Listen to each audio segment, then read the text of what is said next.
In this world, everyone has the opportunity to become a god. Anyone can be classified with their divine power into the following categories: divine creatures, demigods, true gods, principal gods, and god kings. When a person comes of age at 18, they awaken in the divine realm and then enter their own main clan. The clans also have different levels, and talented people can enter a clan with greater potential, later evolving into superior gods. Hanwoo is one of those people who awakened to the divine realm but received only the lowest possible residue level. The story begins in a high school where a bully is fighting with the protagonist, saying how dare he speak that way and claiming he has never lost before, so he must hand over the divine power, otherwise he will have his divine domain core destroyed. This bully is named Jung Bin and is a powerful assassin at the school with 5,000 members in his main army. Hanwoo responds that there is no divine power and that if he has one, then it depends solely on him to take it. The protagonist says that Jung Bin is nothing more than a mere member of the Locust clan. This makes him reflect on why on earth he is challenging the school bully, and it all started days ago when he traveled to the divine realm, where everyone can become gods. He imagines that the owner of that body is a scoundrel,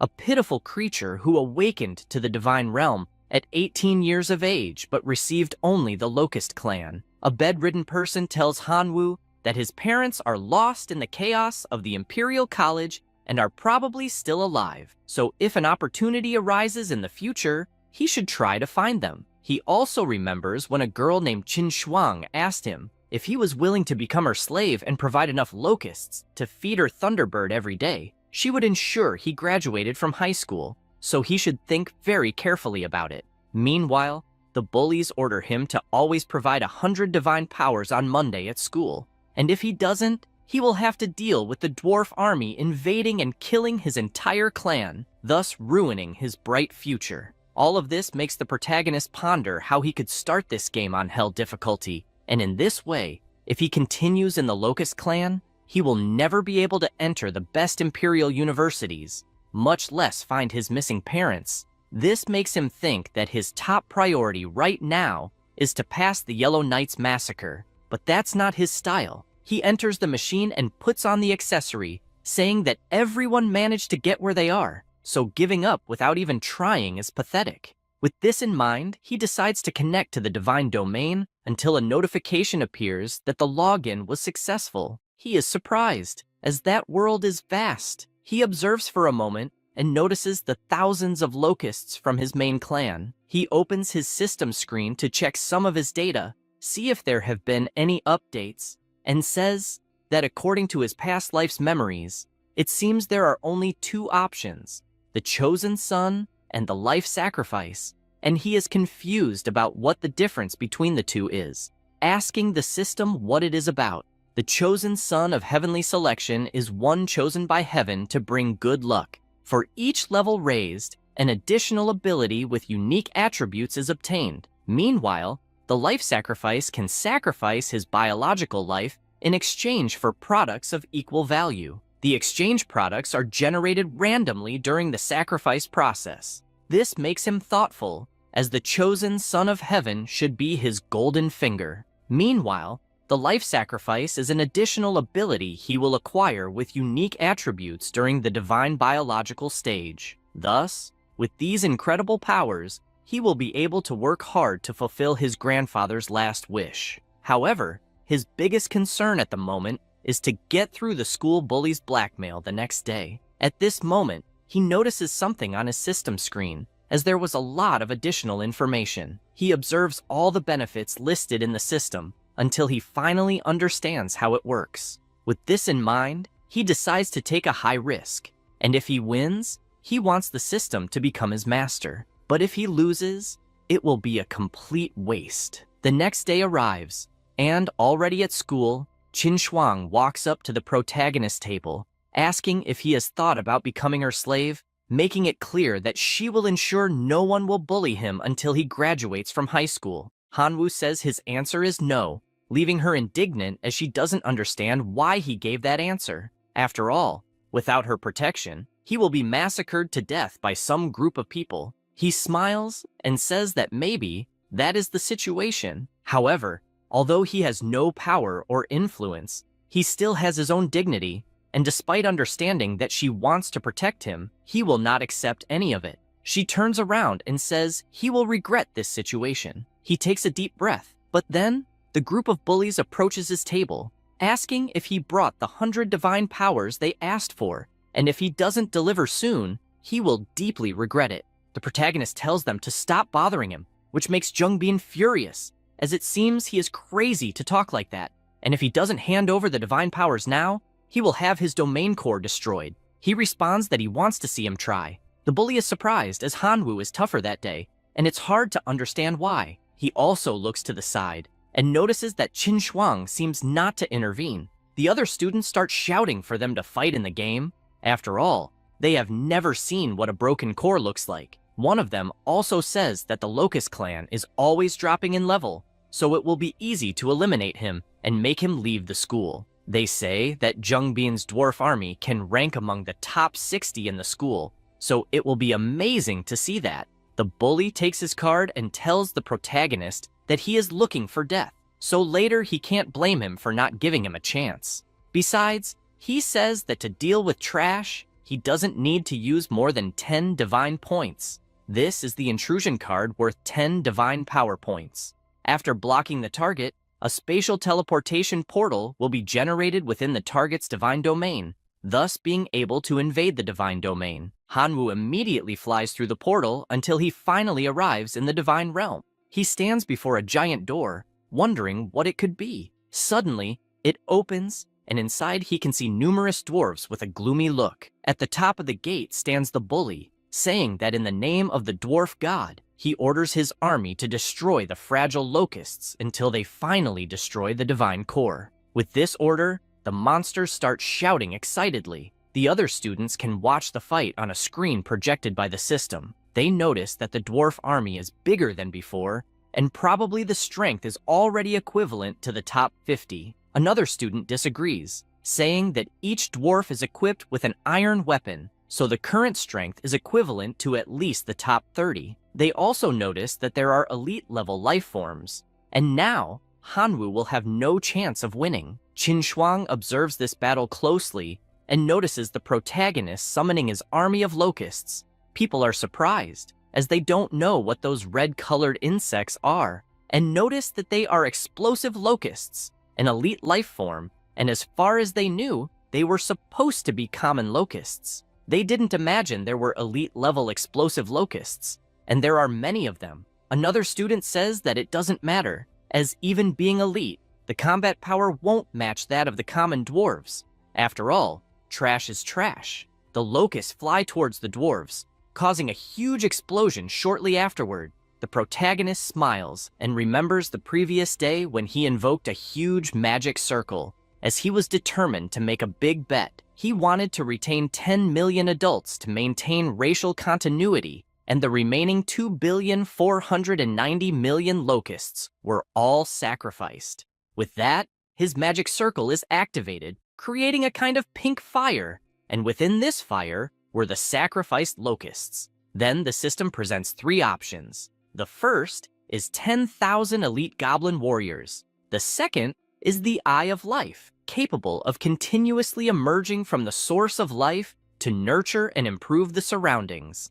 And lastly, a level 1 artifact, Explosive Heart. This makes him reflect that after the divine core, there is a certain chance of giving birth to contain explosions. The clan core gives the option of power division of the 10,000 goblin warriors, which will certainly solve the current crisis. But unfortunately, it is a disposable item, so it will not be able to handle a future crisis. The second option, the Eye of the Source of Life, seems like a long-term investment, but it will not be able to handle the bullying the next day. With that said, he decides to choose the third option, as it is an investment in the main clan and has a sustainable impact, being the only plausible option to choose.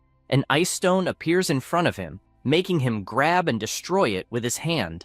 An energy emerges until the appearance of the explosive locust, an elite creature that can cause explosions. It has no wisdom, obeying only the commands of the gods. It has a life cycle of 180 days. He grabs one in his hand and throws it forward, causing a gigantic explosion. This makes him realize that such power will not kill a common dwarf, but considering the quantity, the story might be different. The smoke from the explosion dissipates until the audience asks how the war situation is, as they can't see anything anymore. The dwarves are all on the ground, except for the elite dwarf. He is holding his stomach due to the injuries, but managed to withstand the explosions. In front of him is Hanwoo, with his army of red locusts. Qin Shuang comments that it has become quite interesting now. The protagonist orders his locusts to attack the standing dwarf, but Jung Bin shouts for the surviving dwarves to return immediately to the divine realm. He laughs and says that it is too late to want to retreat now, and imagines that his entire clan will cross the portal to invade the bully's divine realm. Immediately, all of them fly towards the portal, creating a huge explosion shortly thereafter. Jung Bin becomes furious, asking to send the locusts away from his realm. However, it is already too late, and the explosions start to finish them off one by one. He says he gives up the fight and therefore asks to remove the locusts from his realm so the dwarves can return. The protagonist smiles and asks if he wouldn't have his core destroyed, as that was the threat he heard earlier. Since that's the case, it's only fair to destroy his core. This makes him even more irritated to the point of saying that his parents will not let this go unpunished, as both are demigods. He smiles again and says he doesn't care about that and orders the red locusts to attack the core within that realm. Jung Bin despairs to the point of crying and begs to stop, admitting defeat and even promising never to bully him again in the future, and if there are any other conditions, he will fulfill them. But all he asks is not to destroy his core. He says he doesn't care about any of that and just wants to destroy it for everything he has done so far. At that moment, he hears a voice in his head saying he has done enough and to stop in his name. The voice is from Professor Liu, asking to stop. After all, the fight already has a winner. Jung Bin begs the professor to help him stop that madman who wants to kill him. However, it is of no use, and the locusts continue to approach the core and start to crack it bit by bit. He becomes increasingly weaker as he asks to be saved. Liu calls the protagonist's attention, asking if he heard what he said about stopping. Hanwoo smiles and decides to ask why a teacher is there. He says he is a class teacher, so it is natural for him to feel everything that happens in that school. The protagonist decides to ask another thing now, since he feels everything that is happening. Why did he never appear when he himself was being beaten by the bully, extorted, and even intimidated?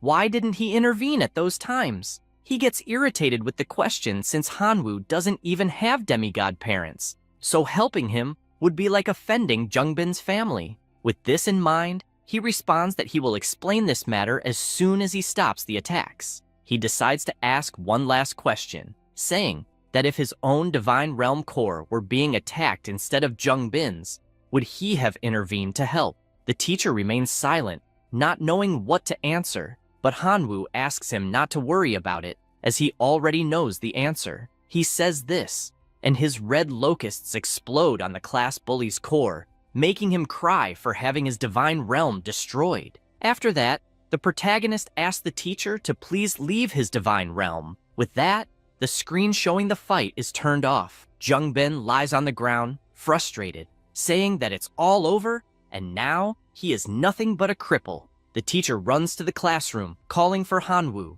A student responds that he has already gone home, as he didn't appear after the fight. This makes him furious, imagining that he should be expelled for what he did. Meanwhile, inside the protagonist's divine realm, he requests a battle report, and the system reports that, at the moment, there are 18,090 self-destructive locusts and 4,050,643 common locusts. Seeing this, he thinks that he needs to cultivate more self-destructive locusts for the future. In his possession is the fragment of Jung Bin's divine realm, which he can now use to merge with his own. With this in mind, he activates the ability to merge, emanating enormous energy from the fragment. The system informs the details of the current divine realm area and that the level has risen to 2. This evolution makes him happy, as it was not bad and should last at least until graduation. However, something still worries him, as Jung Bin threatened him. saying his parents will not let this slide,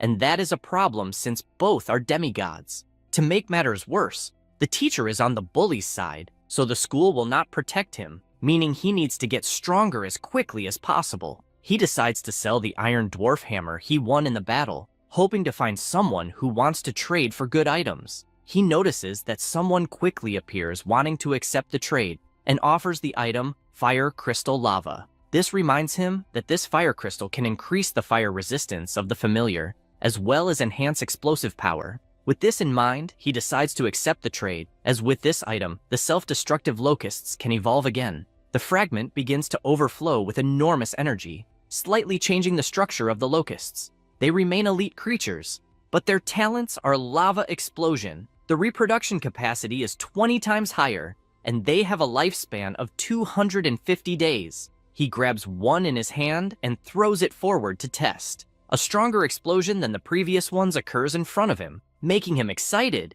as that explosion level is equivalent to a grenade. Plus, it has a lava splash effect. With this, it will cause enormous area damage. This makes him think that he basically has a bunch of highly explosive grenades. At school, inside the principal's office, Jungbin's father's shouts for explanations can be heard, as his son had his divine realm core broken, and now there is no possibility of remodeling it.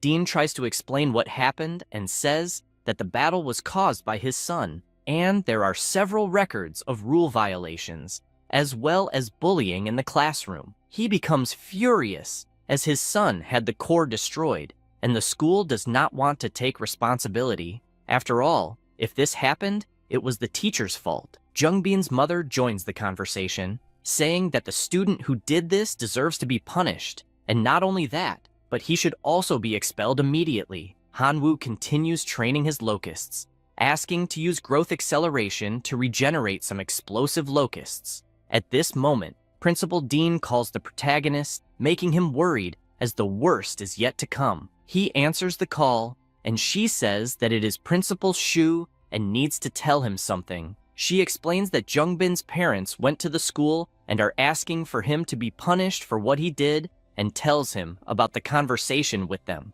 The student's mother was furious, demanding that the protagonist be expelled immediately. Dean explained that after an investigation, they discovered that it was their own son who initiated the invasion of the Divine Realm, and that Hanwoo only won using his own strength, without any cheating. With that said, there are no grounds for his expulsion. She became furious to the point of asking if the school was really going to try to cover up for a bad student who goes around destroying his classmates' cores. The principal asked her not to distort the facts. After all, Hanwoo has always been an excellent student who follows the rules. Moreover, the school has plenty of evidence that their son bullied him multiple times. She, already enraged, said she just wanted to know if they were going to expel him or not.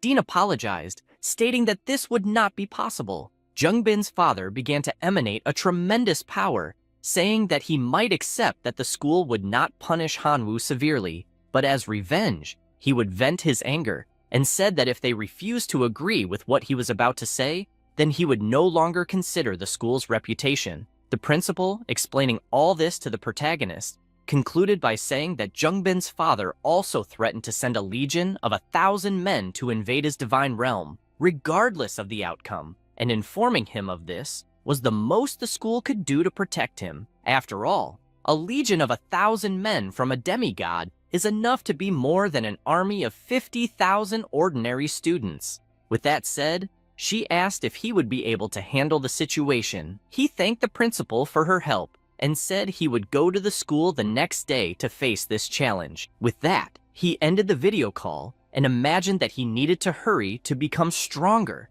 so it was time to launch the second sacrifice. Again, he activated his power, initiating the sacrifice of a few billion more locusts until an enormous volcano erupted due to the presence of such power. The system again presented three options. The first was a level 1 sacred artifact. The second option was a level 1 skill crystal, the fireball, and lastly, the familiar Jian Feng. Reading the options, He thought that having a treasure in exchange for 4,800,000,000 locusts was not bad. He decided to choose the third option. A familiar appeared in front of him. Its name was Jian Feng, and it was a swordsman. In addition to possessing numerous skills, it had 500,000 faith power and a lifespan of 800 years, currently being 150 years old. The familiar called its master by the name of God and said it needed a sword. The protagonist replied that this would not be a problem,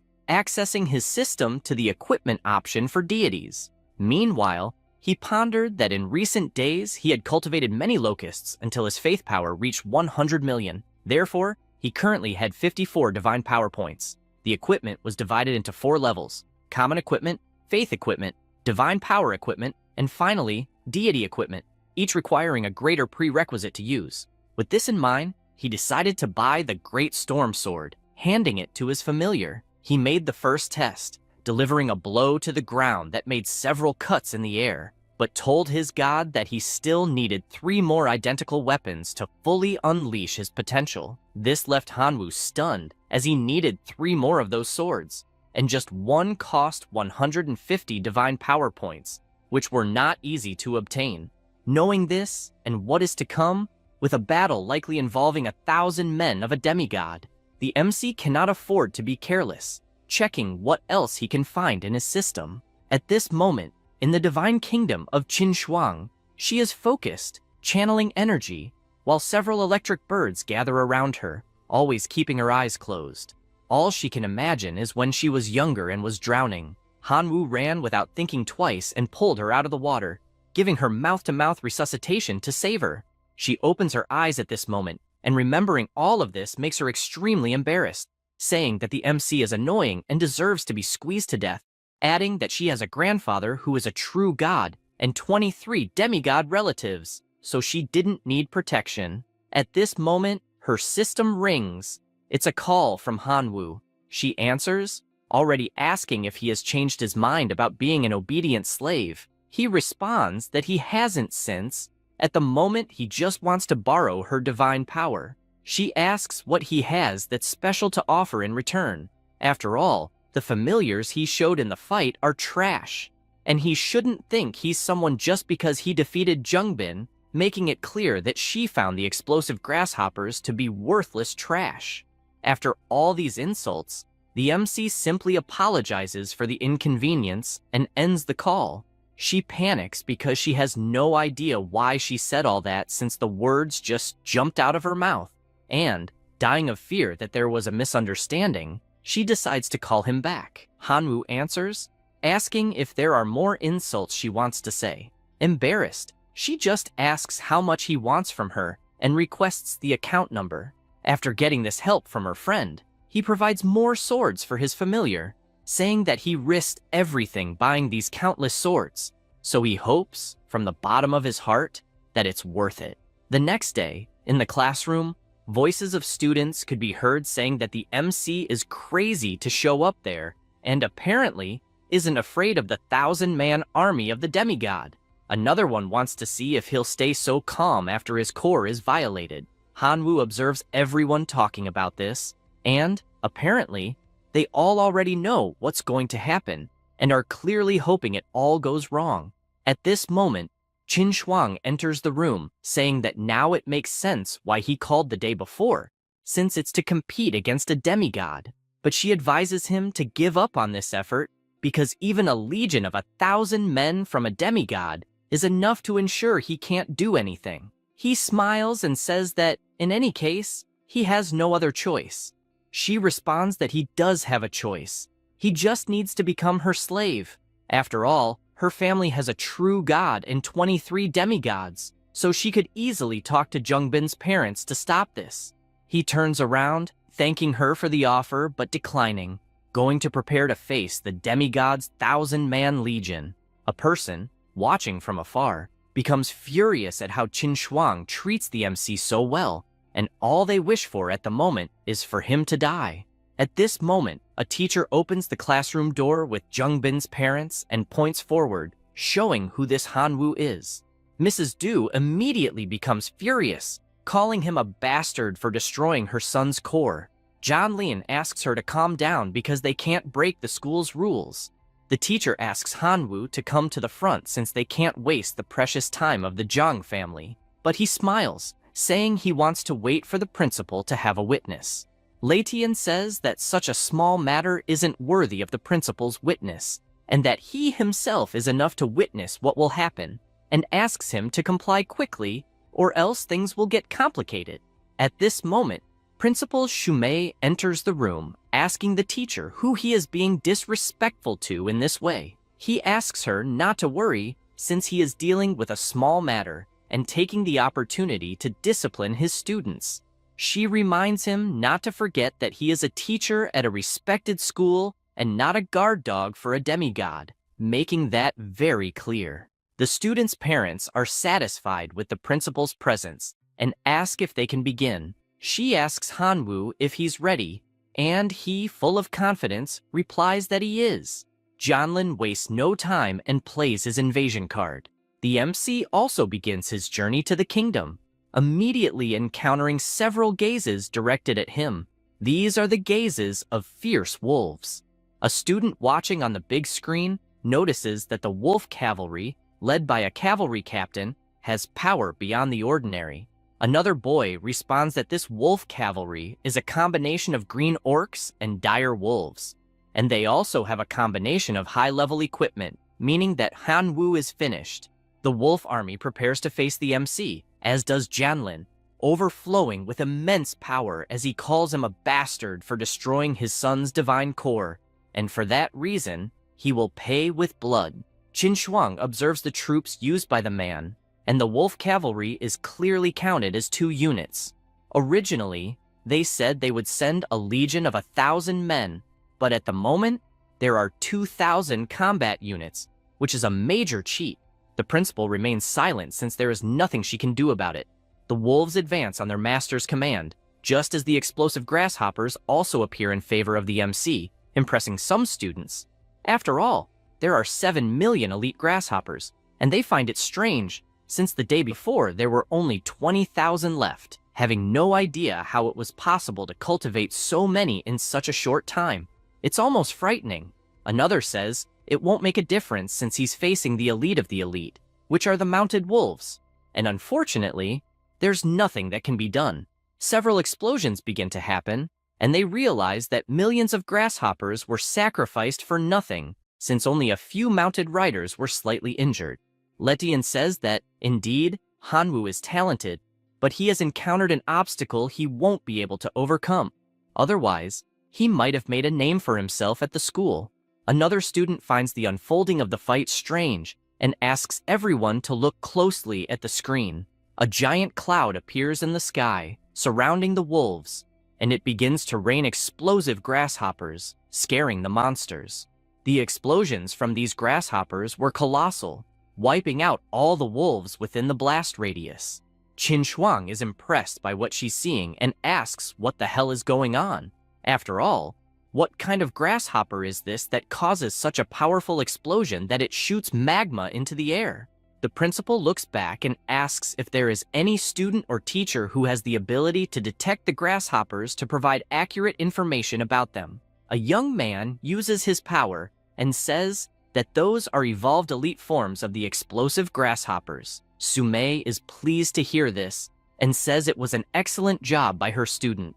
Janlin, however, is unfazed by so little and asks if they really believe they can destroy his cavalry with so little, and orders his monsters to use their supernatural powers. With this, the leader howls, overflowing with powerful energy, as do the other wolves, who begin to blow a blue wind, thus creating the penetrating aura of ice to successfully counter the explosions. A student says that in the end, a demigod is a demigod, and logically wouldn't be defeated with so little, even admitting that the elite forms of the explosive grasshoppers are truly powerful, and says it's a shame that only 500,000 grasshoppers remain, and to make matters worse, they are all exhausted. Janlin, determined to show what true fear is, says he will completely destroy the MC's core, and, with that, he will be expelled from school, reaching rock bottom, and orders his wolves to run and completely destroy Hanwoo's core. The principal turns around, saying that unfortunately, it's over. However, someone in the room asks what that divine form in the MC's core is. This catches Qin Shuang's attention, and she looks to see what it is. She only sees the wolves staring at a shadow, and upon looking closer, she notices that it is a familiar. One of the students asks if those aren't the storm swords that cost 50 divine powers, so 4 would cost 200, and the math doesn't add up since Hanwoo is an orphan and shouldn't be rich enough to buy these weapons. The principal explains that this is Jian Feng, who belongs to a clan with extraordinary life forms. A student says that it probably doesn't make a difference anymore. After all, they are facing the army of a demigod, and the cavalry captain will likely deal with that warrior while the rest of the wolves destroy the core. She reflects more on what she's seeing, and, judging by the appearance of that familiar, it's not an extraordinary life form, but rather a genuine heroic life form. Janlin is also surprised by what he's seeing. After all, in his entire life fighting for decades, he only managed to produce one heroic form, so how could a high school student have achieved such a feat? He orders his wolves to destroy the core immediately, because after doing so, he will be able to capture this heroic life form for himself. Jian Feng begins to gather energy in his eyes, and prepares as several mounted wolves are coming his way.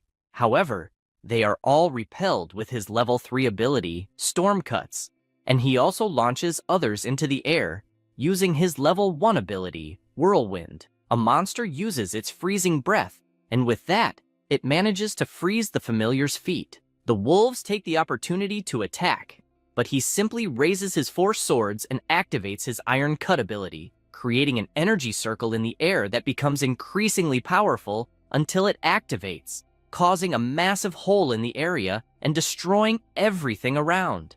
The students are surprised because they didn't imagine a familiar could have so much power. Meanwhile, Jian Feng simply stands before the defeated wolves. Janlin starts to get worried about the situation and asks the wolf cavalry captain to defeat the enemy. The monster positions itself and, overflowing with enormous power, prepares for battle. Suddenly, a voice asks if the demigod really intends to break the promise. He turns around and notices that the director is present and immediately responds that no, he would never dare do that, and asks the cavalry captain to retreat, along with the entire army.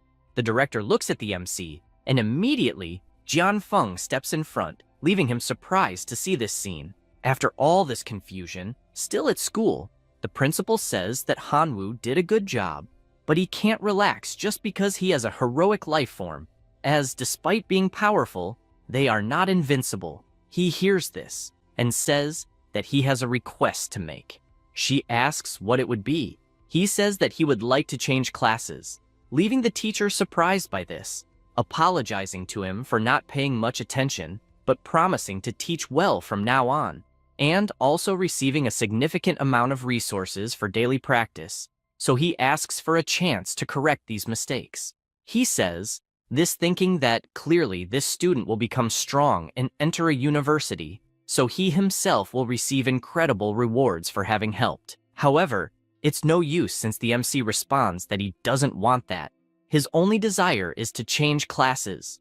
The principal explains that he can't just change classes as he wishes since the school has its own regulations, and says that if he insists so much on it, he must pass the test assigned by the school, and if he succeeds, she herself will help him with the change. He accepts the test and says he will do as she instructs. Qin Shuang immediately shouts that she would also like to apply for this test.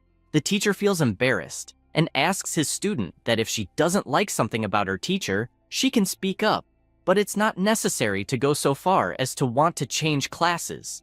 She replies that she has no dissatisfaction, she just doesn't want to stay there anymore. Xiaolong also stands up, telling the principal that he would like to take this test.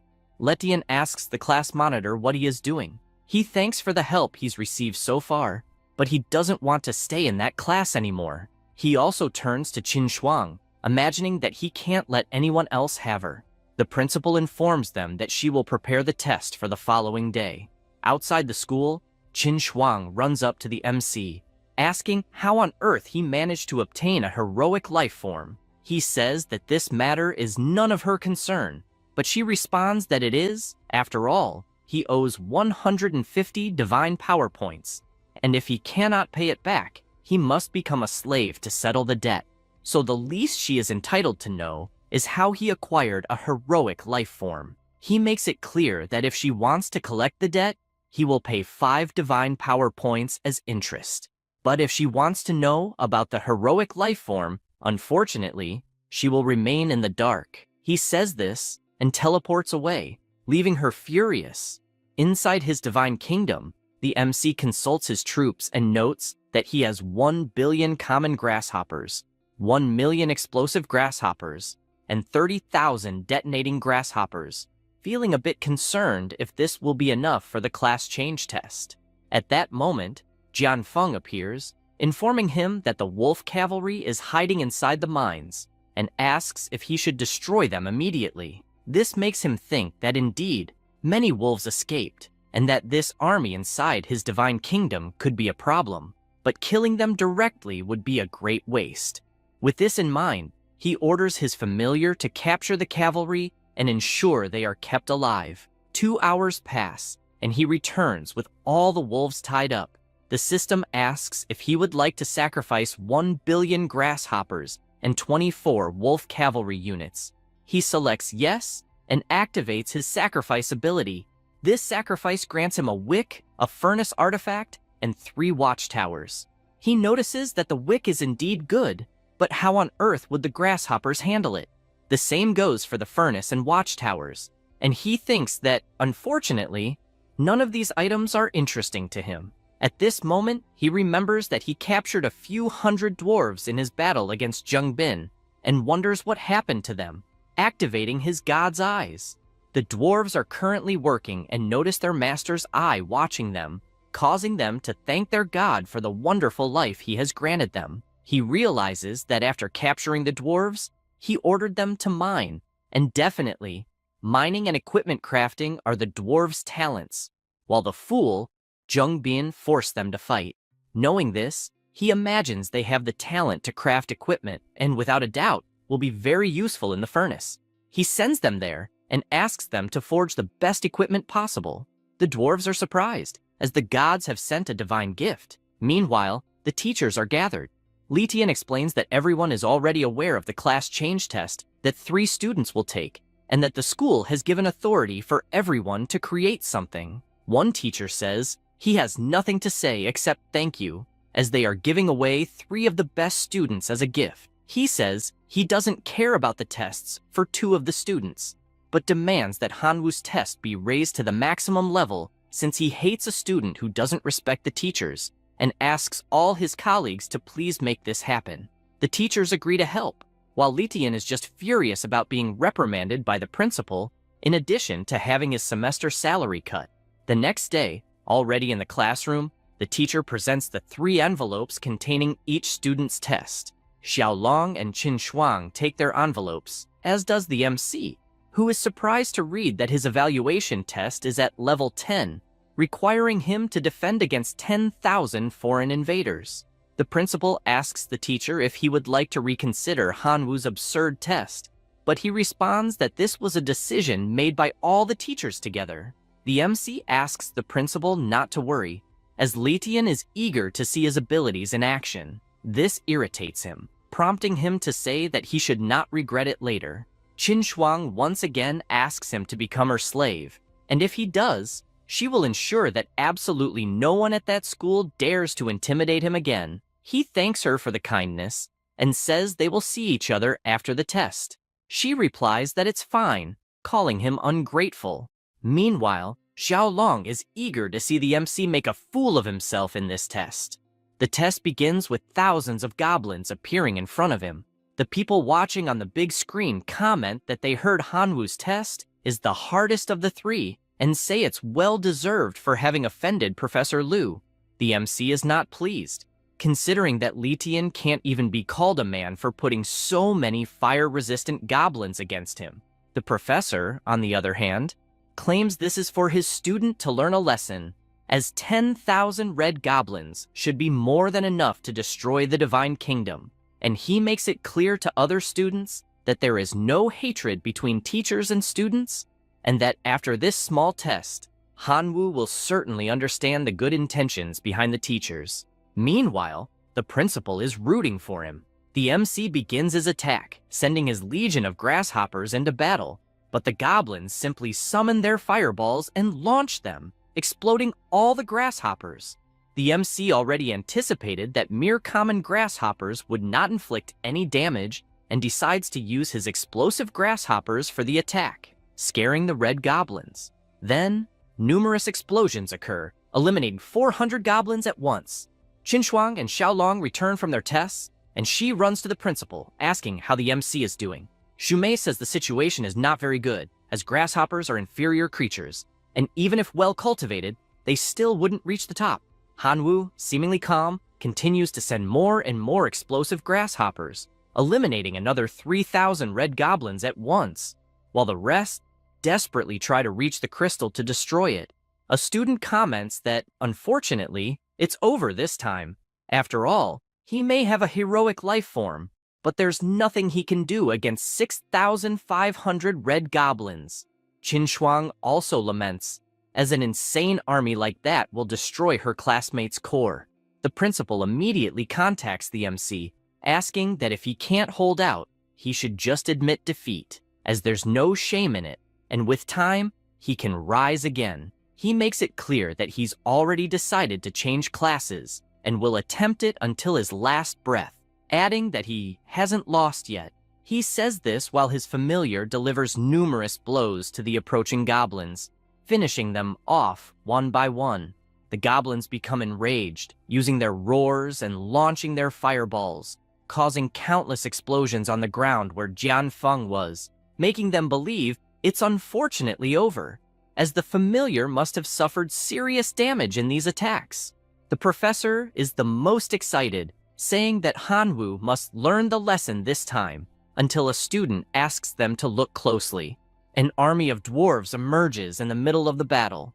They position themselves asking to protect their god, leaving the red goblins frightened, as an army of dwarves is attacking everyone. The students watching are surprised, asking if this isn't the same faction Zheng Bin had, and, with all this talent, Hanwoo must be at the very least in the top 10 of the year. With the dwarves' victory over the red goblins, the MC celebrates, having won even while at a disadvantage. The principal and Qinshuang are also pleased with the result, unlike the professor, who is irritated by this victory. With the return of the 3 students, all the teachers want to recruit them for their respective classes, making it clear that they will provide the maximum resources possible for each one. Xiaolong can only imagine going wherever Qinshuang goes, regardless of which class it will be. The MC is bothered by something, asking the principal why his test was so difficult. She explains that the level of each student's test was chosen collectively by all the teachers of that grade.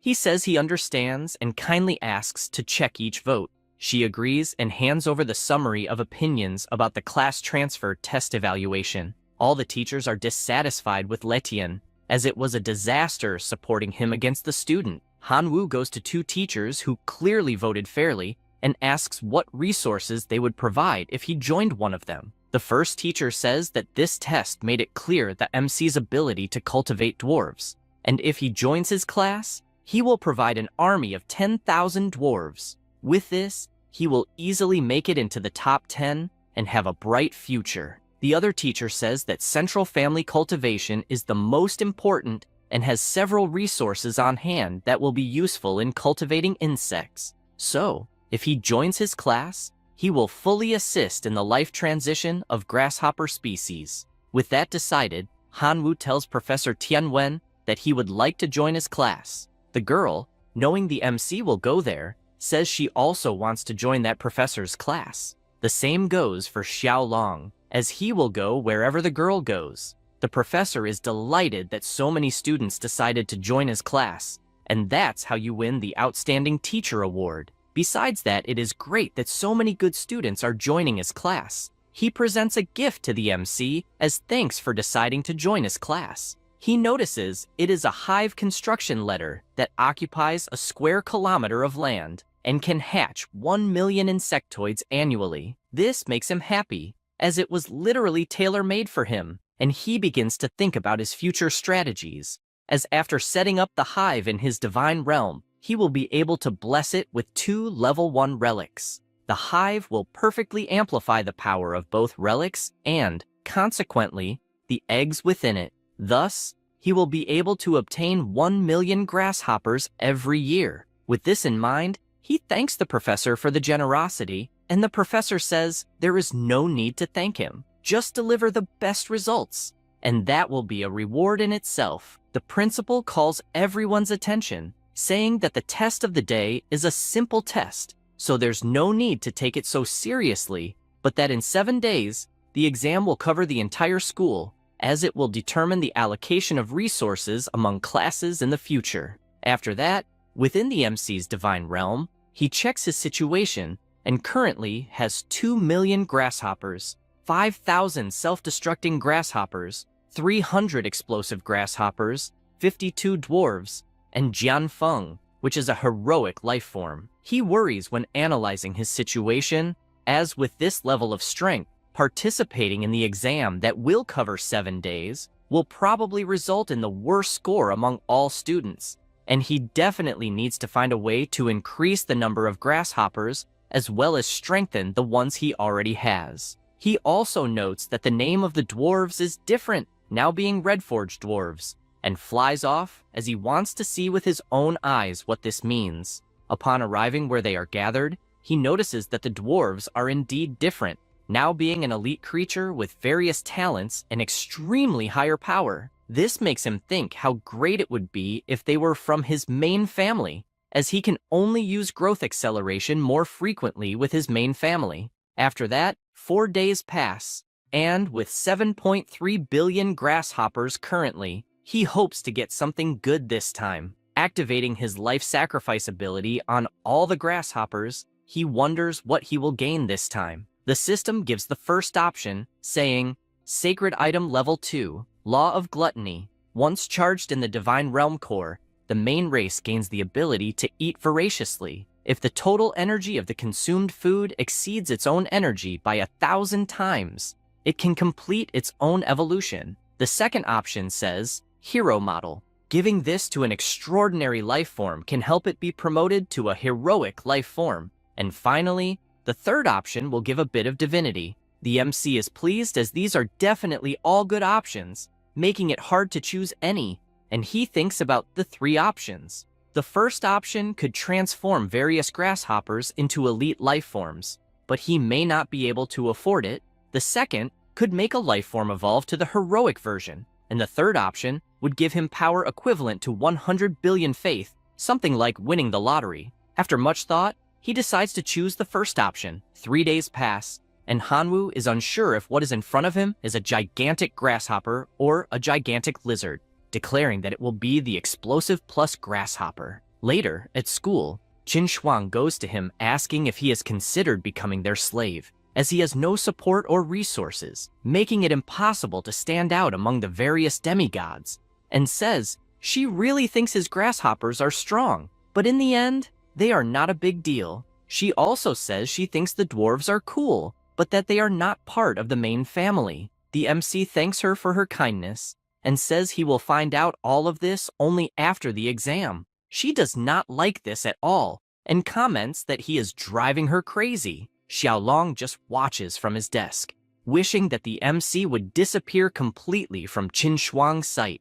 The professor explains the importance of this exam for the future in terms of resource distribution and asks everyone to give their best, making it clear that he has several sacred relics, domain lands, core fragments, among other resources, available if needed. He also emphasizes the importance of reading the rules of this exam carefully. The first stage is the elimination system. Next comes the ranking system, where everyone will receive an evaluation of the same difficulty. Those who fail will be directly eliminated from the school. The MC notes that being expelled from the school upon elimination is very harsh, but the rewards must be excellent. The top 100 will receive a divine territory. The top 50 will receive a level 1 sacred relic. The top 30 will receive a creation card. The top 20 will receive a first grade building. The top 10 will receive a divine weapon of the student's choice. The top 5 will receive a transcendent seed that can accelerate an elite life form. The top 3 will have their divine core evolved, and the first place will win a point of divinity. Reading all this excites him, as he will fight until the end for these rewards. With all these explanations, the professor says the general exam is starting, warning that the first round of the general exam elimination test will begin soon, so everyone should prepare. The MC begins to head toward his divine realm until he teleports completely. Asking all his family members to prepare for battle, he notices his enemies approaching and realizes they are flesh and blood puppets, definitely an ordinary life form, with elite-level combat power, as well as extremely thick and resistant skin, but fortunately, they are slow. With that, he orders 50,000 grasshoppers to explode in magma form, causing several explosions among the monsters, which only roar in response. He gets excited, as the smell of roasted meat is strong, and wonders if he could feed his grasshoppers with those monsters, asking the red goblin dwarves to recover the bodies from the battle. After a while, he notices that there are great supplements there and is confused if this isn't a test, as if it continues like this, the upcoming exams will be intense. The teachers watch on the big screen, lamenting that another student they were optimistic about has been eliminated. Tianwen says that 20 of the eliminated students were from his class, reducing it to a third. Another professor says that his situation is worse, as half of his students were eliminated, and questions if the level isn't too high. The principal explains that she had the 3 vice principals compete for positions with the Demon Abyss civilization at the forefront, so there must be a reason for choosing the flesh demon puppet as an invader, and since they are demigods, it isn't interesting to speculate. Tianwen is excited, as his student turned everyone's nightmare into food for himself, and asks if there are still any relatives who can resist the toxins in the meat and blood of those demons. Another professor is curious about this, as if the grasshoppers can ignore the toxins of the demonic puppets. It is a great discovery worthy of research. Li Tian responds that it is just luck, as in terms of strength, those grasshoppers are trash. Tianwen makes it clear that luck is also part of strength, and definitely those grasshoppers have been well cultivated, so they are not weak, stating that, despite being an extraordinary life form, it still crossed the threshold of extraordinary life forms. Li Tian asks if these extraordinary life forms are not, in the end, just grasshoppers. After all, their combat power is generally equal to that of goblins, which are common life forms, and even worse than them in other aspects. The professor makes it clear that his colleague is being one-sided, as he is comparing the deficiencies of the grasshoppers with the advantages of another race. For example, grasshoppers can expand their population 100 or 1,000 times a year. Asking if goblins can do the same, he says he will not discuss useless things and only wants to see the results, proposing a bet that, in the end, Liumo's score will be higher than Hanwu's. Tianwen responds that the MC will definitely have the best scores. Letian says that all the teachers are there as witnesses, and the result will cost the loser 5 points of divinity. He says this thinking the bet is already won. After all, Liumo is his nephew, and definitely, Tianwen will not provide the same resources. On the big screen, it is possible to see that after the eliminations, 430 candidates were approved, and the number of students selected for the exam is 300. Lichen says that there are only useless bastards, as there are still 130 people left who passed.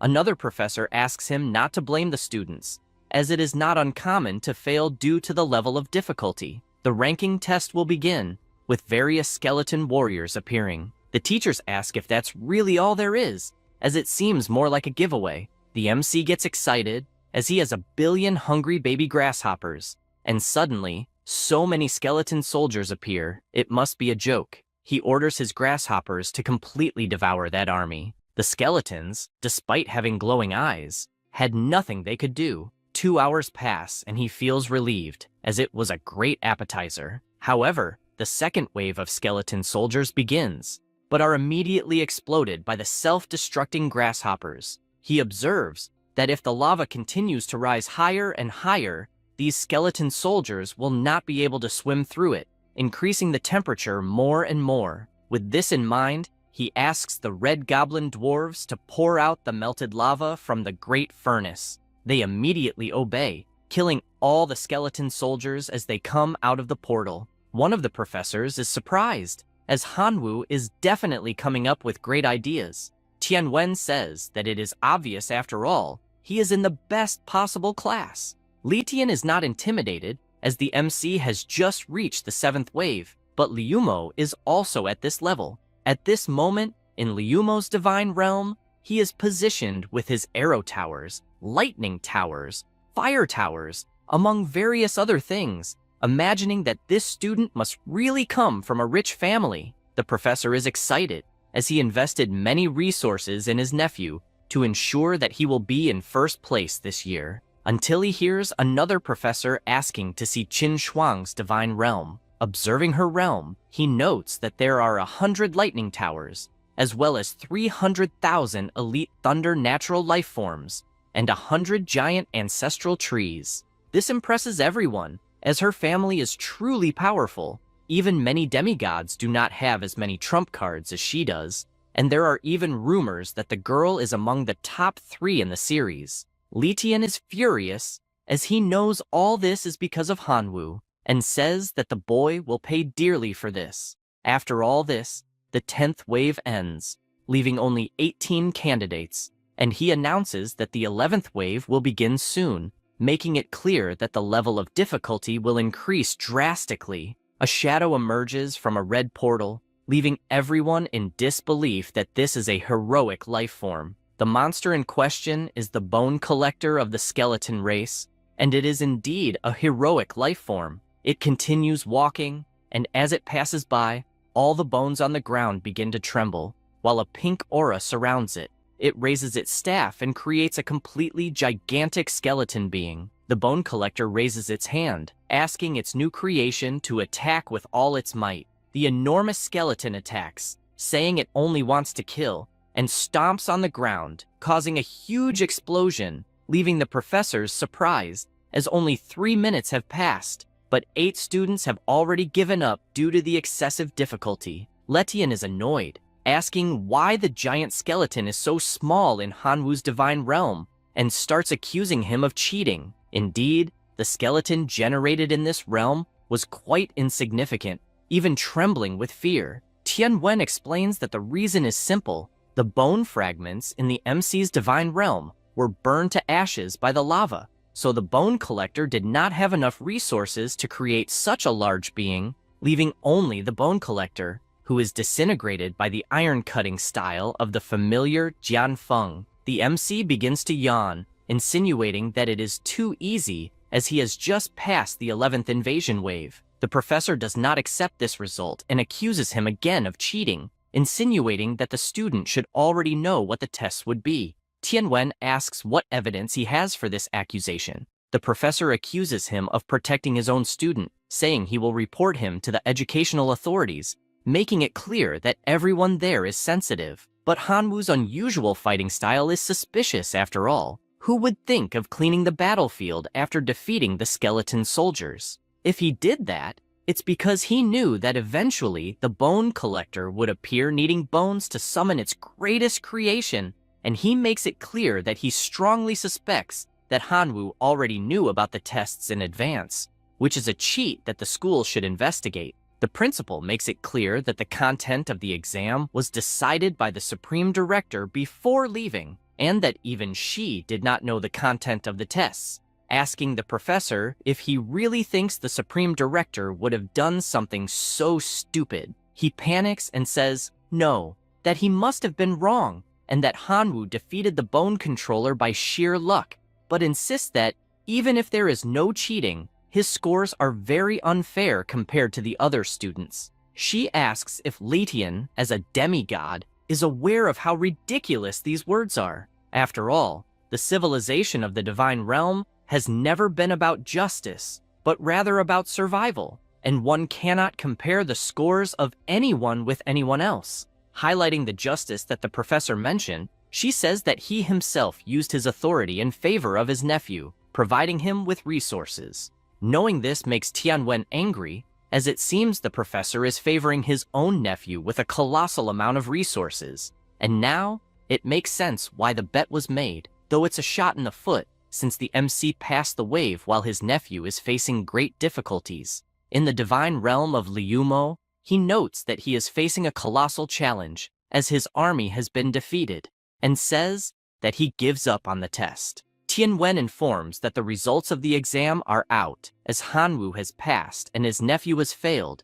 asking if he will pay the 5 divinity points, reminding him that the other professors are witnesses. He hands over his card, making it clear that he will eventually recover the points he lost. An hour passes, and now there are 3 people left to face the 13th wave: Hanwu, Qin Shuang, and Huang Fei. The professors are eager to see who will take first place among the 3. In Huang Fei's divine realm, he gives up on the 14th invasion, as the level has become absurd. Qin Shuang, reaching the 16th invasion wave, also gives up. The principal is pleased to see Hanwu in first place, continuing strong with his explosive locusts in the 20th invasion wave, causing explosions throughout the battlefield. A giant skeleton is generated as the smaller ones are killed, but the familiar Jian Feng appears with its annihilation technique, cutting the giant into pieces. 15 minutes pass, and the system announces that the 21st invasion will begin,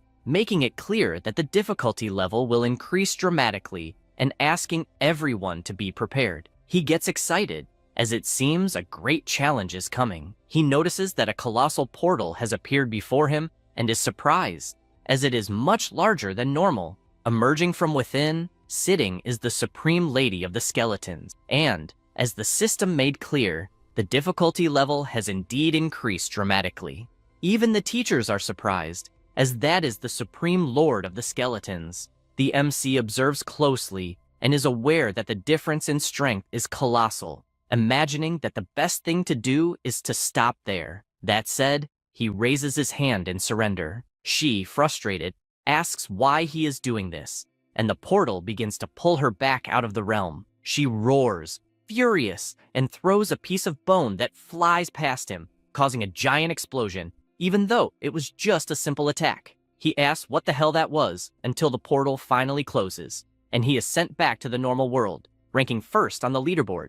The final result was, Tianwen's class scored a total of 252 points, placing first 20 points ahead of the second place. Meanwhile, Letian's class scored 192 points, placing 8th. The teacher is furious with this defeat, as in his mind, his class had more than the obligation to be in first place. The other students who failed are worried, as they don't want to be kicked out of school. Hanwu only cares about celebrating since he came in first place. An hour passes, and the rewards start to be distributed. The MC received an iron ore resource card, a divine territory worth 100 divine powers, a card that can be exchanged for a level 1 sacred item, a level 1 temple, a divine weapon worth 100,000, a card of extraordinary seeds, 1 more level in the divine realm, 1 extra point of divinity, and lastly, a familiar reproduction card. The students are surprised to see these rewards on the big screen. The MC is thoughtful since he needs to carefully consider what types of rewards would be best to trade with the cards. Tianwen tells him not to worry, because he will guide him on which are the most suitable. This makes him happy, as his teacher is really reliable. In the MC's divine realm, he uses his territory card, expanding it to 20 square kilometers. Additionally, he uses the relic, and all the items he won were applied. He carefully examines the weapon and is aware that the trade card only allows for 1 exchange, and giving just 1 to his pet is useless, imagining that it might be interesting to give a hammer or something like that to the dwarves. He finds a war hammer, valued at nearly 1 million divine power, and it was forged from the core of the infernal hydra of the Supreme Lord. The minimum requirement is to have a heroic fire life form. He knows that unfortunately, he won't be able to use it immediately, so he will have to wait for one of the red dwarves to become a heroic fire life form. An hour later, still at school, the teacher comments on the overall exam and firmly believes that those who remain at the school are the elite. He also mentions that he would like the top 3 students in the class to come on stage to receive their prizes. The 3 go to the front, while the teacher explains that Hanwoo performed excellently in the overall exam, securing first place, and the reward will be the choice of any superior resource. Hearing this makes the MC thoughtful, wondering what is in the treasure chest of resources. The system lists the options, which are Giant's Fist, Fountain of Life, Iron Mine Core, Level 2 Skill Frozen Missile, Level 2 Buildings, Goblin Nest, and finally, an extraordinary life form, Linger. Without thinking twice, he chooses the Fountain of Life. Basically, it is a water fountain with vital energy, which can be used in large quantities to nourish life and improve the environment. The teacher acknowledges how incredible Hanwoo is for this choice, as he is not stubbornly seeking power, but rather recognizing his own strengths and looking to develop them. After that, a person approaches, congratulating the MC since he suddenly became rich, and asking his colleague to sell the divinity he won in the overall exam, offering to exchange it for 105 million divine power. He just wonders how this guy comes in wanting to give orders, even though he seems rich for offering 5 million extra,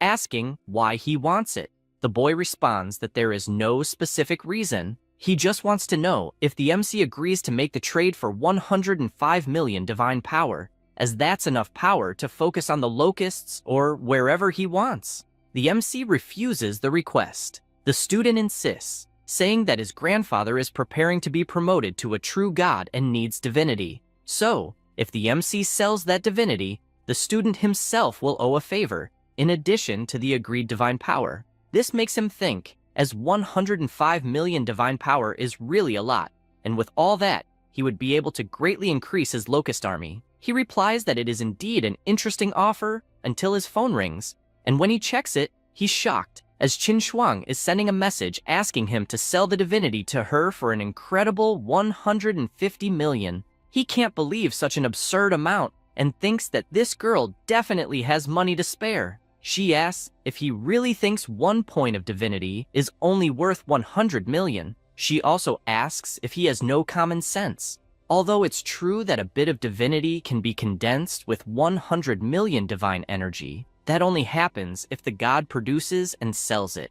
Moreover, if it were mixed with the power of faith from other gods, the success rate of divine power condensation would be greatly reduced. Therefore, the current price of divinity is 145 million divine power, but there's not even a market for it. He starts to understand better after this explanation, which means that Shuju was trying to scam him. With that in mind, he makes it clear to his classmate that he rejects his offer, leaving him nervous, asking the MC not to get so cocky just because he got first place in the general exam. However, the MC no longer cares about anything, as 150 million divine power has just been deposited into his account, feeling rich at this moment. After that, in his realm, he directs that the level 1 temple should be built near the Red Goblin site, and it is built right away. As for the fountain, he imagines it should be constructed near the desert, as with the temple, that land will become fertile soon. After that, he goes to the Red Goblins and gives them the new artifact, the Infernal Warhammer. They are amazed and thank him for everything their god has provided so far. Hanwoo takes the seed of supremacy in his hand and gives it to them, saying that from now on, that Red Goblin will be known as the Hammer of God, placing trust in him that he will become a hero soon, to the point of lifting the infernal hammer. He is moved by such honor and bids farewell to the MC, praising his god. While flying, the MC is looking at a crystal that the teacher asked him to choose, but he is not sure what it's for. He barely thinks about it when he gets a call from Tianwen, who, when answering,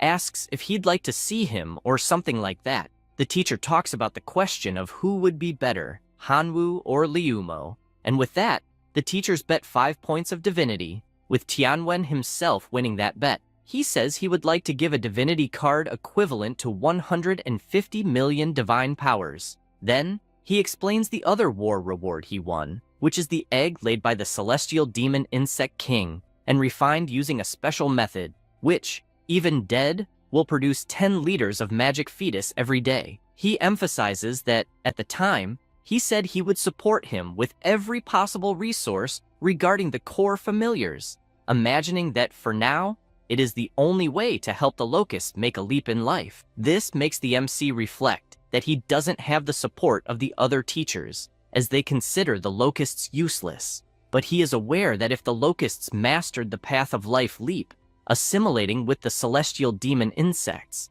they would have great potential overall. The teacher asks him to choose any of those rewards, as it's part of the bet he won. Without thinking twice, he replies that he wants the magic fetus egg. Tianwen points out that the combination of the celestial demon insect with the poison attribute is high, and it can carry the poisonous mist account of the level 1 sacred item, and with that, the result will be absolutely satisfying. He thanks him for all the information, saying that he will meet the expectations.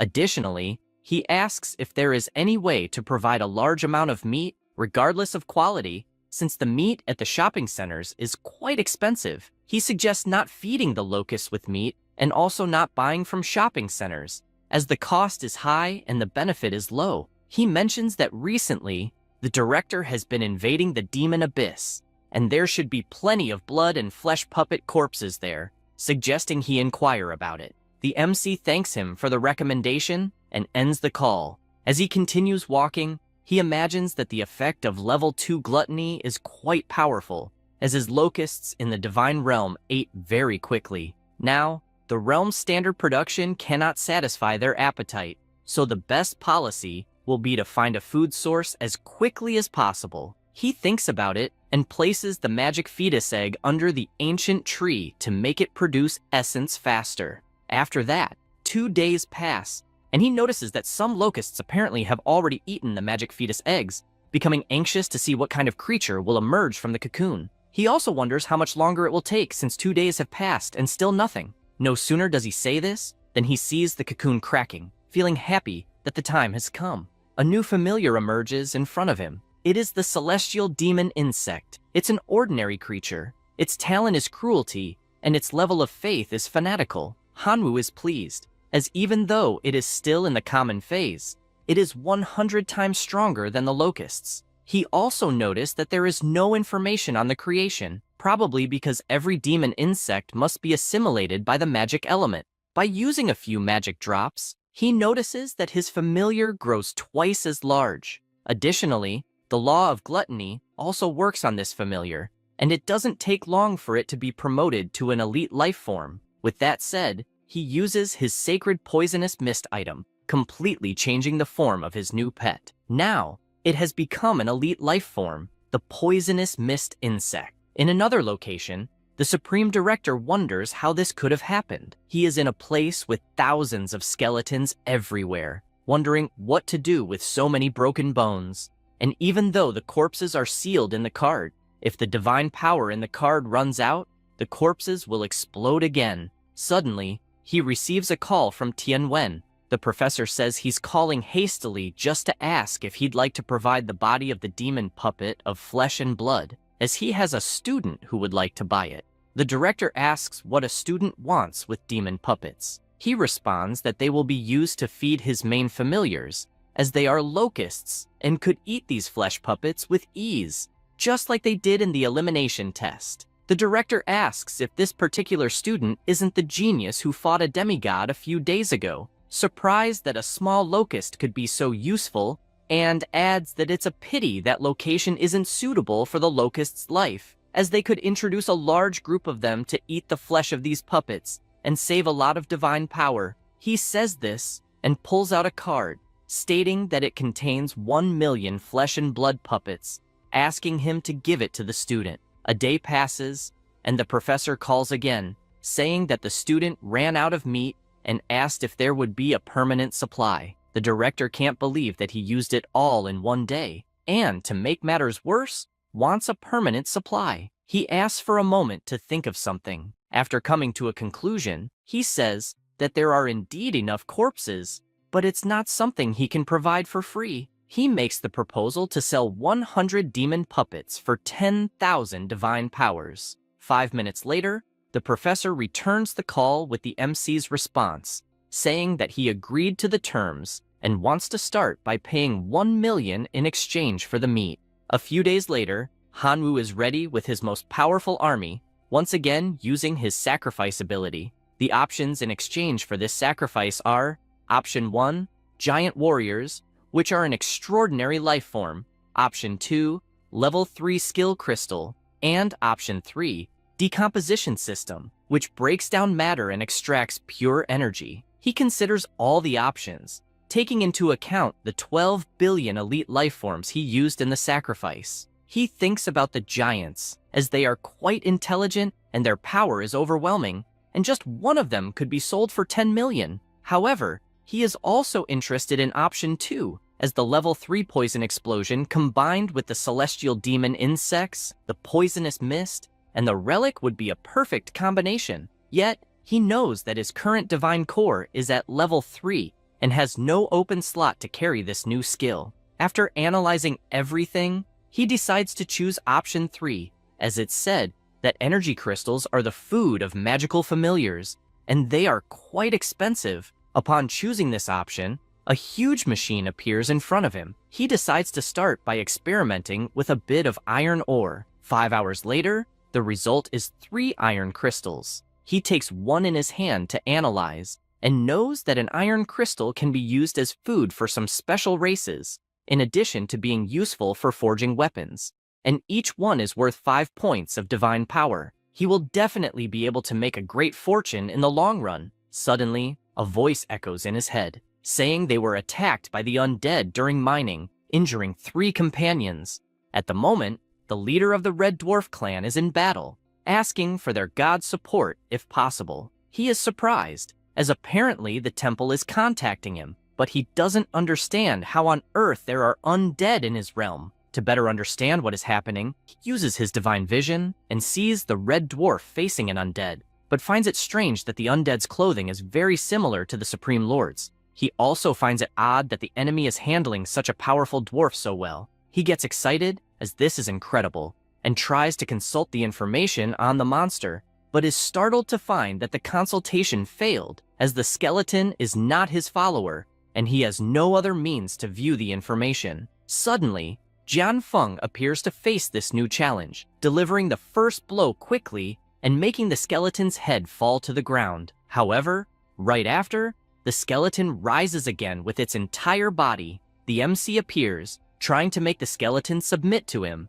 but his hologram is attacked. He comments that this monster is really naive, as if the divine realm remains intact. His divine form will last forever as well. He orders his familiars to put pressure on these skeletons until they submit. 3 days later, all the undead are on their knees, finally surrendered. Hanwoo decides to check if this time he can access the information on these monsters, and now he succeeds. This is a weak undead lord from the skeleton clan. Its talent is crystal bones, and its faith power is 1 million per day. The next day at school, the teacher asks if everyone is ready for the new challenge, warning that the next test will really increase the gap between everyone, directly impacting the acceptance into the future colleges they will enter. The MC already imagines that his grandfather's last wish was for his grandson to enter the Imperial College to search for his missing parents, and this college is one of the best regarding the civilization of the divine realm. The teacher informs them that everyone will be transported to the demon abyss, and that the specific content of the exam will be sent via email. A student comments that in this abyss, it is said there is always a demonic aura that corrupts anyone who enters, turning them into a servant, and that only undead demons can survive. Xiaolong, smiling, is confident, believing that the time to defeat Hanwoo has finally come. Suddenly, an unknown call appears in his system. When he answers, he realizes it's Professor Ledian, saying he needs his help to eliminate someone. The student asks if he's talking about Hanwoo, because if so, there's no need to say anything, as he will face him in the upcoming test anyway. Letian thanks him, calling him his favorite student, and also says he has a gift to help a lot in the exams. The Demon Dragon card, an extraordinary life form, a race as powerful as a heroic life form. With that, the test begins, and everyone heads to the Demon Abyss. The exam requirements are presented. In summary, you can only assume one familiar incarnation at a time. If the incarnation dies, the student will come in their true form, being able to summon one familiar per day. With a limit of 100 familiars, you must destroy more than 90% of the skeletons. The weakest creature is the common undead, and the strongest is the extraordinary undead. The MC receives a notification asking him to choose one of the familiars he wants to appear. His options are the Locust, the Red Dwarf, the familiar Jian Feng, or the weak Skeleton Lord. He decides to bet on the Skeleton Lord, as it's an undead and therefore immune to the Abyss's demonic aura. However, he is startled to see an aura surrounding his body until he is teleported in the form of the incarnation he chose. He notices that the Demon Abyss is indeed a paradise for the undead, and he then summons 100 locusts.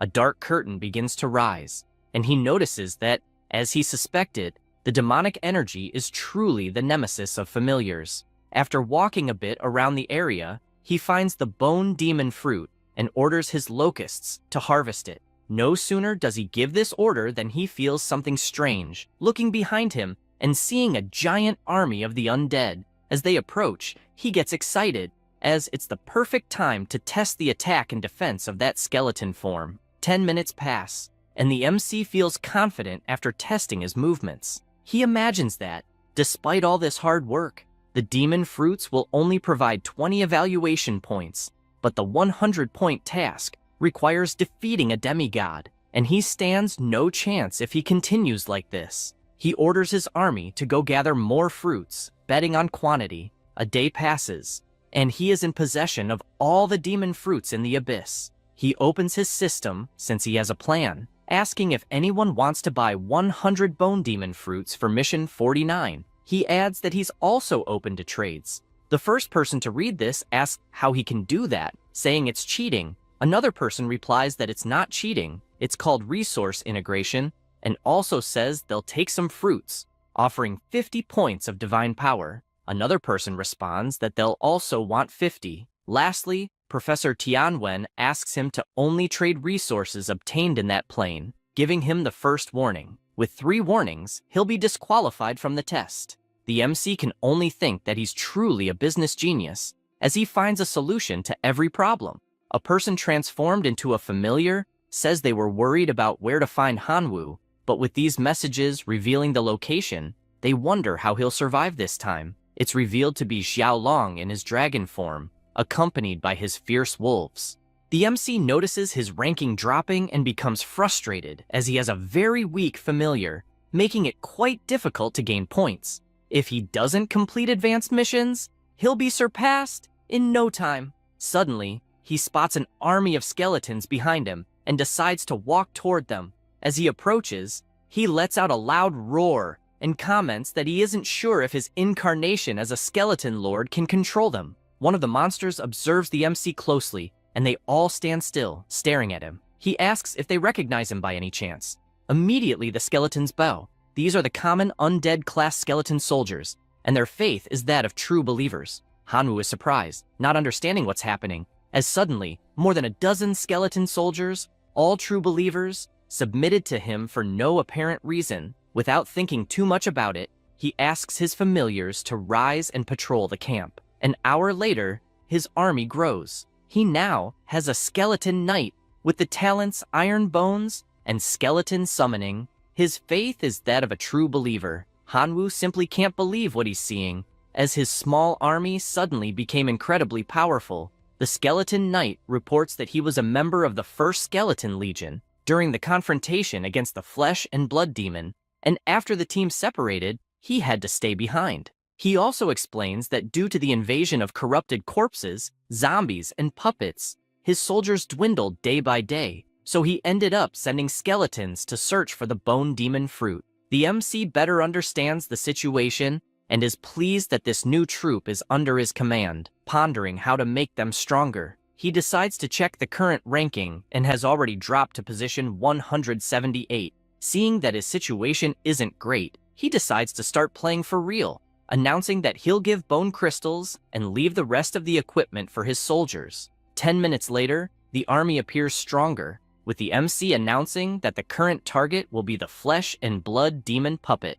They stand before the cave they are about to invade, and he explains to the army that the mission states there are about 10,000 flesh and blood demon puppets in the lair, and they need to work as a team, as their current strength is 1,000 skeletons. They then enter the lair, but soon notice several creatures running toward them, trying to determine if they are human or monster. The skeletons take position and begin killing all the approaching puppets. The MC watches from afar, hoping that the slain flesh and blood puppets could transform into skeleton soldiers, adding more strength as members of his team. An hour passes, and now his army consists of 7,000 skeletons. This fills him with confidence, as only 3,000 flesh and blood puppets remain in the lair, so the time is now. He shouts for his troops to advance with all their might. 3 hours pass, and a soldier returns with an item in hand, offering it to his master. His points increase by 60, rising to rank 108. Meanwhile, outside the lair, a wolf is sniffing around while its master is furious, as he can't find Hanwoo anywhere. Xiaolong decides to check the ranking and notices his target just gained 60 points, meaning he defeated the flesh and blood demon lair, exceeding expectations but making it clear that his luck ends here. With that said, Xiaolong heads toward the demon's lair and is enraged to see that Hanwoo secretly created a skeleton clan and, apparently, intends to use it to score high marks. Without wasting time, he orders his hellhounds to attack, running and leaping toward the MC, but the skeletons step in, protecting their master. The fight begins between the two sides, and Xiaolong admits that, in just 2 days within that dimension, Hanwoo descended to the Abyss Demon Plane and had already gathered so much power. If they waited a few more days, he'd have a colossal army. With this in mind, Xiaolong decides to join the battle too, in his dragon form, but is immediately blocked by the Skeleton Knight. The MC, curious, says to his classmate that he has no complaints but wants to know why he's attacking his family. Furious, he shouts that he simply doesn't like his appearance and demands that he die once and for all, unleashing several slashes with his roar and hitting him directly. The skeleton army is outraged by this scene, but the dragon sees them as a bunch of riffraff not even worth killing. They remain furious about what that dragon did to their master, until the MC gets up. Relieved that, fortunately, the skeleton lord can resurrect. He orders his army not to stand still, gathering all their strength and escaping as quickly as possible, leaving a warning that next time he meets Xiaolong, his death will be certain. Meanwhile, the little dragon decides to check the ranking and wonders why on earth Hanwoo hasn't been removed yet, until he takes a closer look and notices that this guy is at position 163, meaning he somehow managed to escape death. He becomes furious at this, and decides that, even if it takes all the time in the world, he needs to eliminate all those skeletons, flying straight to the front of the lair. But upon arrival, he realizes it's empty, with not a single skeleton in sight. He immediately orders his wolves to search within a 100-mile radius and not let a single skeleton escape. Some time passes, and the MC is still with his army, granting them bone crystal stones, imagining that, due to his classmates' attack, only 5,000 skeleton soldiers remain, who still need to develop. This item makes them more powerful. He checks his system and realizes that their strength is still insufficient, especially since, to be more recognized by the Imperial Capital Academy, they need to conquer even more notable achievements. The mission is to wipe out the fallen demon's tribe. The reward will be 80 evaluation points, plus a level 2 skill crystal, Chain Fireball. He is aware that the fallen demon is a native creature of the Abyss Demon Plane, but quite weak in strength, yet it's offering 80 points in the evaluation, possibly even allowing him to eventually use the fallen demon to mass-produce soldiers. With that, he informs his army that they are heading to the fallen demon's tribe. 2 months later, in the teacher's meeting room, a teacher comments that his class's student, Huang Fei, currently has an army of over 100,000 demonized goblins, and his points have reached 3,200, securing first place. Another mentions that Liumo is also doing excellently, with 3,010 points holding second place. Someone else asks Professor Tianwen why Hanwoo, who ranked first last time, isn't performing well this time. Letian interjects, saying he already mentioned that this boy relied on luck to get first place, but some short-sighted professor treated him like a treasure. Tianwen asks him to please show some decorum, as he's still a professor and should at least show a bit of decency. Letian asks if he's wrong since that student really is a waste, no matter how many resources are given to him. He says this while wondering if that boy will even make it out of the evaluation alive. The confident professor asks if he would like to make another bet, saying this because he is confident the MC will win. Letian asks if he's serious, and he responds that he's betting 10 divine points this time. The professor says he doesn't have 10 divine points but does have divine duties,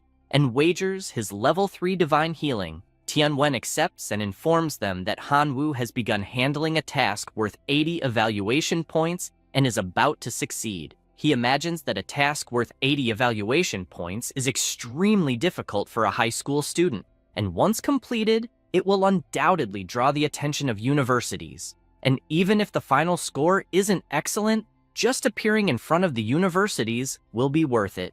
Meanwhile, in the Abyssal Plane, this place originally had millions of desolate demons, but now fewer than 100,000 remain. The MC is on top of a mountain, content as his strategy has worked so far, having gathered 900,000 skeleton warriors and ordering them to advance, as it's time to collect the debt. The army begins attacking the monsters until they are cornered. 20 minutes later, he raises his victory flag. The skeleton mages use their resurrection spells, and the corpses on the ground come to life shortly after. This new monster is the Skeleton Reviver from the Skeleton Clan. It is a transcendent undead with talents of hard bones, as well as skeleton resurrection. Its belief is universal. This surprises him, as the Skeleton Revivers are even stronger than the Skeleton Knights. The new monster laughs while summoning more skeletons to the army, which form even stronger than usual. The MC asks him to store some things so that his army will not suffer any damage. Suddenly, a soldier approaches, presenting the loot to his master. He notices it is a sacred item, the Fireball Staff. After being charged in the Divine Realm's core, it can grant some Central Clan members the ability to cast level 1 fireballs. Additionally, it is immune to demonic energy erosion, increasing various negative resistances. He also notes that the Source of Desolation can trigger a life transition, deciding to test it later with his locusts. Now that his army has over 1 million soldiers, he feels more confident in facing Xiaolong's army. He checks the task in his system and, after earning 80 mission points, his rank rises to 401, receiving a level 2 skill crystal, Fireball Barrage. The next task is a native race with 70 evaluation points. Knowing his next mission, he orders his enormous army to march immediately. 3 days pass, and the professors are watching the Abyss live. The system reports that Hanwoo has completed several consecutive tasks, rising to 4th place in the ranking. One of the professors comments to Tianwen that his student is truly incredible, having climbed from rock bottom to 4th place. Letian says it doesn't matter if he's in 1st place, he's still not the first. Suddenly, Battle Fury Academy sends a message, wanting to interview the student Hanwoo after the evaluation. At the same time, Hidden Dragon Academy does the same, wanting to schedule an interview with Hanwoo. The same goes for Qingshan College, which sends a message saying that if Hanwoo agrees, he can skip the college entrance exam and enroll directly. Letian becomes furious with Director Shu, asking why he's only showing university invitations for Hanwoo and not mentioning the others. He replies that currently, there are no other invitations for the other students. The professor can't believe this, as the MC is only in 4th place at the moment, with 3 students ahead of him. The director explains that the prerequisite for university invitations is a total score of 3,000 and having completed at least one task worth 80 points or more. Currently, Hanwoo is the only one who has met these requirements. Soon after, Qin Shuang also meets the two requirements and receives an invitation from Battle Fury Academy. The professor is no longer interested in university invitations, as there are fewer and fewer tasks left to complete, and Hanwoo won't be able to take first place. With this in mind, he contacts Xiaolong and informs him that only 3 tasks remain, and the evaluation is almost over, urging him to work hard to finish before Hanwoo takes the lead. Xiaolong replies that he understands and will complete a 90-point task before his classmate arrives. The MC decides to check the tasks still available. One gives 100 points and requires exterminating the Black Frog demigod people. Another gives 90 points and requires annihilating the Minotaur tribe. Lastly, there's also a task worth 90 points that requires eradicating the Treant's evil forest. He knows that he currently has 3,480 points, exactly 130 points behind the first place, and is currently in third, meaning he needs to complete at least 2 tasks, but all of them are extremely difficult, considering that he currently has 20 million skeleton warriors, along with 2 heroic life forms and 190 transcendent life forms. He decides to start by exterminating the Minotaur tribe. Meanwhile, within the Minotaur tribe, several explosions are happening. Xiaolong is battling them, but he is frustrated because it is too difficult. Suddenly, a giant Minotaur appears, roaring and smashing everyone. Xiaolong orders a retreat,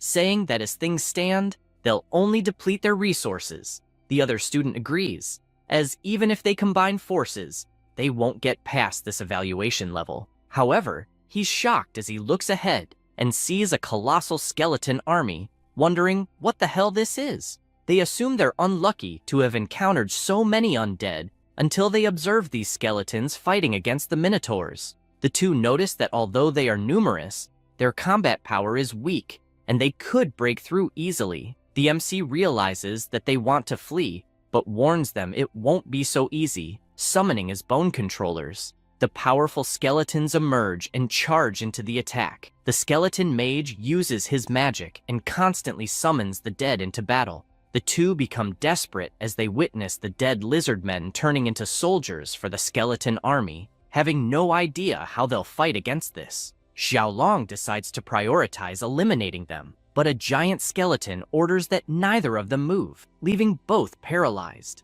The MC appears on top of the giant skeleton and greets both Xiaolong and Susun. Xiaolong can't believe it's Hanwoo and asks if the main clan isn't supposed to be the Locusts. Since he didn't get a greeting in return, the MC simply says goodbye, as courtesy is essential. He says this as the giant lifts its foot, and Xiaolong begins shouting no until he is completely crushed with a single stomp. Susun says there is no conflict between them, apologizes if there was any misunderstanding, and argues that killing him won't bring any benefit. The MC responds that letting him live won't bring any benefit either. The lion begs, saying he can share all the treasure he took from the abyss, pleading to be spared. The MC agrees to the deal and tells him he can leave, and Susun runs off immediately, fearing for his life. 5 hours pass, and the Minotaurs are completely defeated. Those who survive surrender,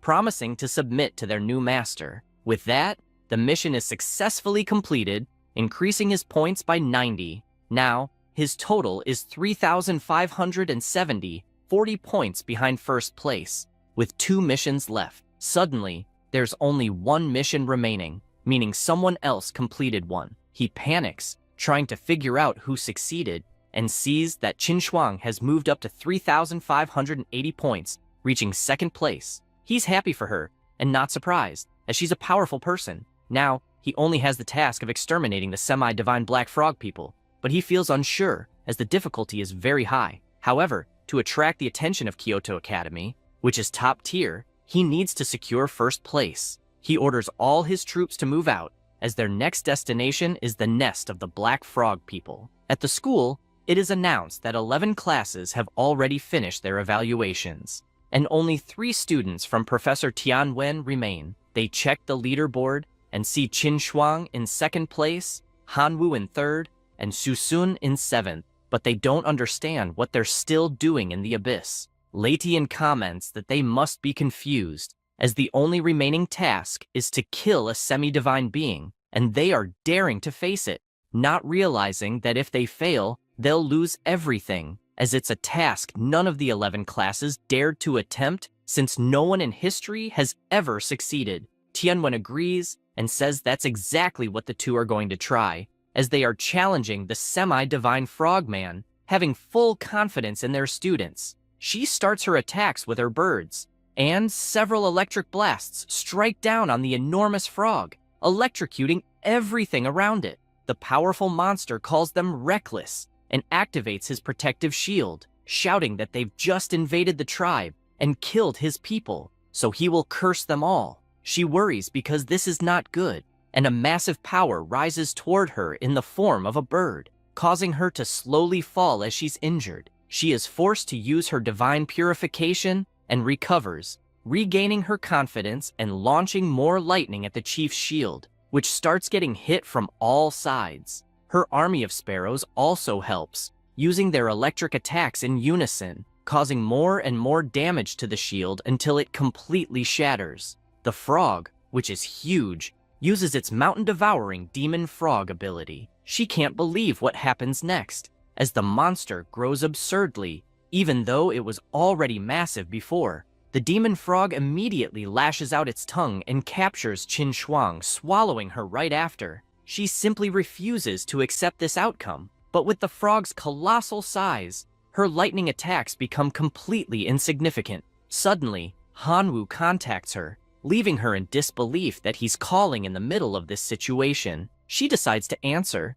and he asks where she is, because the decor of the place is quite unique. This makes her furious, telling him to mind his own business. The MC asks if she wants his cooperation, pointing out that in at most 10 minutes, all of her thunder sparrows will be annihilated. She asks why she should agree, but quickly changes her mind and says it's fine, making it clear that if they win, she will take the divine body of the semi-divine black frog, and he can have everything else. The MC says that's fine, and just asks her to issue a quick divine command, making the thunder sparrows pick up his elite troops, and he sends his location.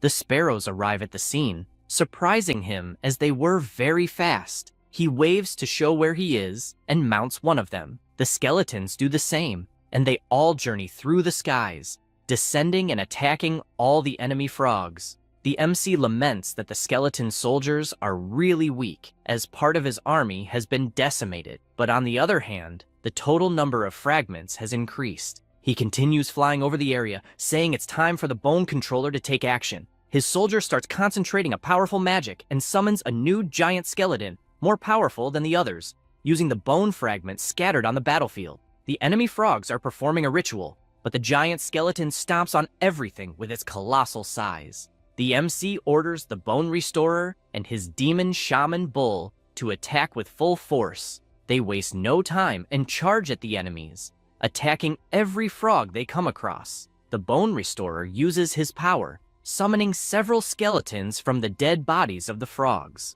The monsters are confused by what they've just witnessed, but due to this distraction, they suffer several electric attacks from the sparrows flying overhead. The chief admits he underestimated his opponent and, for that reason, decides to fight seriously, using his dark magic dusk. This causes a black moon to appear in the sky, frightening Hanwu, as it is a terrifying magic that drains the life force of all the skeleton soldiers. He worries about what to do since all his familiars are there. Suddenly, he hears a telepathic message from his other familiars, who say they are willing to fight for their god. He is happy, as it is John Feng and the dwarf Red Forge, and the situation has just turned perfect since a new day has arrived, meaning he can summon them. That said, the gate opens, and his familiar enters the battle, with all the dwarves following him. Not only them, but the locusts also arrive at the battle, telling their god they are ready to be used for the sacrifice.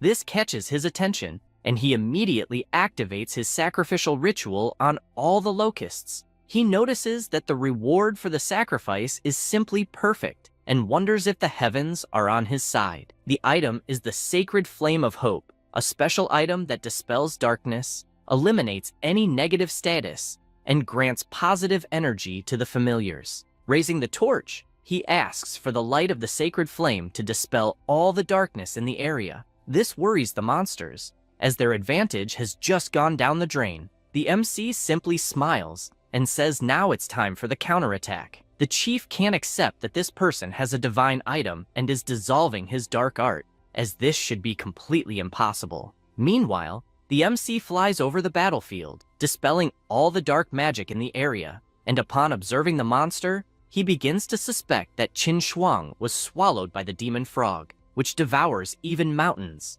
Thinking this, he asks his strongest familiars to kill this chief. The battle between them begins. The familiars focus on the monster's belly, which gives Qin Shuang an opening to escape. As she split the monster's stomach, she flies as high as possible, gathering an enormous amount of power, and releases it all at once, hitting the monster. Then, she gathers all the sparrows to attack as well, along with the red-forged dwarves, causing several explosions on the battlefield. Meanwhile, the giant skeleton keeps trampling the remaining living frogs. The monster, despite losing, warns them not to get too cocky, but before he can finish saying that, the MC appears with his sacred item, illuminating the area and giving Qin Shuang the opportunity to unleash her most powerful attack on the chief, thus winning the battle. She informs him that, as promised, she will only take the chief's body and the rest can go to him. The demon frog begs for its life and is willing to give everything it has in exchange for its survival. The MC says that after killing him, everything will be his anyway. He says this, and his familiar finishes off the enemy. Half an hour passes, and they gather all the treasures from the area. He asks if she's sure she doesn't want to keep any part of it. She says that a deal is a deal, so everything will go to him. Except for the chief's body, he puts a crown on his head and asks if he can at least keep this as payment for her help. She feels embarrassed, but says it's fine, she'll accept. The professor speaks telepathically, congratulating Hanwoo for doing a great job, and tells him that the directors of the top universities are interested in meeting him, so he asks him to return as soon as possible. Tianwen asks both students to follow him, but warns them not to say anything foolish, since they are about to meet some professors who are in the true God realm. They arrive at the place where everyone is gathered. The MC starts wondering if these examiners can see his unique life sacrifice ability, since everyone there is a true god. The bald one starts talking about Qin Shuang, saying that she comes from a family of true gods, and that they have many resources. He mentions that she is in possession of a divine body, as she kept the demon frog's body, and will probably create a lordly life form. Having said that, he asks how much divinity she currently has. Another examiner is surprised to see that she hasn't even ascended to the demigod status yet, and is already preparing a divine body for cultivation, and it seems the chance of success is high. The most incredible part is that even the officials, when they were demigods for years, couldn't achieve a lordly life form. The girl replies that she has 4 points of divinity. The MC, looking at her, thinks she's very clever, as she secretly accumulated 4 points of divinity and was probably invested with about 400 million divine power. Definitely, she is the face of wealth. The bald man speaks again, saying that her qualifications meet all the requirements of all the universities, and that, after completing her cultivation, she will be able to apply to any of them, finally experiencing university life. She thanks him for his generosity. He changes his expression as he now begins to speak about Hanwoo, and starts by asking if his familiars are really locusts. The MC replies that they are. With that answer, the examiner already marks an X on his report. Then he asks if his current divine points are 1. He responds affirmatively. The examiner marks another X on the paper and says he will ask one last question, wanting to know how he obtained the hero Jian Feng and the weakened version of the Lord Skeleton's incarnation that he showed in the exam. He is somewhat pleased, as it appears the examiners cannot see his ability, so he doesn't need to let them know about it. With that in mind, he says he cannot answer that question. The bald man apologizes, saying that the student does not meet any of their university's requirements, and, if he still wishes to apply, asks him only to keep working hard. The director, seeing this meeting, regrets it, as it seems the three professors are unable to see how excellent Hanwoo is.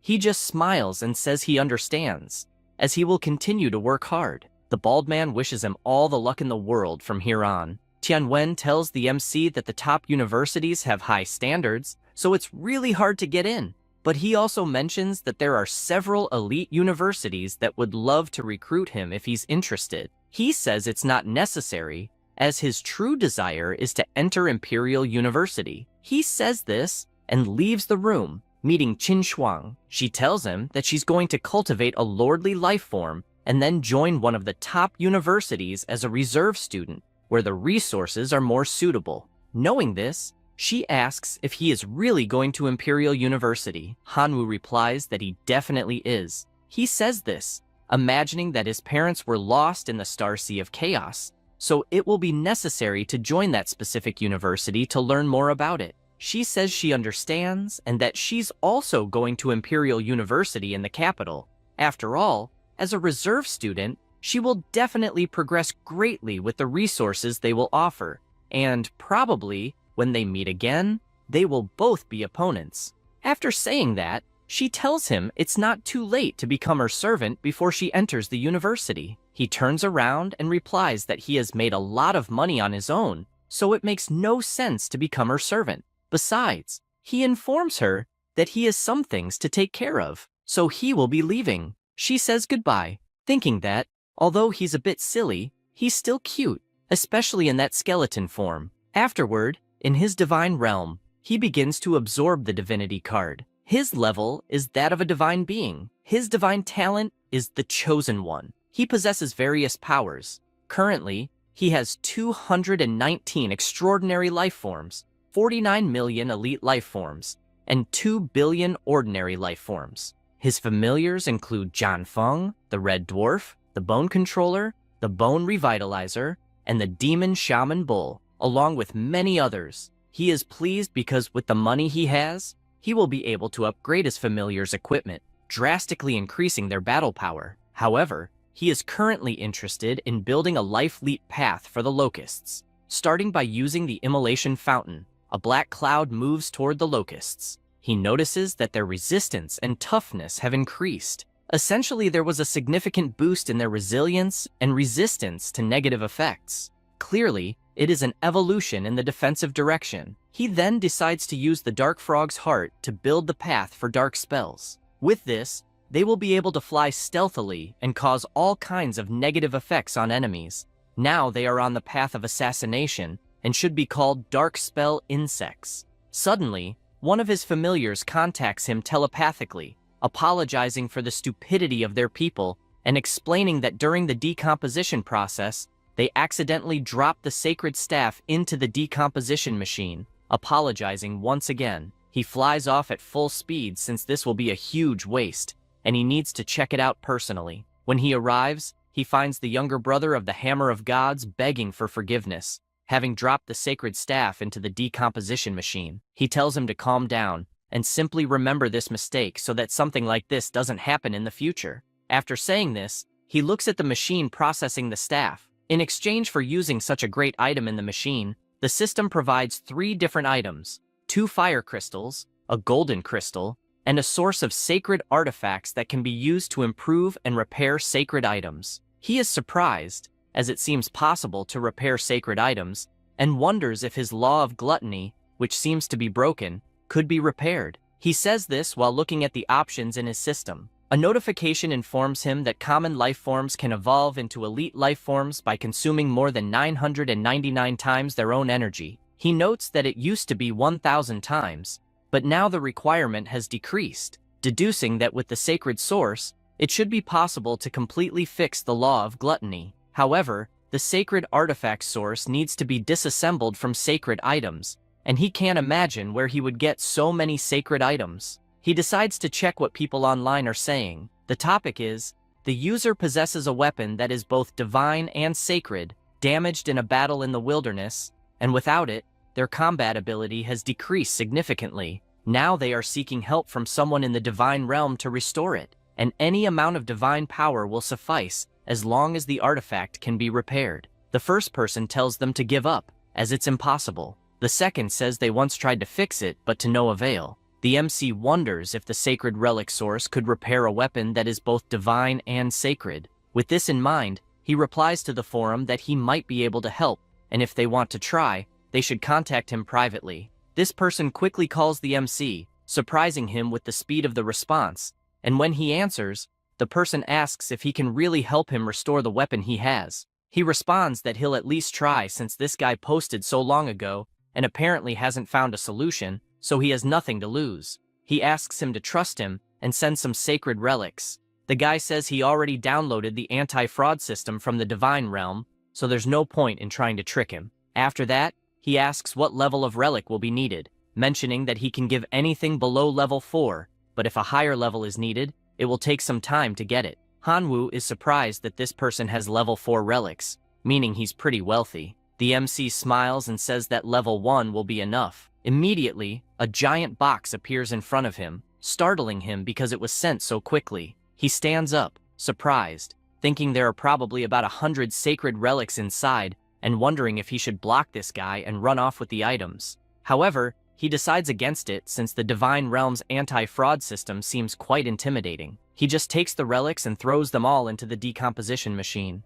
2 hours later, he receives 109 sacred relics. He keeps 9 of them for himself and enters the remaining 100 into the system, successfully sending them to the user who requested help. Soon after, this person calls him Master, saying that he saved him a lot with that help and begs him to assist in his divine realm as well. He notices that this person's name is Zhang and replies that what he enjoys most is helping people. This guy keeps channeling energy for now. At another time, at school, Tianwen is happy because he obtained the level 3 divine item from Letian. Back to the present, the MC calls the professor, who answers by asking what the problem is. Hanwoo says there isn't any major problem and that he just wanted to ask a few questions, like how he could obtain resources to upgrade the core level of the divine realm, as he searched online and found nothing. The professor explains that resources like divine pulpits, divinities, battle fragments, and others are very rare to be available online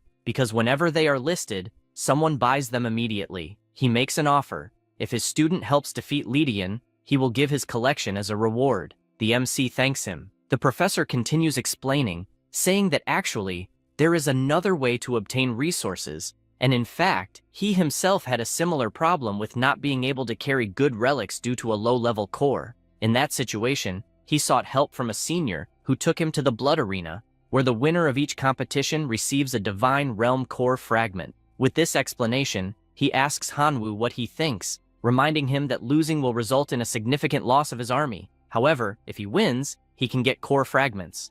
The MC thinks about how he recently spent a lot of money evolving his followers and is looking for an opportunity to test them. For this reason, he decides to say there's no problem since he lacks everything except followers. The next day, at the Blood Arena, both are present, and the MC says the place is truly magnificent. The professor asks them to wear a mask that prevents detection by demigods or anyone below that level, as they are in the outer realm, which is quite dangerous. The examiner asks them to fill out the form first. Meanwhile, the professor explains that the competition is divided into 3 categories based on the level of the competitors, for divine beings, demigods, and true gods. So, unless competitors specifically request a match, battles between different levels usually don't happen. Additionally, there is no limit to the number of followers in the army, so the defeat in the competition is declared when the follower mortality rate exceeds 50%. Some people persist, and the mortality rate reaches 100%. Shortly after this explanation, the system informs the MC that he has been matched with an opponent, so he should prepare for the broadcast. Then, he is sucked into another dimension, startling him as he didn't expect things to happen so quickly. Soon, he appears in another place. His opponent begins by intimidating him, asking if he's a rookie but tells him not to worry, as the Rat Lord will finish this quickly. The audience laments that an inexperienced rookie will face the brutal rat right away. Hanwoo starts to reflect that his first opponent seems to be a rat disciple and has a terrible reputation for being brutal. The system requests him to release his followers, as the match will officially start in 3 minutes. The buck-toothed guy wastes no time and summons his rats as followers, declaring that he will kill everything in front of him. The MC laughs, asking if he really wants to compete in numbers, and summons his army of locusts. The Rat Lord laughs upon seeing that his opponent's main followers are locusts, and is even more certain that the match will end before it starts. He says this, and a notification appears, informing them that the battle is about to begin. The rats prepare their bows, and, at the signal, shoot all their arrows. The MC immediately commands his locusts to activate their shields, successfully defending against the attack. The buck-toothed guy orders them to keep shooting, but Hanwoo shouts for his dark insects to launch a surprise attack. The familiar was flying over the rats' backs and, as commanded, uses its special ability on all of them, leaving them in a state of confusion. Then, he shouts for his demonic insects to kill all the enemies. They prepare their stingers and charge toward the still dazed rats. The audience is left in disbelief, as it was overwhelming. The current survival score for Hanwoo is 99%, while the buck-toothed guy's followers are at 22%. He screams that this is impossible and begs for it to stop, admitting defeat. Because of this, all the insects stop attacking, and under the pile of dead rats, an item appears. Hanwoo approaches and notices it's a fragment of the divine core, commenting that it looks very much like his life sacrifice ability. The system announces that the game is over, and both will be transported back to the waiting area. The professor greets him, saying he did an excellent job since he won the first competition and also gained a lot of divine power, and asks if he would like to proceed to the second round, as the family members did not suffer many losses. He further explains that if he wins again, he will earn 10% more fragments of the divine core than before. He responds that he would love to, excited since his family members need to train anyway. After that, 32 days passed, and he is happy because he won everything, but exploded 100 million of his locusts. However, it was worth it, as after 89 consecutive victories, he obtained many fragments of the divine core. With the current amount, he can upgrade his level to 7. Even though he is pleased with this, he thinks that it is becoming increasingly difficult to get stronger, as the amount of fragments required to reach level 8 is greater than the combined total of the previous levels. The professor comments that, in fact, with the current strength of his family members, he could try challenging the demigods. The MC asks if he will receive more rewards for challenging a demigod, while only at the divine level. He replies that he would earn 10 times more than he would in regular competitions. He gives an example, saying that if Hanwoo wins the match, he will have 90 consecutive victories multiplied by 10, resulting in 90 times the normal amount of fragments from the divine core. He ponders whether it is worth the risk. The examiner presents the form for inner-level challenge registration. Then, he asks if he has really thought this through, as it is a cross-level challenge. The MC replies that he definitely wants to. In the arena, everyone is commenting about the Locust Boy, who has been in the bloody arena for about 30 days and now thinks he can do whatever he wants just because he is the big star of the tournament, challenging the strongest. One guy comments that the demigods have higher levels of divine core and can carry superior sacred artifacts, so it is crazy for a Locust Boy to challenge them. Another comments that the kid needs to get a beating to learn a lesson. The professor warns that at that exact moment, the odds are 1 in 100, and even the entire audience does not like him. He says he is fine with that, and since he cannot bet on himself, asks the professor to bet 10 million power on him. Tianwen enjoys seeing all this confidence and says he will bet an additional 5 million from his own pocket, since all hopes rest completely on him, and also warns that if he wins, he will gift a magical weapon. The MC thanks him for his generosity, thinking that he doesn't even care about a magical weapon, as he is just excited to fight someone so strong. He goes to his divine realm, as he hasn't added any sacred artifacts to his divine core, and wonders what he should add, as the law of gluttony and the pearls of poisonous mist seem almost insignificant.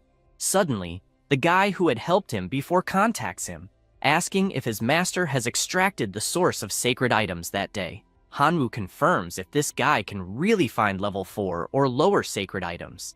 He replies that he has a large stock of level 4 or lower sacred items and can send them if needed. Excited, he responds that he actually needs powerful level 2 sacred items, preferably with poison, earth, darkness, and fire attributes.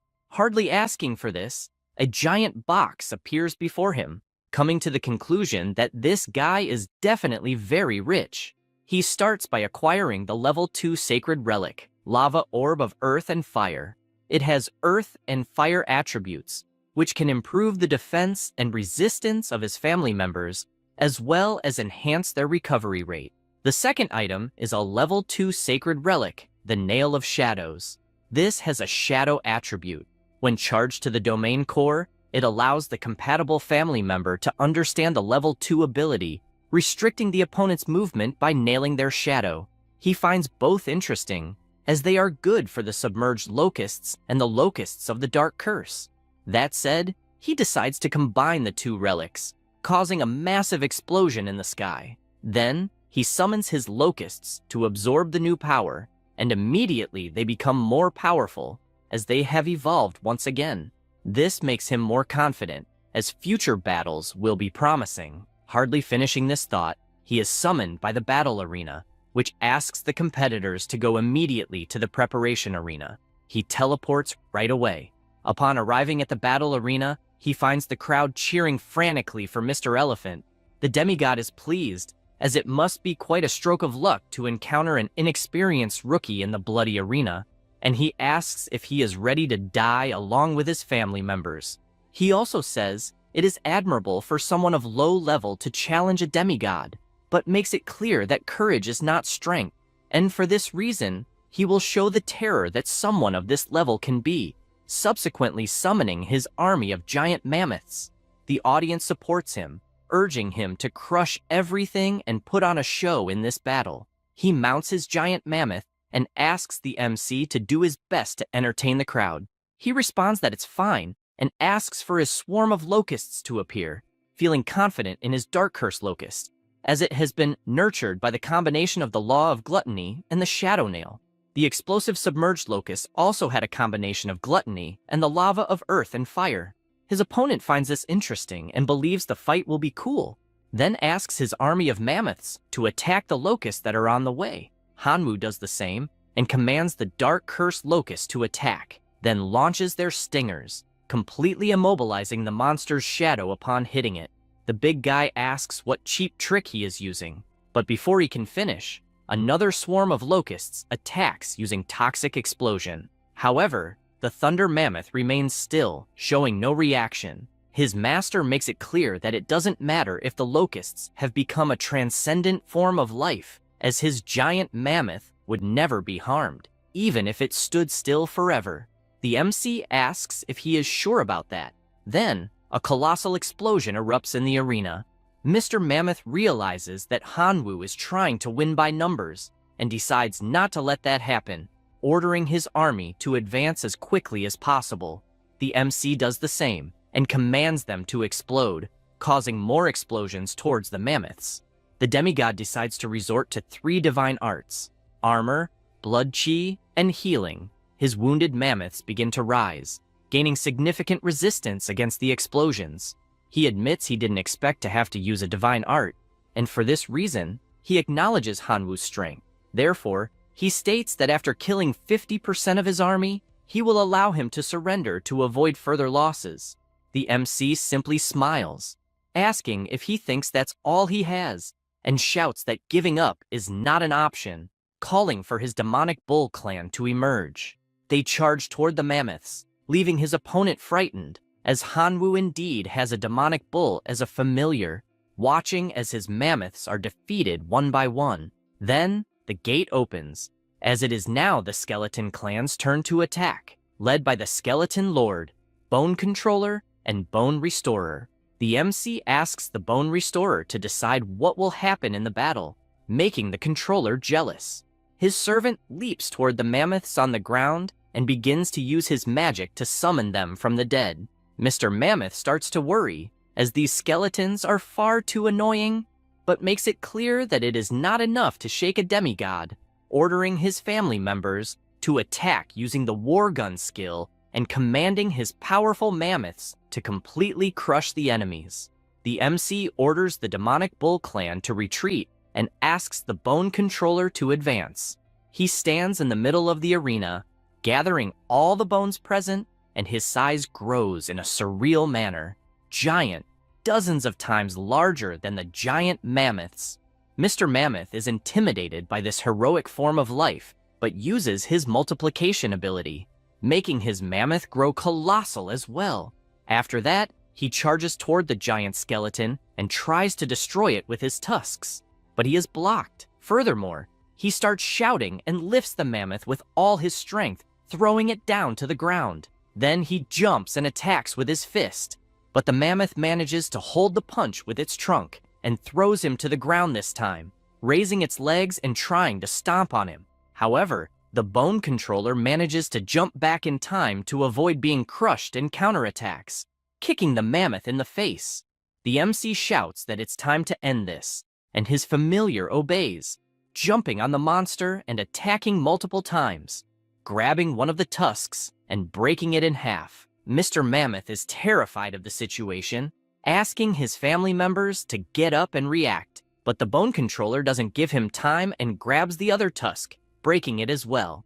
Hanwoo admits to being surprised, as he made the bone controller learn hand-to-hand combat, but he didn't expect it to work so well, especially since it is gigantic. Hardly finishing this thought, his familiar kicks the mammoth, sending it flying toward its master. He orders his army of giant mammoths to surround the enemy until they wear him down. They obey and start running toward the bone controller, but without giving much of a chance, he stomps, exploding some mammoths on one side and kicking others away, finishing with several punches to the ground, tossing the mammoths all over the arena.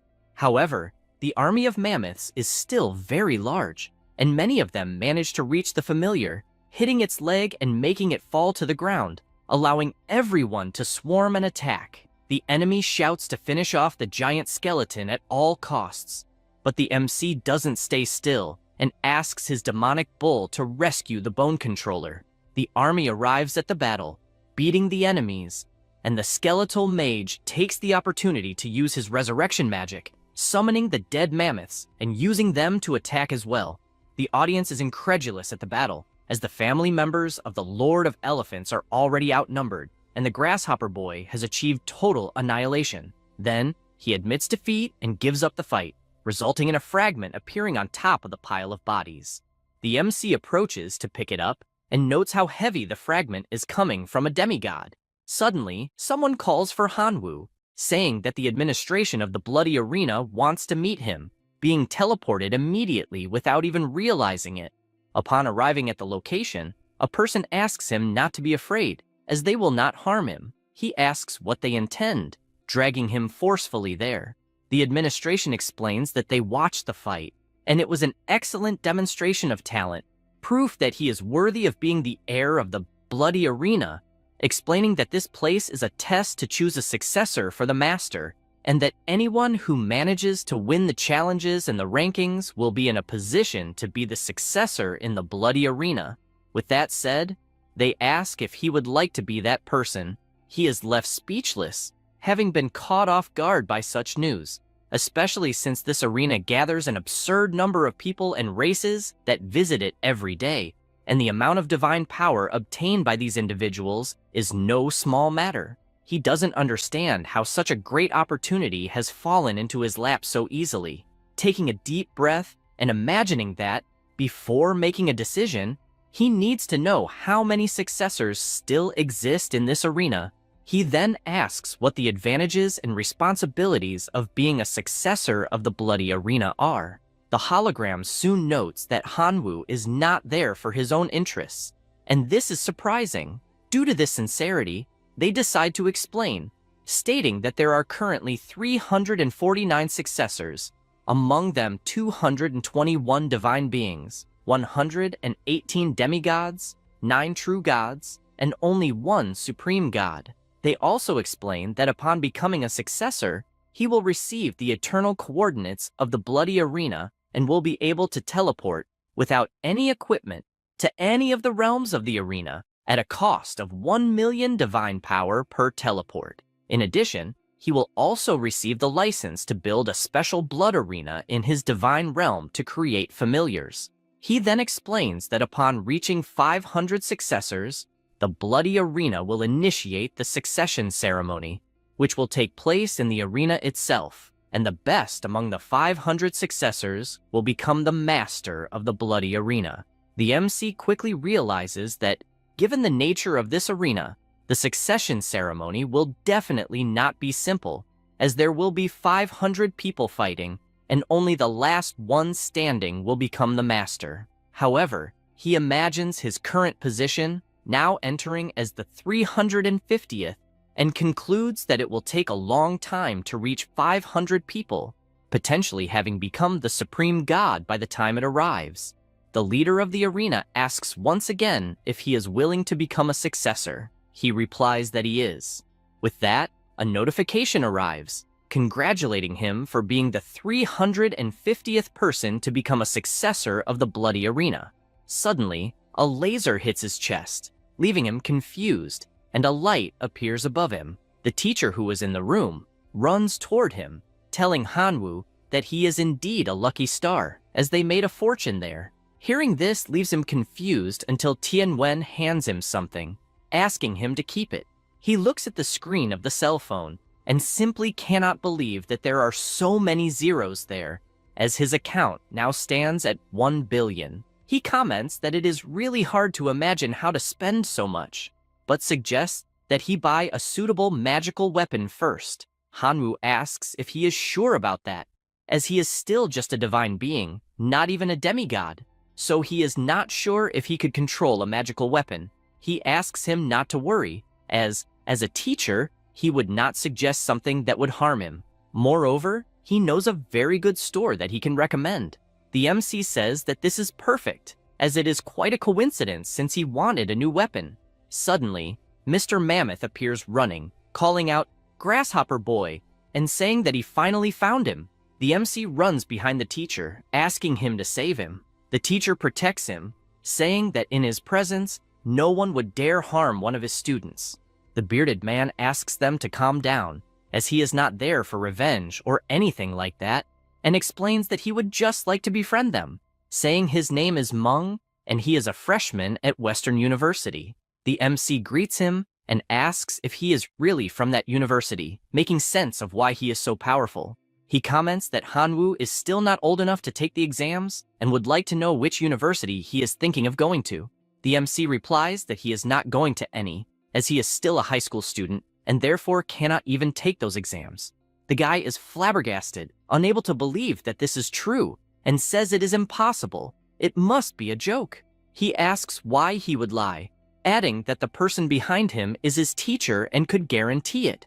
Tianwen confirms the information and mentions that the MC was even invited by some universities, but his goal is to get into Imperial University. However, the professor responsible for that university was not interested in him. Mr. Mammoth says he understands and praises him for thinking big, as Imperial University is the most powerful among the top 3, and wishes him all the luck in the world to succeed one day. He explains that he will report this case to his own university that night, and probably the higher-ups will contact him, in addition to asking him to keep his family members updated as much as possible to get on the university's reserve list. Hanwoo, suspicious, asks if he will really help him like this, just out of the blue. The bearded man laughs and says that this is obvious, as he sees great potential in him, but makes it clear that the path to becoming a demigod is long, and it is naturally easier to have several partners who can trust each other than to fight alone. He also explains that after recommending him to the university, and if he gets in, he himself will also receive a bonus in the form of resources. So it is a mutual gain. Hanwoo says he understands and thanks him for the help. The demigod says it's nothing special and only asks that he continue working hard. He suggests that he invest heavily in the main familiars and, in the near future, in heroic life forms. After all this, the MC goes to Wanbao Street, heading towards the treasure pavilion. The professor accompanying him asks to enter, and a beautiful woman is inside, welcoming the two of them and asking what level of equipment they are looking for, or perhaps if they are there to meet the master blacksmith.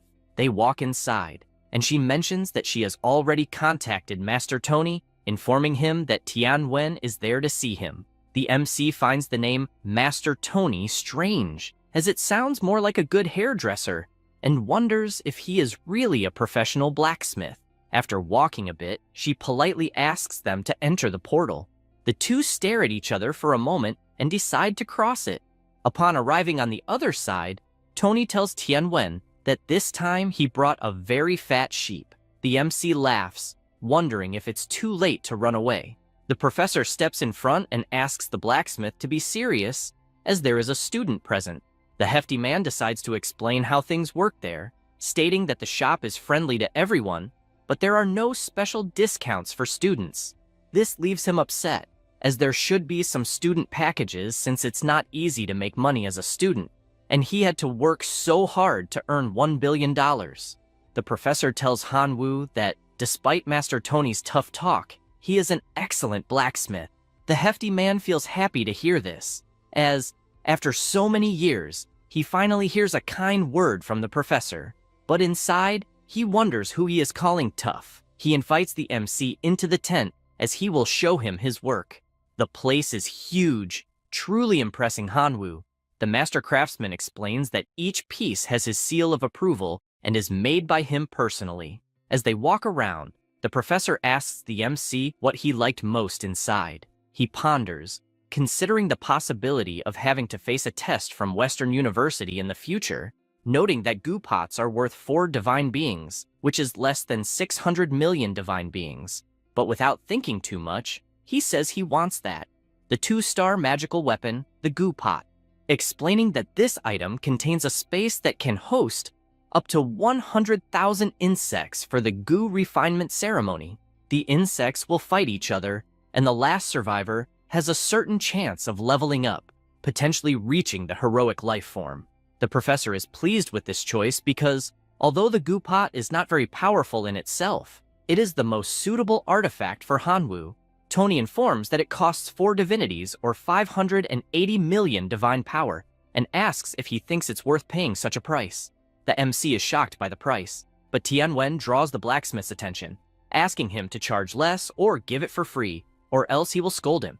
He says it's fine and charges 600 million, even throwing in a 0-star artifact, the Eye of Detection. After that, the two leave happy with their purchases, but the blacksmith calls out to his guest, saying he created a new special artifact based on the remnants of a lost civilization and mentions that it might suit his style. The professor takes the artifact in his hand to check what it is, and, after analyzing it carefully, begins to yell at his friend because, despite treating him well, he's still treating him like an idiot, and says that this ball has no power at all and asks why he's trying to trick him. Tony asks him to calm down, saying he will explain, and informs him that it's called Greedy Wolf and came from a civilization lost long ago. This greedy wolf frequently liked to plunder, and, as everyone knows, artifacts can't be used by another master. After plundering these items, they were treated as mere scrap. The ruler of that civilization was particularly saddened and mobilized all the skilled artisans, finally creating the divine artifact, Greedy Wolf. Having said that, he informs the MC that he will offer a special discount, and because it's an artifact from a lost civilization, he will charge only 1 billion divine power. He finds this price very cheap, as it's an artifact that caused the destruction of a powerful civilization, and wonders if this is some kind of joke. The chubby guy comments that the artifact still has minor flaws. It can devour artifacts to grow, but it will grow 10 times slower, and after devouring, it can inherit some passive abilities, but it can't inherit divine spells. The professor asks if this isn't just a waste. He replies no, asking to be insulted all he wants but never dare insult his work. Hanwoo immediately says he'll buy it for 400 million. Tianwen asks him not to do that, as 400 million is a lot of money.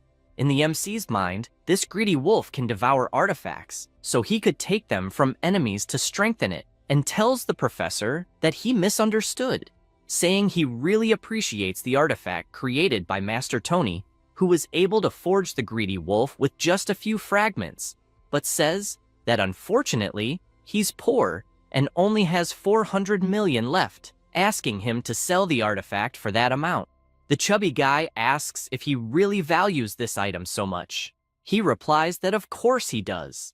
Knowing this, Tony decides to sell it for 400 million divine power, as money can't buy anyone's trust, thus handing over the item and saying the deal is done. After that, the MC returns home and begins a ritual, dripping a drop of blood on the goo pot, the greedy wolf artifact, and the eye of detection. The blood gathers in one place, and this makes him happy, as the goo pot has recognized him as its master. At that moment, a frog emerges from the item, and the MC asks it to start practicing immediately. Then, he wonders why the greedy wolf isn't reacting, and thinks maybe it wants more blood, questioning if it's a vampire. Suddenly, the artifact starts to glow brightly, and a wolf appears in front of him. He wonders if it's the greedy wolf, as it looks more like a dumb dog. The wolf immediately says it wants to eat artifacts, and the MC becomes thoughtful, as the law of gluttony affected it right after being summoned, and he doesn't know how on earth he's going to find artifacts to offer, since he's broke at the moment. Throwing a crystal he had at the moment, the wolf immediately jumps to devour it. Meanwhile, he decides to check on what his other familiars are doing. The locusts are training, the red dwarves are mining, the demon bulls are reading about building structures, Jian Feng is still meditating to increase his power, and the skeletons are feeding on crystals. He knows that thanks to the source of sacred items he obtained earlier, he finally repaired and upgraded his law of gluttony to level 3, and the effect at this level is quite strong, making it possible to evolve an elite life form just by eating. With his eyes still gleaming, he imagines that with a few more upgrades, common life forms could evolve into extraordinary life forms. So his locusts will evolve significantly if they have enough food. A week later, the time for a new sacrifice arrives. Raising his hand and saying he will sacrifice 13 billion locusts this time, a giant vortex appears, and he immediately notices the reward for sacrificing 13 billion locusts, which is much better than the last one. The first option is 10,000 night demon hunters, an extraordinary life form. The second option is a 3-star artifact, the Steel Blade. It allows core familiars to summon a steel blade as a weapon, increases strength against beasts by 15%, and adds a divine art called Sovereign. The third option is a level 2 sacred item, the Stone of Enlightenment. There is a chance for a core familiar to be transformed into a semi-human form. He thinks the last option is incredible and decides to choose it. The item then appears in his hand, and he immediately breaks it.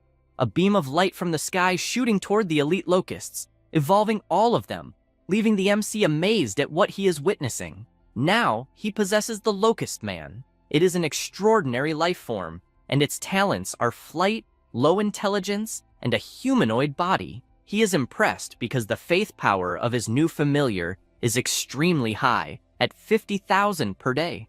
At that moment, he receives a call from the professor.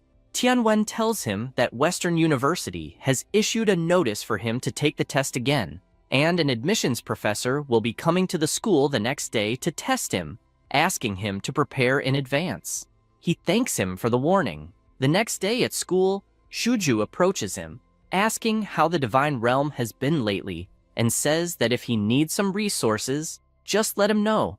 Although he can't get them himself, he has many demigods in the family who can.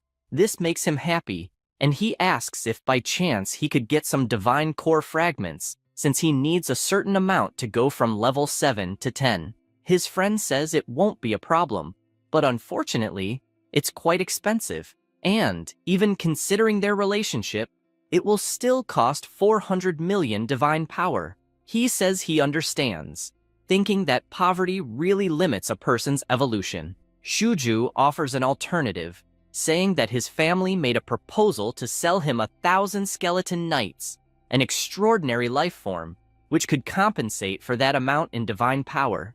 The MC, without thinking twice, says it's a deal since they're talking about skeleton knights. His friend feels a bit annoyed by such a quick response, thinking maybe he should have asked for the bone controller, a heroic life form. At that moment, Tianwen enters the room calling for Hanwu, informing him that the evaluator from Western University is waiting in the teacher's room. Upon arriving, he sees the bald man again, who comments that he remembers him as a student who didn't pass the test, but managed to get an internal recommendation, and says it won't help much since Western University is much harder than the high school exam. He also mentions that to prevent cheating, only core familiars authorized for the test will be allowed, and as far as he recalls, his familiars are locusts. After saying this, he asks the student if he has any questions. The student replies that he does not. The evaluator explains that the test is to invade a small civilized village on the outskirts of the field called Duolong City, and this place has a solid hierarchy and career system that will directly affect both the familiar and the master. Once recognized by the system as a disaster demon, the professionals in Duolong will hunt him down to completely destroy him. The mission is simple. He must kill at least one master who guards Duolong City. The MC asks how many troops and masters there are in this city. The man with the mustache replies that although the city is not large, the average population is 10 million, with more than 10% being professionals, and there are 5 heroes. For any additional information, he will have to explore on his own, and he is told that he has 1 hour to prepare. Hanwoo tells his professor that he would like to use the recently obtained class points to exchange for 3 level 1 sacred items. He is told to simply choose. After this, back in the core of the divine realm, he places the missing fragment, and with that, his divine core is upgraded to level 10, and the space has expanded. Now he decides to equip the 3 sacred items he just obtained, starting with a level 1 item, Poison Gland. Once loaded into the divine core, there is a chance that core familiars will acquire the poison attribute and develop a poison gland. The second is a level 1 sacred item, Earth Core. Once loaded into the divine core, there is a chance that core familiars will gain the earth attribute and improve their defense. Lastly, another level 1 item, the Goblin Short Bow. It is both a sacred item and a divine weapon. When loaded into the divine core, there is a chance that core familiars will gain the ability to summon a goblin short bow as a weapon. The host god will also gain the ability to summon the bow himself. All items were successfully loaded. The MC is excited since most of the locusts have poison glands. Half of the immolated locusts have improved defense, and almost all the locust men can now fight using the bow, so he is looking forward to an easy test. The next day at school, the evaluator informs Hanwoo that he and his familiars will be teleported together to the outskirts of Duolong City. He then touches the crystal and feels a strange sensation being thrown to the test site right after. Several notifications appear, stating that an intruder has been detected, and asking him to leave the current realm, or he will be labeled as a demon and eliminated. Since he did not retreat, the MC was identified as the Demon Locust King. He notices a panel opens in front of him, where it states that he is the Demon Locust King and is at level 80, even showing his equipment and abilities. He is surprised they can even see the levels of the 2 newly born heroic locusts. The Locust Man is at level 60, possessing some talents in addition to abilities. He tries to understand what it means to be at level 60, as it's difficult to know without references. His familiar approaches, saying that there are creatures attacking them. The MC immediately mounts on its back and asks to go check out the enemy. At the scene is Thorn, a second-class adventurer who is impressed by the absurd number of monsters appearing. By his side is the Fist of Fury, a first-class adventurer who tells his friend to cheer up. After all, the more monsters there are, the more rewards they will get, and when they get enough money, they can advance their classes. Nearby is a ghost, and by his side is a female adventurer, the Water Sage. Also present is the Fire Mage, saying that the locusts are weak. No matter how many appear, they will keep dying. Thorn warns them to be careful, as it's impossible to predict what will come next. The MC arrives at the scene and sees these adventurers killing his locusts, deciding to use the Firefly Detection Eye. First identifying Thorn, who is at level 37, and his profession is warrior. He also notices that all 4 of them wear the same style of badge. The difference is that Thorn's emblem is made of silver, while the other 3 have bronze emblems, leading the MC to conclude that this guy is the team leader. The adventurer is visibly surprised by the absurd number of locusts appearing and tells his group to retreat, saying they can't kill them all. Hanwoo orders the Locust Man to go test their strength. Landing on the ground, the Locust Man makes it clear that no one will be leaving. The adventurers are in disbelief, realizing it's a third-class monster, and they all start running, trying to buy time. They unleash one of their most powerful attacks, but it only leaves a scratch on the Locust Man. One of them admits that there's nothing they can do since the monster before them is too strong, just before he gets kicked, sending his sword flying away. The familiar now decides to hunt down the remaining adventurers. Afterward, all 4 are captured, and the MC stands before them with a menacing aura. One adventurer begs the ugly monster in front of them to stay away. Hearing this makes the MC furious, saying he's a handsome guy and asking why they're calling him ugly. He then says they can live if they just answer one question. He wants to know how he looks in their eyes. The boxer responds that he will never answer a monster's question. For saying this, he gets punched hard in the stomach by the Locust Man, even shocking Hanwoo, who remarks that he was just trying to scare him, but his familiar actually hit him. The girls start screaming in panic as their friend lies unconscious on the ground, but the MC orders his venomous insect to silence them all at once. Thorn asks what the MC really wants. Changing his expression, the MC says he's already asked once and just wants to know how he looks in their eyes. The swordsman answers that he has big eyes and long antennae. This makes the MC think that it's the description of a giant locust man. Apparently, the area is deliberately tarnishing his image for the invaders. He says, "This is great," and asks them to keep answering his questions. 3 hours later, he unties Thorn, saying he got everything he wanted and that he can leave now. Thorn flees at full speed, knowing he urgently needs to report to the Adventurers Guild. Naturally, the MC begins following him through the air and becomes aware of the location of the others. He apologizes, saying he can't have his whereabouts exposed so easily, and asks him to rest a bit before leaving, casting a spell that puts him to sleep. Hanwoo becomes thoughtful, realizing that according to Thorn, there are millions of adventurers in the city, and if they attack the place directly, they will likely lose. He concludes that he must find a way to boost his army's combat power to at least level 60 or higher. Nearby, he notices the presence of goblins, which, like it or not, are better than nothing. He realizes that all the goblins are low level, but their leader is at level 62, reaching the 3rd level, and wonders how he obtained that class. Curious, he asks the leader how he achieved it. The leader responds that he ate many class fragments left behind by adventurers, and that's how he got a class. The MC is pleased with this information, realizing that apparently, if his locusts eat 39 class fragments, they too can obtain a class. He immediately summons his locusts and gives 2 orders: to keep an eye on the Adventurers Guild and to collect class fragments. 3 days later, he has gathered plenty of fragments and thinks it's time to start fusing them. He begins his ritual, and the class selection appears, offering options like mage, fighter, warrior, and archer. Choosing the last option, archer, he figures that a long-range attack method is perfect for the Locust Man. The MC is pleased since the bow worked perfectly on his familiar, and now he wishes he could absorb another corresponding 1st level class to boost it straight to the 3rd level. At that moment, one of his locusts reports that they found a cave, and the pressure emanating from it was terrifying. He asks them to take him to the location.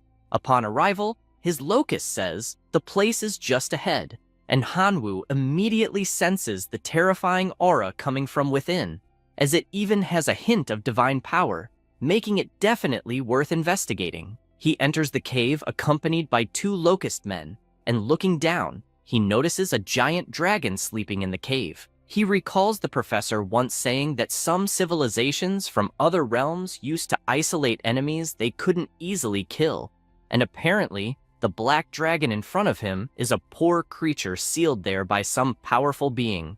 A locust then uses its detection eye. This is the black dragon Elphus, level 103, sealed, Its original level is 149.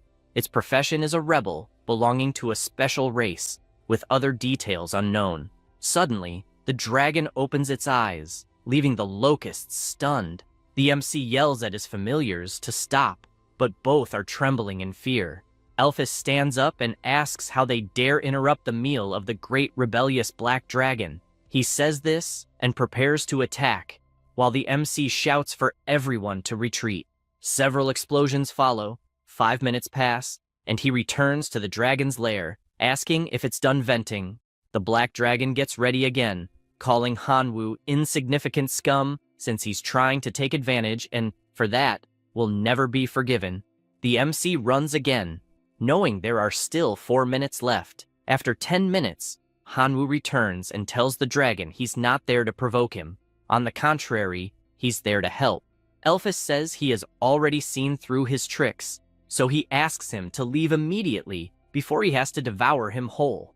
The MC grabs his bow and asks if, being trapped like that, he could devour anyone, launching an arrow that bounces off the dragon's scales. The dragon asks if he's really going to keep making insignificant attacks since, as a black dragon, he has absolute defense. Hanwoo summons his sword and says he'll pay to find out, delivering an attack that barely scratches him. Enraged, he asks to infuse 10,000 of divine power, knowing he needs to cause at least some damage for Elphys to cooperate. Then he unleashes much more powerful attacks, and this time, blood begins to flow. The dragon becomes furious, asking how he dares wound a supreme being in such a way. The MC replies that he has many more weapons, and if Elphys keeps talking nonsense, he might end up dead. Elphys asks what the MC wants after all. The MC says he has a dream, which is to kill the hero of Doran City, but with his current strength, that's not possible. Facing this hero is impossible, and for that reason he needs help. The dragon says he's been sealed there for many years and has no way to escape, so how could he help? He also explains that the chains binding him are special artifacts, created by the guild itself, and not even his dark power can destroy them, much less a common sword. Hanwoo asks if he's sure the chains are artifacts. He replies that yes, he is sure, as he would never stoop to lying. Knowing this, the MC summons an item, as he has a solution to this problem, then asks for the wolf cub to appear. The aura begins corroding the chain until it's destroyed, leaving the dragon surprised by what he's seeing, and he asks for help to quickly break the other chains, since the great black dragon Elphys commands him. Hanwoo gets irritated and asks what he just said. He repeats, saying to hurry and free the great black dragon that commands him. The MC points out that he just broke one of the chains and asks him to show a gesture of goodwill, as he hasn't done anything for him and even claimed to command him. The dragon asks what he wants. If it's to kill the hero, he already agrees, asking again to hurry and break the chains. Hanwoo changes his mind, asking the dragon to serve him for 100 years as a reward for freeing him. The dragon gets furious, asking if he's delusional. The MC makes it clear that he can save him, yes, just as easily as he can kill him.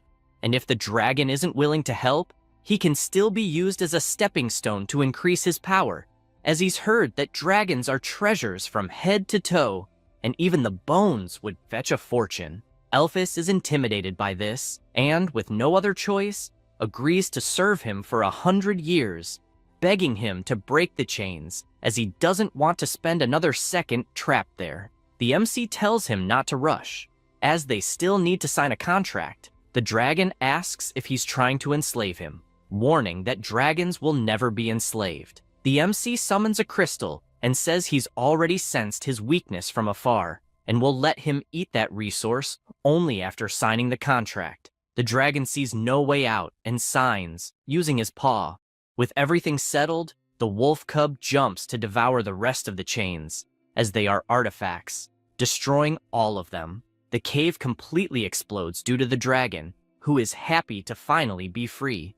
After that, in Doran City's town hall, a meeting is taking place, and the martial saint hero reports that the black dragon has just been freed and asks for everyone to join forces to destroy him, as the seal must still be weak.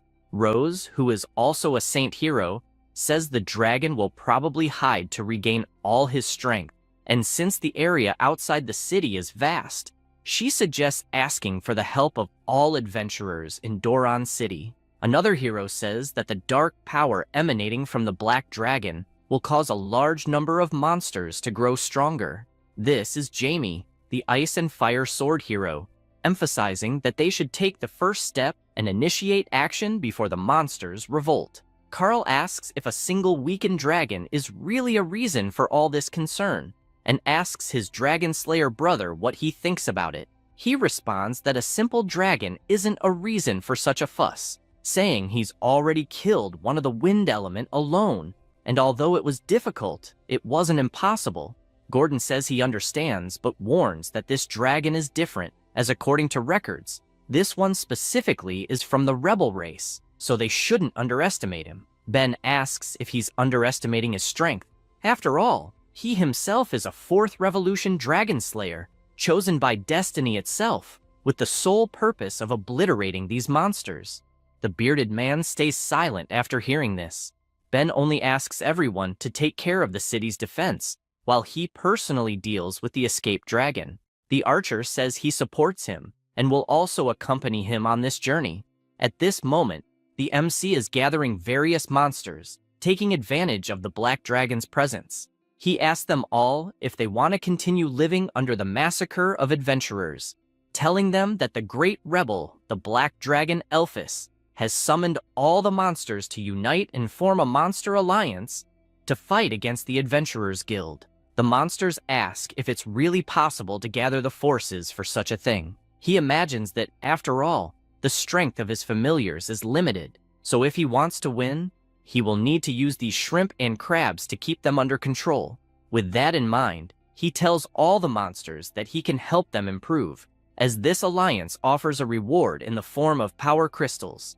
In other words, any monster of any race can trade equipment and fragments. A few days pass, and the black dragon is offering his blood to help the MC advance to the 3rd level. However, he says he's getting a little dizzy from the blood loss, so he asks for 500 black crystals, as it's not a big deal. Hanwoo turns and tells him not to pretend to be weak, and besides, 500 black crystals are not cheap, and he'll pay that in installments. After that, the system informs him that there has been an advancement from the 2nd transformation profession to the 3rd transformation profession, Black Dragon Warrior. The talent is Black Dragon Blood. Its effect is a 50% increase in physical performance, a 50% increase in resistance to all elements, along with a huge increase in strength and affinity with the darkness attribute, as well as the ability to transform into the Black Dragon. He finds all of this interesting and asks to activate the transformation. His body immediately transforms into the new form. Now, his level is 125, with 85 max level familiars, along with divine creatures. His class is Black Dragon Warrior, among several other changes. He imagines that now he should be able to face the heroes alone. Suddenly, the Black Dragon becomes restless, prompting him to ask what's wrong. At that moment, some beams of light appear in the sky, and 2 heroes appear in front of him. Ben looks at the dragon and says he expected nothing less from a pureblood, commenting that his class will rise significantly after killing him, asking his colleague to raise a barrier so no other monsters can disturb them. The archer says it's fine, as he won't let anyone get close. He says this and uses his skill, creating a huge shield that covers the entire area. After doing this, he notices that the level 125 Locust King is present and didn't expect such a powerful monster to exist near the city, saying that in reality, it doesn't matter since he won't allow it to interfere in the fight. Hanwoo is pleased as he wanted to practice his new skills by finding a hero to kill, but it turns out they came right to his door. He imagines this and uses the detection eye on the green archer. Upon doing so, he discovers that the hero's name is Carl Smith, and his level is 131. His occupation is Windrunner in the 4th transformation, and he has various skills. He wastes no time jumping and throwing his swords. However, the hero dodges and soon appears behind the MC, delivering an attack from two different directions, making him wonder why there are two of them, and he asks his locusts to urgently break the barrier. Meanwhile, Ben's aura is overflowing as if there were several dragons charging to attack Elphys, and the battle begins with a dragon-on-dragon fight until he appears behind him, ready to attack with his sword, landing a direct hit that sends Elphys crashing to the ground. The hero goes to his head and asks the dragon spirits to take the black dragon back to Doran City, then asks his colleague if he needs any help. He replies that he doesn't, as he can handle that demon locust alone, and asks him to return to the city, saying he'll join him soon. With this response, the dragon slayer begins to leave, taking the black dragon along with his spirits. The MC becomes furious and orders his swarm of locusts to break through the barrier at all costs. His familiars obey and begin attacking the shield, which cracks shortly after, leaving Carl in disbelief that the barrier is really breaking. He starts using his techniques to kill the locusts, but becomes worried because the number is colossal, and his mana is running out, so he needs to find a way to escape. Shouting for the insects to die once and for all, their numbers only increase until the massive army finally reaches him and, after covering his entire body, devours every last inch of flesh, leaving only the bones behind. At that moment, the evaluation professor tells Hanwoo that he did an excellent job completing the mission and mentions that the portal will open for his return. He asks to wait, as he can't return yet. The bald man asks if he has his mind set on rescuing that captured dragon. The MC responds that that's exactly the case since he needs to save him, because he's his contracted partner. The professor makes it clear that if he goes to the city, he won't just face Carl, like before, but rather 4 heroes at once, as well as millions of armed adventurers, something that even a demigod would have a high chance of failing at, let alone a small divine being. Hanwoo says he's aware of the situation, and that's why he formally requests permission to release all the races within his divine domain to fight by his side. In exchange, he's willing to increase the difficulty of the mission by capturing the entire city of Doran.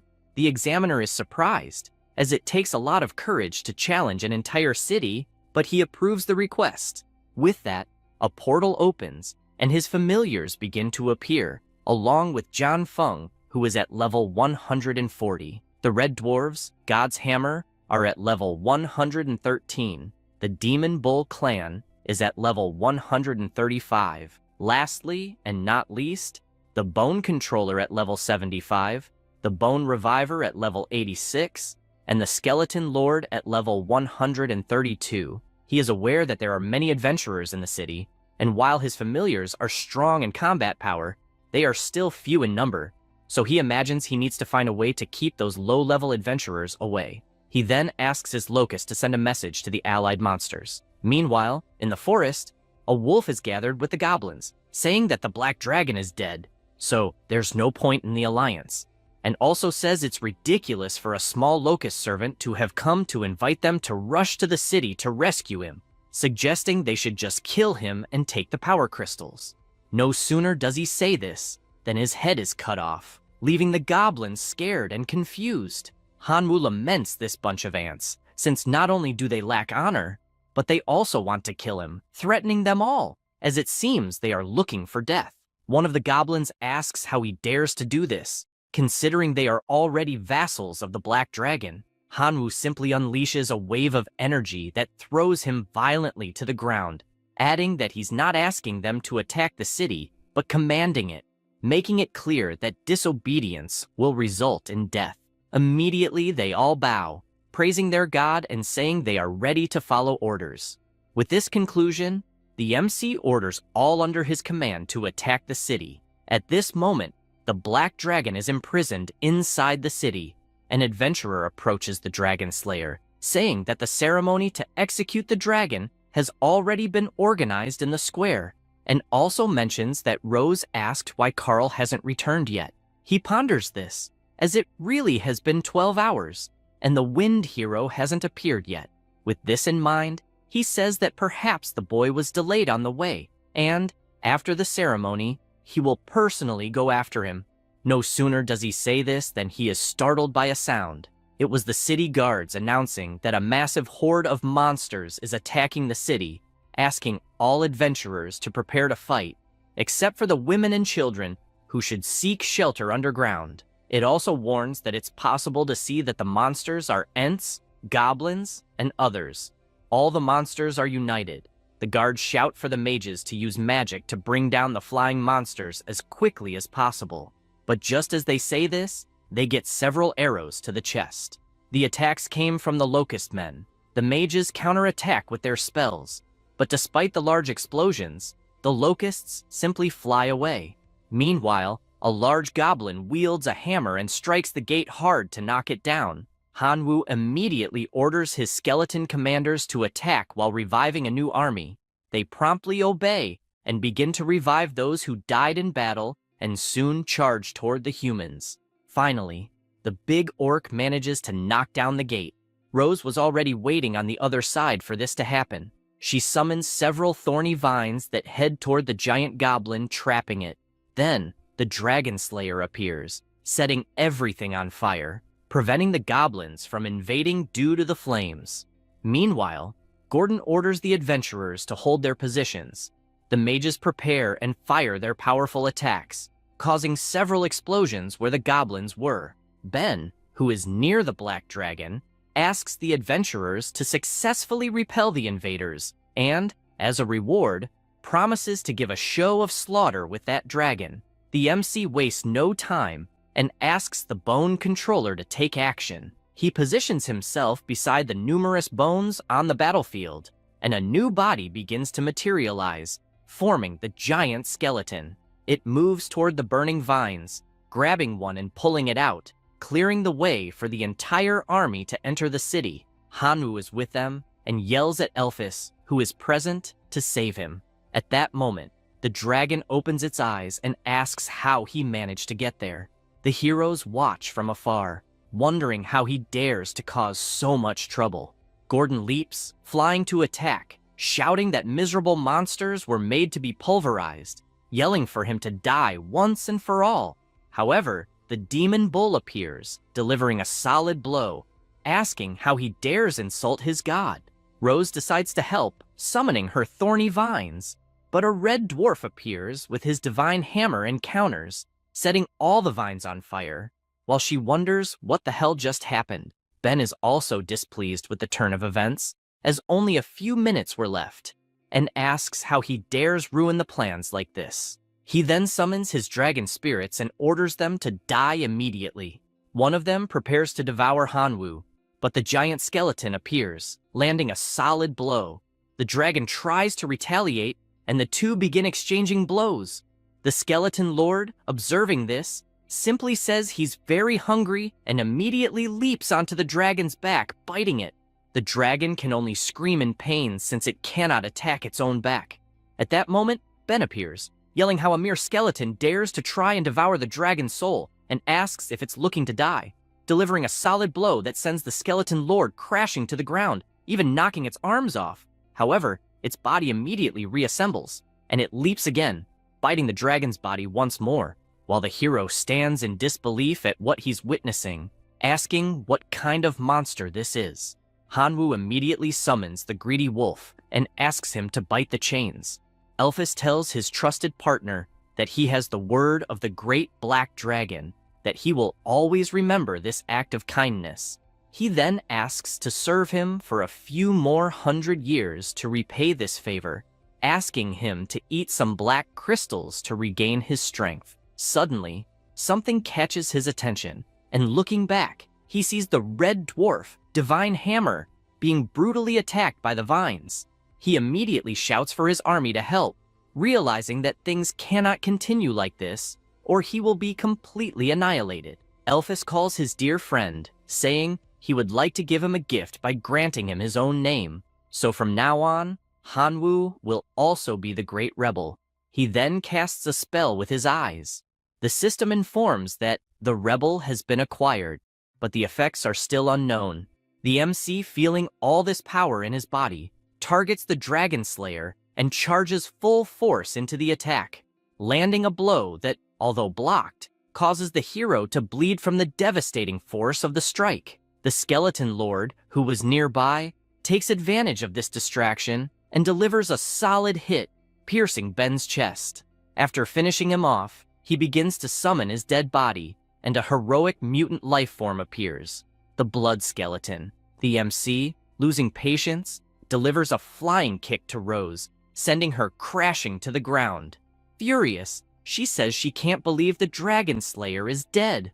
Hanwoo tells her not to worry, as she'll be next, and tells the Hammer of God that it's time for revenge for the attacks he received from that woman. He thanks his god, and with his hammer, approaches the heroine, finishing her off instantly. The MC now looks at the other battles, and finds Jian Feng fighting a hero. He decides to help by striking, but his attack is blocked. However, this distraction gives his familiar an opening to get close and land a blow, sending the hero flying and knocking him out on the ground. Gordon panics when he sees all his friends falling and runs in desperation. However, someone steps in front of him. It's the Blood Skeleton Ben. The hero freezes, terrified to see his friend like this, but because of that, the Demon Bull gets close and finishes him off with his club. With this outcome, the MC orders the entire monster army to sweep the city and bring anything they find to the crystals. The goblins celebrate, wishing long life to their master. Hanwoo asks his dragon friend to recover soon. Elphys thanks him for his concern and says he's willing to follow him.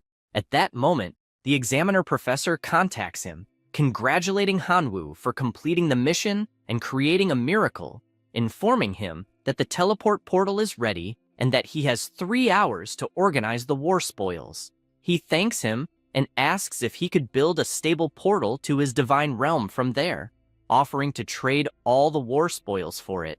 The professor says it's understandable to want to build a good civilization, but asks if he has thought about the potential risks. As if he's not careful, his divine realm could be violated. Hanwoo replies that he has considered all of this.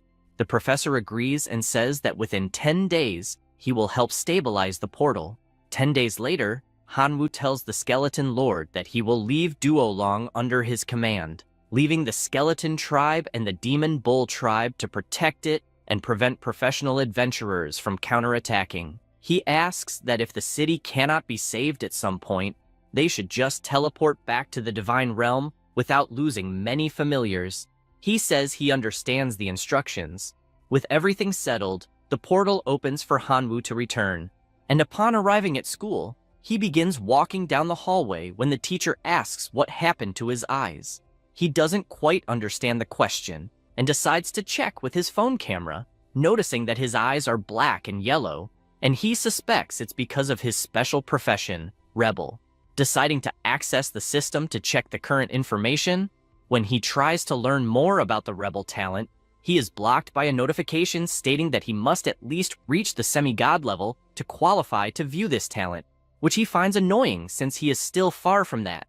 At this moment, the bald teacher appears, informing that Hanwoo successfully completed the test and received a recommendation to Jinxie Academy, but still needs to meet certain conditions to enroll.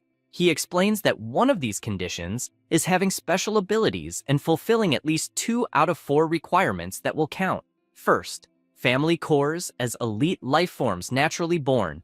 Second, create a heroic life form. Third, have 4 or more divinity points. Fourth, possess a saint or lord life form. He emphasizes that 2 of these conditions have already been met, so only 2 more are needed to be admitted to Western University as a reserve student. The MC doesn't like this at all, as they are quite difficult requirements, but the teacher simply asks him to work hard since the university's doors are open. Hanwoo decides to ask Tianwen if there's any way to quickly obtain divinity points, and he responds that it's too late now. As if he had asked a day earlier, he could have even saved some divinity, but now he has already used it all. He explains that in 28 days at school, Hanwoo could be rewarded with 1 divinity point, asking him to please stop giving that suspicious look. He swears on his own honor that he is telling the truth. After that, in the Divine Realm, he doesn't see many options and slams his hand on the ground, creating the enormous tornado of life sacrifice. However, he gains a total of 0 divinity points, thinking it would be better to try again the next day.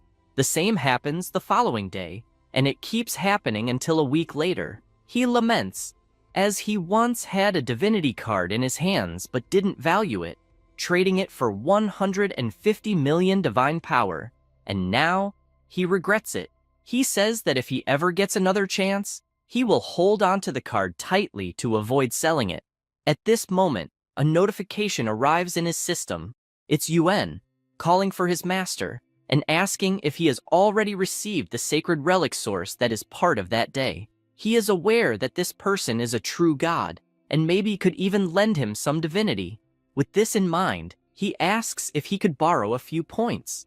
The guy receives the message and thinks about it, knowing that his master is not a true god, but maybe at least a senior semi-god, wondering if perhaps he doesn't intend to pay it back, although he couldn't offend this great person. Sending back a response, the MC is pleased to see that he received a gift and didn't expect it to be so fast. However, upon opening it, he notices that it's the ruins of the Divine Ravine and asks what the hell that is, deciding to check some information online.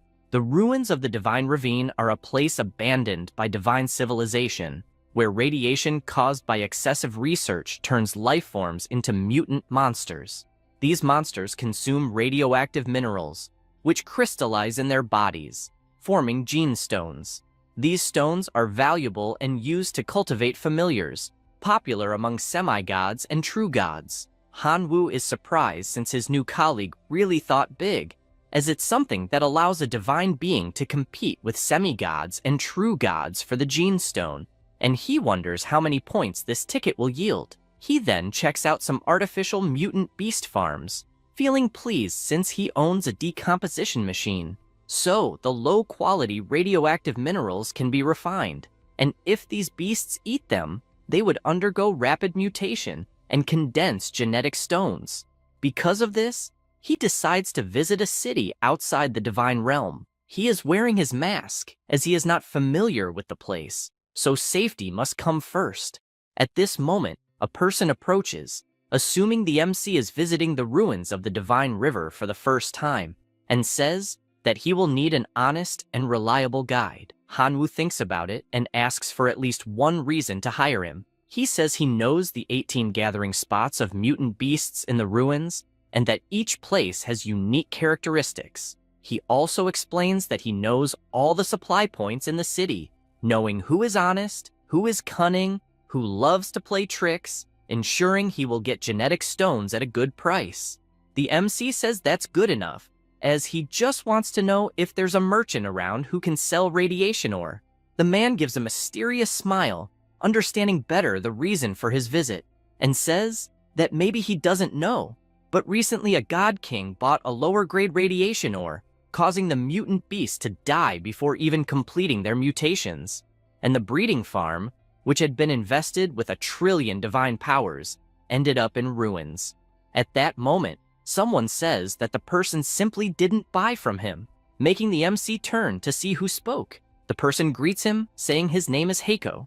The blonde guy says that person is the biggest mine boss in the ruins of the Divine River. He smiles and says he really is the biggest dealer in that city, as more than 70% of the radiation ore in the entire place is his, and he assures there are no low-quality products. The MC asks for some samples, as he needs to test them in the Divine Realm, requesting 10,000 divine powers of each purity of ore. Heiko says it's not a problem. After that, in the Divine Ravine ruins, the MC is in possession of 21 radiant ores for the cost of 40,000 divine powers, thinking it's a good price but not knowing exactly the effectiveness, as he will need to test first. At this moment, a level 1 mutant beast approaches. He immediately notices that it must be a wild wolf that underwent some mutation, and apparently their lifespan is only 20 days, and to live longer, they need to consume radiation ore to get stronger. Realizing it's the perfect moment to test the radiation ore, he asks his Pikachu to advance. The wolf runs and starts licking the ore on the ground, Immediately, a horn begins to grow on its forehead, and its whole body grows exponentially, completely changing its appearance. The MC is surprised witnessing this, as with just one lick, it reached level 2, deciding to throw a new ore into the wolf's mouth, which, upon devouring it, again changes its appearance, becoming even more powerful. Hanwoo admits being surprised, as it took only 10 minutes for the mutation to rise from level 2 to 3, and he wonders what would happen if he used it on his familiars in the divine realm. Then, the wolf explodes, and a red ore drops on the spot. He notes that radiation indeed seems risky, and mutations must be handled with caution, as they can explode due to the power, since the side effects are obvious. He notices that the gene stone dropped. It requires level 3 permission to be carried into the divine realm. Its effect is to induce genetic mutations in the teeth of familiars, resulting in large and long teeth. The side effect is that it reduces the lifespan of the mutated familiars by 3 years. Suddenly, someone appears, saying that if the boy is smart, he will hand over the genetic stone and the other green stone. Otherwise, he will regret it. The MC turns and can't believe who he is seeing, as it is the demigod gang, father of the first student he faced at school, and he wonders how he ended up running into this person, feeling relieved to be wearing the disguise mask. Because of this, he asks what will happen if he doesn't hand over the stones. The man says he might die, summoning several wolves that stand ready to attack. Hanwoo immediately bites his hand and activates his black dragon transformation. The wolves are startled by this, but it's too late, as the MC begins to attack them one by one. The demigod activates his enhancement in the art of the god of fury, asking the wolf cavalry to attack again. The animals obey and begin to run, but he just jumps, leaving the wolves confused since his target is now flying in the sky, making it impossible for them to reach him. The MC calls the old man an idiot, asking what he will do about this. Gang finds this trick petty and asks how he dares to show off like that, raising his hand and using his magic to force him down. The MC feels his body being pulled and goes straight to the ground, making him realize that the demigods really have many tricks up their sleeves, being forced to flee as he is chased by the wolves until he notices a sign that says, "Do not approach." He decides to head in that direction, and the demigod tells his cavalry to stop. Only then does Hanwoo realize the reason for that sign, as there are several bizarre mutants in the vicinity, and he worries because they are moving in for the attack. He starts running again since all those monsters seem like trouble, and concludes that running is the best strategy he has.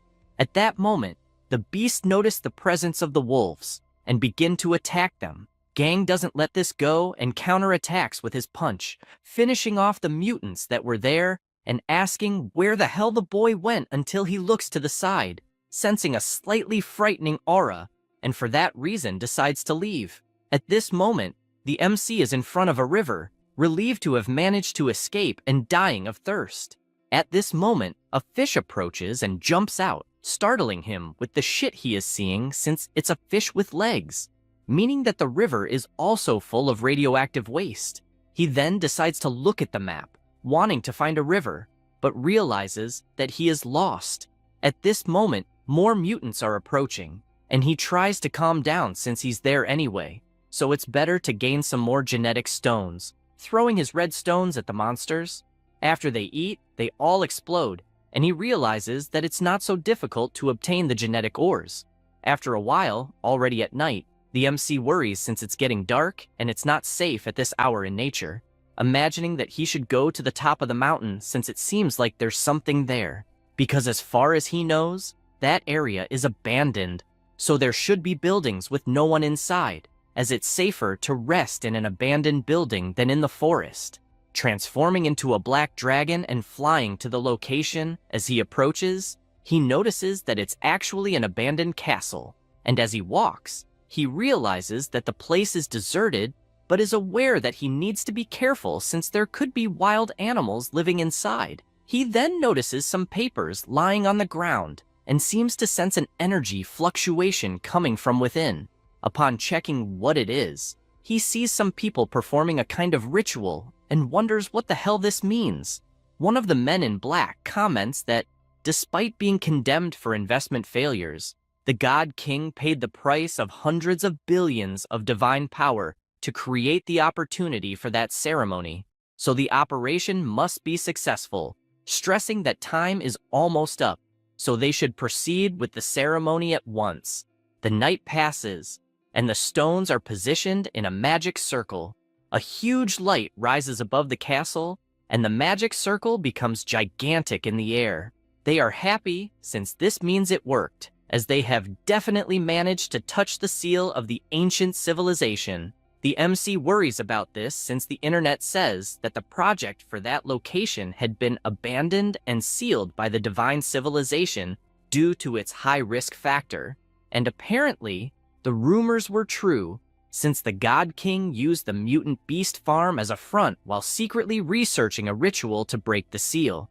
He decides to sneak closer, pleased that the ruins have restrictions since only beings with a divinity below 10 can enter. And probably the fact that the God King cannot enter makes things easier.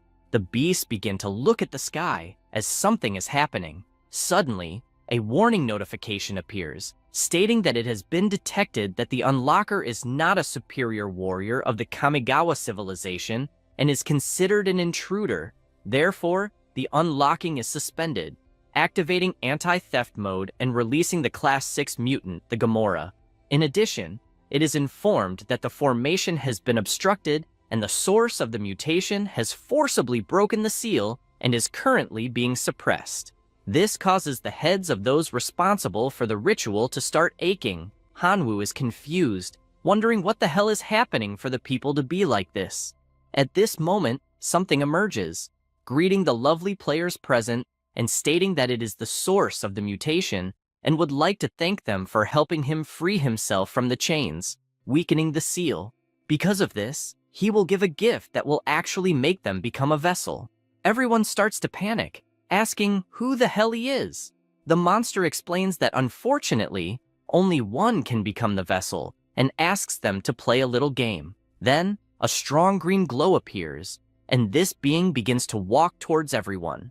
The source of the mutation explains that the objective of the game is to cultivate a mutant beast capable of defeating the Class 6 mutant beast, and that he will give each one 10,000 units of high-purity radiation ore, which will be used as test subjects for their familiars. One guy responds that he has no interest in becoming a vessel and demands to be released immediately, and if not, he will free the familiars from the dominion of God to completely destroy that place, deciding to do so right as he speaks.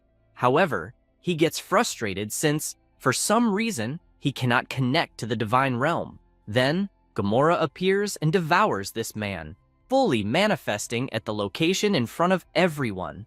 At this moment, the MC politely asks for permission and explains that he cannot communicate with the divine realm alone, so he cannot summon the familiars for the test. Everyone is startled, asking who the hell the kid is and why he is there.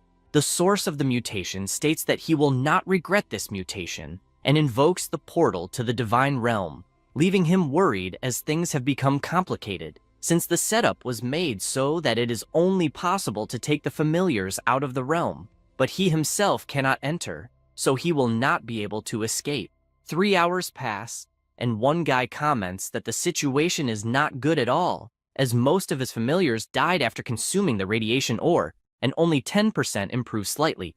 Another comments that, unfortunately, less than 20% of his familiars are still alive. Meanwhile, the MC comments that the decomposer is a true gem, as 6,000 high-purity radiation crystals were obtained, and it only took the sacrifice of 100 million locusts to produce them. Because of this, his mutant beast is at level 3, and he says he is counting on his familiar since it has a strong recovery power, asking it not to be shy since all those crystals are just for it. 3 months pass, and the cultists cannot believe what they are seeing, asking if the kid is some kind of monster. He says this while observing the Class 6 mutant beast that the MC created during this time. The source of the mutation gets excited and asks Gamora to go for the test. The monster turns and starts devouring one of the monsters without much difficulty. Then, the green monster warns that losers cannot continue living and orders Gamora to devour all the cultists, making them scream in despair while they are already inside the mutant's mouth. Next, it's the MC's turn to show what he is capable of. Hanwoo is aware that he had to give many gene stones, and with this, his familiar underwent excessive mutation, but he laments that now its life will not last more than a day, asking it to show what it can do. The source of the mutation says that it is getting excited and tells Gamora to go for the attack. The two begin to run, and the locust starts launching its attack. Godzilla gets furious and retaliates with a headbutt. Chiang, which is the name of this mutant grasshopper, decides to fly, and his body immediately begins to regenerate. Just like Gamora, who screams furiously activating his power, the green mutant says it really wasn't too bad, as he ended up provoking the opponent, and it will definitely be a good show to watch. The fight between the two lasts an incredible 18 hours, until it ends with the mutant grasshopper as the victor. The source of the mutation says it was definitely an excellent confrontation, calling the MC a dear receptacle. He asks what the hell it is talking about and which operator it belongs to, wanting to know what it intends to do with that pure body. The monster begins to use its power, saying that from now on, they will share the same body. Hanwoo panics, as he wasn't expecting this, until everything disappears, wondering if he is dead. He then sees the system screen showing that this is Hanwoo, the source of the mutation, in addition to informing all his current statistics. He only focuses on the name, as it is saying it is the source of the mutation, and a green aura asks if his dear receptacle is awake. He asks who it is, and if, by any chance, it is the source of the mutation. It answers that yes, it is indeed a superior gene, and asks for thanks. As with this parasitism, it will grant many powers beyond divine civilization. It also mentions that it has overwritten the growth acceleration ability, as direct mutation is more suitable, and asks not to worry about safety, as they are one and should help each other, saying that he can call it Kamigawa for now. The MC asks not to waste time with so much information, as he only wants to know how the hell to get out of there. It explains that it is simple, as the seal was controlled and the guardian beast is dead, so they are free, being teleported to the castle where it all began. Kamigawa states that there is just one problem, as the breaking of the seal made a lot of noise, and that attracted the attention of many demigods and true gods. Hanwoo panics, as he should have said this earlier, and asks how they can get out, then has an idea to activate the blood arena coordinates. Since he is an affiliate, the demigods start running toward the castle, as they felt an aura, and upon entering, they scream that they want the treasure. However, they find nothing in the place, thinking this is strange. Gang, who is with the demigods, finds the body of a grasshopper and wonders if it is the person he is thinking of. After that, someone returns to the castle asking who the hell stole his treasure, ordering everyone to continue sending signals day and night to locate the seed. After this, in the bloody arena, the MC notices that teleportation costs 1 million divine power, wondering what will happen if he goes back to school. At this moment, the system appears, stating that it has been challenged by another divine being, the evil dragon, and asks if he wishes to accept the challenge. It also reminds him that by refusing the challenge 3 times, or failing, he will lose his status as the heir of the bloody arena. This cheap intimidation irritates him, and he asks if a beating is what it wants. Then, he will deliver it. He accepts the challenge and immediately crosses the portal. The big screen warns the competitors to prepare, while the entire audience shouts that the evil dragon will prevail. On the other hand, there is also support for the locusts, urging them not to disappoint. Additionally, they shout to send the bone controller and make the evil dragon fear the giant skeleton. Hanwoo hears the crowd betting 500,000 divine power on the dragon's victory and asks them not to cry after losing so much money. Palme, the evil dragon, finds this amusing, since the main race of his opponent is locusts, who take advantage of an army of skeletons to cheat. But this time, it will be different, as he has found an opponent worthy of him. The MC starts by summoning his swarm, asking for less talk and more action. Palmy agrees and summons his army of half-dragons. The battle begins between the dragons and the locust men, but this doesn't please him, and he questions whether he is being underestimated, as he wants to see the army of skeletons. Hanwoo asks him to first defeat the army of locusts. Otherwise, it isn't even worth showing the skeletons. This leaves his opponent furious, and he orders the dragons to unleash their flames. Meanwhile, the MC shouts for his army to defend themselves, simultaneously summoning the celestial demon locust, which moves silently and appears shooting attacks at the dragons. Palm commands the counterattack, summoning the half-dragon hero to also shoot arrows at the cursed locusts. He mocks, saying that all this resistance is useless since they are nothing but locusts and will die like nothing. Hanwoo is pleased with this, as his goal is to sacrifice them, wondering if he should summon his army of demonic bulls. He raises his hand to summon the army of the divine realm, but Kamigawa appears, asking how the hell he is enduring these insults, causing him to doubt the choice of operator. He asks what she means by that, and the source of mutation responds that she wants to see the locust race teach the half-dragon's idiot a lesson. The MC says that, unfortunately, they are no match against dragons. The green slime asks if the locusts are weak by chance, reminding him who devoured the 6th-level grimoire, since with the mutation source she possesses, there are no weak races, only races that are content with self-destruction, then asking him to use the directional mutation ability granted to finish off this arrogant dragon. He calls one of his locusts, imagining that he doesn't want to follow this advice, although he wants to test this new ability. A yellow aura begins to emerge in the area, and the mutation source asks in which direction he wants his familiars to mutate. Hanwoo comments that that kind of locust is suitable to be a tank, so he wants to make them more resistant to damage to replace other members of his species. The first option is armor mutation, which makes the bodies of the immolated locust thicker and more resistant, enduring up to 10 times physical damage, reducing their lifespan by 50 days. The second option is gland mutation, which causes the glands of the immolated locust to mutate to secrete a large amount of mucus, increasing their resistance to elemental attacks at the cost of 90 days of lifespan. Lastly, the total mutation directs the locusts to mutate, increasing their size and strength at the cost of 24 hours of their lifespan. He imagines that the half-dragon's attacks are fierce, and many locusts die every second, so if he wants to resist, he needs to take risks, thus choosing the third option. Immediately, his immolated locust mutates and becomes gigantic, charging at the dragons, which, on the first strike, throw them far away. He is pleased with the great result, and asks his immolated locusts to accept the mutation. All the locusts begin to grow, mutating their entire bodies. The same happens with the demonic locusts, since the MC ordered them to accept the mutation as well. Because of this, they can now make multiple shots and attack at full speed.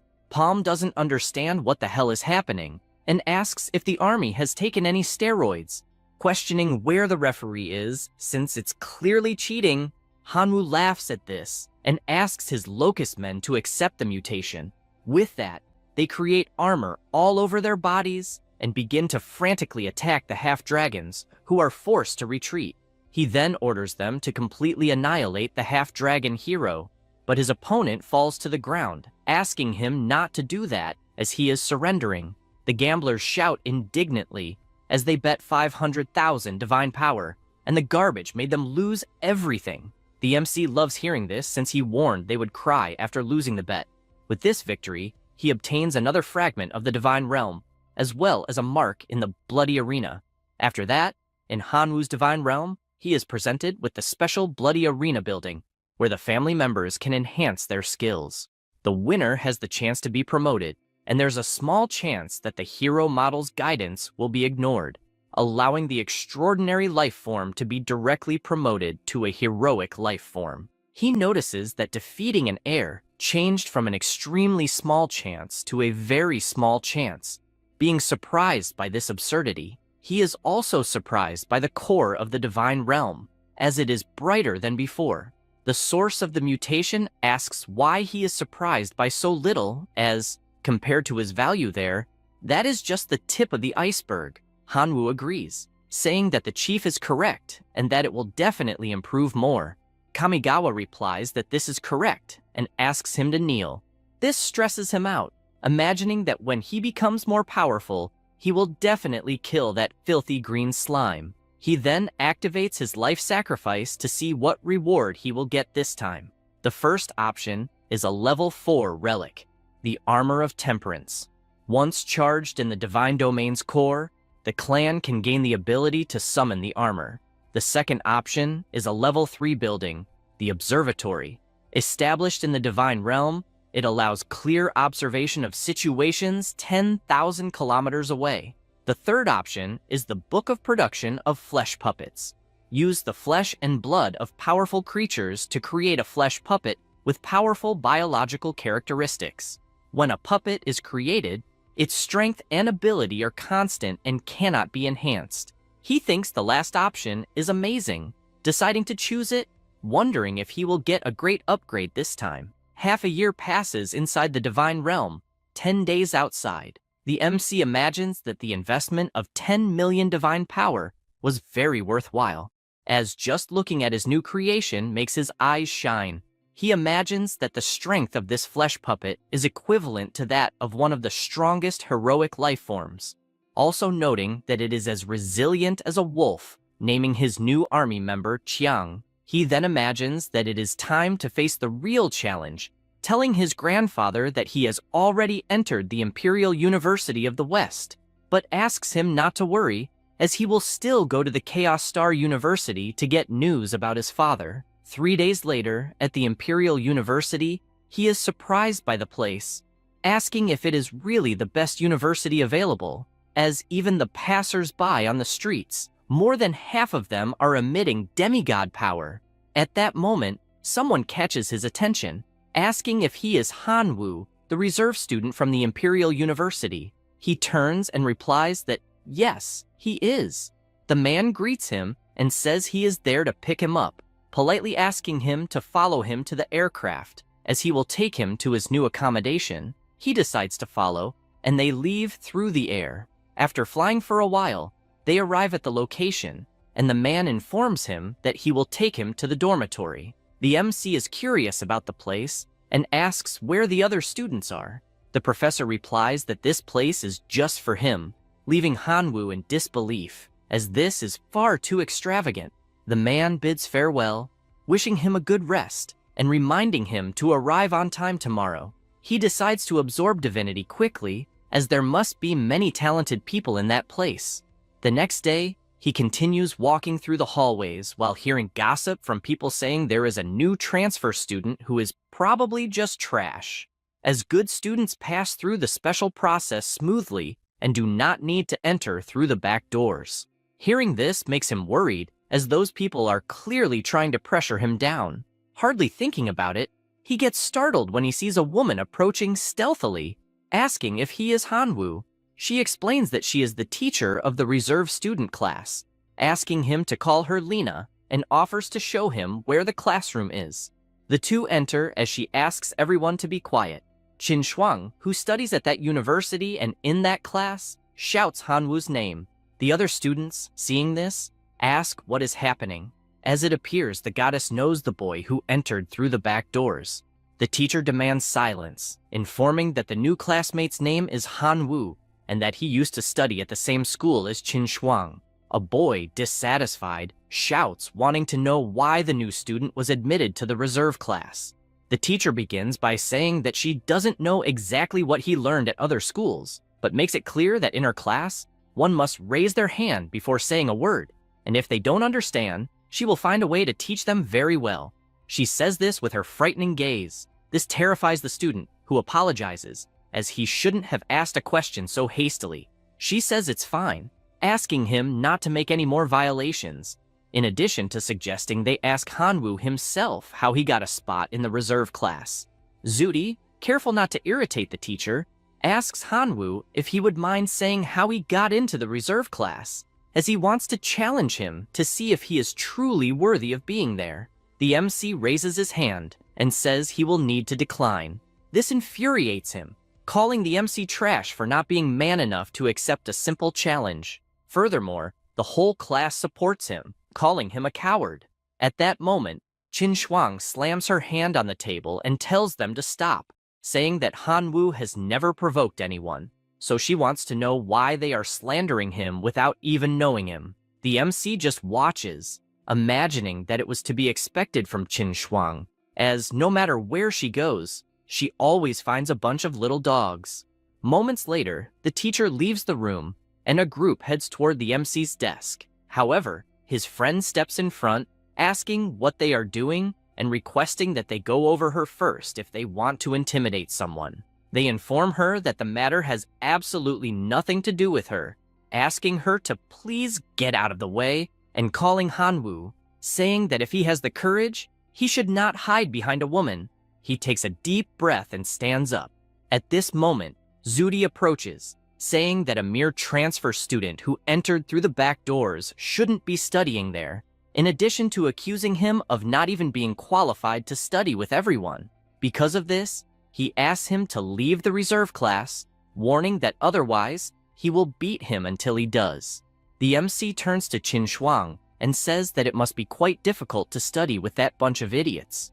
She replies that they are usually normal and does not know why they are only picking on him. Hanwoo thinks this is good since she apparently doesn't know them very well, so she can beat them without a guilty conscience. She asks not to underestimate Zudi, since his main relative is a rare and naturally elite Iron Man, imagining that even her Thunder Sparrow might not be a match. He replies that if she's afraid of seeing them get hurt, then that's fine, but she says she doesn't care. The student asks if he heard correctly about hurting him, since just a few simple relatives would be enough to eliminate the rookie from existence, asking to go to the training field. Qin Shuang doesn't understand why Hanwoo is so stubborn and wonders how she could help without hurting his self-esteem. After they arrive at the location, the system politely asks them to choose the battle method. The options are Heroic Battle, Extraordinary Battle, Elite Battle, Legion Battle, 5 against 5, and 10 against 10. He notices that there are various ways to fight, asking to go with 10 against 10 since it's a good opportunity to test his 10 strongest relatives. The two position themselves in the battle arena, and Zudi is unsure whether his opponent is arrogant or simply ignorant for not choosing the Legion battle, but rather 10 against 10. The MC immediately starts invoking his flesh puppets, which shocks his opponent, who asks what the hell that is, as it is indeed a form of heroic life but exudes a strange aura. For this reason, he decides to take it seriously, as he can't embarrass himself in front of his goddess. Deciding to summon his Iron Men, he notes that it is a formation difficult even for Lord-level warriors to face. Outside, Qin Shuang watches on the big screen and asks when Hanwoo got those relatives. Next to her is a boy using his eye to check the battle information, stating that Hanwoo is actually using puppets, all equivalent to a form of heroic life, and he doesn't understand how he's going to use something of that level in this battle. Other students comment that he must really be rich, as he created 10 puppets at once, knowing that just one of them must be worth around 30 million divine power, wondering if that money is the reason he can enter through the back doors. She starts reflecting and doesn't understand how someone completely alone, without any support, managed to get so much money, thinking it's better not to dwell on it since she just wants to watch and can ask about it later. The battle begins with Zudi ordering his Iron Men to attack, starting with delivering several maximum power punches. He warns that they will soon hear the monsters turning into toothpaste, but the MC taunts him, asking if he's sleeping or can't take it anymore. He doesn't understand this provocation, but when he looks back at the arena, he sees his soldiers being subdued, being punched one by one with extreme ease, forcing the robots to go completely defensive. The students can't comprehend what kind of monsters these are that can resist the attacks of the Iron Men, and not only that, but they counterattack, copying the same move, even injuring the robots severely. Shuang doesn't hide her surprise, as she is witnessing Hanwoo much stronger than before. Meanwhile, the MC bored asks if the little girl wants to continue. This infuriates him since he hasn't even used the trump card he has saved, asking his Iron Men to merge. Hanwoo finds this amusing, since now the robots will combine, asking if the little boy watched a lot of Transformers when he was young. The relatives now have a completely different design, making the MC feel nauseous, as there's too much shine to process. The arena starts to explode until the big robot finally forms, causing Zudi to burst into laughter, asking if he's scared now, as his new piece of art has 10 times the attack power of a common Iron Man, asking him to die already. The robot prepares and starts running, attacking all the puppets at the same time. He warns that he will show the true strength of someone from the reserve class of the greatest university of all time. The MC mocks, asking if he is that strong, but Zudi gives a second chance, warning that if he hears a plea for forgiveness on his knees, he will spare the remaining members of his clan, and makes it clear that the offer is valid for 10 seconds, starting the countdown. However, Hanwoo says the number 0 and wants to see what will happen since the countdown is over. This irritates the boy, asking not to be blamed later for what will happen. He barely says this and becomes scared, as all the MC's monsters simply healed. Then, they jump and begin to attack the metal armor, biting from one side and tearing off the cables from the entire armor. The students watching come to the conclusion that the fight is brutal as well as humiliating, since even the robot's head was torn off. Shudi falls to the ground screaming that this is simply impossible, while the MC just exits the portal victorious. Shuang is about to say something, but another person calls for the grasshopper boy. He turns to see who it is, and the guy hugs him, saying he was sure he would pass the academy test, as he knew he wouldn't disappoint him after recommending him. He notices that it's Xian Meng and asks how the hell he looks decades younger. The mammoth man is happy that he recognized him, saying he just changed his look, shaving his beard, as his previous appearance intimidated the girls a lot. The other students overhear this conversation and apologize, as they didn't know he was a recommended student and accused him of pulling strings to get in. He asked them not to worry, as everything is fine. Xian Meng warns that he is a first year at the Imperial University and also Hanwoo's protector. He makes it clear that anyone who dares to mess with the boy will be messing with him, taking the MC to another place, as he has some friends to introduce.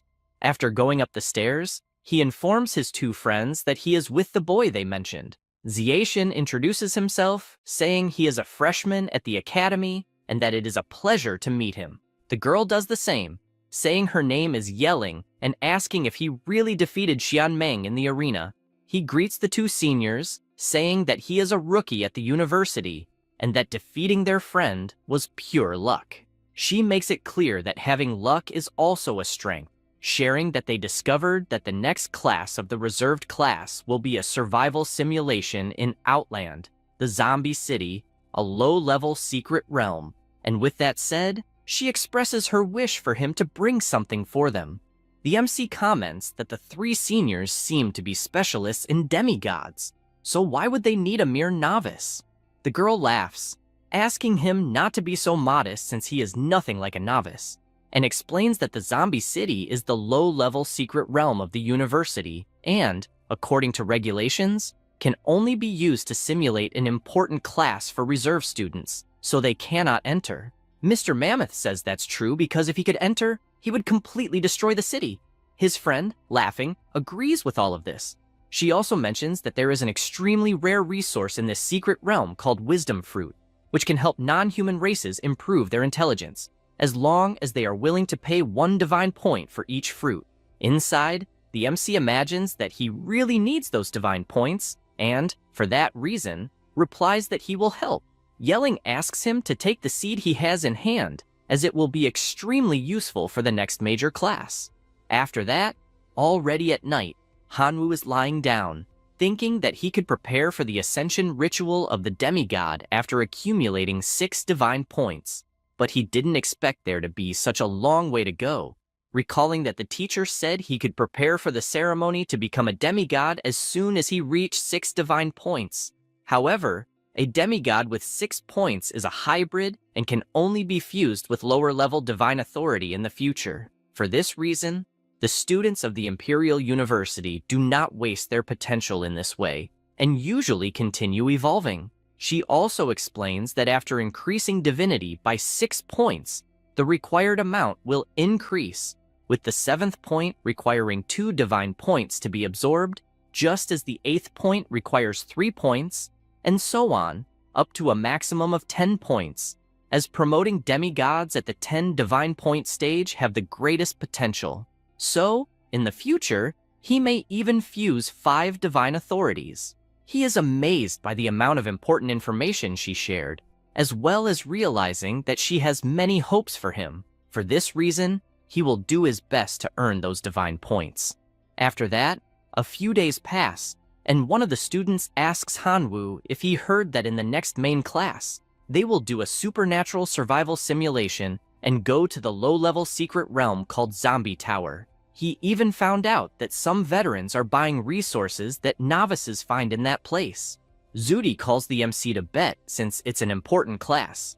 He asks what this bet would be. Zudi suggests they bet on who will have the best grade, and if he himself gets the highest grade, Hanwoo will no longer be able to approach Qin Shuang, and if the MC wins, he, Zudi, will no longer have improper thoughts about her. Hanwoo can't believe the nonsense he just heard, and asks if Zudi has something against the principal, since he doesn't understand how he managed to get into the university with that level of intelligence, also saying that it doesn't matter if he has improper thoughts or not, as in the end, she doesn't like him anyway.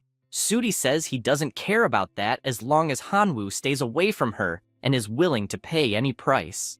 At that moment, Qin Shuang approaches, asking if she heard correctly that he will no longer bother her if Hanwoo wins. He gets frustrated, saying that he likes her very much, so why won't she just accept his pursuit? She asks him to answer the question quickly. The boy replies that yes, if Hanwoo beats him in this dispute, he will no longer have improper thoughts about her. Qin Shuang asks her classmate to accept the bet since it will help her, but he asks if they are not all geniuses there, as he cannot be blamed if he loses. She says that's fine because she firmly believes she will win.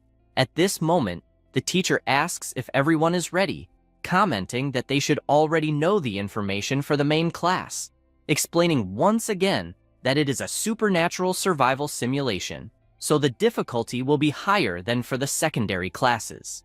She then asks them to start right away. The system informs everyone that the survival simulation in the outer realm is activated and that, to avoid being detected by the consciousness of the outer realm, all services related to the divine realm will be automatically blocked. The gods have been affected by the scent of the outer realm, and their constitution has been reduced to that of ordinary humans. Moreover, the points leaderboard is open. Now, an introduction to the scenario.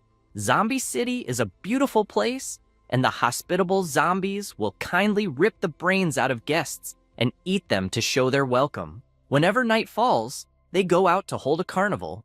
The students comment that they are starving but don't understand why the spatial ring isn't opening since they have plenty of food inside.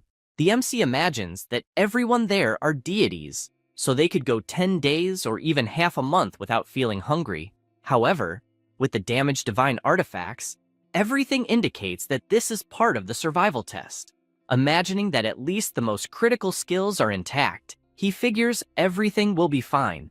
In this case, he is referring to his directional mutation ability and life sacrifice ability. He tells Qin Shuang that he wants to take a look around the city, and she says that's fine, slapping her hand on the ground and summoning one of her giant birds, asking to go together. He says it's not necessary, then transforms into his dragon form, and with that, the two travel through the skies. They land shortly after arriving in the middle of the city, and he notices that everything seems complete there, as there's even a cafe and restaurant. He then hears her stomach growl and bursts out laughing. She asks him not to laugh, but the MC merely suggests they go to the restaurant to see what's good there. Upon arriving at the place, they are greeted by the attendant, who asks what they would like and offers the menu. Hanwoo explains that they are travelers from another city and that, unfortunately, they are out of money. However, the bearded man doesn't take this well and pulls out a weapon, telling the beggars to get out of the restaurant and asking if they think they are the Jiangshi wandering the streets at night. Qin Shuang becomes furious at how they are being treated, but the MC asks her to calm down, explaining that they are currently ordinary humans and that if they get shot, it's over. At that moment, he remembers that Yelling gave him a seed and said it would be useful in that realm. Because of this, he decides to try, showing the seed and asking if the man would be interested. The restaurant owner immediately changes his expression, becoming honored to see such a precious seed and asking him to please sell it, offering 10 gold coins for it. Hanwoo asks him to first prepare food for the two of them since they are starving, and the man agrees. They are both impressed by the amount of food prepared for them, and while they eat, the MC takes the opportunity to ask a bit about that place. The restaurant owner explains that it is a magical city, telling them that in Jiangshi City, humans and monsters coexist. Humans hunt zombies for money and other resources. However, these zombies can consume human brains. So every night, countless zombies roam the streets, chasing any living beings they see, even invading houses. He also mentions that people need swords, firearms, and even other things like magical plants to survive, citing the MC's seed as an example, which seems to be of tier 3, and for this reason, he asks him to please sell it. He becomes pensive as that scenario feels quite familiar, since he used to play that game a lot when he was a top player in his previous world. He imagines that it seems like first-tier plants are equivalent to common life forms, and third-tier ones have at least the strength of extraordinary lives. Qin Shuang asks how they could get more seeds like those, and the restaurant owner comments that they can buy more at the town shop, but they are quite expensive. They can also obtain more by killing zombies, although they are harder to deal with since they are powerful monsters. Hanwoo worries, as it is clear that the place is dangerous at night, so they urgently need to find somewhere to stay. The bearded man comments that if they want to settle in the town, they should go to the mayor to buy a property. That way, they will officially become town residents. Additionally, they can find an inn to stay at, but regardless of their choice, he suggests they don't go out at night. Knowing all this, they leave, thinking it would be interesting to buy a property. After that, still at the restaurant, another student comes in asking for food. However, the restaurant owner screams for them to leave and then shoots, hitting the boy's hand, causing him to panic. In the system, it's shown that this student lost a total of 500 points due to this incident, which leaves Qin Shuang scared, thanking the MC for stopping her from arguing with the restaurant owner, since he shot without mercy at the first person who bothered him. After this, they go to the mayor's house, and he tells them that the seeds are worth 1,321 and the other is worth 1,160. He also mentions that the cheapest property in town costs 1,200 coins. She worries since she doesn't have enough, but the MC tells her not to worry as he has some extra and can cover her part. The mayor suggests they could buy a house together, as the most beautiful houses are sold this way and cost 2,350 coins. The two are impressed, as the house is not only beautiful, but even has a pool, and for this reason, they agree without a second thought. Schwarzenegger says that it's all good, just mentioning that there are some rules in town about buying properties together, as the two need to be married for it to be possible. For this reason, he asks if they would like to get married. This makes both of them extremely embarrassed. The mayor notices this and asks if perhaps they don't want to be husband and wife, as if that's the case. They won't be able to buy the house together because it's a traditional town, so they don't allow random relationships between men and women. She feels embarrassed since she doesn't know what to do, until the MC thinks of suggesting something, but she interrupts him, saying it's fine, and they both respond that they are willing to get married. Schwarzenegger gets excited, saying they are definitely a perfect match, and just asks them to fill out a form, as after that, they will be legally married. He presents the key to the house, along with a gift of 130 pea seeds and 50 copper flower seeds. while congratulating them on their marriage. The two leave, and Qin Shuang makes it clear that she was forced to admit they are in this type of relationship, but asks him not to take it seriously. He laughs, as he understands this perfectly. She becomes furious because he is indifferent about it, because they acquired the property and became formal residents of the town.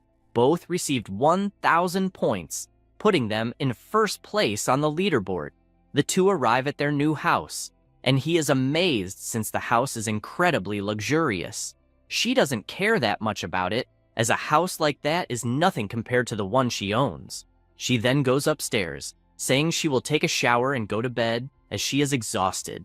Hanwoo decides to check what special abilities the pea seeds have, in addition to the 50 copper flowers, both gifted by the mayor.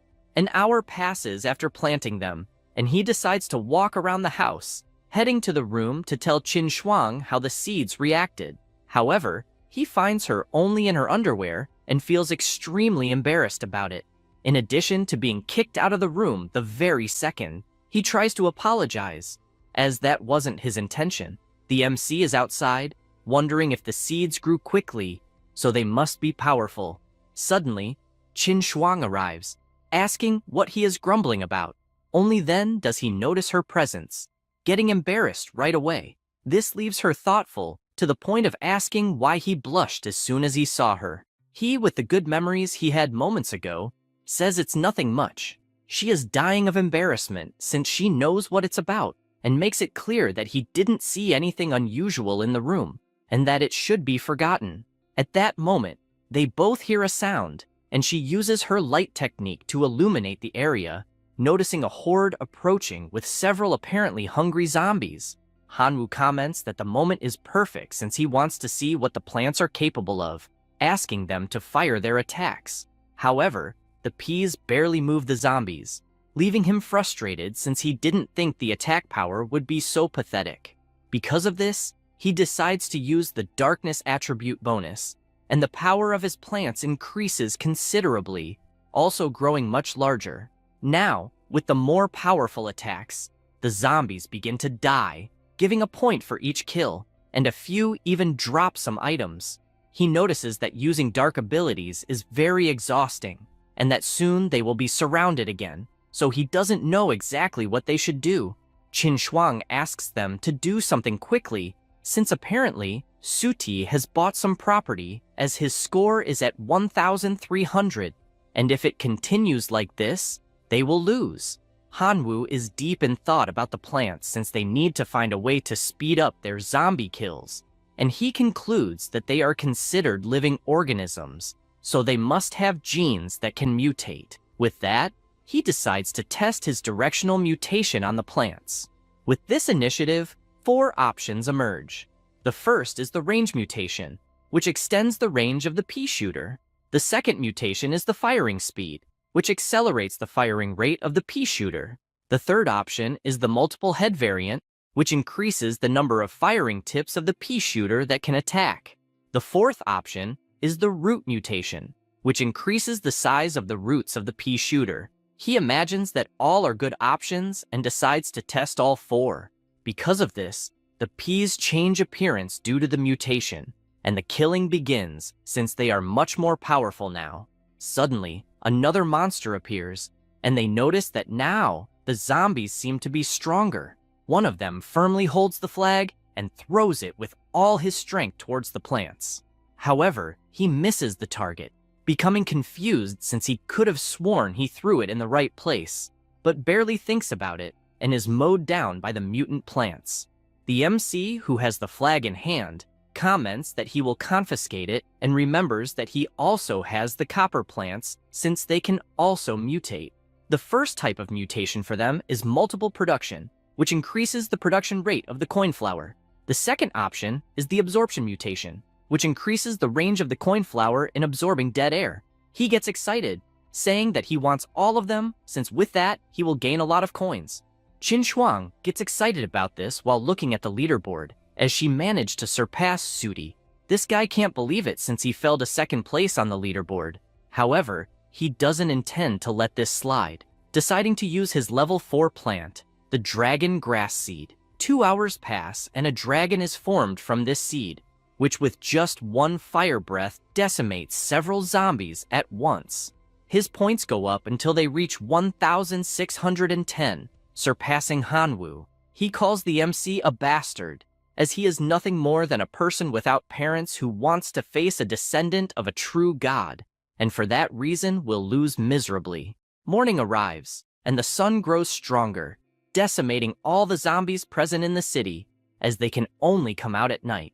Qin Shuang, on top of a giant pile of coins, admits to being impressed and asks how the plants became so powerful all of a sudden. He tells her that in fact, he mastered a directional mutation ability, which allows living beings to become more powerful. She thinks this ability is quite distorted, but laments since they are still behind in points. He notices that Zudi has 201,000 points, while he himself has 128,000. But even so, she asks not to worry since it's just the beginning, as they will still uncharm those plants to buy some better ones.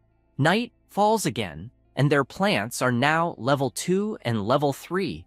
She is watching from the top of the house and comments that they are probably in trouble since the zombies are a bit different. She is looking at a horde completely approaching, composed of level 3 night zombies, as well as level 4 violent dancer zombies. Hanwoo asks if it's really a level 4 dancer zombie since he doesn't know how they would deal with that. She says the same, then asks what they will do about it. He asks to turn off the lights and all sound since zombies are attracted to that, then hopes they haven't seen them. The two follow the plan and leave the mansion completely dark, then watch how the zombies will react. Finding the result great since the zombies are heading to Miss Sar's house next door, he notices they are distracted, wandering aimlessly, and asks Qin Shuang to use her lighting since they could gain points by killing those distracted zombies. She says it's fine and summons her energy ball, launching it at the zombies caught off guard. The remaining ones return to counterattack, but this time the plants spring into action, firing away at the remaining monsters. A mounted zombie managed to approach at high speed, but is defeated by the boxing plant. After that, the MC notices that Shutier is growing way too fast and doesn't understand how this is possible, since the difference between them is almost 100,000 points. At this moment, someone laughs, asking Hanwoo if he's scared of how fast he is evolving. Looking back, he asks what the hell Qingnian is doing there, eating soft tofu. The zombies leap toward his residence but are gunned down by the oak archers, defeating absolutely all the zombies trying to approach. The boy gets excited, asking for more zombies to come since first place will be his. Hanwoo comments that he didn't expect to see a guy who is an idiot, but Qin Shuang asks if, by any chance, that's envy or jealousy, and he replies that if he loses, she will continue to be bothered by that idiot Shuti. At this moment, the dancer zombie approaches and summons 2 others to assist. Now, the 3 head toward the mansion, making the MC comment that the level 4 zombie has crossed that idiot's defense line. The zombie walks calmly, but does not notice something on the ground. Therefore, he steps on it and is thrown far away since it was a spring bean trap. The MC's eyes widen as that plant threw the zombie into their territory. In desperation, he shouts for the pea shooters to attack the dancing zombie with full power. They obey and start shooting, but the zombie just laughs as the attacks are too weak against someone of his level. Qin Shuang suggests they retreat inside the mansion since the current plants cannot handle level 4 zombies. However, the MC refuses because if they retreat, they will definitely lose.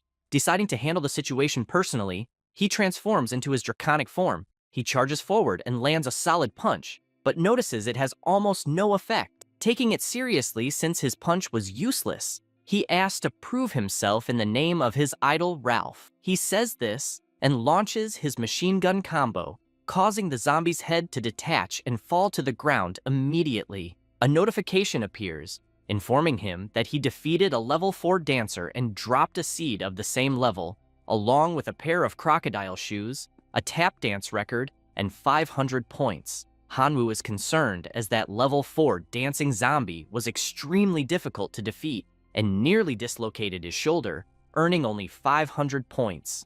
At the same time, someone is observing him from afar with binoculars. It is Yelling, noting that she can see well, but cannot view the player's rankings. Her friend asks for the binoculars, and comments that the view is indeed good, also noticing that Hanwoo has really joined the famous Goddess of the Reserve class, liking his style. The girl asks him not to chatter, wanting to know only if Hanwoo will be able to find the fruit they requested, as this solely depends on his progress in exploring the zombie city. If the boy thinks the city is just a place to grow plants and kill zombies to earn points, he will probably not obtain high-level resources like the Fruit of Wisdom. But then, she smiles, curious to see if he will get first place, wanting to beat Lena and earn viewing rights. Suddenly, the teacher appears, asking if she really thinks she's that violent and who the three are betting on. They, startled, reply that it's Hanwoo.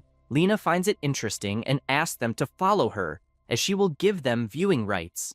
They go to the office, and she summons the big screen, broadcasting the journey inside the zombie city, saying they will now have a better view of the events. The MC continues fighting in his draconic form, also asking the explosive pea shooters to attack non-stop.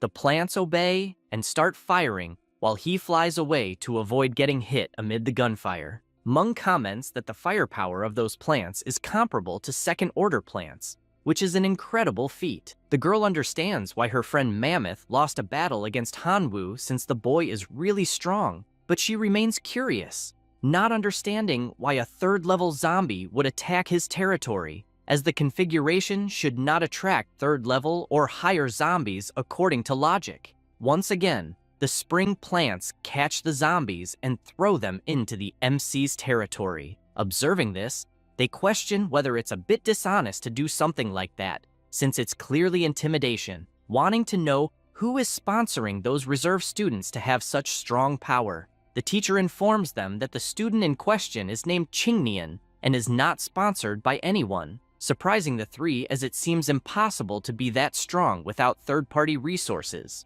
Yelling gets annoyed seeing this, thinking that boy is a fool, and finds that year messy, filled with all kinds of reserve students who don't even care about their own dignity. He also asks who the hell this Sudi is, not understanding how he is ranked so much higher than Chingnian and even Hanwoo, requesting to see what kind of setup this person has. The camera shifts to this student, whose draconic plant is decimating all the zombies, looking content and challenging Hanwoo to surpass that. They can't believe they're seeing the fire dragon plant, concluding that Zudi is being sponsored by their mortal enemy, Shengjun, who has previously killed many others in the zombie city and obtained valuable items, now aiming to profit from the reserve students. Lena confirms that Zudi and Shengjun indeed signed a private agreement, revealing that in exchange for the sponsorship, Zudi will give 70% of the resources he acquires. They can't believe such a despicable human being exists.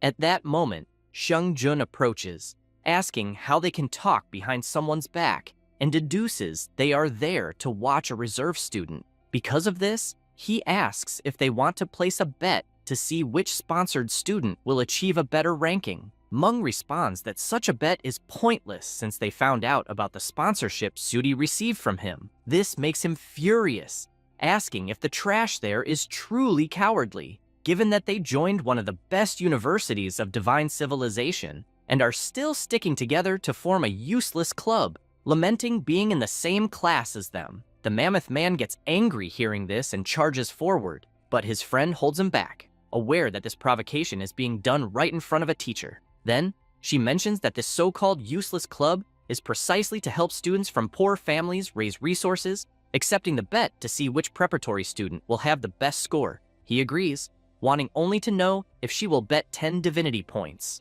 Yelling accepts without hesitation. He notes that Lena is the witness to this bet and doesn't want to see anyone crying over the result. Mung, worried, asks if they can really do this, being aware of the sponsorship Shudi received that made him extremely powerful. She says she knows but cannot back down, and the sponsorship they gave Hanwoo is very good. The teacher warns that if Hanwoo is the first to understand the truth behind the zombie city, he will have a huge chance to win. After that, the second day of survival arrives. and another 2,000 points are added. The MC lies down, barely able to move due to exhaustion. Qin Shuang admits he is doing well and says she will clean up the battlefield, thinking that fortunately, Hanwoo's skill was preserved in the estranged world, or they would have failed the previous night. He, smiling, says it's fine, calling her his dear wife. This irritates her, making her kick him and ask what the hell he thinks he's saying. The MC asks her not to act like that, as it's not cool for their relationship, but she just walks away. Suddenly, he hears someone asking how they can flirt like that. It's Qingnian mocking them, as she doesn't even need to put much effort there since Hanwoo is only in third place. She decides to check the system and is shocked as they are falling further behind first place, asking Hanwoo what they will do since the point difference is already over 200,000. He says everything is under control as he has a few tricks up his sleeve, calling his enemy limp, saying that thing between his legs is about to break. She finds him disgusting for saying such things. The boy gets furious at the insult, warning he will leave several gifts in his mansion that night. The MC says he can do whatever he wants until something catches his attention, noticing a level 4 seed dropped on the ground. It is the level 4 enchanted mushroom. It releases an energy gas bomb with hypnotic properties, and any zombie it hits will be controlled by the mushroom for a certain period and turn against its companions, undergoing brainwashing. Additionally, any zombie that ingests it will be completely subjected to this brainwashing. The other item is the 4th order corn cannon. This cannon can kill 3rd level zombies in seconds and cause area damage. Hanwoo is surprised, as the effects of these plants are incredible, practically a way to create puppets to fight. Additionally, the cannons are like mortars, making them great tools for earning points.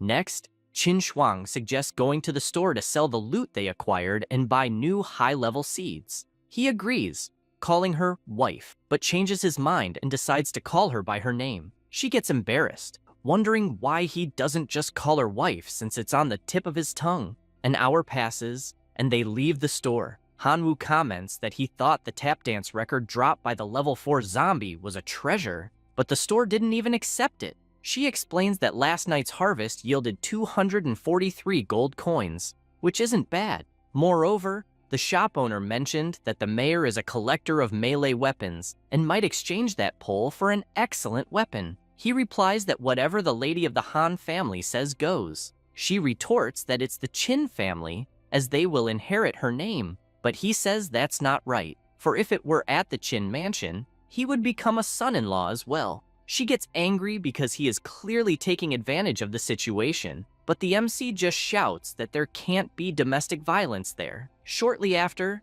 they go to the mayor's house. Schwarzenegger comments that their pole is indeed rare and that he's interested in the trade, asking which weapon they want, as they will be able to choose. Hanwoo looks around and sees a beautiful sword that catches his attention because, upon holding it, he feels as if his dragon blood is resonating throughout his body, stating he will keep that sword. The mayor says it was indeed an excellent choice, but explains that the pole is not enough for the trade, wanting to know what else he has to offer. He mentions that he has a tap dance record and 3rd level seeds, and that this is all of value he possesses. Schwarzenegger comments that the tap dance is completely useless to him, but is interested in the 2 3rd level seeds, giving a friendly reminder afterward, saying that the tap dance record is useless to him as mayor, but that the former dance queen of the city, his neighbor, would be very interested. The MC thanks him for the information and suggests they go visit Qingnian's mother.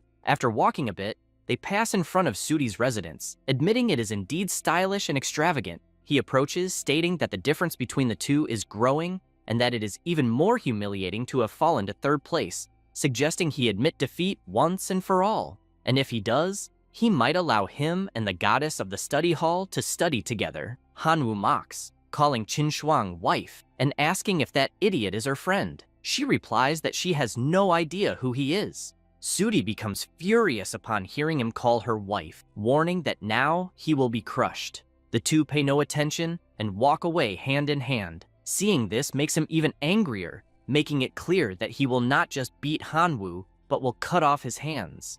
After walking a bit, the MC and Qin Shuang go to the landlady Hana's house. She comes out accompanied by Qingnian, asking if it's student Hanwu there. She asks if he is the new neighbor next door since she heard from her dear one about last night's events, warning that if he is there to demand compensation for what happened, it's better to leave because she will never pay for incompetence. The blonde boy just asks not to cause trouble, but the MC says she misunderstood, as he is actually there just to admire her elegance, as he heard from the mayor that she was the dance queen of the city, so she must have an extraordinary temperament, revealing that he received an item that only she deserved to receive. She makes it clear that she will not change her yard arrangements just for receiving these compliments.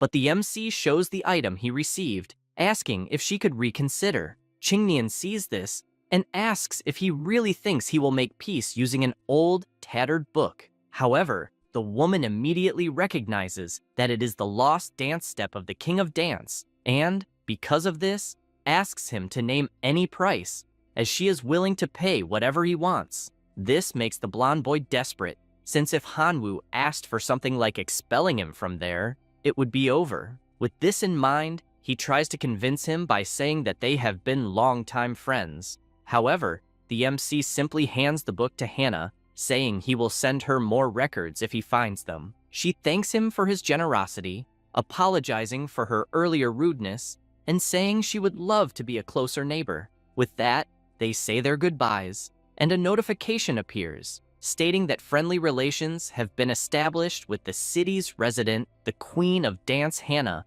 and the friendship value is 99, thus increasing 30,000 points. Reading this surprises him, as 30,000 points is absurd, being far more effective than going around killing random zombies, which makes him consider that this is the real way to win in the city. Qin Shuang asks what happened and what he just did, as she received a notification of a friendly relationship with Hannah, in addition to unlocking her personal shop and earning 10,000 points. He ponders this, as apparently, because they are a couple, his wife also earns points, and this is a great deal, considering he was just being a good husband. She becomes embarrassed by this, walking ahead and calling him shameless. Hanwu pauses for a moment, deciding to see what treats Miss Hannah's shop has, and notices that, with 10 friendship points, he can buy level 3 clover seeds. With 20 points, he can take a dance class. With 35, he can get a divine dance outfit. And finally, with 90 points, he can obtain the Fruit of Wisdom. He finds the shop's items amazing, as the last item is precisely what his seniors requested, but it will cost 90 friendship points, so he decides to buy it after the exam. Night falls, and he prepares with his new level 4 plants, which have undergone targeted mutation, so he is confident he will accumulate many points. Next, the zombies appear and head toward the mansion, but the plants don't even give them time to react, exploding all of them instantly. The MC finds this very strange, as high-level zombies are not appearing that night, so his points won't increase much if it continues this way, until he notices something on the other side of the residence, seeing Hannah waving her arm and saying she removed the beans the first time as a small symbol of friendship between them. This leaves him upset, as without high-level zombies being thrown onto his property, he decides to use his draconic form to scout the region. As he flies around the city, he notices the presence of some zombies and charges at them with his new sword, striking several direct hits that cause gold coins to spill from the monsters. He finds it interesting, but decides to search for level 4 prey, as it is not worth wasting energy on small fry. After 4 hours, he stops at the top of a tower and opens the leaderboard, noticing that now, Qingnian is in first place with 831,000 points. Zudi is in second with 757,000 points, while he himself is in third with 723,000 points. Seeing this makes him happy, as the point difference between them has drastically reduced. By morning, Hanwu returns to his mansion and notices someone in front of it. The man introduces himself, saying his name is Rick Grimes. He is a city resident and captain of the city guard, revealing that he saw him fighting bravely against the zombies last night and, for that reason, decided to invite him to join the city guard. The MC is intrigued, commenting that he has only heard of the Guardians of the Galaxy, so he does not know what the city guard does. Rick explains that they basically protect the city from zombie hordes, preventing level 5s or higher from invading the city. He gets excited upon hearing that they will face such powerful zombies, as he will earn many points from it, and asks please to be allowed to join the city guard. He is pleased to see such an ambitious young man, welcoming him to the group. At that moment, a notification arrives, stating that a friendly relationship with Rick Grimes has been established, unlocking the personal shop and awarding 60,000 points. The merit shop is also unlocked for joining the city guard, earning an additional 50,000 points. All of this leaves him surprised, as he suddenly jumps to first place. Rick bids farewell, asking to meet again at night, and then Qin Shuang comes running, saying it's amazing to see him in first place and hugging him. However, Han Wu barely has time to respond when he notices someone knocking at his door, prompting him to open it and ask who it could be so early. It was a blonde girl, blushing, saying he was amazing last night. He is confused and asks who she is. The blonde tells him that the way he was last night really excited her, and Qin Shuang finds this very strange, asking what the hell he's been doing since various people are showing up at their door. Jessica asks who the girl in pink is, but she immediately responds that she's Han Wu's wife. The blonde approaches the MC, asking if he isn't bored being married so young, and proposes to be his mistress if he doesn't mind, then says goodbye, mentioning that they will meet again at night at the city guard meeting. He, with a big smile on his face, also says goodbye,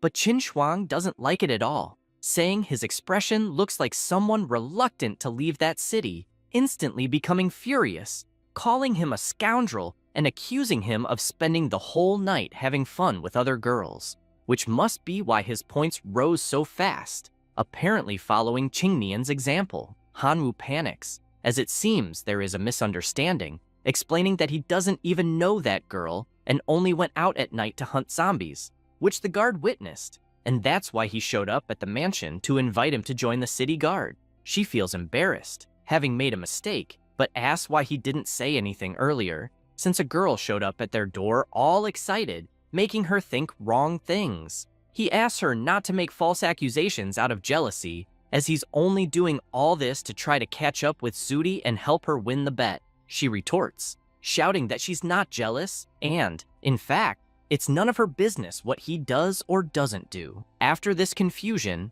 he warns that he will kill high-level zombies with the city guard, and for this reason will leave the courtyard with her, handing over some high-level seeds to assist. She says it's fine, and asks him to be careful that night, but Han Wu asks her not to worry, since he tested the black sword the previous night and is managing to handle level 4 zombies with ease. She shouts for him not to let those sly foxes seduce him.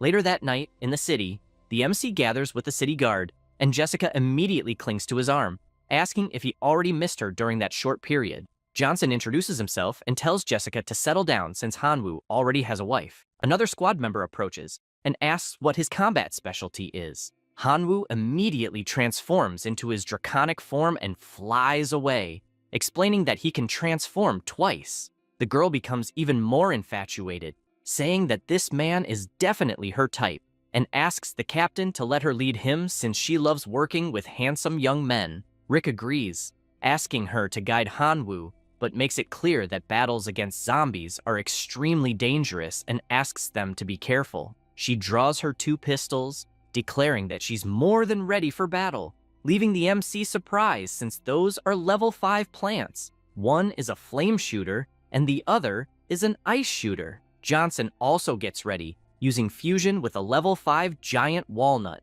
With that, his body begins to transform, becoming extremely muscular. The blonde swordsman also uses his Sentinel Tower pine tree to fuse. However, someone else approaches. It's Rick in his final form, announcing that the zombies are already there and immediately charging into action. Jessica, excited, starts shooting, telling the monsters to try her bullets as she hits all those in front of her. Johnson doesn't waste time either and charges at the zombies, attacking with his hammer, but notices something strange as vines start emerging from the monster's head and move toward him. Rick helps him, asking him to retreat. David appears, announcing that he will handle that side. Hanwoo watches in amazement, as it's the first time he's witnessing high-level combat in this city, and he definitely can't just stand there. He attacks the monsters and announces that he is the god of massacre. While claiming he can relax, something catches his attention, and he notices Jessica running toward him, jumping onto his body while complaining that she can't breathe, wanting to know what's happening. She starts shooting at the zombie approaching him and warns that the resistance of a fifth-order zombie is several times higher than that of a fourth-order zombie. So even if it's injured by the attacks, it won't lose its offensive capabilities. Hanwoo is surprised to learn all this and thanks her for saving his skin. She asks him not to be stubborn, requesting him to provide support first while staying close to her, attacking the zombies around again. The MC obeys, finishing off the nearby monsters, earning 3,000 points for each kill and obtaining items in the process. After 3 hours of battle, he returns to his normal form, feeling quite exhausted, and notices that the guard members are still going strong, asking if they're on some kind of stimulant. Jessica jokes about it, asking if he's really exhausted when the battle has barely started and teasing that if that's the case, he's not even fit to be her lover. He can only imagine that if he were in his divine physique, it would be impossible to feel tired, but in his human form, it's complicated. Suddenly, a voice echoes in his head, asking if the host can guess who it is. Hanwoo immediately recognizes it as the source of mutation and asks if it finally has time for him. Kamigawa comments that it smelled a woman and heard that his body isn't good enough, then asks how a woman could ever say no to his host. For this reason, he decided to grant permission to dominate that voluptuous female creature with a prominent backside, revealing that this permission is called genetic lock. So, just hold tight, as they are about to embark on a new journey. With that, the lock that restrained his power opens, and a powerful energy surges throughout his body. He finds it great since he's feeling limitless energy. The source of mutation informs him that now it can induce temporary mutations in his body by consuming any type of powerful biological cell. The MC imagines that he could merge with plants to become strong and resilient, so he decides to try. Swallowing one of the pills, his body begins to overflow with power, and with that, he leaps, emanating a strong light throughout the area, which begins to disintegrate all the zombies nearby. Jessica is impressed since Hanwoo is radiant. Nearby, Rick urges them to stay focused as the zombie hordes are growing larger, attacking several of them at once. Suddenly, a new colossal zombie approaches, attacking Hanwoo, and Rick immediately orders them to protect him. Johnson rushes to help but takes a blow that leaves him dazed. They grow concerned seeing this, as the defense of the Sixth Order zombie is too powerful, ordering them to run. The MC simply observes the monster's punch coming toward him, telling it to come closer already. He opens his arms, and the glow from his body grows stronger, disintegrating even the colossal zombie. The group celebrates, saying the MC was truly amazing, and starts tossing him into the air. With that, the system announces that friendly relations were established with Jessica, who is a city resident, along with earning 50,000 points. A friendship with Johnson was also established, earning another 50,000 merit points, along with a friendship with David. Additionally, a personalized store was unlocked with all three. Moreover, he obtained 23,000 points for defeating a level 6 zombie. The source of mutation asks the host how it felt to unlock that power.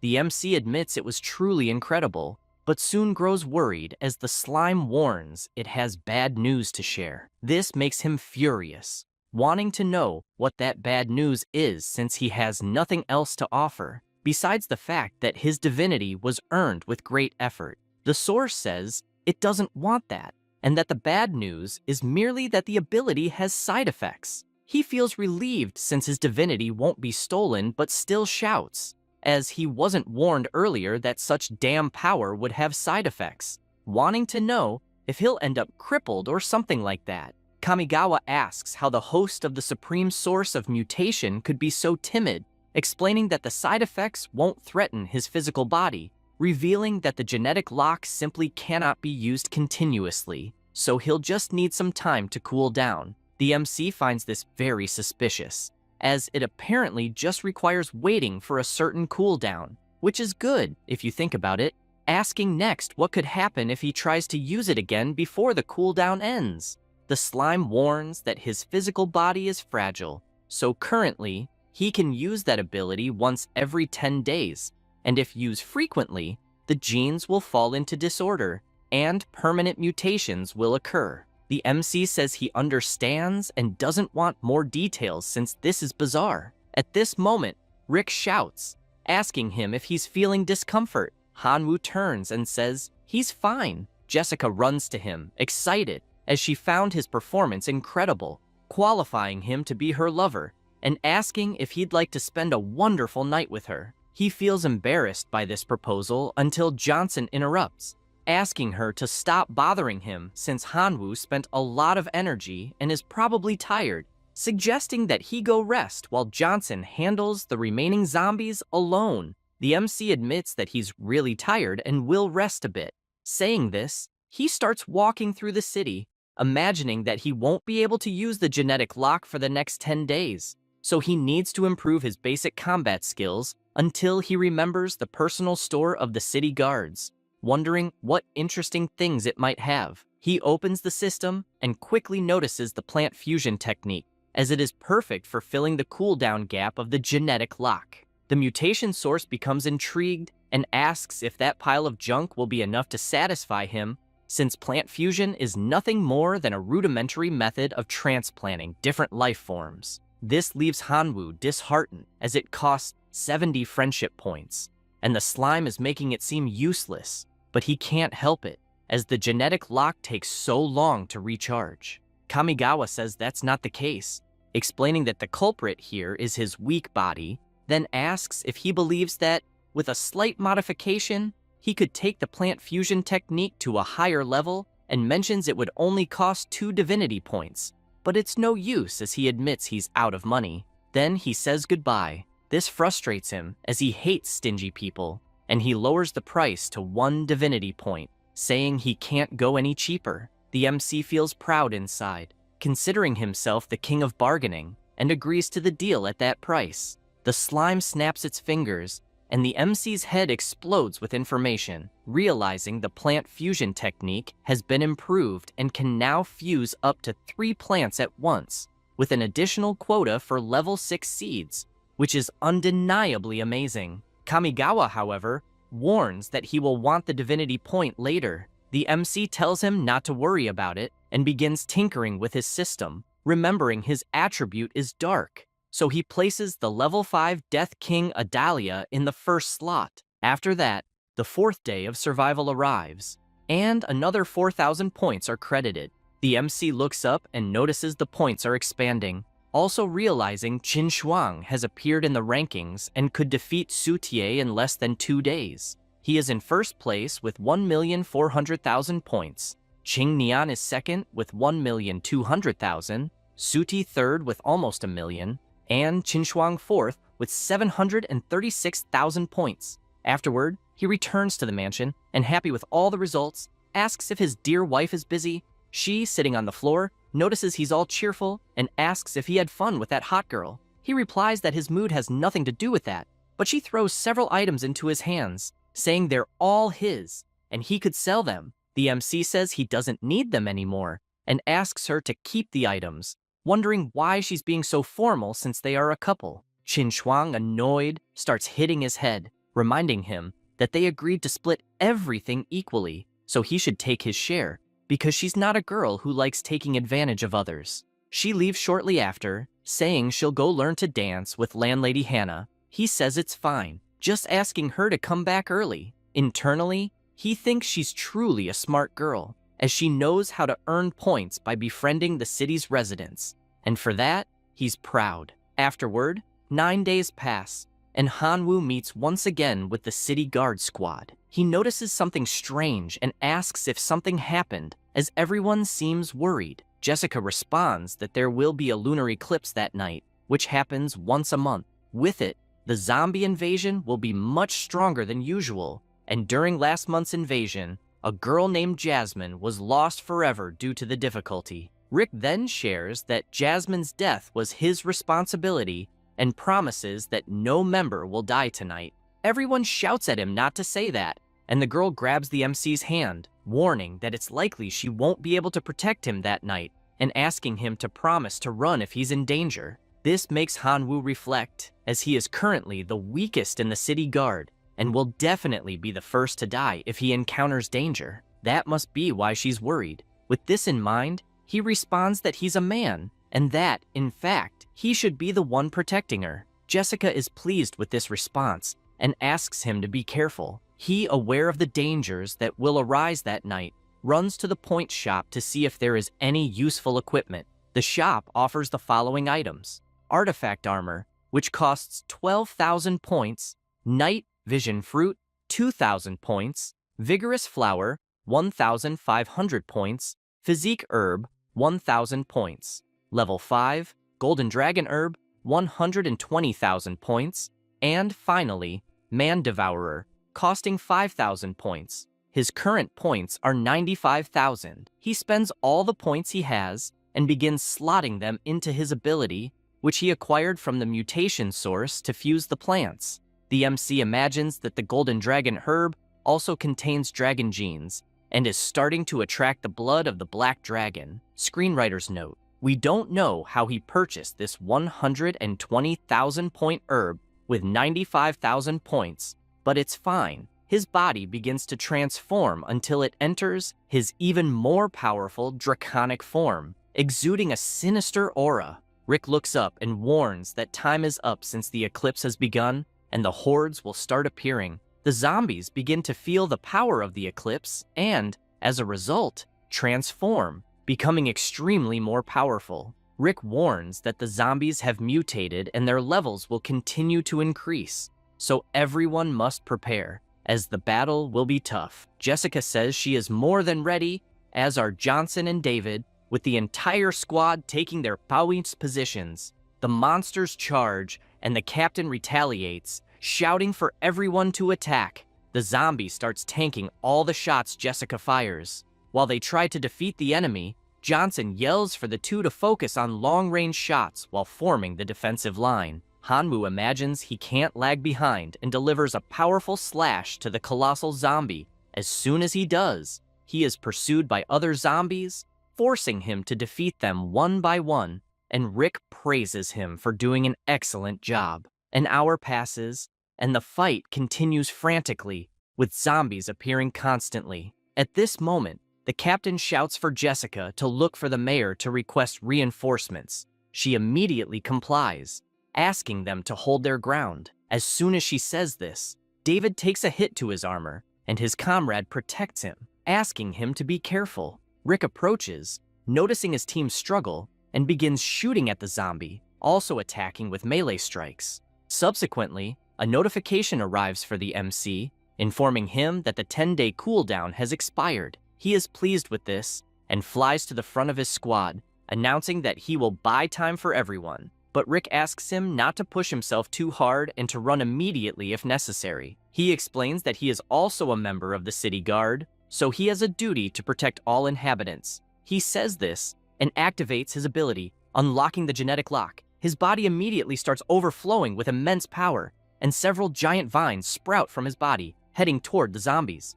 The squad is astonished, as they hadn't imagined such great power within the city guard. Time passes, and Hanwoo grows tired after defeating countless enemies. However, he becomes alarmed, seeing more zombies still standing and attacking him. But Jessica appears, shouting that reinforcements have arrived. Schwarzenegger yells for them to end this once and for all, but Rick tells everyone to stop because he has spotted something ahead. The mayor decides to grab his binoculars to see what it is, but the fog is obstructing his view. Rick warns that the fog is an issue and asks him to use some plant to remove it. He agrees and presents a level 4 wind-blowing seed. Then, he places it in a pot, and it soon begins to sprout, growing into a plant. The MC is surprised by this, as it all happened very quickly. Immediately, the plant leaps and starts spinning, pushing the fog away and revealing the zombies in the area. Hanwoo decides to see what it is. The system informs that it is a ceramic flower pot,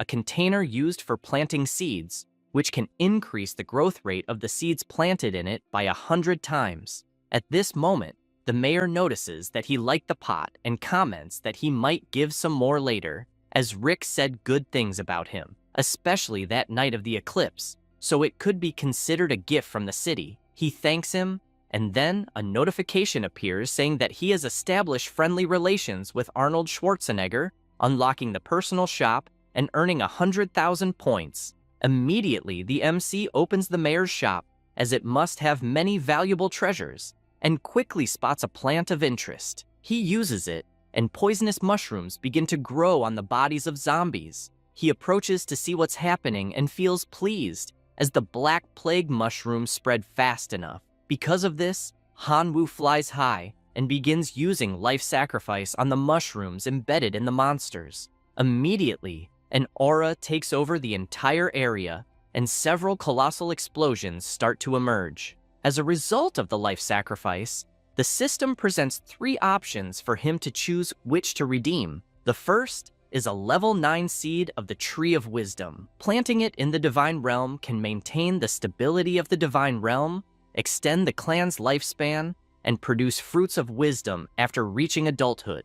The second option is a golden flower pot, and a special plant planted in it will gain immortality. Lastly, the third option is a level 4 building, Botanical Museum. If constructed in the Divine Domain, a special seed will be randomly produced every 24 hours. The probability of a level 1 seed is 50%, level 2 is 40%, and it decreases progressively until level 9, whose chances are less than 0.0000009%. The MC admits it's a tough choice, but decides to take the pot of immortality since, combined with his mutation, infinite possibilities may arise, and eventually, he will also obtain level 9 seeds. Then Rick shouts that they are surrounded, and Hanwoo becomes worried, as he didn't expect the power of the Black Plague to be so weak as to have already dissipated. Because of this, he decides to use directional mutation on the mushroom. His possible beneficial mutations are significant spore dispersion increase, spore activity boost,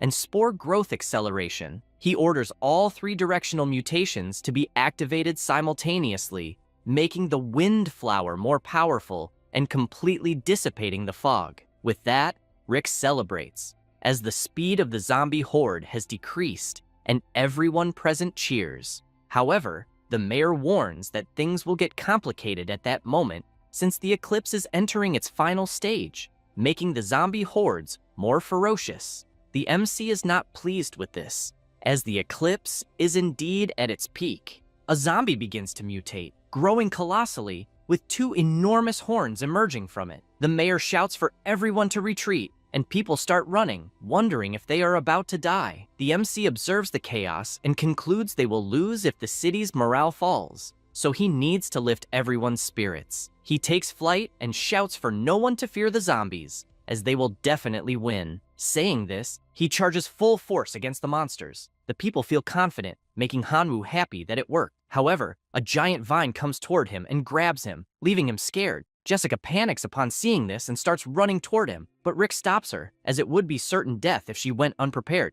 and they must focus their strength on advancing layer by layer. He shouts to Hanwoo that he will save him soon. However, the MC loses patience and breaks all the vines around him, flying away from the zombies. Nonetheless, he notices he is too exhausted and theoretically just needs to return the way he flew to reach the city again. Half an hour later, he is still flying, unable to understand what is happening, as none of the directions seem right. At this moment, the source of the mutation says that, in case he hasn't realized, he is trapped. Hanwoo dislikes this and asks if there is a way to help him. The slime responds that it wouldn't be a problem, but will cost 1 divinity point to guarantee a safe exit. The MC replies that he has no more divinity points, but does have a life, and it can take it if it wants. Kamigawa replies that things don't work like that, and that he is on his own. However, as a good super gene, it offers free advice, warning him not to wait until morning to leave, as time stopped for him the moment he entered the fog.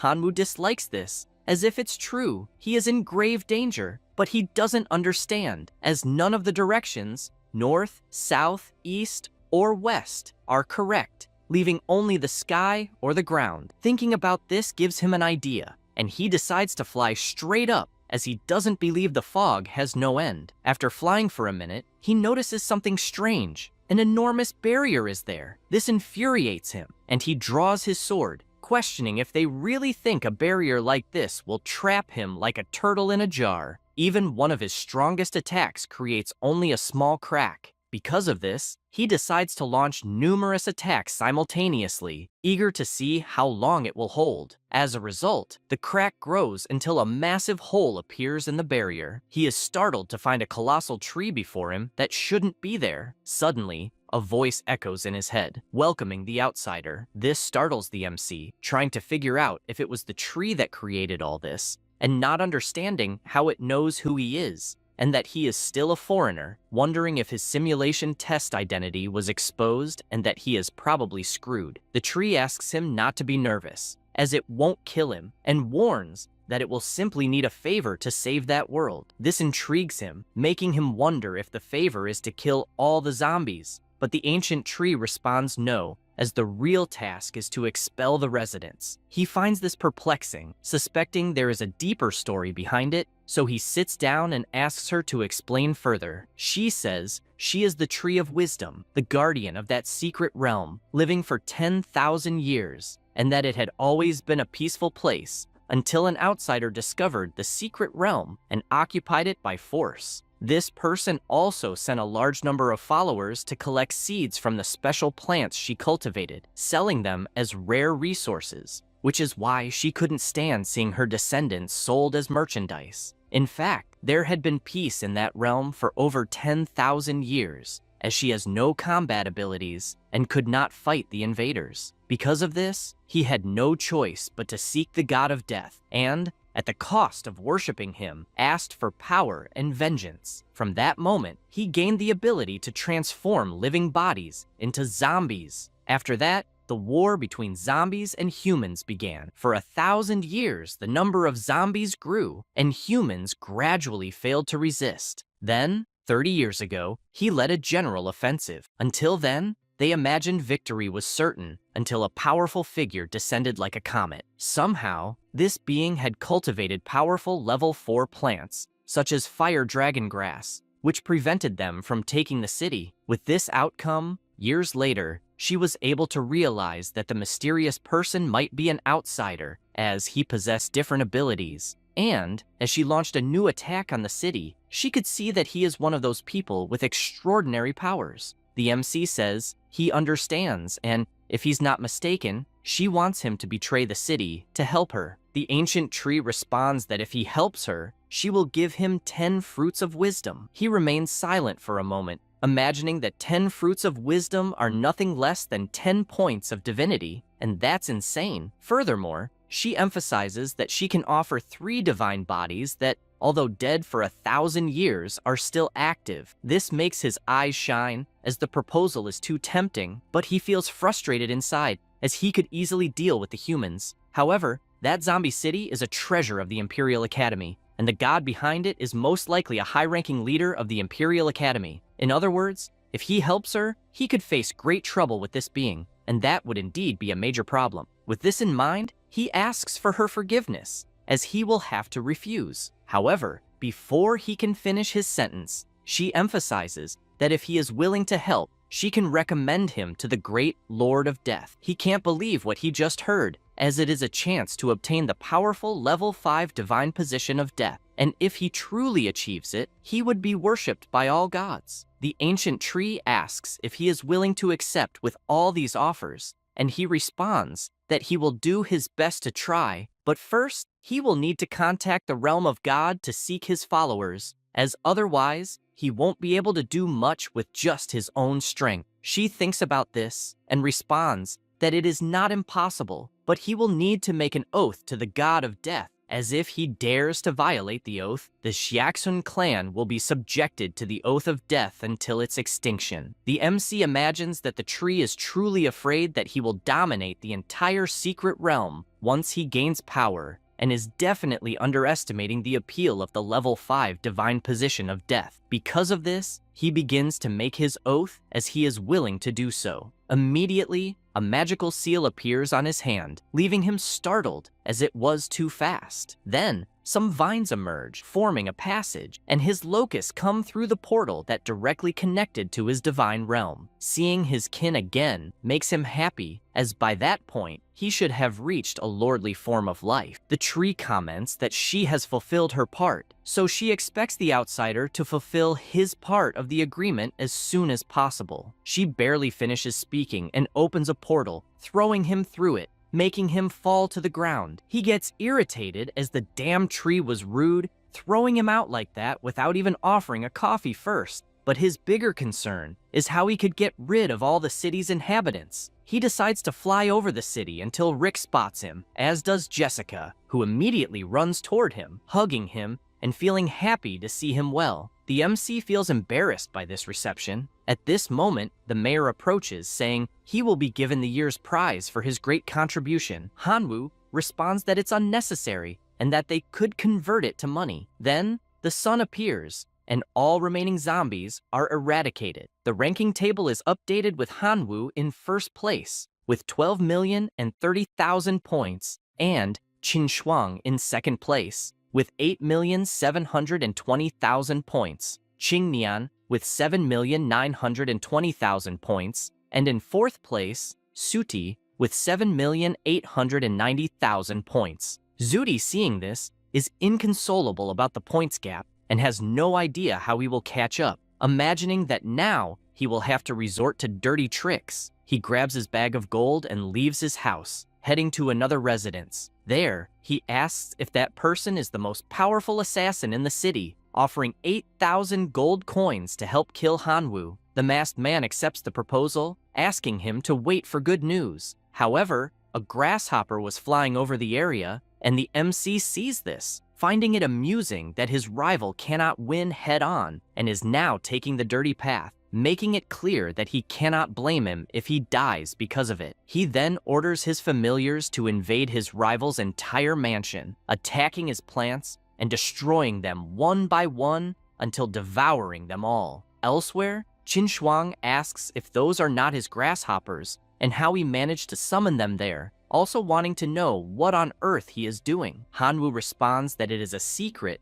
and that if he told her, he would have to kill her. This makes her furious, asking how he dares to say such absurdities, and she starts pulling his ear. Then someone shouts for Hanwoo to come out of the house. It was Zudi, demanding that he not deny that everything happening is his fault. The MC is pleased to see him, wanting to know if his luck is not holding up. His rival asks if he is not ashamed, as he knows perfectly well that the grasshoppers were ordered to destroy all the special plants. He asks him not to talk nonsense, as there is no way the familiars of the divine realm could enter that city, so this is slander. Moreover, he mocks him by saying that he now has 12 million points, which is almost double 7 million, asking how he plans to react with only a motorcycle. Zudi becomes extremely furious with these provocations, imagining that he will ensure Hanwoo does not see the next light of day. After that, all the citizens of the city go to a store to buy insecticide, since the entire city has been invaded by grasshoppers. The merchant informs them that, unfortunately,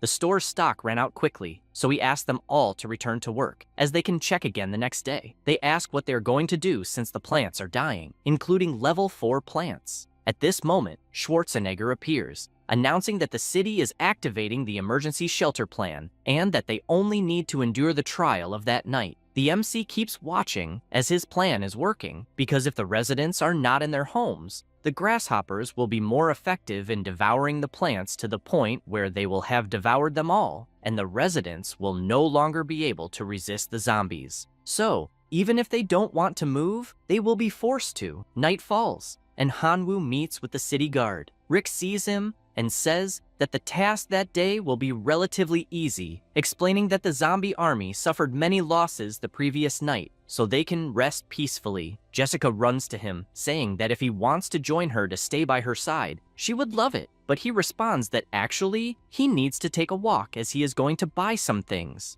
As he leaves the place, a grasshopper reports that Zudi and the assassin are about to act. and he replies that it's fine since he wants to find a deserted place to wait for them. After waiting for a while, the MC sees the two and says they are finally there, commenting that he didn't enjoy waiting so long. The student gets furious, asking if the assassin leaked the information, but he responds that he would never do that, as they can insult his character but never his professionalism. That said, Suri declares that Hanwoo will not survive that night as he must die. The MC asks if he is sure he will dare to do this, as the entire lecture is being recorded by the Academy, so he wants to know what explanation he will give about this. He responds that the killer is the one who will kill him, so it has nothing to do with him. The masked man asks them to stop chatting since he needs to work. He summons his thorny vines and draws his sword from them, attacking with his ghostly shadow. However, his weapon immediately breaks in half, as it's not strong enough to pierce the MC's draconic form, who mocks him,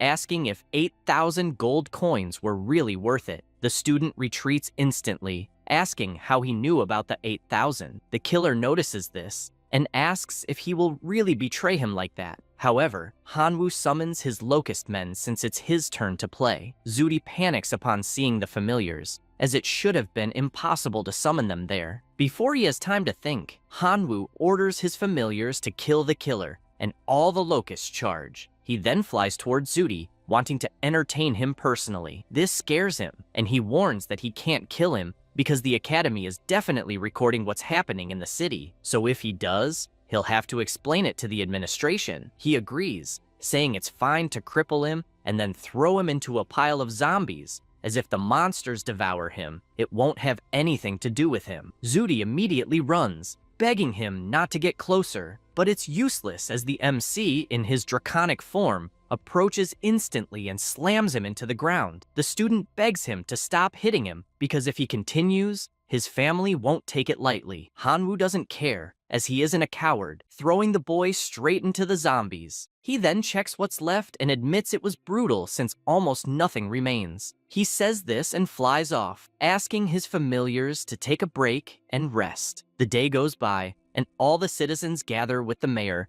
outraged that their plants are being devoured, and worried that if this continues, it will be impossible to keep living in the city. They also note that the church shelter isn't large enough for everyone. Schwarzenegger grows concerned as he doesn't know what to do until the MC catches attention, saying he has an idea. He suggests that all the residents move to another world. They ask if he's serious because they really can't take living there anymore, as the zombie attacks are so frequent they can hardly sleep. The mayor responds that they would even be willing to go, but the portal was destroyed in the war against the monsters, so they don't know how they could do it. He mentions that in fact, he was worried they wouldn't agree, but if that's the problem, it's easy to solve since Duolong City is perfect for them, and there's a way to rebuild the portal to the other worlds. He just asks for some time. Schwarzenegger is happy about this, saying he'll provide full support. With this resolution, Hanwoo flies to the ancient tree and explains the situation, asking only for the portal to be repaired since,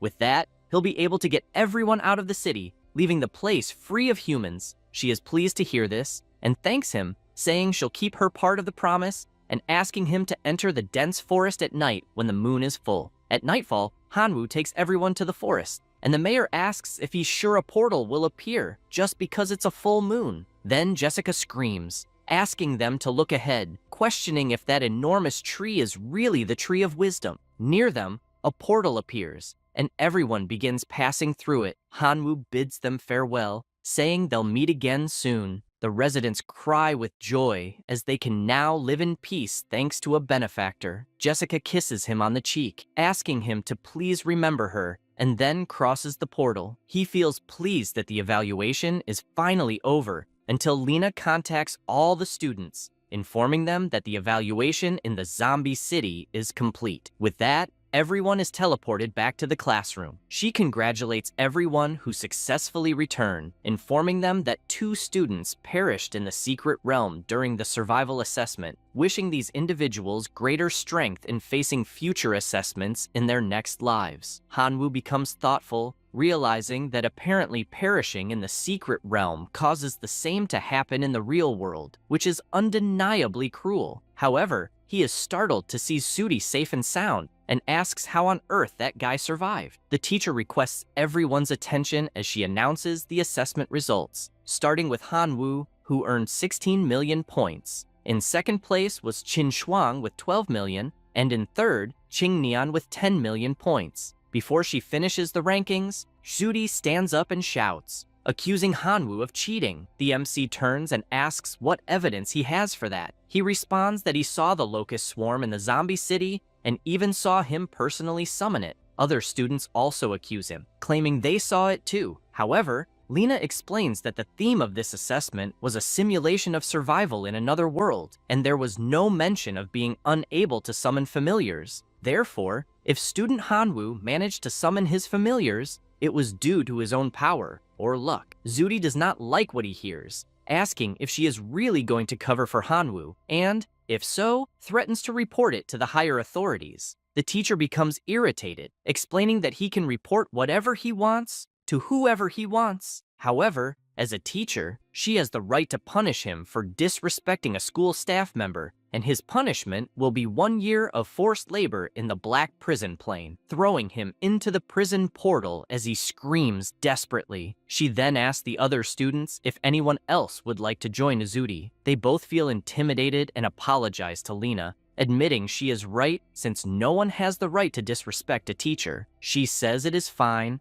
and resumes her explanation. After class, the MC walks through the school until he meets his seniors, telling them he managed to obtain the wisdom fruit they requested, apologizing immediately afterward since his abilities were limited, so he only acquired 9 divinity points. Internally, he imagines that he exchanged all his friendship points for wisdom fruits, including the ones given by the tree, so he ended up with a total of 12. The students are surprised since he still managed to get 9. Yelling reveals that, thanks to him, they managed to get 10 divinity points from the most annoying guy at school, Sheng Jun. Because of that, he asks the MC to keep the 9 points since he wants him to enjoy the good life with them. Then, someone approaches, asking who they think will enjoy a good life. It is Sheng Jun, asking if the guy standing there is the so-called Hanwoo who made him lose 10 divinity points. Suddenly, Mr. Mammoth steps in front, asking what the hell Firehair is trying to do.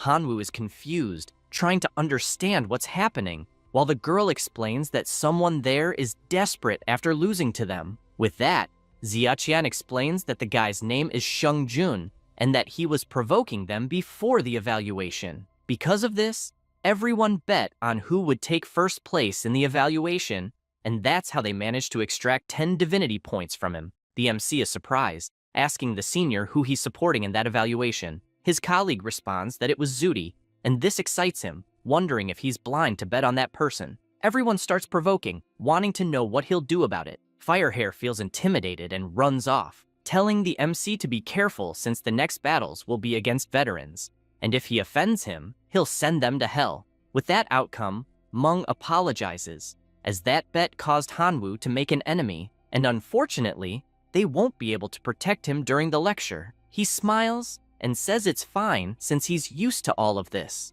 After all, he's always receiving threats wherever he goes, but in the end, he ends up stronger. Besides, he gained a lot from that lesson and will return to focusing on improving himself. They reply that it's fine, but ask him to come to them if he needs anything, as they'll definitely support him. After that, in another location, someone informs His Majesty that a demigod has requested an audience. The king orders the person to be brought in. Upon seeing him, he asks why he's seeking this audience. The man greets him, saying his name is Gang, and that he's there only to report a lead related to the divine river he suspects. The king orders him to speak immediately, since, if the information is true, he'll be generously rewarded. Gang opens his box and shows that he found this locust corpse in the ruins of the divine river and knows someone named Hanwoo, who he believes is related to it, as he possesses such familiars. He then reports that this mentioned person is a high school student without parents and is currently at the Imperial University as a preparatory student. Connor yells, wanting to know how a mere divine creature could enter the ruins of the divine river and defeat the 6 demigods he sent. Gang immediately bows, asking His Majesty to calm down, as he too initially couldn't believe that Hanwoo, someone only at the divine level, could be responsible for the events at the Divine River. However, he thoroughly investigated the traces and definitely concluded that this child is responsible. He reveals that he discovered through a radiation ore merchant that Hanwoo had made a purchase at that place and also had a login record in the divine domain of the inn. With this, the king yells that he understands and makes it clear that everything better be true. As if he's providing false information, he won't spare him. He orders him to take the reward and leave. Then, he orders one of his subordinates to retrieve the signal device to test it on Hanwoo, since he needs to confirm if he's responsible for stealing his treasure or not.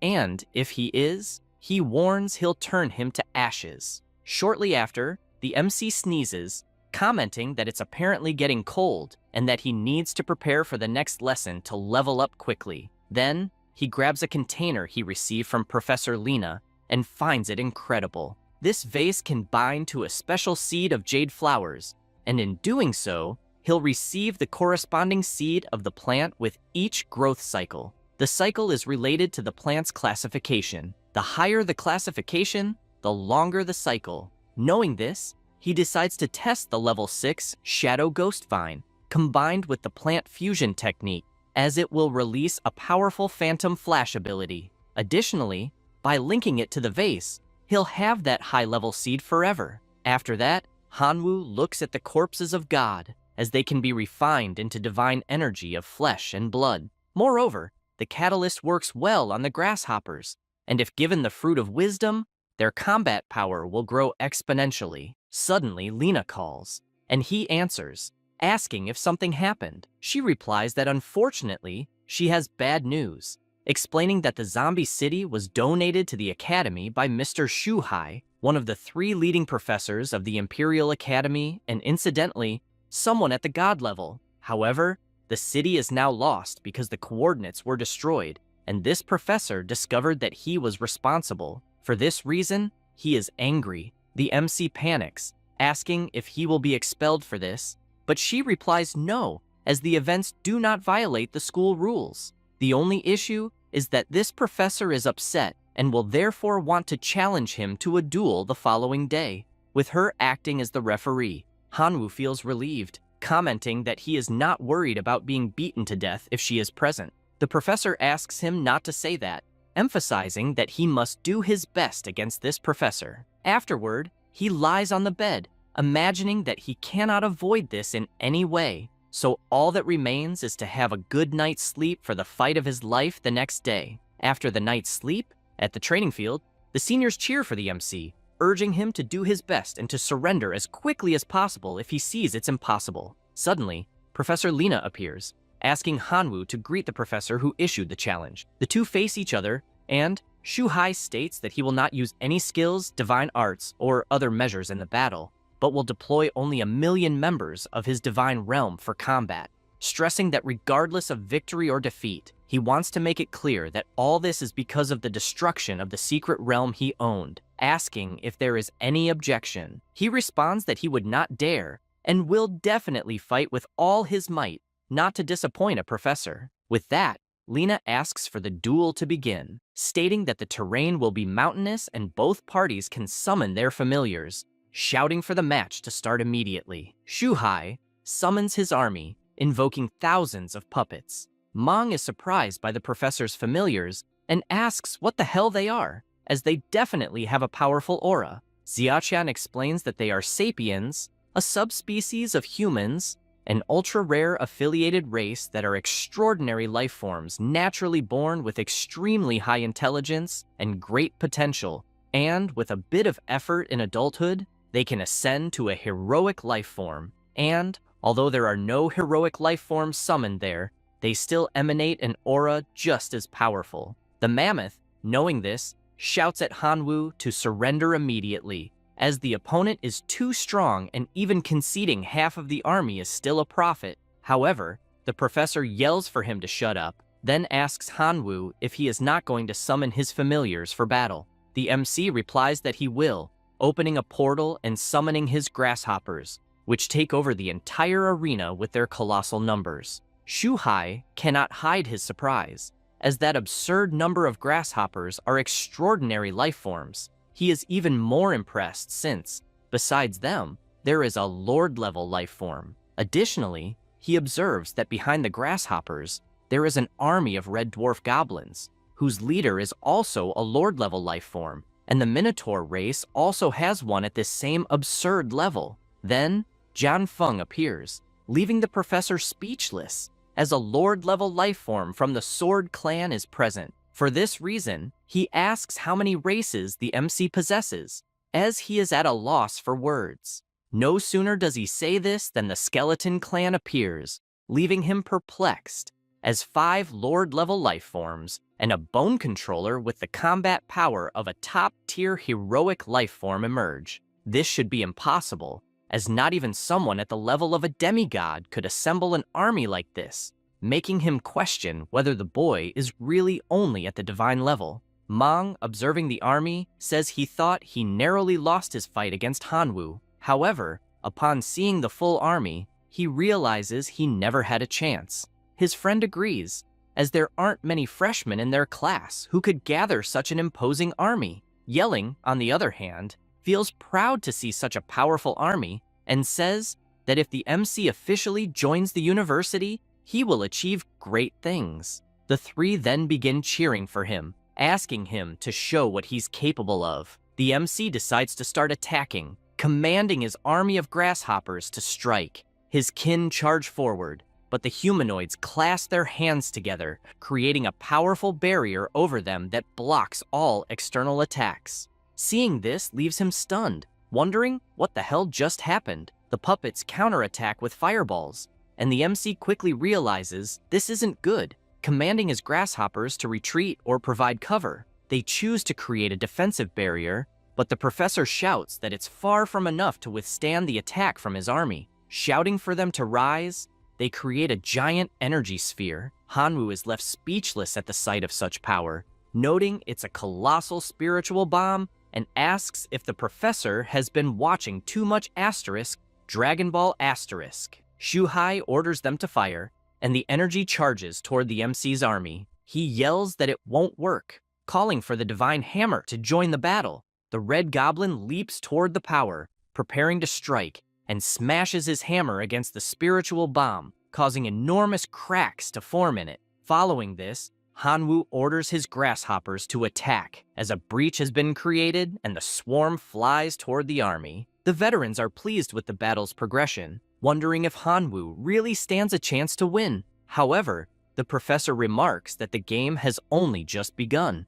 The grasshoppers advance, and the MC, observing, comments that their combat power is extremely low despite their numbers. Even if they could take down some sapiens at a ratio of 1 to 10,000, he might still have a small chance, as his trump card was right there. With this, he commands his skeletal lord to join the battle. He notes that the sapiens are definitely powerful, and that their independent combat skills are all maxed out. This worries him, as he notices that the number of fallen puppets is far too low, so he decides to boost the grasshopper's power using the mutation source. Kamigawa contacts him telepathically, warning that this opponent has an extremely high level, and that, to avoid being detected, she'll need to remain hidden. For this reason, directional mutation and genetic blocking are temporarily disabled. The MC can't believe this nonsense, asking if this is a joke, as it implies she only intimidates the weak but flees when facing someone strong. He grows frustrated, realizing directional mutation is out of the question, and commands his skeletons to do their best since everything depends on them. Following this, the giant bone controller begins to emerge in battle, exciting Meng as the decisive move is finally arriving, and with this, the skeleton starts materializing. However, several explosions occur in the arena, and the MC doesn't quite understand what's happening. The professor then explains that the undead race has a significant advantage with the invasion method fight to survive, and that it was definitely a nightmare for all civilizations tens of thousands of years ago.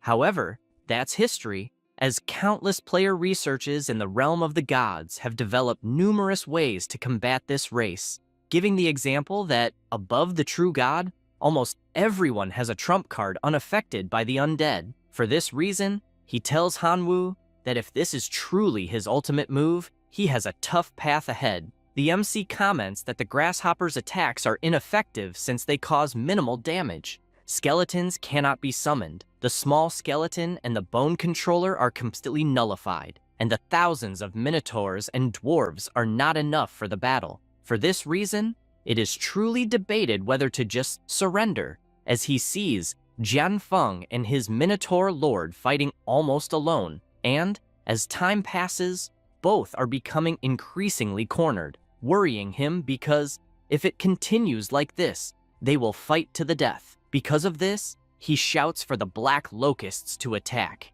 and they prepare their arrows, launching them high, piercing through the shield due to their dark, corrosive properties. And some sapiens are definitely affected, leading the MC to conclude that the fruit of wisdom is extraordinary, as the black locusts ate only a little and already evolved so much. Jianfeng and the Minotaur Lord do not give up and keep attacking with everything, defeating all enemies in their path. However, the puppets rise again, leaving Hanwoo concerned because this race recovers too quickly. Then, he notices something and sees that his great black dragon friend, Elphys, has appeared to assist, accompanied by all his dragon familiars. Yelling cannot believe he is seeing a pure-blooded black dragon, and it seems Hanwoo hid such a precious treasure from them, as it is something with the potential to ascend to the level of a king in the future. Seeing this makes Meng upset, because the more he sees the MC's army, the more he is certain it would have been impossible to defeat him in the duel they had in the past. The professor imagines that Hanwoo has immense attack power even in the preparatory phase, as his army seems limitless, possessing all the most powerful races.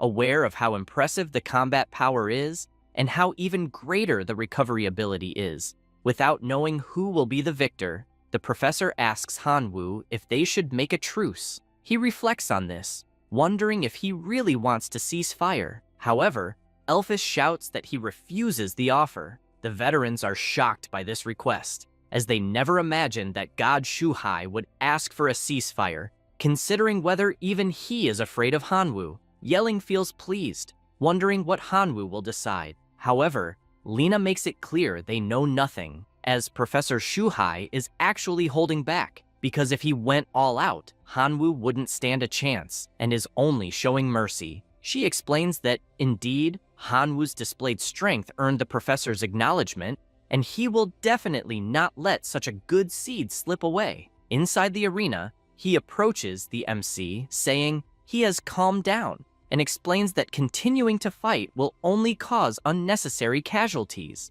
adding that he intends to give the remaining Sapien Legion as a gift. The Black Dragon tries to roar to keep fighting, but the MC silences him, asking if the professor is serious. He replies that he will indeed gift the Sapiens, but under one condition. When officially entering the university, he must become his disciple. Hanwoo is left speechless, but Lena appears, urging him to thank the professor immediately, as this person is one of the 3 most renowned mentors of the Imperial University, someone extremely powerful, revealing that every year, an enormous queue of about 500 meters forms with students wanting to become his disciples.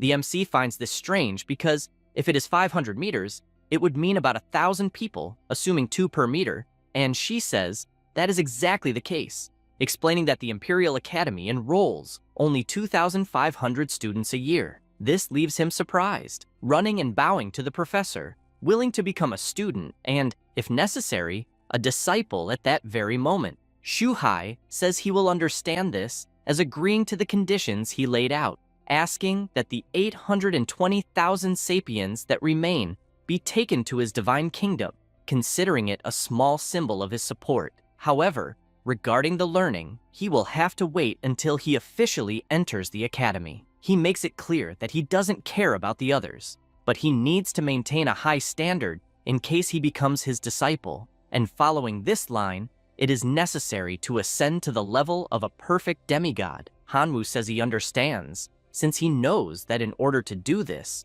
he will need to reach the maximum value of 10 divine points. The teacher emphasizes that in addition to all of this, he will need to obtain clues about the authority of the god of death from the god of death himself, which can be considered an extra test. If he completes these 2 points he just mentioned, he can become an official disciple. Then, the veterans appear, congratulating Hanwoo on the beautiful battle. Shuhai asks if they enjoyed the show, warning them that none of what they heard should leave that place, especially to the other teachers. Xiachen asks him not to worry, as he must know well what their teacher's temperament is, so there's no chance they'll reveal anything. The teacher, to ensure this, throws some gifts at them, and the 3 are even happier, promising that nothing will leave their mouths, even if they're beaten to death. Lena calls them audacious, saying they're really crazy to extort even a teacher of the god level. The next day, Qin Shuang calls for Hanwoo as she needs a favor. They walk, and she tells him that her family is planning to arrange a marriage with Suti's family, and unfortunately, she is the poor sacrifice. He is surprised by this, asking if they still do that nowadays, and if her parents really agree with it. She explains that her parents have just gained the authority of the gods of light and can't change her great-grandfather's mind, as he is the only true god in the family. So, his decision is a divine decree within the family. She also mentions that originally, the arranged marriage would have been with Suti, but since he was failed from the class, the partner changed to the older brother of the family, Shugang. He says he understands and that, apparently, the Shu family is determined to marry her, asking how he could help her, as he will do everything within his power. After all, they were husband and wife for a while. This embarrasses her to the point that she slaps his face while asking him to shut up. After that, the MC smiles, as that reaction is the most like her, and that if it's her wish, he can accompany her to cancel the marriage. Qin Shuang smiles and thanks him for this. 3 days later, in Qin Shuang City, the MC arrives with her and shouts, not believing her family has a city like that, asking if she's a princess by any chance. She explains that it's not as big as the imperial capital, but it has a population of 10 million inhabitants. Suddenly, someone approaches, announcing that the master and madam sent him to pick them up specifically, as they are waiting at the residence. She thanks her Uncle Zhang and introduces Hanwoo. The butler is pleased to finally meet his niece's classmate, having heard that he is a genius from the preparatory class, and apologizes for any inconvenience. With introductions done, they get into the car to head to their destination. Inside, Qin Shuang is restless, and the MC, noticing this, tells her not to worry, since he will protect her if anything happens. She thanks him for this, and as she looks back, she announces that they've arrived. Once inside, they approach the door and hear someone asking the 3rd brother which of his children hasn't benefited from the family's resources since childhood, adding that his daughter used resources and connections to join the reserve class, and is therefore the most suitable for marriage. Hanwoo comments that these families are truly a mess, treating their children like commodities. No sooner does he say this, than Qin Shuang knocks on the door, opens it, and shouts that she refuses to marry into the Suti family. The man in red tells her not to speak nonsense, since she shouldn't even interrupt her elders. The bespectacled man makes it clear that she must contribute to the family, pointing out that the Suti family has a true god as well as abundant wealth, and all she needs to do is marry the young man from that family. He says this, and orders the guards to take her to a room to rest. They move toward her, but her father steps in, demanding to see who dares lay a finger on his daughter. Her brother rises and claims that pampering her this way is only harming her. He shouts that he loves his daughter and only wants to see her happy as a future student at the Capital Academy, with the potential to become a true goddess in the future. The mustached man calls this absurd, asking if he expects the ancestral true god to personally beg before agreeing. Still furious, he argues that while Qin Shuang may be excellent, she isn't even a semi-goddess yet, and becoming a true goddess might not happen in the next century. He warns that if the Qin family loses its true god, everyone there knows very well what the consequences will be. The MC, hearing the shouting from outside, asks the butler if this marriage has anything to do with the only true god. He responds that the family's only true god caused trouble while traveling to a foreign civilization, being forcibly detained and awaiting execution, and that only a true god is qualified to negotiate with that civilization. Since the Qin family searched everywhere, they managed to find a god of that level in the Shu family. This leaves the MC thoughtful, as it's clear Qin Shuang has the potential to become a true goddess in the future, and the Shu family wants to exploit that by taking her to their side until he realizes something, as apparently Yuan Zhong isn't exposed and odd. He immediately makes a call. His contact answers, asking if he is again speaking in the tone of a deity. Hanwoo replies that it's not the case, and that he actually wants to ask for a favor, requesting him to go to a foreign civilization to rescue a divine domain player detained by a true god. Before revealing the location, the contact remarks that he's already heard of this foreign civilization and knows about the true god in question, who is powerful but slightly weaker than himself. Hanwoo is delighted to hear this and asks if he will agree. He asks first about the reward, stating that if it's too little, he won't bother. The MC assumes that hiring a true god certainly won't come cheap, and the Qin family paying such a reward would be a significant expense, but ultimately worthwhile. With this in mind, he responds that the reward will be paid in the form of a divine artifact and asks how much the man thinks will be sufficient. The man gets excited and answers that repairing his spear will cost 30,000 units of divine artifact source, so he accepts that amount as payment. Hanwoo says it's a deal and informs him that he will send the coordinates to finalize the contract. Meanwhile, inside the house, the family member continues yelling, saying that Shuang can't be so selfish. Suddenly, everyone is startled as someone appears, asking them to wait a minute. It was the MC grabbing their attention. The family asks who the hell is there in the old Qin residence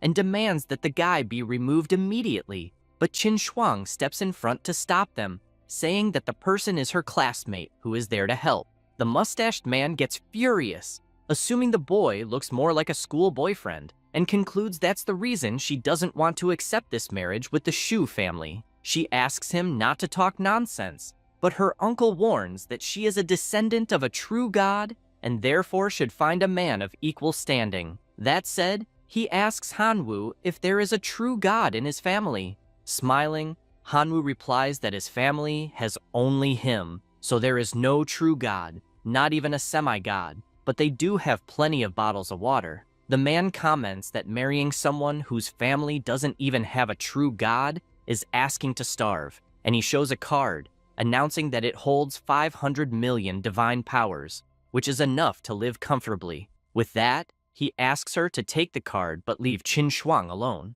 The MC, smiling, responds that he will accept, since he can use it as funds to hire a true god to rescue their great family ancestor. The man comments once again that the amount could make him live very well until he is shocked, wondering if he heard correctly. The mustached man asks if this is some kind of joke, saying a true god isn't a cabbage on the street you can summon whenever you want, and assumes the boy is just stalling them from getting what they want.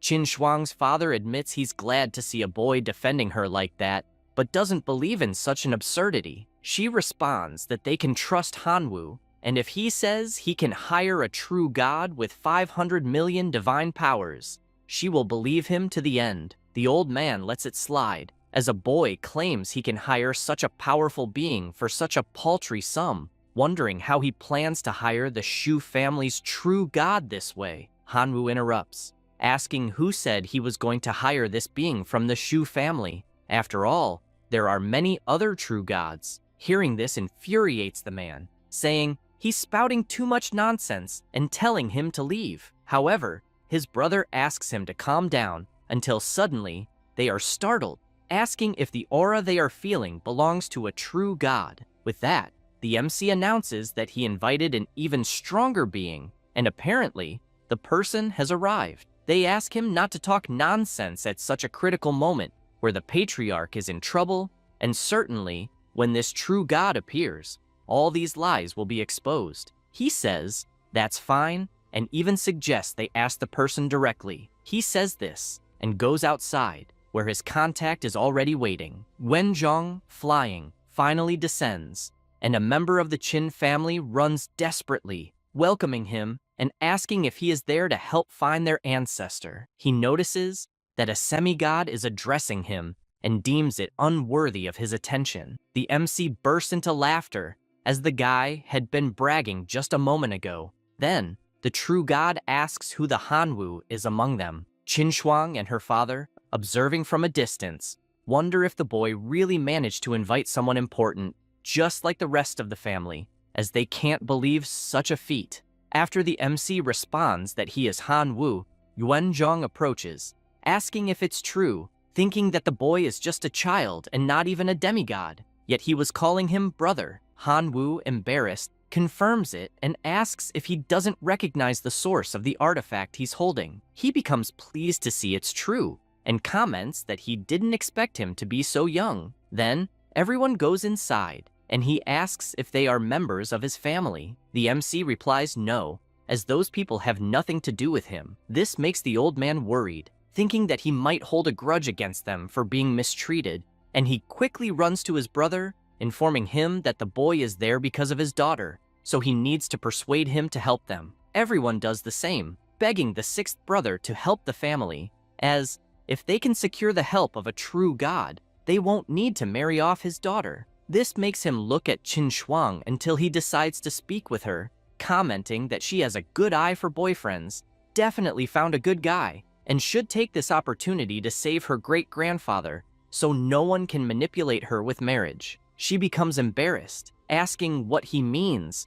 as they are not like that. He says it's just a matter of time, and asks if she would take him home if she were interested in him, as he seems like a good person. Qin Shuang, still embarrassed, watches Hanwoo until she decides to go talk to him. However, the MC interrupts, saying she arrived at the perfect time, as the true god agreed to save her great-grandfather, only asking for her family to share information so he can help. She asks if it was that fast, as there's still the payment. Before she could finish, he places his hand over her mouth, asking her not to mention the payment, as she doesn't need to worry about it because it's already resolved. This makes her blush even more, imagining that 500 million can't possibly be enough, and that he likely contributed out of his own pocket, meaning her friend is truly too good for her. Guanzhong turns around and tells the old man he wants the reward he was promised, then flies off to fulfill his part of the deal. The whole family thanks him for what he's done, but he pulls Qin Shuang aside, telling her the credit is all hers since she worked hard to try and solve the problem. The sixth brother bursts into laughter, commenting that the boy is truly interesting. After this, at the Imperial Academy, 2 days have passed, and Shudi is asking all the students if they have seen Hanwoo and Qin Shuang. They reply they haven't seen them anywhere. This makes him furious, as if they are nowhere to be found. They must be at the Qin family's house, and he warns that he won't let this slide. Because of this, he decides to return to the family's fortress and informs his grandfather that some guy named Hanwoo is involved with Qin Shuang, which is a disrespect to the family. Knowing this, he asks his 2 grandsons to accompany him, as they will head straight to their house because this cannot go unpunished. Shudi agrees, imagining that this time Hanwoo won't escape alive. Elsewhere, Hanwoo and Qin Shuang are meditating. He imagines that, with 500 million divine power, he managed to trade for 103,000 artifact units. 30,000 will go to Yuanzhong, and the rest he will use to evolve gluttony to level 4, and he will definitely have a powerful army soon. Thinking about this makes him look foolish, and she notices, to the point of asking what on earth he's thinking to the extent of drooling. Suddenly, Zheng appears running, shouting that it's bad. The 2 get up, asking what happened. He says the true god of the Shu family is there with his 2 grandsons, and the 6th master sent him to hide the 2. Meanwhile, at the Qin family residence, everyone is having a meeting, and Qin Shan asks to annul his daughter's marriage since the ancestor will return. His brother responds that, unfortunately, it's too simplistic a way of thinking, as the true god of the Shu family is not someone to mess with, and if he discovers the truth, he could use it as an excuse to turn the entire property upside down. He says that if that's the problem, they simply shouldn't tell the truth, stalling the elder until the patriarch returns. Qin Dong comments that it's easier said than done since a true god isn't foolish enough to fall for such an excuse and must have calculated all of this by now. The restless Four Eyes says that without a true god in the family, there's nothing to be done, and therefore, it's better to invest in the marriage. Otherwise, if they anger such a powerful being, it will cost the suffering of millions. Her father shouts that this is all nonsense, as they also have Hanwoo, reminding them not to forget what the boy did for the family, hiring a true god to save the ancestor, making him a benefactor to the family. Qindong says he understands, but unfortunately, everyone there will suffer because of his daughter if they continue, which makes him furious, asking if everything is now his daughter's fault and saying he's tired of everyone blaming her. Suddenly, Jerome shouts for everyone to be quiet since they all have children and emphasizes that they can't afford to offend either side, suggesting they hold a martial arts competition for Qin Shuang's hand so they can fight among themselves and decide who will marry her. Qin Shan gets irritated with this proposal, as they are treating his daughter like merchandise, but the other family members agree with the idea, as it's a good way to avoid offending anyone and protect everyone. Suddenly, they all hear someone asking why they haven't greeted the true god. Immediately they rush out, as they didn't intend to ignore him. Shulong orders them to stop the nonsense, as he's there to arrange his grandson's marriage before leaving to save their true god, and therefore he asks for Qing Shuang's presence. Jerome informs him that her classmate has already hired someone of that level to rescue the family patriarch and pleads for mercy on the Qin family. Hearing this irritates him, wanting to know how a demigod dares to challenge him. His power is so devastating that the entire area turns into a wave of energy. Immediately, everyone kneels, begging for mercy. At this moment, Qin Shuang appears, asking him not to destroy her home. Instantly, Sudi informs his brother that the boy is Hanwoo. He says this is great since that person will not live another day. The ancestor asks the girl if she wants him to spare her family and says that for that, she must obediently marry his grandson. She asks if he's gone insane, as that will never happen. Jerome, desperate, runs and pleads with Shulong for mercy, saying the little girl is still innocent and definitely needs a lesson to demonstrate respect. The true god starts talking to the MC, asking if he is the supposed benefactor of the Qin family, and apparently the one responsible for ruining the marriage, warning that if he doesn't provide a good explanation, he can be sure he won't leave alive. Hanwoo makes it clear that he is there to help a colleague and doesn't need to explain himself to any true god, wanting to know if there is some rule in civilization that forbids friends from helping each other. Sudi becomes furious, demanding to know how he dares to disrespect his grandfather. Hanwoo says it was just a few honest words, and that this isn't disrespect, or is the almighty true god so petty? Shugang gives a final warning, saying that if he leaves now, they will pretend nothing happened, but if he refuses, they will take it as a challenge to the Shu family. He responds that he doesn't care and will not leave. With that response, Shugang charges at him, declaring he will die in that room. Qinshan sees things spiraling out of control and rushes to plead for them to stop, but the true god steps in, stating that this is his grandson's battle to defend the Shu family's honor, so they should be careful not to interfere. As Shugang charges at Hanwoo, he opens his divine portal, revealing his army of armored soldiers.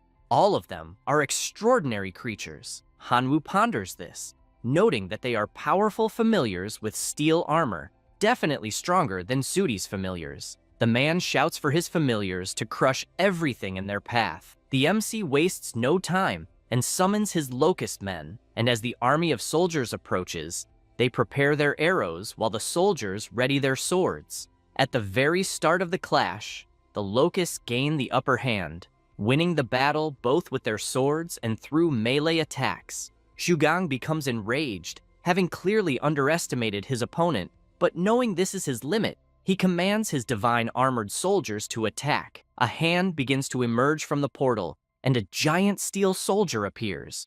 Immediately it charges toward the locust men. He notices the approach, but, being too fast, fails to dodge properly and gets his arm cut off. The MC feels upset since that was the high-level locust lord who had eaten the fruit of wisdom and had infinite potential in the future. Shugang mocks him, saying that even a locust lord is so weak, as they are nothing but trash. Hanwoo gets excited, asking if he really thinks the locusts are trash, and activates their mutation. As a result, his familiars grow significantly stronger, leaving his opponent stunned, unable to comprehend what just happened. The MC orders the swarm to advance, and the entire army moves toward the divine soldier. Zhu Gang shouts for his familiar to activate the protective armor, and with that command, a divine shield is created. Hanwoo warns that the counterattack is just beginning, as the real show is about to start, and commanding his locusts, he calls for the mutation source to activate targeted mutation. Because of this, the locusts evolve tremendously, and their attacks become so powerful they easily pierce through the divine soldier's defense. He demands they repeat that insects are weak, but as his enemy remains silent, Hanwoo decides to show something else. He throws 1,000 poison crystals at his locust lord and orders him to seek vengeance.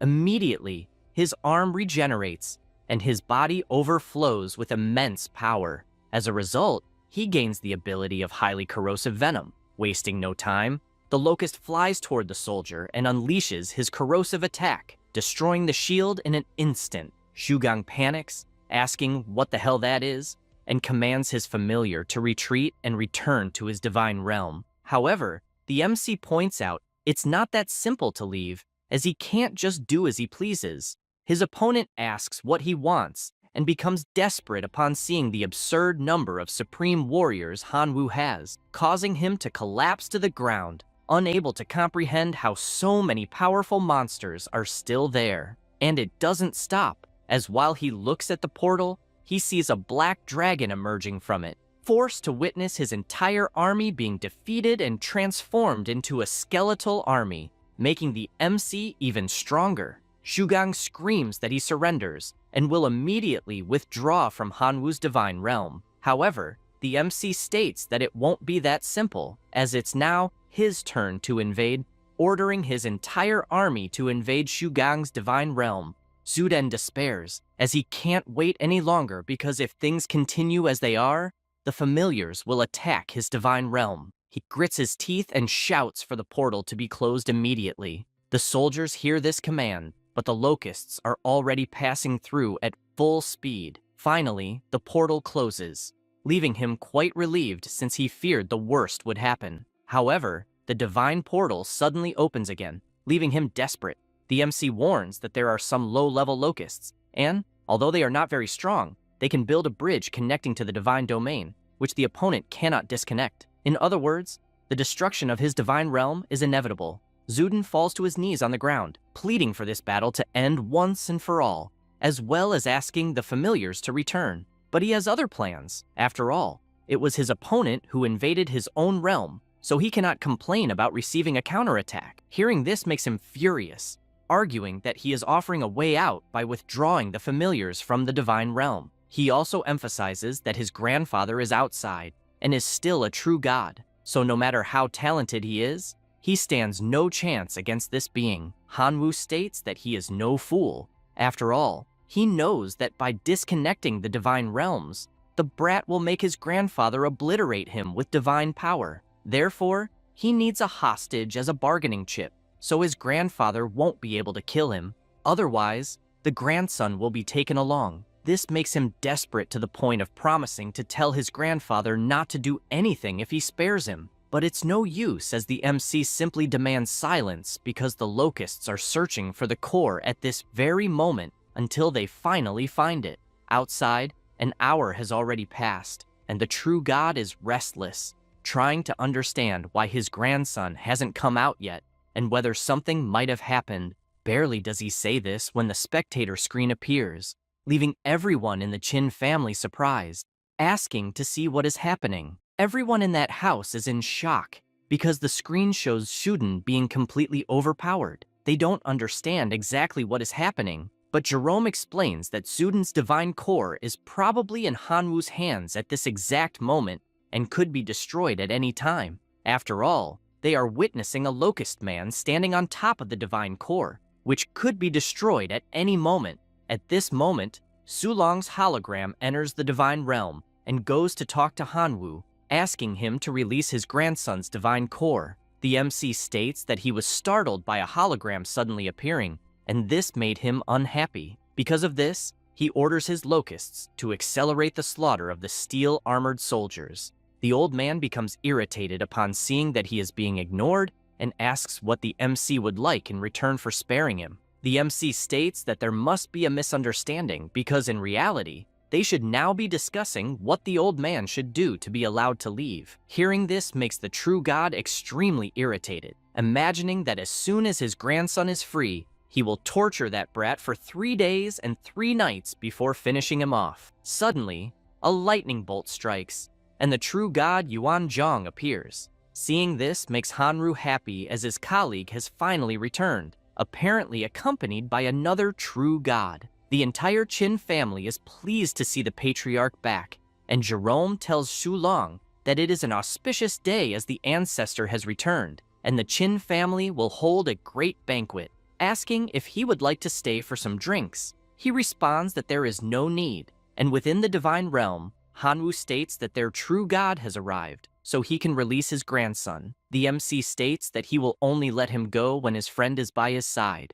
After all, there's no telling what a smiling person might do, as they could obliterate him while he's vulnerable. Suddenly, a hologram of Yuan Zhong also appears within the divine realm, stating that he is back, and that no one will touch his friend while he is there. Furthermore, the Qin family's true god is also back, shouting and demanding to know what is happening there. The MC notices that he already has the necessary protection, and therefore asks the venomous grasshoppers to release Zudan's divine core, as well as his entire army. The boy warns that he will remember Hanwu the next time they meet, and it's best to make sure one of them doesn't walk away. He advises that he should be worried about restoring the steel-armored soldiers first, as they were obliterated. Otherwise, he won't even qualify for a new fight. Upon leaving the realm, the boy gets slapped by his grandfather, who asks if he hasn't embarrassed himself enough and is still talking nonsense. Saying that, he grabs his 2 grandchildren and flies away at full speed. The true god of the Qin family starts calling him a scoundrel, since he dared to intimidate the family while he was away, making it clear that all ties between the 2 families were severed from that moment on, as well as the alliance between Qin Shuang and the boy being cancelled. Everyone just stays silent, watching them flee. He turns and throws an item to Hanwu, thanking him for asking Master Yuan Zhong for help to save him, and because of that, he is giving this resource as a token of his gratitude. He notices it's an original slate that helps any living being return to the original bloodline of their ancestors. Reading this makes him imagine that he could basically transform the grasshoppers into their most ferocious prehistoric form, because if that's the case, they would be terrifyingly strong. 3 days later, at the Imperial Academy, his veteran friends show up calling for him. Hanwu is happy to see them and asks what good news they have to share. Meng explains that the next big class is about to begin, and that Sheng Jun will definitely target him, so they prepared a detailed intelligence manual to deal with this person. Although no one there likes to admit it, that guy is the best first-year student, and for that reason, Meng asks him to be extremely careful. The MC reads the instruction manual and is surprised to see that Sheng Jun's relatives are actually ordinary goblins, and that, to have achieved everything he did, he is definitely a super genius. The girl asks if it's just her impression, but apparently, the grasshoppers are even stronger now, which is amazing. Ziation agrees, noting that his opponent's army is composed of hundreds of Lord-class life forms, 3 King-class life forms, and 3 high-ranking priests, so there's nothing to fear. Hanwu gets worried since, in reality, those are all things to fear, and his friends just laugh. After that, at the MC's residence, he continues meditating, imagining that Sheng Jun will definitely target the 3 Lord-level grasshoppers, and that he can't lose them at all costs. He also imagines that he could use the super regeneration ability created with a large amount of radiation crystals when he forged it before, but it probably won't be enough to withstand the attacks. At that moment, he sees the Black Death Mushroom, and as far as he remembers, it demonstrated a debuff effect when fighting against the zombie army before, and if it also inflicts significant damage to the goblins, it would be interesting. He decides to look for something in the system shop until he shouts that he found what he was looking for. With that, he uses his magic to combine the new resource with the mushrooms. The next day, at the university, Lena explains the important anti-invasion evaluation class, and first-year veterans will act by examining that class. They will then be able to use full force against them, but she makes it clear that students who successfully defend the divine domains will be greatly rewarded. On the other hand, those who fail to resist the veterans' invasion will spend some time in the Black Prison, so she asks everyone to be prepared. The MC begins, and, upon crossing the portal and arriving at the Divine Realm, encounters Sheng-jun, who immediately warns that he will give a free sample of hell. Hanwoo doesn't hide his surprise at the size of the army he sees, as there are all kinds of life forms, starting with melee combat goblins, followed by goblin archers, attacking from long range, as well as fire-focused mage squads, ice squads, and mounted goblins. He imagines that he cannot fall behind, so he will also form his squad of grasshoppers. With that said,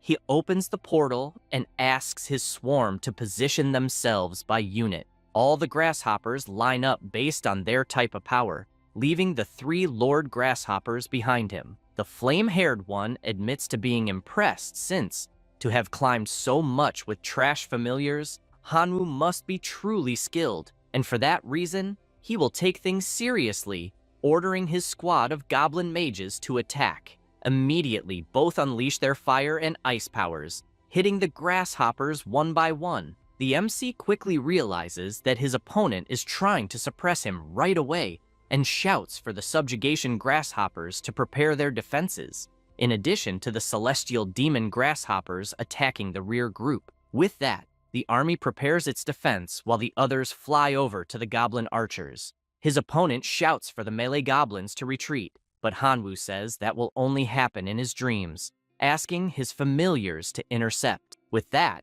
they surround the enemies while he shouts for them to seize the opportunity to annihilate the ranged attack group. Sheng-jun doesn't like this at all, but warns that he is not Mang or even Xiaxin, and for that reason, he will show his true strength.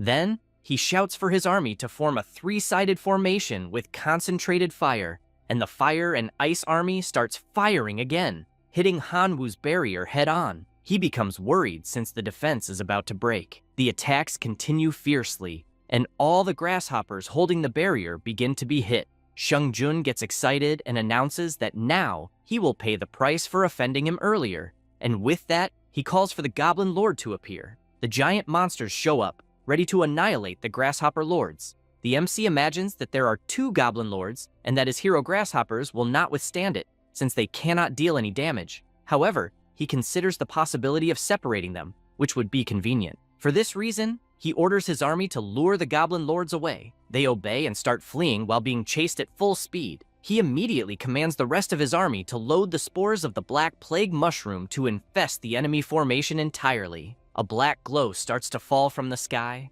and black mushrooms begin to grow on the goblins' bodies, leaving Firehair confused, not understanding what the hell is happening. Hanwoo knows the time is almost right, so he can enjoy a good show. Several explosions start appearing in the enemy army, leaving the goblins clueless about what is going on. Sheng-jun bursts into laughter as he was worried for a moment, but apparently, the explosion spell is barely tickling his army. The MC explains that this is called a sustainable regeneration chain cannon, and that it will explode continuously. Each time it happens, the explosion will be bigger. For this reason, he wants to know how many rounds these goblins can endure. No sooner does he say this, than more powerful explosions occur in the battle, defeating more goblins. Sheng-jun becomes furious and activates his divine technique, which begins healing his injured goblins. The MC finds what he's seeing interesting and asks if the armies are all friends. Sheng-jun notices the provocation and asks if Hanwoo is scared by any chance. After all, with each explosion, his army will heal, so the attacks won't lead anywhere. No sooner does he say this than a colossal explosion appears, leaving him startled to see that part of his army has been decimated. Startled by what happened, he asks how this is possible, since he was told that with each explosion, the power only increases slightly. Hanwoo says it's true, but apparently, this divine healing technique further helped the bombs to develop. This makes him notice that the mushrooms are already gigantic on the goblins' bodies. The MC warns that this is not good, as if it keeps developing at this rate, the entire army might be wiped out in the next explosion. This situation leaves Firehair worried, as the lesson is supposed to be a demonstration of strength for the rookies, and if he fails to defeat one, he won't be able to walk away with his head held high. He considers that he will have to use all his trump cards to get out of this. With this in mind, he admits to Hanwoo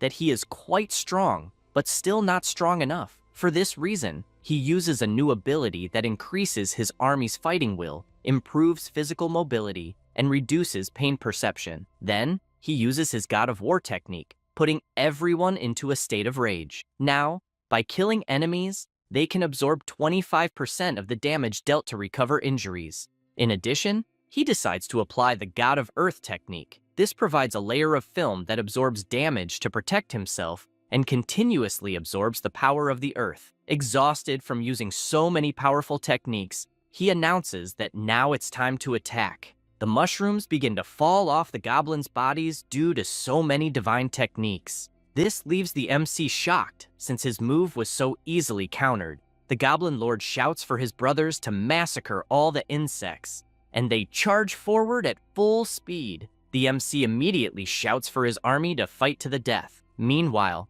outside the Divine Realm, Lena asks the other teachers what their suggestions are for the classification of the trainees. The first professor admits to being impressed by Qin Shuang's relatives, and that definitely, she is more than qualified to enter the university division of the Imperial Institute. The blonde professor says that Shuti's Tin Army is also very strong, and that the entire Shu family is quite powerful and could definitely enter the Imperial University directly. Lastly, the professor says that Qingnian's relatives have average strength but are extremely intelligent and definitely have great potential. Lena says she wants to know what they think of the student Hanwoo. The room falls silent for a moment, and the professor responds that he is a typical example of a failed battle strategy, and this only proves that the student's strength is lacking. The bald professor does not fully agree after all. The battle was against Sheng Jun, who is the best freshman of the year and was forced to use his best skills within the permitted rules, and this proves the strength that Hanwoo possesses. With these statements, Lena asks them not to forget that Hanwoo still has 5 powerful relatives who did not participate in the battle, so everything he has shown so far was only with the grasshoppers, and even losing, he deserves an excellent grade. They agree. Meanwhile, in the battle, Sheng Jun once again orders his goblin army to annihilate the grasshoppers. The buffed-up army approaches the grasshopper lords to finish them off until a voice echoes in their minds, announcing that the evaluation has been concluded. This irritates him, as he was so close, and he ended up bringing 100 million goblins into the battle, more than half of whom died, in addition to losing several goblin heroes and a goblin lord, while all the grasshopper lords survived. After that, in the classroom, the professor explains that students who fail the evaluation will be expelled from the school, and those who receive an excellent evaluation will have the opportunity to personally participate in an extraterritorial war. She announces that the students who received excellent grades were Qin Shuang, Sutia, Qingnian, Qianlili, and Niu Fang. While the professor is saying the names, the MC becomes pensive as he probably scored terribly and is likely to be expelled this time. Shuti beside him bursts out laughing, asking if that was all he had. Qin Shuang next to him asks him not to worry, as everyone saw how powerful he is. After all, he was up against the best veteran in the university. Sudi responds that it doesn't matter, as a loss is a loss. He barely says this, and the professor announces the last student with an excellent grade, who is Hanwoo, congratulating all those who achieve such grades. Zudi cannot believe how this is possible, and raises his hand, as he has something to ask. She gives him permission,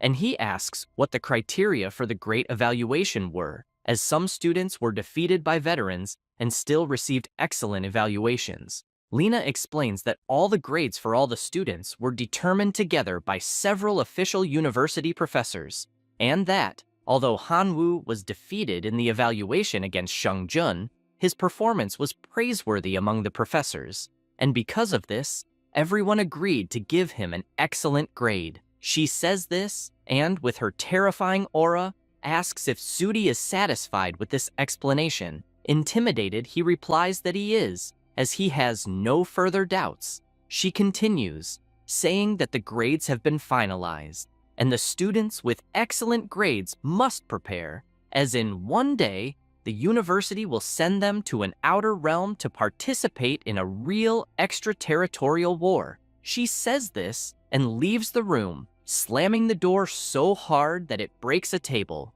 The students are impressed with the professor, as that was a table made from a 10,000-year-old ancient tree, and they expected nothing less from a goddess of war. Zudi gets up to leave, and before departing, warns Han-woo not to get too happy, as they will still meet in the outer realm. Then Qingnian runs to the MC and asks to share some gossip, as he knows that Sudi is partnering with Sheng-jun again, and they are trying to figure out a way to deal with him. Says this and leaves the room, as he needs to find a crown to have some fun. At that moment, Qin Shuang approaches and asks if he is, by any chance, jealous, because if he is, he can just go along with the blonde guy. He gets up and asks what the hell she means by that.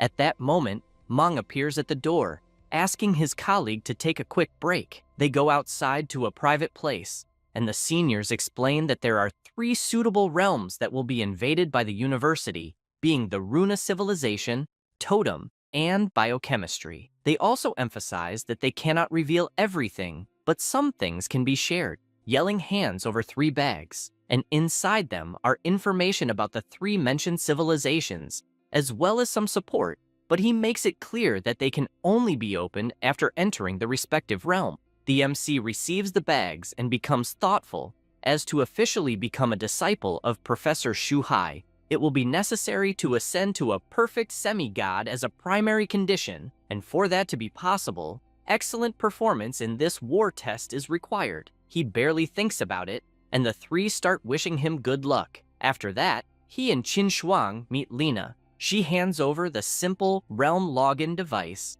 which will help preparatory students who are not yet divine beings communicate within the divine realm, and asks them to go to the top floor since everyone is waiting. They go up to the highest place in the university and board a ship, which starts flying into space. After landing at the destination, the MC opens the door, and with that, the Outer Realm War officially begins.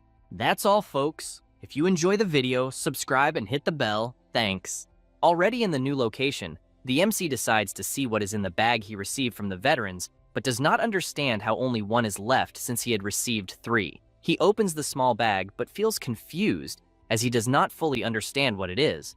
Upon reading the instructions, he notices they are dry cards that store a type of energy called Dimensional Origin, a power source that can help increase the will of the plane. The more dimensional origin the user possesses, the higher the level of life forms that can be created. In the War of the Outer Domain, dimensional origin is a consumable used to communicate with the realm of God, and the most common way to obtain this origin is by hunting and exploring native life forms. Knowing this, he throws all the cards into the air, and with a sinister look, orders the massacre to begin. 1 hour later, he is laughing to himself as, even after 60 minutes, he has only accumulated 5-dimensional units and does not understand the purpose of it, considering it will be necessary to increase his investment. He summons his grasshoppers, of which 5 cards still remain. He spots a camp and yells for his familiars to destroy it completely. Meanwhile, in another location, Shuti is pleased with the gift he received from veteran Sheng-jun, since it truly seems powerful, as it holds a demonic force of lord level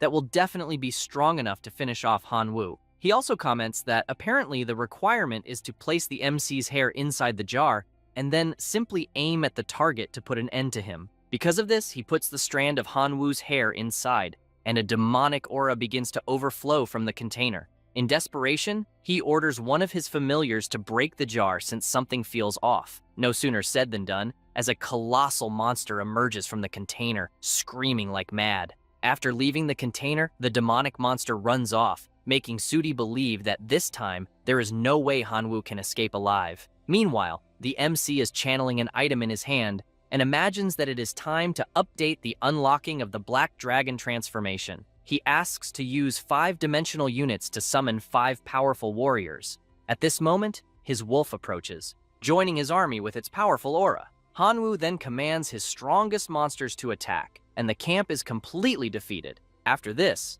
in the Wolf King's cave, the MC is checking the rewards he received until he notices a scroll.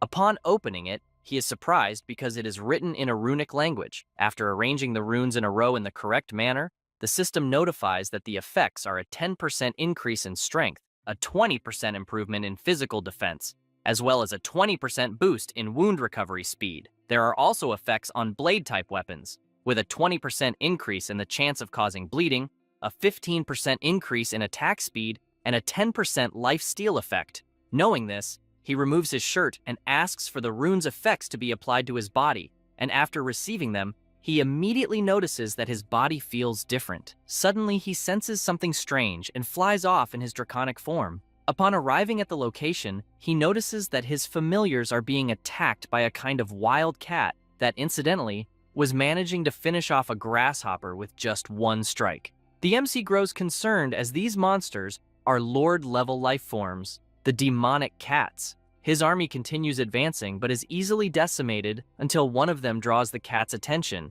as it was a fake body. They turn to Hanwoo, irritated by this, and charge at him, which he finds excellent, as he was eager for a fight. The demonic cat comes at him with full force as he prepares, gathering his power, and lands a punch squarely on the enemy's cheek, finishing it off with just that blow. The system announces that a Lord-level lifeform has been successfully eliminated, and that as a result, 2 units of origin of the plane were obtained. The MC finds this interesting, as if it continues like this, he will be able to summon the small skeletons, and if it remains that way, he could soon become a demigod in the outer domain. 3 days later, while exploring the surroundings, a grasshopper appears, informing him that there is a fire crystal mine cave just ahead of them. He immediately asks his familiars to advance toward the cave. As they approach the place, Hanwoo becomes concerned, as the aura coming from inside the cave is a human aura, meaning someone discovered that place before him. Even so, he decides to enter,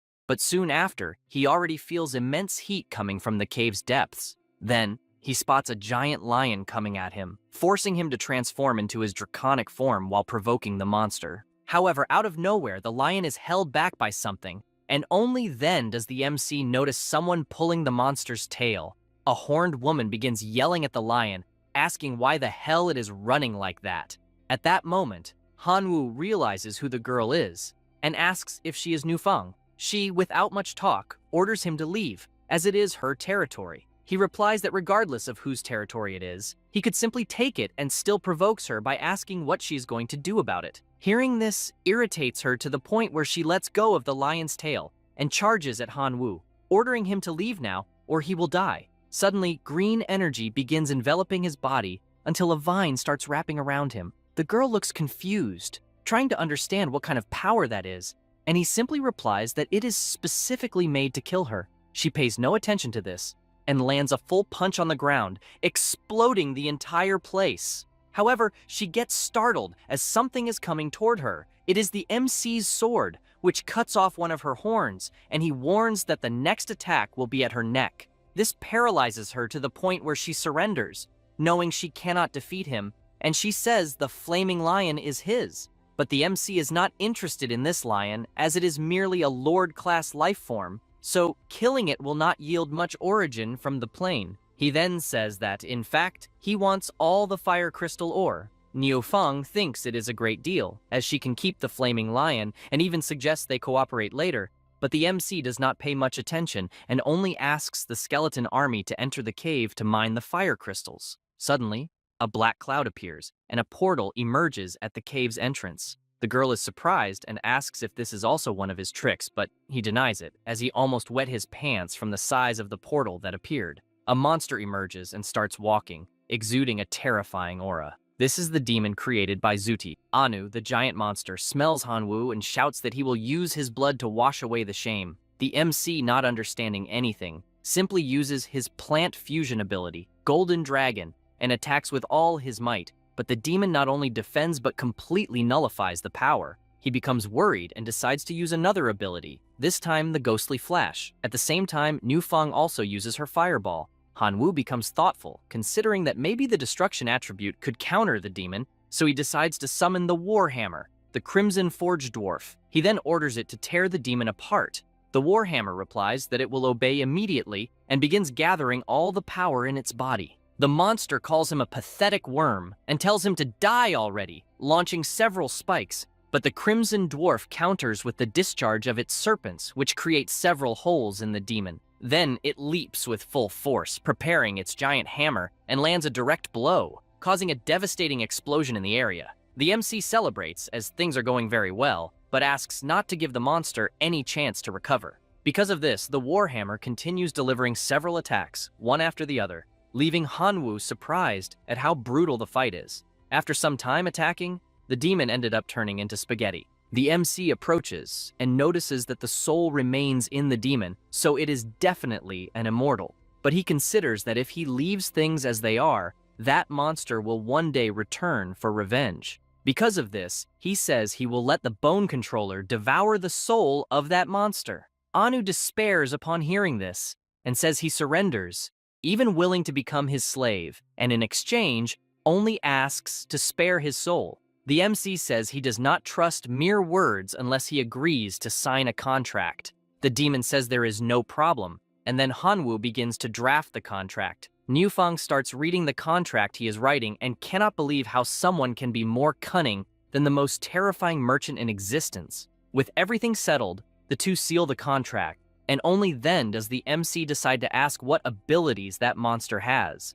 Anu replies that he is an iron rust demon and has the ability to transform his body into rust, as well as corrode metal objects and living beings. Hanwoo admits it is a good ability, but there are many players in God's domain with fire abilities, and fire completely counters an iron rust demon, so his weakness is a problem. The demon despairs and says that if it pleases his master, he can act only as a bloodline weapon of iron rust, as he will be able to corrode any weapon he touches. This suggestion pleases him, and he says he will take it as suggested. Because of this, Anu transforms into a sword. He picks it up and says that his combat power will increase significantly, and his chances of ascending to a perfect demigod have greatly increased, and his new goal is to return to hunting creatures to collect origins and thus expand his squad. Several days later, in a forest, a man is walking stealthily until he despairs, as in front of him, there is a massive legion of undead, probably reaching 500,000 soldiers, and for this reason, he must urgently report to the lord of the city.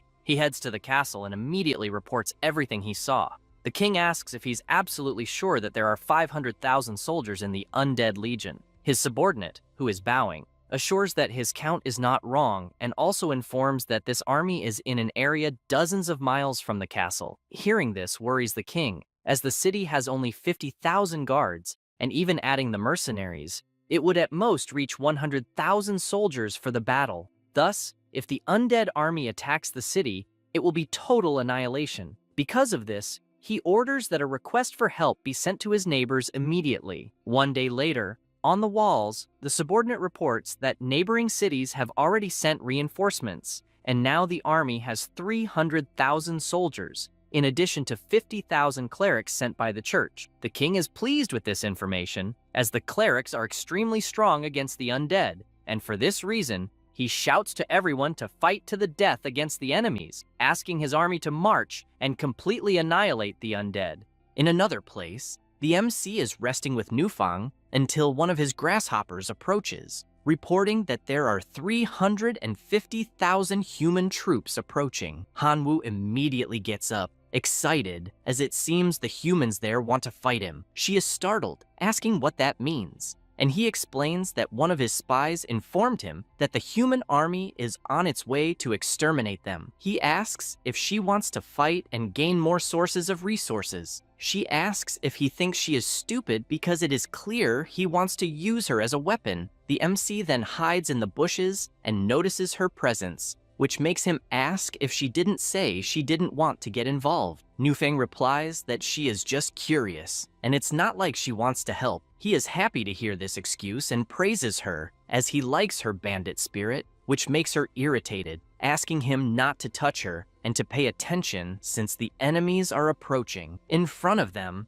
there is a huge line of knights accompanied by a massive army. Hanwoo immediately orders his skeleton army to ambush the enemy army, and they obey, leaving them with no way out. The men start shouting that they have been ambushed and begin to pray as they want to return home. However, it is too late as the colossal skeleton army charges at them and begins finishing them off one by one until the skeleton lord appears, using his magic and summoning new skeletons for the army from the bodies on the ground. The human army commander shouts for his holy knights to use purification, and they all begin gathering energy, then launch it toward the skeletons. The MC doesn't like this at all since the holy knights have an advantage over skeleton types, so he knows he needs to eliminate this troop first. Barely does he say this when Nufang runs off to attack. He notices this and transforms into his draconic form, warning that he won't be left behind. She reaches the battlefield, trampling everyone, just like Hanwoo with his absurd speed through the air. The two regroup, and the MC shouts for all his forces to attack. His skeletons once again charge at the soldiers, finishing them off one by one. A guard at the castle runs to the king and reports that they were defeated by the undead army. He realizes they are facing several skeletons and orders everyone to retreat as they are surrounded. Several hours after conquering the castle, Hanwoo admits to being disappointed as, despite having gained 350,000 skeleton soldiers, there were only thousands of resources in return. Nufang can't hide her excited face, as now they are truly rich. He asks her to forget about it, since the runes are more important, and they should divide them. She continues checking her system, while Hanwoo notices that his rune is a low-level extreme form. It acts on the body. Its effect is an increase in muscle strength, with strength increased by 40%. It acts on hammer-type equipment, and the additional effect is crushing. He realizes the effects are quite low, and therefore plans to leave it with his relatives. In contrast, Nufang is excited about what she obtained, as she is now one step closer to becoming a monarch-level life form, and she thanks her companion. Hanwoo gives a slight wink and says it was no big deal. She notices his charm and thinks she now understands why Qin Shuang likes him so much. After that, in another castle, the king of that place receives the report of what happened and asks if it is really true that an undead army captured the city of Lingdong. The soldier informs him that the news is accurate and that not only the city of Lingdong, but also 4 neighboring cities were completely destroyed, and the skeleton army now has nearly 10 million soldiers. He immediately gets up hearing this and shouts to summon the archbishop and the kings of the Elf Kingdom, the Minotaur Kingdom, and the Werewolf Kingdom. After that, everyone gathers in the conference room, and the king of the werewolves shouts that they must unite to fight the enemy and that his army is already ready. The leader of the elves says the same. The human king then declares that the alliance between the 4 nations is formed to annihilate the undead. In a mansion, a girl says that her father will unite the Sacred Order, the elves, the Tauren, and the werewolves against the skeleton army. Qingnian, who is with her, becomes thoughtful about this, wondering who could be controlling such a large skeleton army other than Hanwoo. He has no idea who else it could be, and concludes that it really is him. Feeling surprised, as only a few days have passed since the invasion, and his strength has already become so powerful that it requires the union of 4 great kingdoms. Because of this, he truly admires him as a friend. Furthermore, after spending so much time with this princess, he has finally obtained some clues to ascend to demigod, discovering that, in the civilization of the domain of God, becoming a demigod only requires divinity, but in the outer domains, it is also necessary to meet the requirements of the current civilization. In this runic civilization, to ascend to the demigod level, it is necessary to possess a special runic word. However, he faces a dilemma since not even the royal family has obtained this type of runic word, showing how difficult it is. He begins to imagine that he must ally himself with the MC, providing clues while his friend provides the army, and, with this cooperation, they will definitely obtain the special rune word. Therefore, he cannot allow him to get into trouble and needs to think of a way to protect him. Suddenly, the princess starts talking to him, asking why he is so distracted, and also informs him that the Elven Queen will visit his father the next day. Qingnian takes the opportunity to charm her even more, saying that there is no one more beautiful than her. He feels happy knowing that the queen will be there, and, for this reason, they are safe since there is no woman he cannot connect with. Still near the castle, Niu Fang asks Han Wu what he is afraid of since he has a giant skeleton army. He responds that the skeletons are very weak, so against a well-trained force, they will be completely useless, and therefore, he is aware that he has big problems. At this moment, the source of mutation asks if he understood, as in critical moments, it is the one who can help. The MC asks if it has any good ideas. It responds affirmatively, but the payment of 1 divinity point must be made in advance. Hanwoo does not like this talk, wanting it to first reveal what it knows. Otherwise, he will not know if it is really worth a divinity point. The green slime says it has heard about a runic civilization and knows that one of its words can lead to some very good mutations and promptly asks for the payment. The MC, frustrated, makes the payment, and then the source of mutation tells him everything he needs to do. Hanwoo finds it very interesting and thinks that divinity point was definitely not wasted. Niu Fang, curious,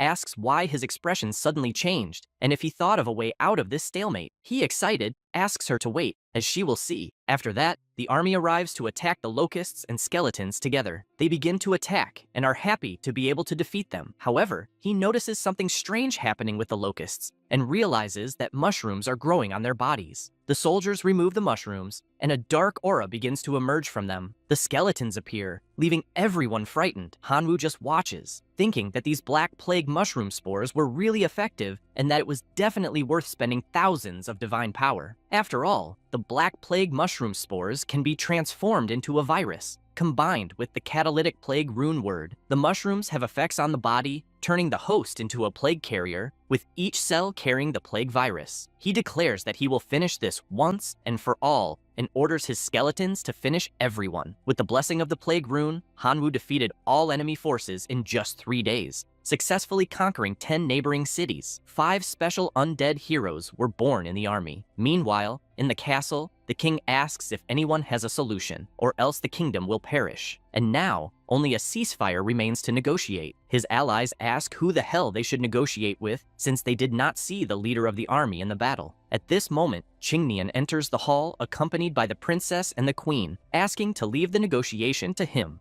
The leader of the werewolves asks if this is some kind of joke since the kid wasn't even on the battlefield and now wants to negotiate with someone behind the skeleton army. Another high-ranking figure says the same, telling him to get lost since he's just a pretty boy. Qingnian just smiles as these big shots judge him so soon. The princess runs to her father and tells him that her partner is more than capable of fulfilling his promise, and the boy asks if His Majesty really doesn't trust his own daughter's judgment. The elf says she can prove that the boy is smarter than everyone present, and both the king and the human princess agree to let him try. His Majesty stands up and says that there are no other methods anyway, so he asks for everyone's approval to let him try. Then the blonde boy arrives in MC's territory, and he immediately notices his presence, feeling pleased to see him in the outer domain territory. Qingnian says it's a long story, and that he will tell everything later, explaining that he is representing the allied forces of the 4 kingdoms and a church,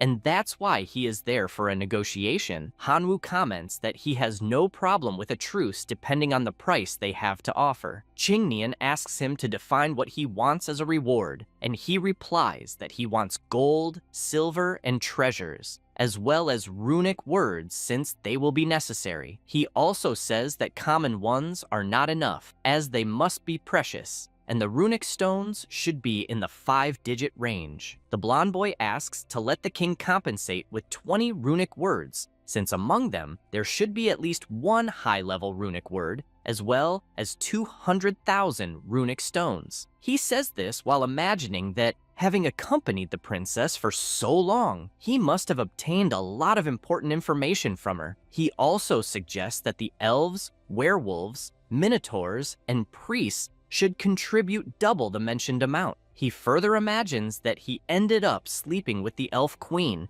and maybe shouldn't make her lose too much, splitting the profits later. MC thanks his friend for making this special trip and assures him that he won't disappoint him. Qingnian asks him not to be so formal, after all, they are friends. And he explains that the only reason he got involved with humans was to find clues on how to become a demigod in that runic civilization, and that he is finally getting some leads. The two agree on what they must do, and the blonde boy says he will return to relay the conditions to the big shots. MC says it's fine, as long as they understand that if they don't accept the terms, a legion of undead will trample their cities and turn everyone into undead as well. Back in the kingdom, the leaders hear Hanwoo's demand and say they don't have many high-level runic words. Qingnian says that if they don't have high-level runic words, they should use information about ancient miracles or imaginations if that doesn't work. The elf queen, standing next to the boy, explains that the compensation from them has exceeded even her expectations,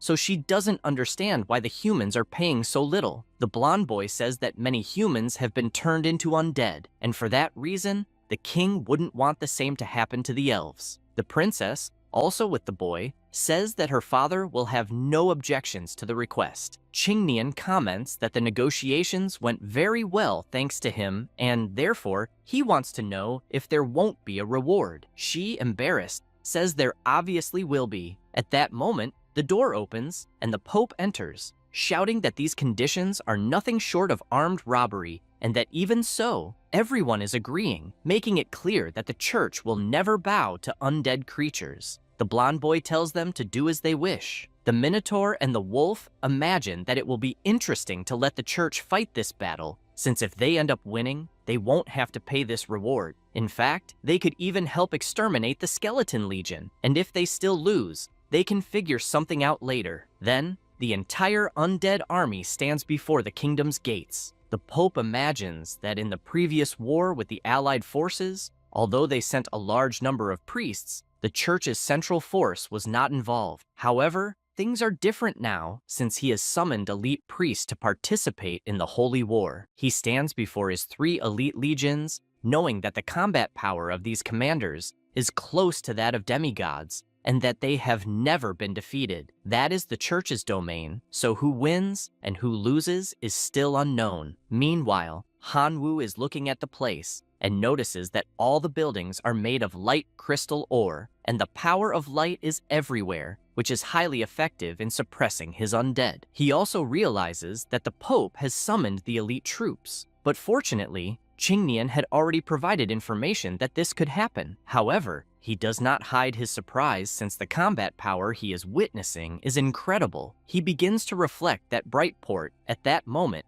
is like an iron wall, but fortunately, he only ordered his skeleton soldiers to surround the city and not attack rashly. As to attack, he must first find a gap where Brightport will be disorganized. With this in mind, he takes a purple crystal and puts it in his mouth. Immediately, the genetic lock is released from his body. The vines keep appearing, coming from his chest. He concentrates the power in his hand to test what he is capable of, and delivers a blow that destroys the crystals instantly. Seeing this excites him, since the Phantom Shadow Vine has exceeded his expectations. That is why he charges forward with everything he has, as he needs to take down the clerics first, who are caught off guard, asking who the hell is there. Hanwoo raises his sword and attacks with everything, aided by the vines. The priest notices that he has been cursed where the attack landed, and therefore asks one of his friends to purify the wound immediately. The elite soldiers, seeing this, shout for everyone to attack and leap forward, eager to see how their enemy will escape this time. The axe gets closer and closer until the MC disappears completely, causing the elite soldier to strike the ground, confused since he is sure he had managed to hit his target. Suddenly, the MC appears, landing a direct strike with his sword on the soldier, who starts complaining of pain, trying to cover the wound, but it is useless as he falls straight to the ground. At this moment, another elite soldier seizes the opportunity to attack, but once again, Hanwoo moves at an incredible speed, appearing behind the enemy, who with just one curse strike is brought to his knees. He then turns,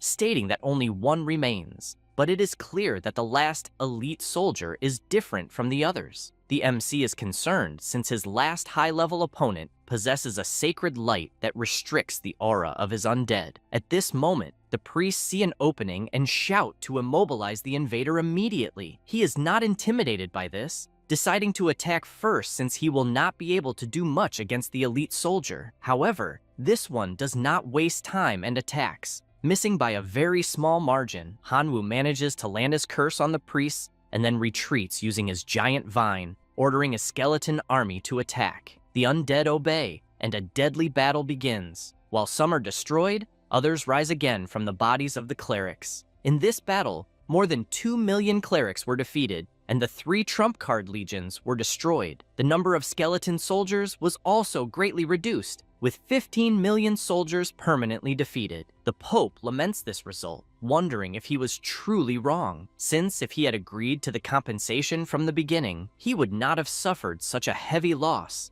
and he is unsure of what to do now, as his options are to keep resisting and fail epically, or surrender once and for all. At this moment, he is startled by a voice telling the Pope that he can help repel the army. He asks who the person is. It was Sudi. Meanwhile, the remaining healers desperately try to heal the wounded army, but they scream that the undead army is approaching once again. Hanwoo, already tired of all this, orders them to attack with full force. His army begins to mobilize at high speed, defeating every soldier they encounter along the way. Suddenly, a projection appears in front of them. It was the Pope, ordering those monsters to stop and leave the Port of Light immediately if they still wanted to remain intact, or the gods would deliver rightful judgment. Then, the undead become startled as some lights start to appear, and several tin men emerge on the battlefield, with the Pope ordering them to crush all the undead with the fist of justice. The MC is surprised by what he is seeing and, looking to the side, sees the Pope and wonders if Sudi is colluding with the humans.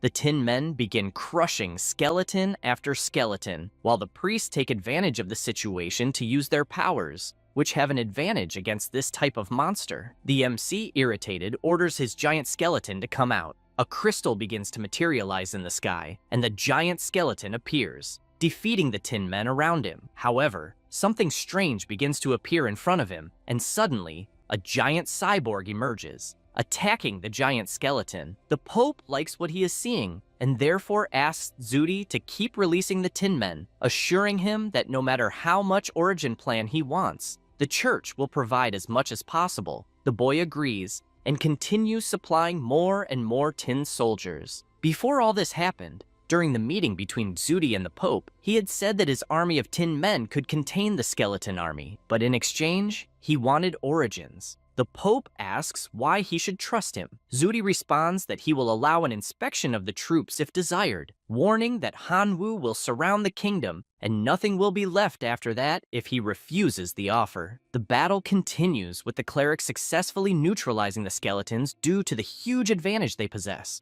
The MC does not like this at all, and therefore orders his army to retreat, as they can deal with the church later, and thus, the entire army obeys this command. He joins Niufang, and she asks what he will do now that the Port of Light is completely protected by the Tin Men. The MC is simply furious with Zudi, saying that he should have put an end to that guy a long time ago. She asks him not to talk about that brat, since now the Minotaurs and werewolves have realized that the church has the advantage. So they will flatter the Pope again, declaring that they are on the church's side to fight against the skeleton army. He replies that it is not worth bothering with those indecisive ones since he can deal with them later. At that moment, one of his skeletons appears, informing him that the human king has sent someone who is there to talk. The MC orders the passage to be cleared, imagining that at this moment, the humans are there to kick them while they are down, or it could be something else. It was Qingnian, reporting that the king asked to say that he accepts all the conditions that had been requested before, as long as war is no longer waged in human territory. Hanwoo admits that the king is very intelligent since he will have no trouble accepting this proposal. However,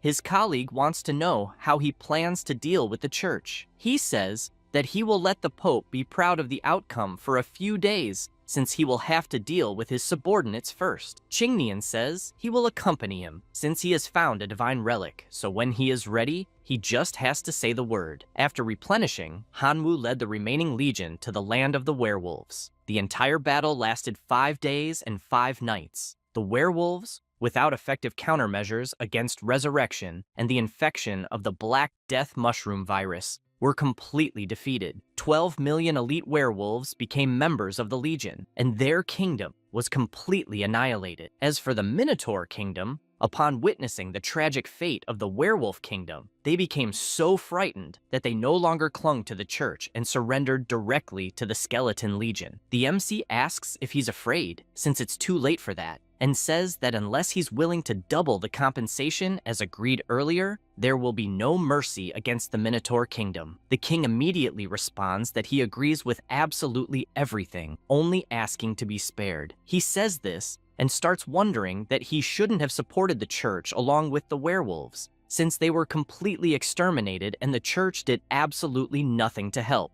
After that, the MC observes the high-level runes he received, and although aware that they're very precious, he knows his own abilities are limited and thus must choose the most useful ones. So, he begins choosing them. The first one makes the power of all the mastered abilities increase by 100%. Applied to the body of fire, he comprehends the rune word of the skill Emperor. The levels are raised to the Emperor's dominant aura. The higher the increase in physical strength, the crazier the battle will be. This is the maniac of battle. The more life forms are eliminated, the more the high-level passive skill will be comprehended. Comprehensive enhancement of physical attributes. Applied to the eyes. When seeing red, his level increases up to 500%. He can communicate with any life form through consciousness. His power is of nature, also of high level. After reciting all the high-level runes he chose, a huge power, like a tornado, bursts from his body, making him feel much more powerful. Because of this, he shouts to his army to attack the Shining Port once again,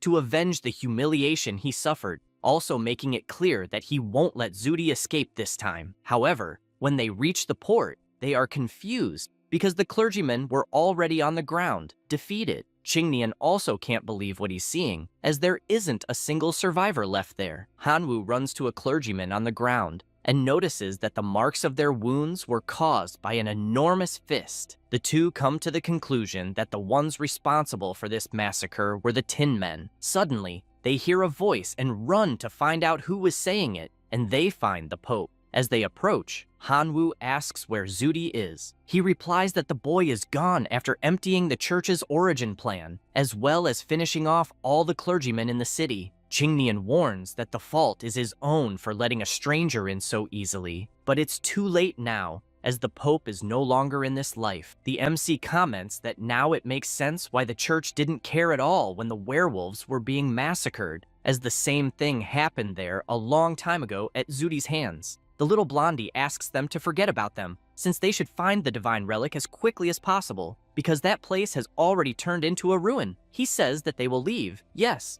but not before collecting all the crystal ores, as it would be a huge waste to leave them behind. After that, they speculate about what kind of ancient divine relic might be in the region, besides the possibility of numerous traps. So they think it's a good idea to explore the region first. A marking is made at each region they pass, and Qingnian explains that he made his foxman mark all the places to avoid problems. They continue entering the forest until suddenly, they encounter a giant monster, getting startled as it appeared very quickly. The cyborg prepares and strikes with his pincer, but misses. The MC recites his high-level rune to maximize all the abilities he has, and this makes the giant monster kneel immediately. Qingnian praises him, as the rune word he used made his companion much more powerful. The MC asks him not to talk nonsense, and the two continue entering the forest. He realizes there are more modified Tin Men and decides it's time to use the runes again. He concentrates for a moment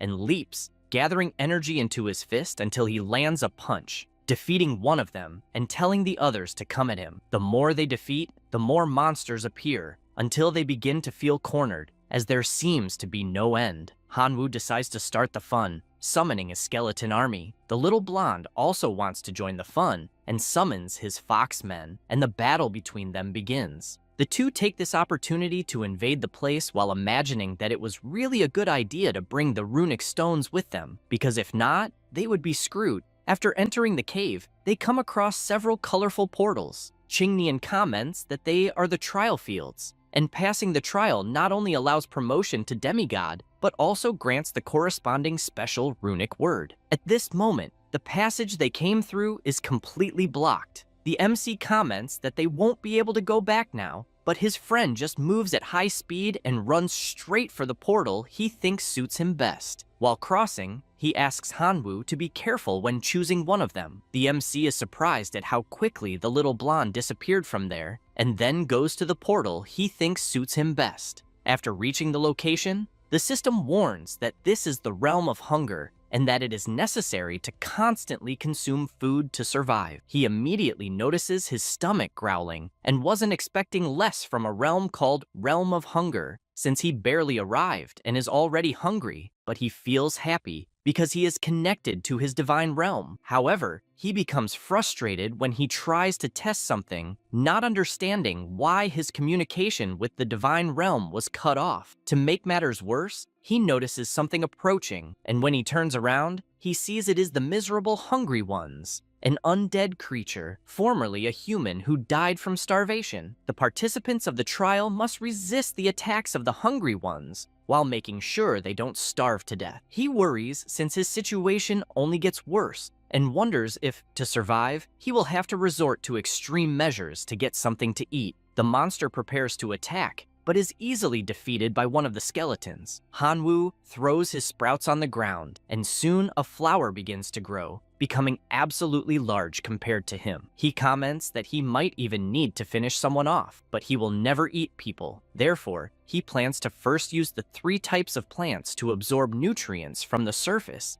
and sustain himself that way. Then, he will make his soldiers resist the attacks of the Hungry Ones and protect their safety. While thinking about this, he decides to close his eyes, imagining that he will only be able to put his body into hibernation, minimizing energy consumption as much as possible, and after 30 days, he will win. Meanwhile, in another place, the city is destroyed by the invasion of the Tin Men. Shuati watches all the destruction he caused while celebrating that the real city is now his, as he conquered everything from the church to the Minotaur Kingdom. Since everything was destroyed by his Tin Men, he observes that the Elf Kingdom is relying on the protection of a magical circle, but is aware that this protection will not last long. At this moment, Niu Fang is captured. Shuetai admits that this is an unexpected encounter and asks if she really ran to the Minotaur Kingdom and is now trying to be queen. She first insults him, saying that she wants to see how long his arrogance will last, and asks him to wait until Hanwoo returns. The boy, with an evil look on his face, responds that her darling won't return and warns that he already knows about Qingnian, who helped the MC by taking him to find the ancient relics. And he knows that in places like this, a person loses a layer of skin even if they don't die, besides knowing that Hanwoo can't even defeat the rusty demon, so there's no way he'll leave alive from a place like this. He says this and orders his army to lock her in the dungeon. The robot reports that Lily surrounded Qin Shuang in a valley, as ordered. He gets excited upon hearing this since, although he knows Lily is quite greedy when it comes to money, at least she's a girl who gets things done when paid. He celebrates, saying that this time, Qin Shuang won't escape his hands. In another location, an explosion happens. Some stone golems are battling the Tin Men. Qin Shuang wonders if that army isn't from Shueti and doesn't know why. Out of nowhere, they started fighting Lily, but she feels happy since this will give her an opportunity to escape. She then looks up and hears a voice coming from behind her. As she turns around, she realizes that Sudi is there. He says that he received the news that Lily wanted to ambush her and, therefore, rushed there, feeling happy that she is safe. She thanks him for his concern, but he calls her cute, saying it was just a small favor. However, she starts to climb onto her bird, making him ask if she is leaving and approach, questioning why she doesn't join him to unite the native forces of the runic civilization, since they could split the profits 50-50. He says this while thinking that he spent a lot of money on Lily to put on this show, so he couldn't let her leave so easily. Before that, Lily had met with Zudi, informing him that she forced the girl to go to the valley as requested, and therefore asks him to pay the last installment of the deal. He says she really did well, but tells her that he still needs to conclude the assistance before making the final payment. She asks what kind of help he needs this time, and he simply replies that her army must perish at the hands of the Tin Men. Lily finds this absurd, asking if it is some kind of bad joke since she summoned 2 million stone giant troops, and spent a lot on the origin plan. But Sudi doesn't care about that, stating that he will summon an army of 30 million tin men to have a proper conversation with her. The girl pleads to at least keep 5 million stone giants, in addition to the payment being at least doubled for the loss she will suffer. She says this while thinking that she cannot fall out with this guy because, even though she knows her stone giants are powerful, the tin men have a numerical advantage, and if they really fight, not only will no giant survive, but she also won't receive her payment. Sudi, with his sinister gaze, says that he liked her accepting the proposal. Back in the present, Qin Shuang says that she appreciates the help she received, but states that she still has things to do and is, therefore, saying goodbye. Zudi asks if what she wants to do is meet with Hanwoo, informing her that this guy has already been defeated by the Rust Demon. She turns around and says that her colleague is far too strong and would not lose to the Rust Demon since he possesses a devastating army like the Army of Skeletons. He retorts, saying that this army of undead is incapable of withstanding a single blow from the Tin Men, let alone the Rust Demon. Qin Shuang states that she is tired of giving explanations and therefore is just leaving. However, she is startled when she sees the Tin Men holding her bird, and with that, she asks what he thinks he is doing. Zudi responds that it is only natural that he wants her to stay there to keep him company, stating once again that he is the strongest now and, therefore, she must do everything he says, or else she won't even be able to leave that valley. Zudi grabs her by the neck, asking where she thinks she's running to. She starts crying, screaming for Hanwoo to save her, until he wakes up shouting her name and realizes he is amidst the flowers, wondering if that was a dream since he has been in isolation for so long that he questions how Qin Shuang must be doing at this moment. Then he gets startled upon seeing his hand, as well as his entire body, since he has become much thinner. Soon after, he notices the monsters defeating his skeleton army and feels pleased that 30 days have passed so quickly. Then he uses his special rune word Foma, which is applied to his body. The effect allows the host to control the digestive abilities of living beings. He feels pleased seeing this power in his hand and focuses on his forehead, feeling happy since apparently everything went well as he managed to reach the demigod realm. Beside him, a portal appears, making him think it is the exit, so he decides to cross it since he will only know afterward. Then the MC and his army head toward the portal. After crossing, he decides to check his progress after ascending. His wallet now indicates that he is a demigod in the outer domain, as well as a 3rd-level super gene warrior. Now he possesses diverse divine abilities, along with a significant increase in all his abilities. His faith power, his divine power, and his core is at level 10, among other information. Although he enjoys having evolved into a demigod, he admits feeling disappointed for obtaining only one new ability by doing so, and the only good thing he noticed is that his mutation was upgraded to level 2, granting him the genetic block ability. However, he doesn't care much about that since he ascended to demigod, and after returning, he will be able to fully absorb the divinity and reach the perfect demigod, and that alone will be incredible. Suddenly, a portal opens behind him, and his friend is expelled from it, startling him since he falls straight into his lap. Qingnian, despite being dizzy, says he has finally become a demigod. Hanwoo removes him from his lap, telling him to sleep a bit since he looks terrible. Suddenly, an explosion occurs outside, catching the MC's attention since, apparently, someone is there. Upon leaving, he comes across Lily and asks why the hell she is there. She responds that she is aware of the relationship he has with Qin Shuang, and for that reason, she has news about that girl, which concerns her life or death, and all she will ask for is 10,000 dimensional origin. The MC immediately transfers the amount and tells her to speak quickly. Lily can't believe she received the payment so fast, realizing she could have asked for more, and replies that Qin Shuang was trapped in the valley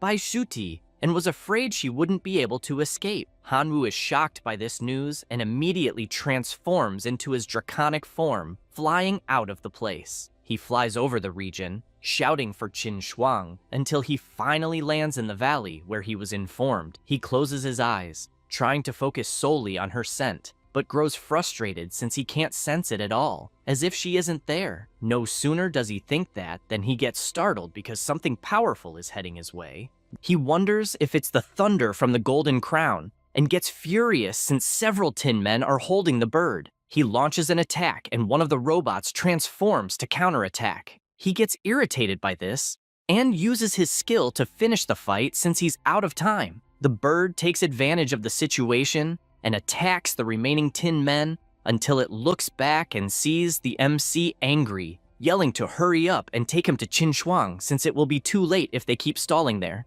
They fly off until they finally reach the cave. Inside, Qin Shuang is desperate, begging to be let go, but Zudi keeps trying at all costs to take her clothes off, claiming no one will come to save her. Hanwoo gets angry seeing this and kicks a stone that flies straight to Zudi's head, who turns and asks who the hell is there. He says this and gets shocked, asking how the hell the MC is still alive. He, furious seeing what's happening, runs and punches the student in the face. Zudi, slightly hurt, assures that today he will finish him once and for all. He laughs hearing this and asks if he's sure about that. Then he uses his ability directly on Zudi's body, who starts trembling, saying he's starving and doesn't know why. He looks ahead, asking if it was the MC who did this, and gets scared upon seeing a powerful red aura that makes him vomit immediately. Still terrified, he looks ahead once more and asks if by any chance he became a demigod. Hanwoo says that the rust demon he sent to eliminate him was useless and instead just became a slave. With that, he strikes an attack, wanting his opponent to feel a bit of what rust corrosion tastes like. He says this and drives his sword deep into Sudi's body and then goes to Qin Shuang to see if she's okay. She asks him not to worry since she's fine in a way. After that, he carries her outside and notices that the tin men are disoriented outside the cave. The MC comments that Sudi already lost his life and now the followers can no longer feel his presence, so no one can control them anymore. He says that and jumps onto the thunder of the golden crown for them to leave. While they're flying, she asks if he really became a demigod in that short period of time. Hanwoo answers that he indeed did, and explains that he knows the location of the ancient divine relic, and they will gather more origin of the plane, and once she accumulates enough followers, she'll be able to ascend too. Qin Shuang says that of the 4 kingdoms and the church, only the half-dead elven kingdom remained after the chaos caused by Zudi, so she asks where they could find more origin of the plane. He smiles and says, that's not a problem since they can go to desolate areas to try their luck. They fly to a place full of precious stones, and he says it's full of iron ore, and they can use it as a component to break the golden crystal. Suddenly, he gets her attention, since near the crystals, there's a powerful bear roaring at them. Hanwoo points his finger and says that exactly there is origin of the plane. He asks her to wait there, but she doesn't want to just watch. So she snaps her finger, calling her divine birds who fly straight toward the bears, engaging in battle with them. At the same time, the skeletons also attack the monsters, who begin to roar but have their life energy drained until nothing remains. Now the bears are attacking each other due to the magic that affected them. Basically, the battlefield turns into chaos, with them attacking each other, and the two celebrate since they did a great job as a team. Their army stands ready, and he approaches, suggesting they rest a bit there to collect the origins of the plane. She, embarrassed, agrees with the idea. Time goes by, and their followers remain constantly gathering resources. Qin Shuang doesn't waste time and starts saying that 10 days have already passed, and they've almost gathered enough, so she wants to go to the ancient relic. He just smiles and asks her not to rush since her wounds have just healed, and she needs to rest a little more. Suddenly, Qingnian appears, shouting that he had a great night of sleep. The MC gets startled since the guy showed up out of nowhere. Qin Shuang greets him and says it's been a long time since they've seen each other. The blonde guy looks around confused, as he doesn't know where he is or how they even met. The MC doesn't like any of this, since that guy could have woken up earlier or later, but chose to become a nuisance at that exact moment. Then he asks if there's really time to be relaxing like this, since his beloved Emerald Princess was taken down by Zudi and the Elf Queen also lost her life. He gets scared, not understanding why all this is happening, and immediately imagines Zudi devastating all the kingdoms. Thinking about it makes him furious, since he only slept for a few days, and a bastard like Zudi destroyed the 4 kingdoms and the church altogether. He says the princess might not be saved, but he needs to help the elf queen since after all, they slept together, and because of that, he flies off at full speed. Qin Shuang, seeing that, admits she didn't expect the blonde guy to be so loyal. Hanwoo theorizes that the guy is probably just horny and tells them to ignore those things because he needs to rest for a few more days. However, she says there's more to worry about.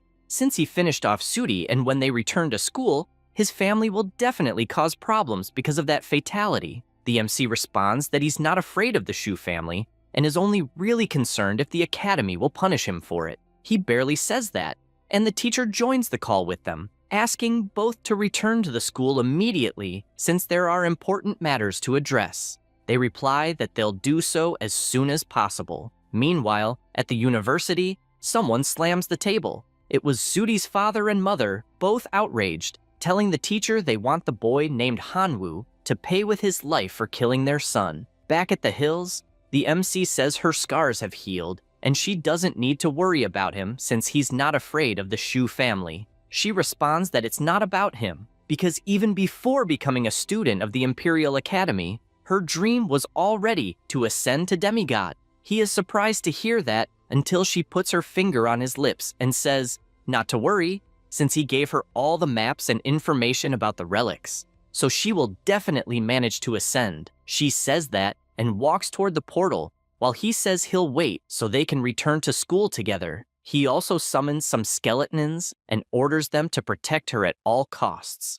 After that, 30 days passed and the MC remains in front of the portal, but admits he's worried since Qin Shuang still hasn't come out. His concern grows more and more, as there's also no news from the skeleton soldiers he sent, which could mean she's in danger. So he decides to go through the portal and immediately comes face to face with several monsters blocking the path. He instantly transforms into his draconic form and, with his dragon power, attacks all the monsters around him. He moves through the cave and notices a sphere emitting some kind of power. After placing his hand on the magic stone, he comments that the gate to the trial realm is closed and can't be opened from the outside. Because of that, he starts attacking it, but it's useless, making him wonder if maybe those who have already passed through can't enter again. He decides to change his strategy and begins channeling his demigod energy and unleashes all his power toward the magic stone, which is obliterated instantly,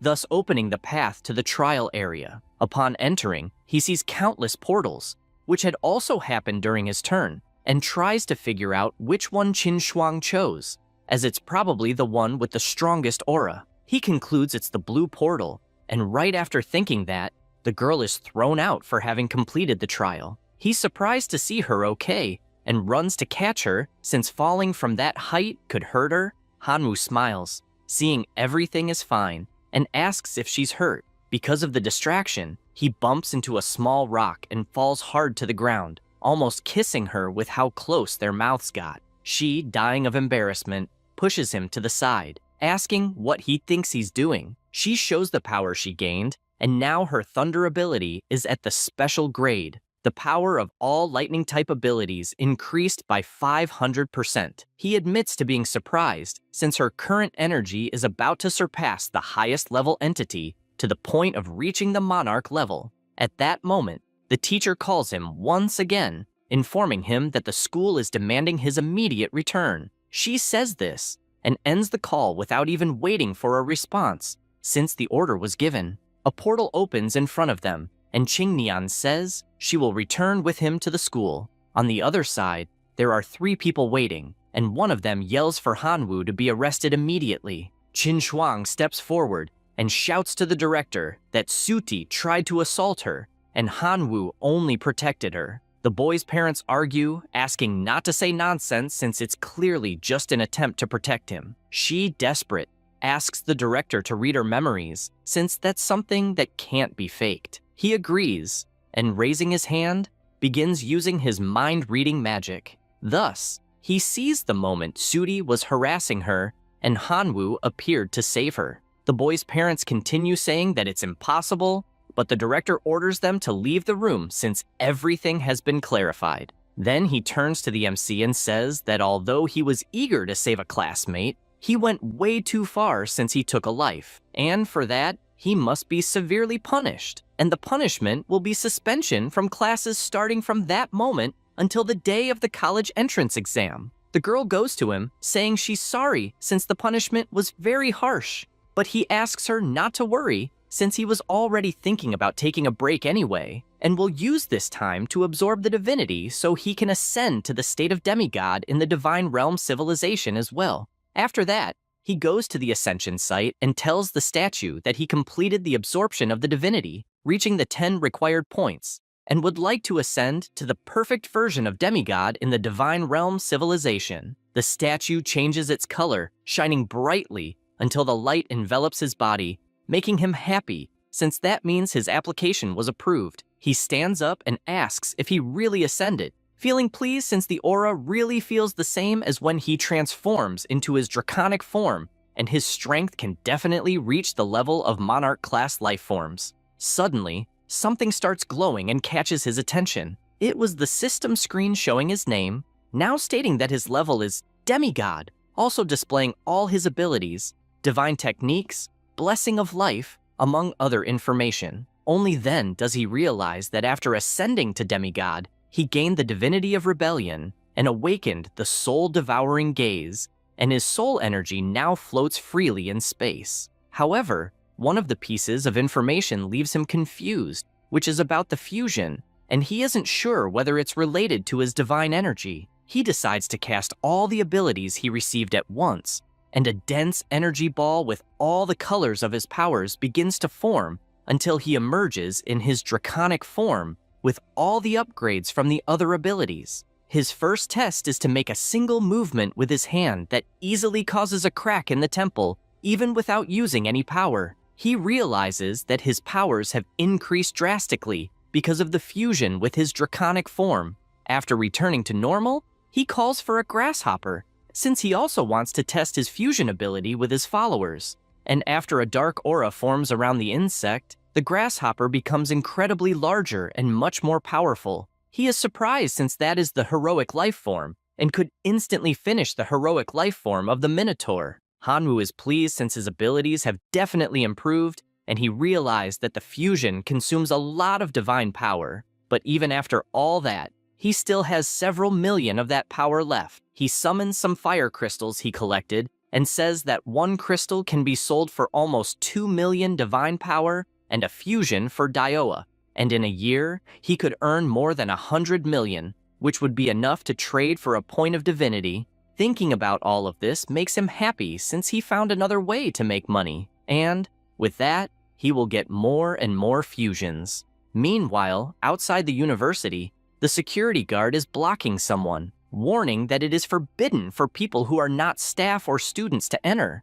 and he even asks not to be arrogant since, even being a true god, there are many true gods at that university, as well as lords of gods and even divine kings, so being arrogant won't help. Hu-hai is frustrated since he is sure that the frequency of the return signal was fast, which means he is getting closer and closer to the thief who stole the king god's treasure, and he is certain that the thief was Hanwoo, who studies at that university, so he needs to find a way to enter. At that moment, Zudi's parents appear, outraged, shouting that the school is terrible for protecting Hanwoo, and they guarantee they will seek revenge. This catches Hu-hai's attention, who calls out to the two of them, asking if they could do him a favor, and saying he is even willing to pay a handsome reward since his target is also the MC. With this company, the three of them re-enter the university, and Zudi's father begins accusing the school of protecting a criminal. Lena responds that they have already investigated this thoroughly,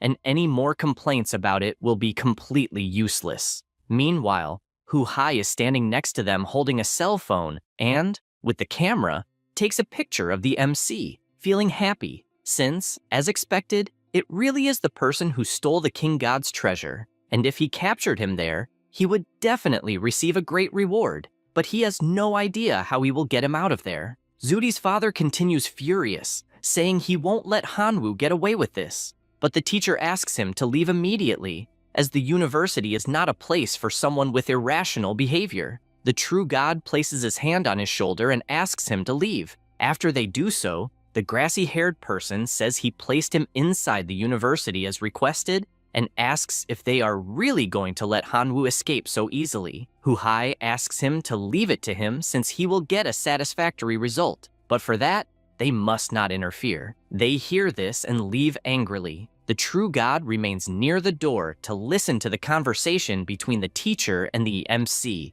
She asks him to take people's words seriously, but she knows that the reason Shuti lost his life was his own fault, since everything Hanwoo did was to protect Qin Shuang. He responds that everything is fine since he has no weight on his conscience for what he did. She is happy since he is fine, and now he is a perfect semi-god. She suggests that he pursue divinities and tells him about the evaluation he will have at the Imperial Academy, and if he doesn't pass, he will be expelled. She then shows him a ticket she has for the ancient battlefield of the Outer Kingdom and says he could try his luck there. She smiles, saying it will be very beneficial for his future to adapt to the competitive environment of a semi-deity in advance. The MC thanks her and says he will not disappoint her expectations. Hu-hai, overhearing from outside, is pleased since he heard about the ancient battlefield, and seeing Hanwoo leaving, imagines they will meet at that location, even if his target doesn't know it. As he walks through the city, Hanwoo realizes that each ticket is valid for 2 people, and it would be a waste to go alone. He grabs his communicator and calls his teacher, who upon answering, asks how life as a student at the Imperial Academy is going. The MC responds that he ascended as a perfect semi-deity and now wants to invite his teacher to join him in exploring the ancient battlefield of the Outer Kingdom. So he wants to know if his teacher will be free. Tianwen gets excited with all the new information and says he is in on the idea since he wants to see how strong his former student has become. Hanwoo tells him it will be the next day at 8 o'clock, and they can meet at the teleport station in the Imperial capital. After this, he returns to his home and starts reflecting that he needs to choose some relics to take the next day. He raises his hand and notices that he has quite an interesting one, and this time, he is determined to win. Then, he starts remembering that Qin Shuang will be absent for a few months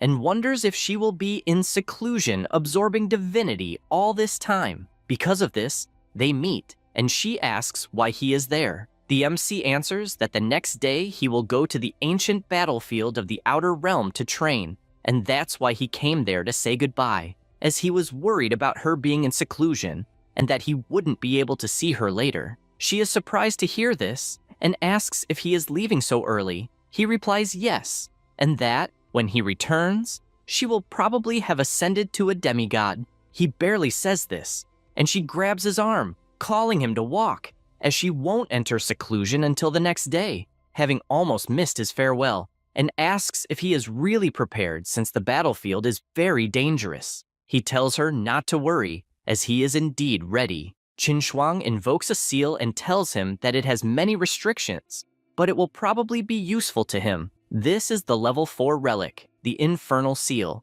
After being charged in the core of the Divine Realm, it can transform main subordinates into souls at the moment of death. He is surprised to see the Infernal Seal, as his rebellion divinity needs to devour souls through divine techniques. And the more soul energy is absorbed, the faster the improvement. And this will definitely be useful. For this reason, he thanks her, as it will be extremely useful, and she hugs him, lamenting that she can't go with him, and thus asks him to be careful. The MC doesn't think twice, puts his hand on her shoulder, and kisses Qin Shuang on the mouth instantly. He feels happy as he was not rejected, and they both stay hugged, embarrassed, with him upon asking her to wait for his return, while she asks him to be careful. The next day, Hanwoo meets with the professor and is surprised that he is there so early. Tianwen admits that he couldn't sleep well and thus showed up earlier. The MC invokes the token and bites his finger.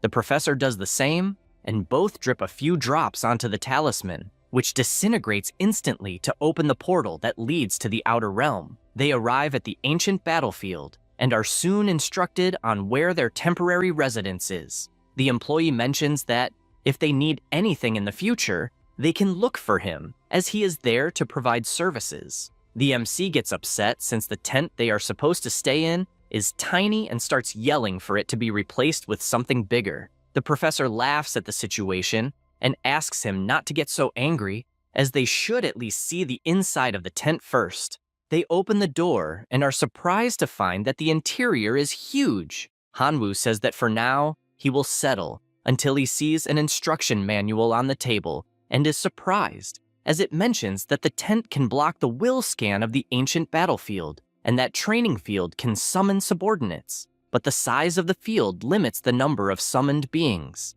This last piece of information makes him furious to the point of throwing the manual on the floor, as his strategy up until now was to win by numbers, and if the number is limited, then he doesn't know how he should play. The professor tells him not to panic. As the manual said, they can connect with the tent's operating system, so they can take a better look. Hanwoo, still angry, decides to test it by opening the system and sees some of his details as a competitor and can choose how he will summon his army with a preset limit, as there is a limit to each species that can be summoned. He doesn't think much about it, as he only needs to choose the one that lets him summon the largest number of familiars. Tianwen also chooses the most viable option for him. The system gives a note that only main subordinates summoned inside the tent beforehand can be controlled. Main subordinates who die outside the tent cannot be replaced immediately, and it is necessary to return to the tent to replenish the lost number. Another observation is that, within the ancient battlefield,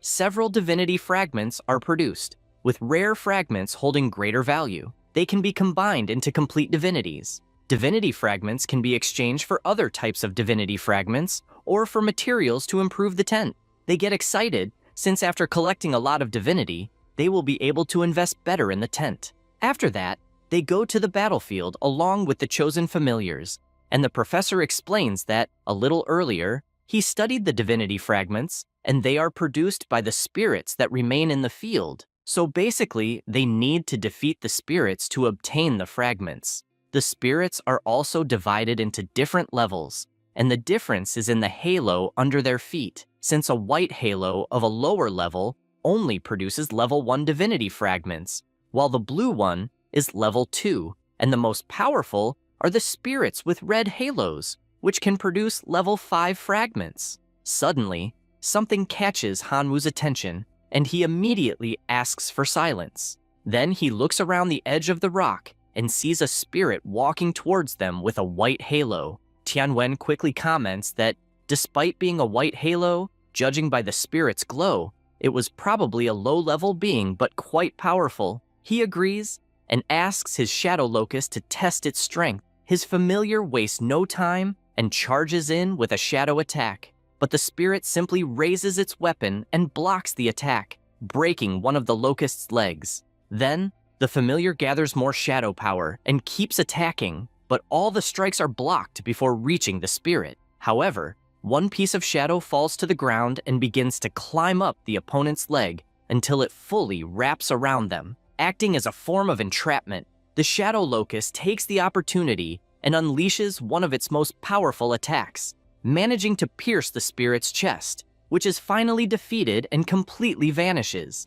leaving the fragments behind. The professor asks them to collect the fragments quickly and points out that, although they are level 1, at least there are 8 of them, so it wasn't a bad outcome. The MC picks up a fragment from his hand and wonders if that is the divinity that resides within them. Tianwen explains that the fragments form a divinity that grants divine techniques. Once collected, it will be possible to invoke those techniques. He also says that, despite being level 1, the techniques are very practical, making them more valuable than other fragments. Hanwoo gets excited by how much knowledge his professor has, and comments that the best decision he made was forming a team with them, since now their collection will be much greater. At that moment, the locusts return and go to the MC, who already understands they found a target. They go to the location to see what it's about, and the professor soon comments that, apparently, they are all low level, and the yield probably won't be as high as their previous target.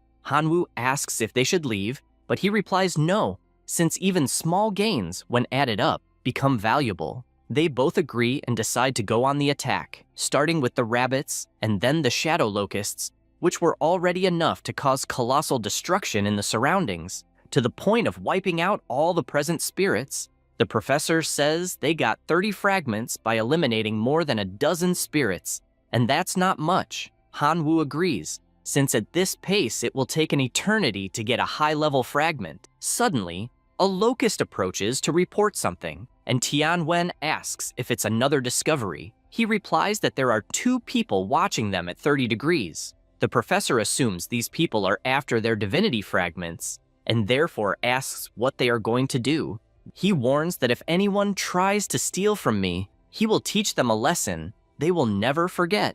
Meanwhile, hidden behind the rock, a man tells his brother that the 2 who are watching seem to be newbies who have just arrived there and will be easy to intimidate. Then, excited, he says that he noticed that since they've been observing, the 2 have only killed a dozen low-level spirits, so their cultivation shouldn't be high, suggesting they keep following them to finally finish them off when they have plenty of loot. His brother says, that's a great idea. The teacher asks the MC if it wouldn't be better to return to the camp first to deal with the divinity fragments they collected. He puts his hand on the teacher's shoulder and asks him not to worry since everything is under control because the dark grasshoppers will always report the movements of the 2 suspects. Tianwen asks if he's serious and feels more relaxed since his student has the situation somewhat under control. Sometime later, the grasshopper returns with new information, and the MC says that his familiars found a purple-colored spirit.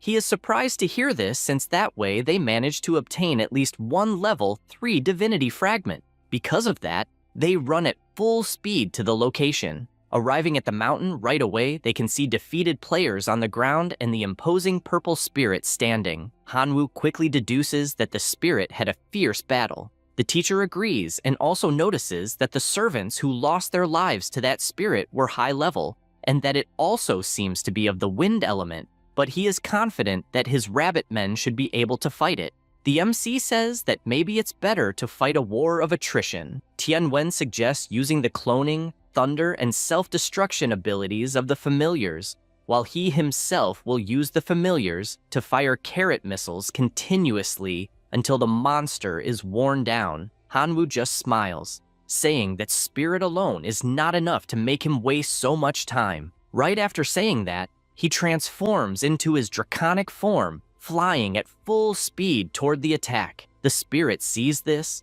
and prepares its fan, attacking with its sandstorm. Hanwoo uses his Hungry Dead skill, which hits the purple one head-on, who didn't notice the attack coming at his body. The MC draws his sword and, without wasting time, unleashes his Black Dragon Slash, which hits the spirit directly, tearing it into pieces that fly everywhere. The 2 infiltrators, seeing that some fragments flew in their direction, are happy since those are level 3 divinity fragments, so they profited well. They see the MC with 8 fragments and feel outraged since they got way less. The chubby one is also irritated about it, but says there's not much they can do since they saw what the draconic form is capable of and are aware there's nothing they can do against that. They decide to leave since they got enough fragments and for free, but they notice a huge shadow approaching. It was the MC asking where the funny guys thought they were going with his fragment.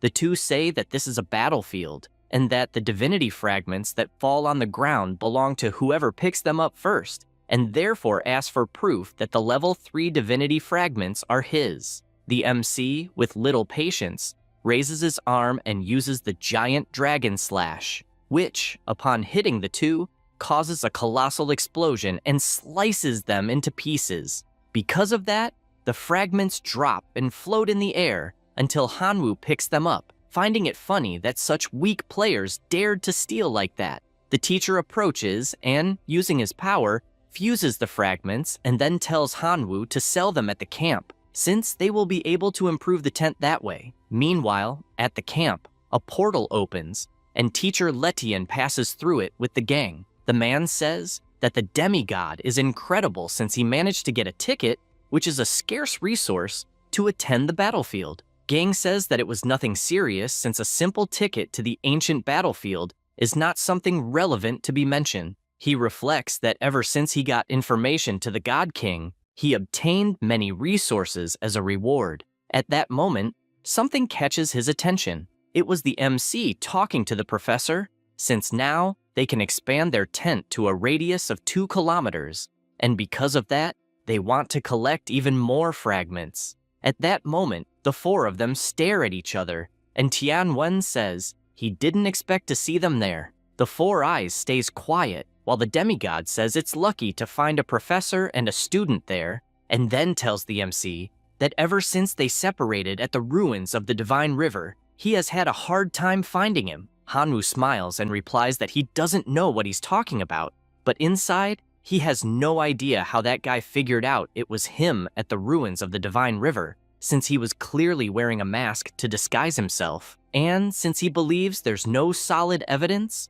he decides to deny it as much as he can. Gang asks if he's serious and says he probably mistook him for someone else, but comments that his progress is quite impressive, since he's the same age as his son, and yet has already reached the demigod level. However, inside he is furious because his son had his divine realm destroyed, and because of that is destined to a mediocre life. At that moment, Tianwen interrupts, saying that he and the MC have things to do and therefore need to leave. He reflects that they need to be quick, since if they stay there, a fight will definitely break out. As the 2 leave, Ledian asks Gang if he is really going to let the boy walk away like that, since in a way, he crippled his son. He asks, what's the rush, since if everyone is in that battlefield, they will eventually meet again later. The 4 Eyes smiles because it's true, and says that after upgrading their tents, he will find a way to crush the 2 of them since he doesn't believe a newly ascended demigod is capable of anything. The MC arrives at the tent with the professor,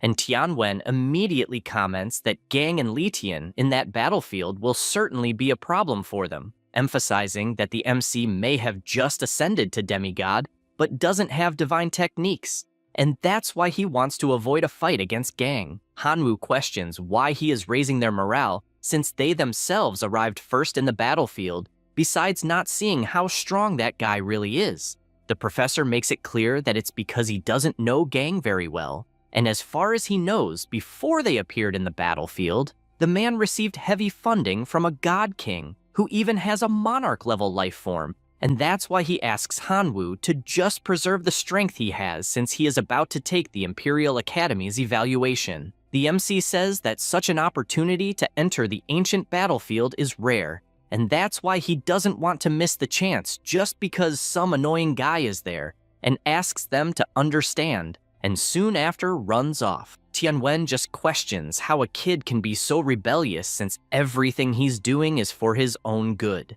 To deal with Gang, the MC in just a few days relied on the soul-devouring gaze to strengthen his rebel divinity. After 6 consecutive sessions, the rebel divinity accumulated enough experience points to be promoted to the next level, and with that once again awakened a powerful divine technique of rebellion. Option 1. Divine Technique of Rebellion, Sword of Rebellion. It is a powerful weapon summoned through a divine technique, capable of converting physical damage into magical damage, and vice versa. It can be fused with other sword-type weapons, and the effect is permanent. Option 2. Divine Technique of Rebellion, Dual Pistols of Rebellion. A powerful weapon summoned through a divine technique capable of converting ranged physical damage into ranged magical damage, and vice versa. It can be fused with firearms-type weapons, and the effect is permanent. Hanwoo doesn't understand why he has to choose between the two, since he's not sure if in the future he will follow the path of a warrior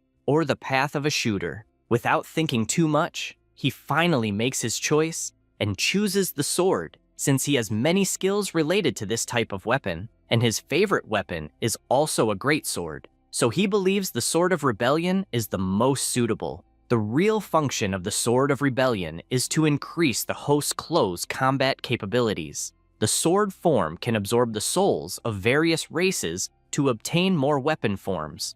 Currently, the Divine Technique of Rebellion, Sword of Rebellion, is in the form of a longsword. He understands this entire explanation and likes knowing that as it absorbs more souls, it will eventually change form. Because of this, he decides to go outside the cabin, and holding his new sword firmly, he unleashes a powerful attack with it that easily cuts a tree in half. Hanwoo imagines that he didn't even use any attribute enhancement on that sword, and even so, it's already powerful. Then, wanting to do another test, he turns and attacks another tree again, but this time imbues power into the sword. The MC realizes that even using the corrosion effect, the attack didn't work properly. Then, he applies another effect, and this time hits a rock, completely destroying it. He realizes that the crushing effect of a heavy sword is quite interesting, besides noticing that it clearly has natural dark attributes.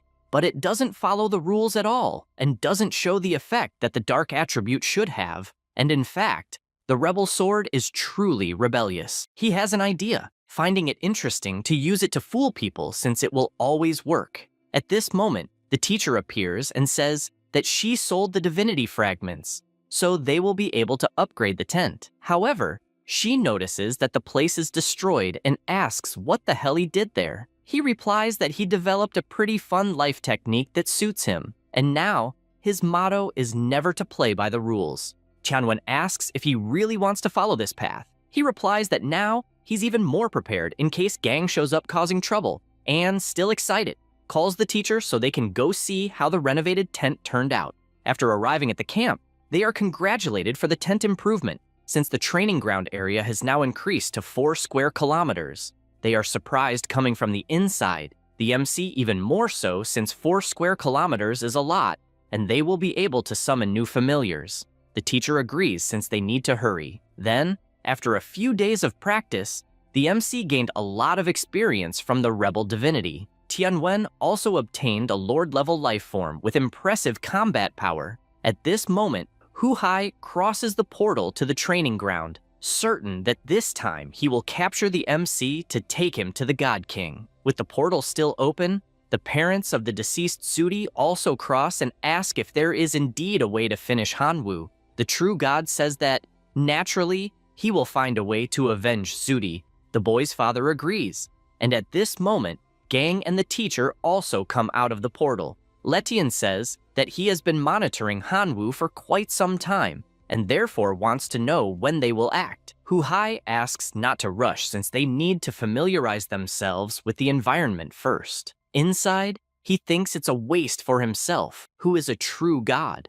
Besides having 4 more demigods to deal with, just a boy who has just ascended to demigod. However, he is aware that it was an order from a god king, and therefore has no choice but to obey. With this in mind, they are all aiming to finally finish Hanwu once and for all. Meanwhile, facing 3 high-level spirits, the MC summons his army of locusts, just like Tianwen summons his rabbit men, and without much difficulty, they finish the 3 spirits at the same time. After collecting the fragments, the MC says that eventually, they will be able to upgrade the tent once again to summon even more familiars, besides the combat power also having increased. The professor admits that the body Hanwu evolved the day before was quite effective, and in just a few days he had mastered 3 divine techniques. Suddenly, 2 people appear through a mist, and the MC says that they finally showed up.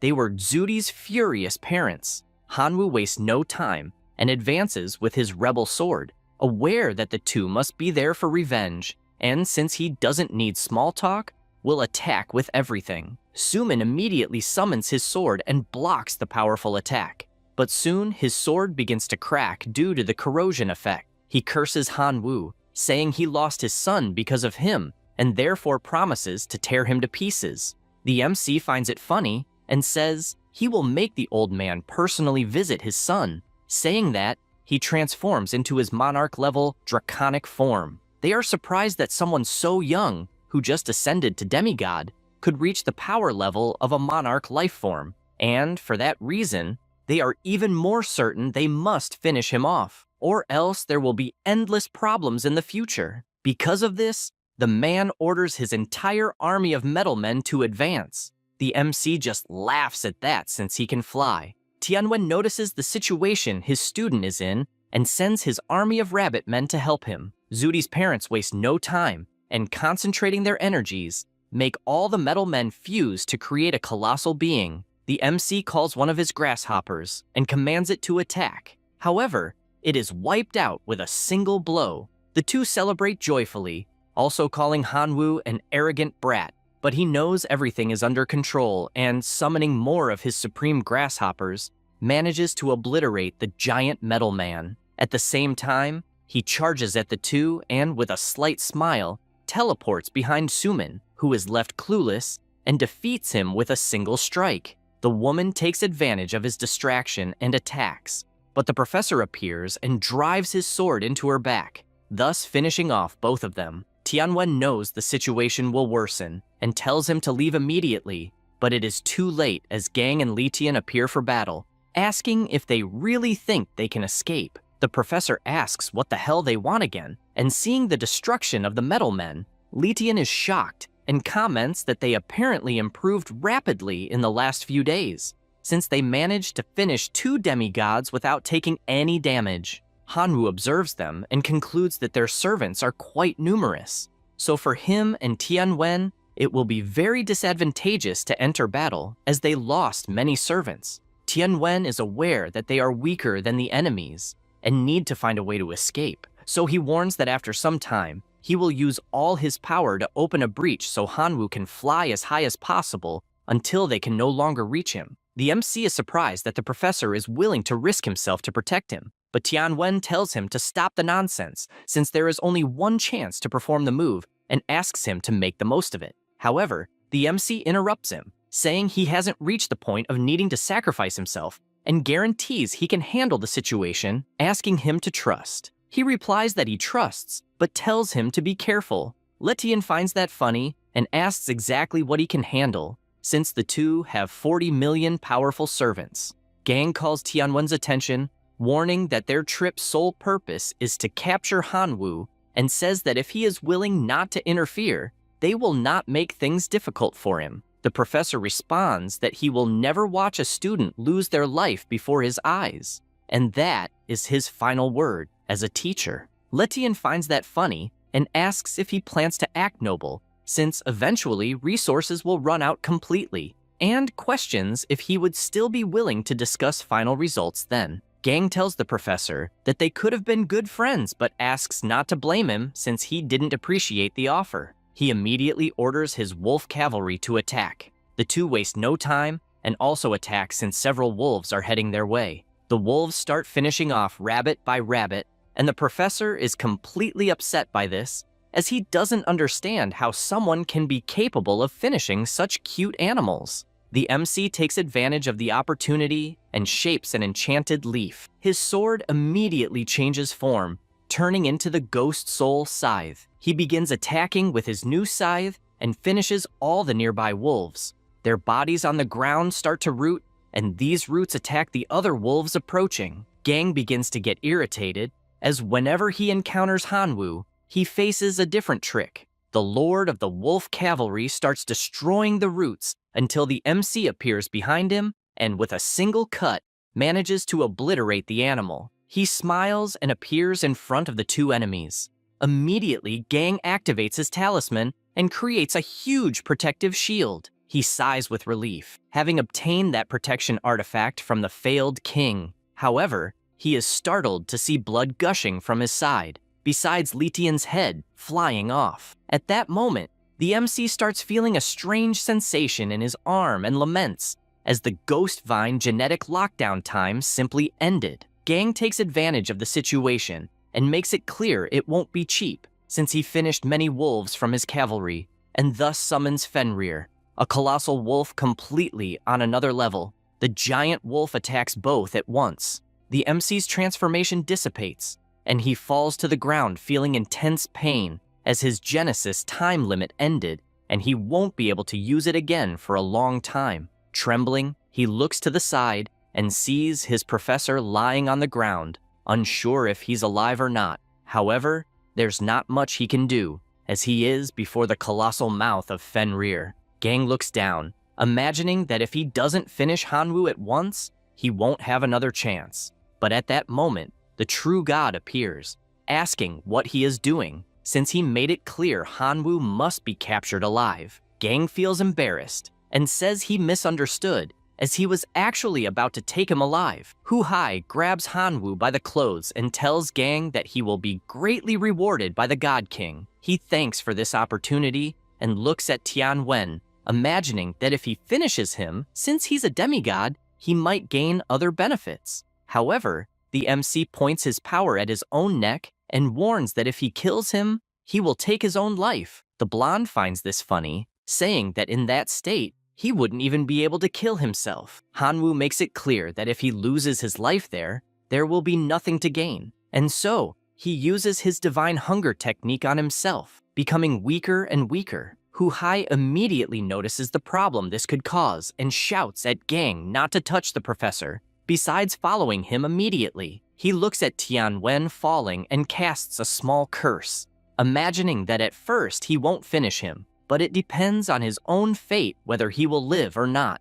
And they all head toward the portal to visit the God King. After passing through the portal, Gang comments that it will take a few days until they can teleport back and asks if he will be carrying a boy up and down with his hands. The true god responds obviously not, and casts a spell sealing all MC's powers, besides throwing him into a portal that makes him fall into Hu Hai's divine realm. The MC regains consciousness and realizes there is a monster in front of him. He immediately tries to use his powers, but notices he has none, and feels depressed since all his abilities were sealed, besides not being able to use any power. And it's no wonder he's trapped in the divine realm, as he is no threat without powers. Suddenly, he notices a bowl of water beside him and sees it's the wild tiger offering it, and he doesn't feel safe to drink it and doesn't know what to do. But it's useless, as the man grabs him by the shirt and shoves that water down his throat. Hu Hai communicates warning that the tiger man cannot hear or speak, and only asks to be obeyed since he will not hurt him. The MC is surprised that this servant is deaf and mute, and notes that the true god is truly cautious. At that moment, the source of mutation appears asking if his master needs any help. Hanwoo is glad to see him, but confesses he could swear he had been sealed too. Kamigawa warns that if he lets him absorb it, the stored divinity can also evolve, besides helping to recover some strength to escape from there. The MC reflects that he has leftover divinity, so he can take the risk and only asks not to make any sound since otherwise they will be discovered and to be quick. He hears the demigod telling the true god that they will see the village in 3 days, and therefore asks the source of mutation if it will manage to do what is needed within that time. However, at the same time, his body already begins to feel the difference. Hanwoo is thoughtful about what changes his body has undergone. The source of mutation says it helped him evolve successfully, now being a level 3 genetic warrior from the Divine River civilization. He asks what benefits he has now, and the green slime replies that he acquired a new ability with this evolution, which is genetic combination, allowing him to combine various different genes to alter the target structure without damaging the original genes. He gets confused by this explanation and asks how the heck to use the ability. At that moment, the Tiger Man appears once again offering food, and the MC just accepts to disguise it. Then he decides to test it, and with his hand pulls the arm of that servant. This makes him happy since, as expected, his physique improved, and even with his power sealed, his strength is equivalent to that of a heroic life form. The Tiger Man starts to get furious. At that moment, the army commander approaches and roars for them to be quiet. The MC is surprised since that is a transcendent life form and was exactly what he needed to test his new ability. Then, holding the hands of the two familiars, he activates the gene combination. At the same instant, ears start to appear on the creature until they fully grow, but the captain's ears simply vanished in the process. They are surprised trying to understand what happened since apparently out of nowhere, one gained ears while the other lost them. The MC tries to disguise it and says that is a thank you for feeding him with water and food, so the ears are a gift of gratitude. At the same time, he starts to suck the monster's energy and realizes that even the servants of others can become his. And if it works, he might take them to the divine core of Hu Hai to break it and escape from there. The white tiger is furious, shouting to return his ears, but Hanwoo just looks aside and lands a solid kick to his belly. Then he orders the army to follow him, and they all start approaching, but he uses his power to connect with everyone who is coming closer. He begins reshaping their life forms, and the white tiger shouts warning that the boy is an evil, blasphemous god, and therefore they must capture him. However, Hanwoo just smiles, and his newest servant steps in front to help, and with a simple move, hits all enemies in front of him. Then the Tiger Man kneels and begs to be accepted as a servant. The MC answers that he accepts, but warns that he will need his help to escape from there, starting by showing where the core of that divine realm is. The familiar says he can help find it, but warns beforehand that the core is guarded by high-level guards. He smiles and says to first find the core, and only after will he know what to do. But barely have they left when several heavily armed troops approach. The leader shouts to capture the two. He smiles at the challenge, and the two immediately launch an attack, finishing off the wolf warriors instantly. One of them still survives, and without thinking twice, bows before the MC begging to spare him. The surviving warriors do the same, and all they ask is to spare their lives, and they will obey everything he commands. He uses his belief, faith of the light, and warns that they need to become servants to obey attentively. Otherwise, no one will be spared.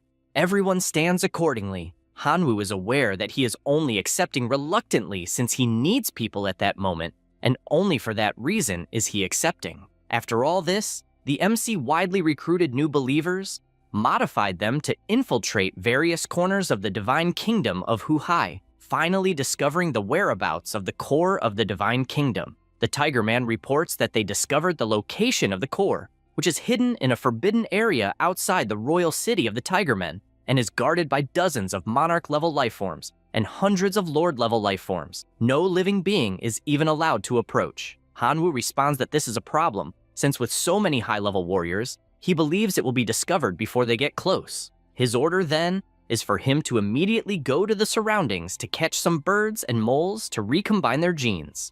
With all that done, they finally go to the royal city of the Tiger Men. He imagines that he successfully transplanted the genes of moles and birds into the Tiger Men to learn to dig and fly, making it easier to invade undetected. The soldier draws his master's attention and reports that the divine core is right below. The MC immediately recognizes that the three guards are at least monarch level and already knows it will be difficult. The old man takes the opportunity to comment that the next day the royal city will hold an annual celebration, and at that time the Tiger Man King will offer sacrifices to the deities, and at that moment the elite troop will be able to go out to observe the ceremony. He finds it interesting and responds that they will act according to the situation the next day. Already on the next day near the walls, Hanwoo is standing watching and using his divine eye. He notices only one elite guard remains guarding the divine core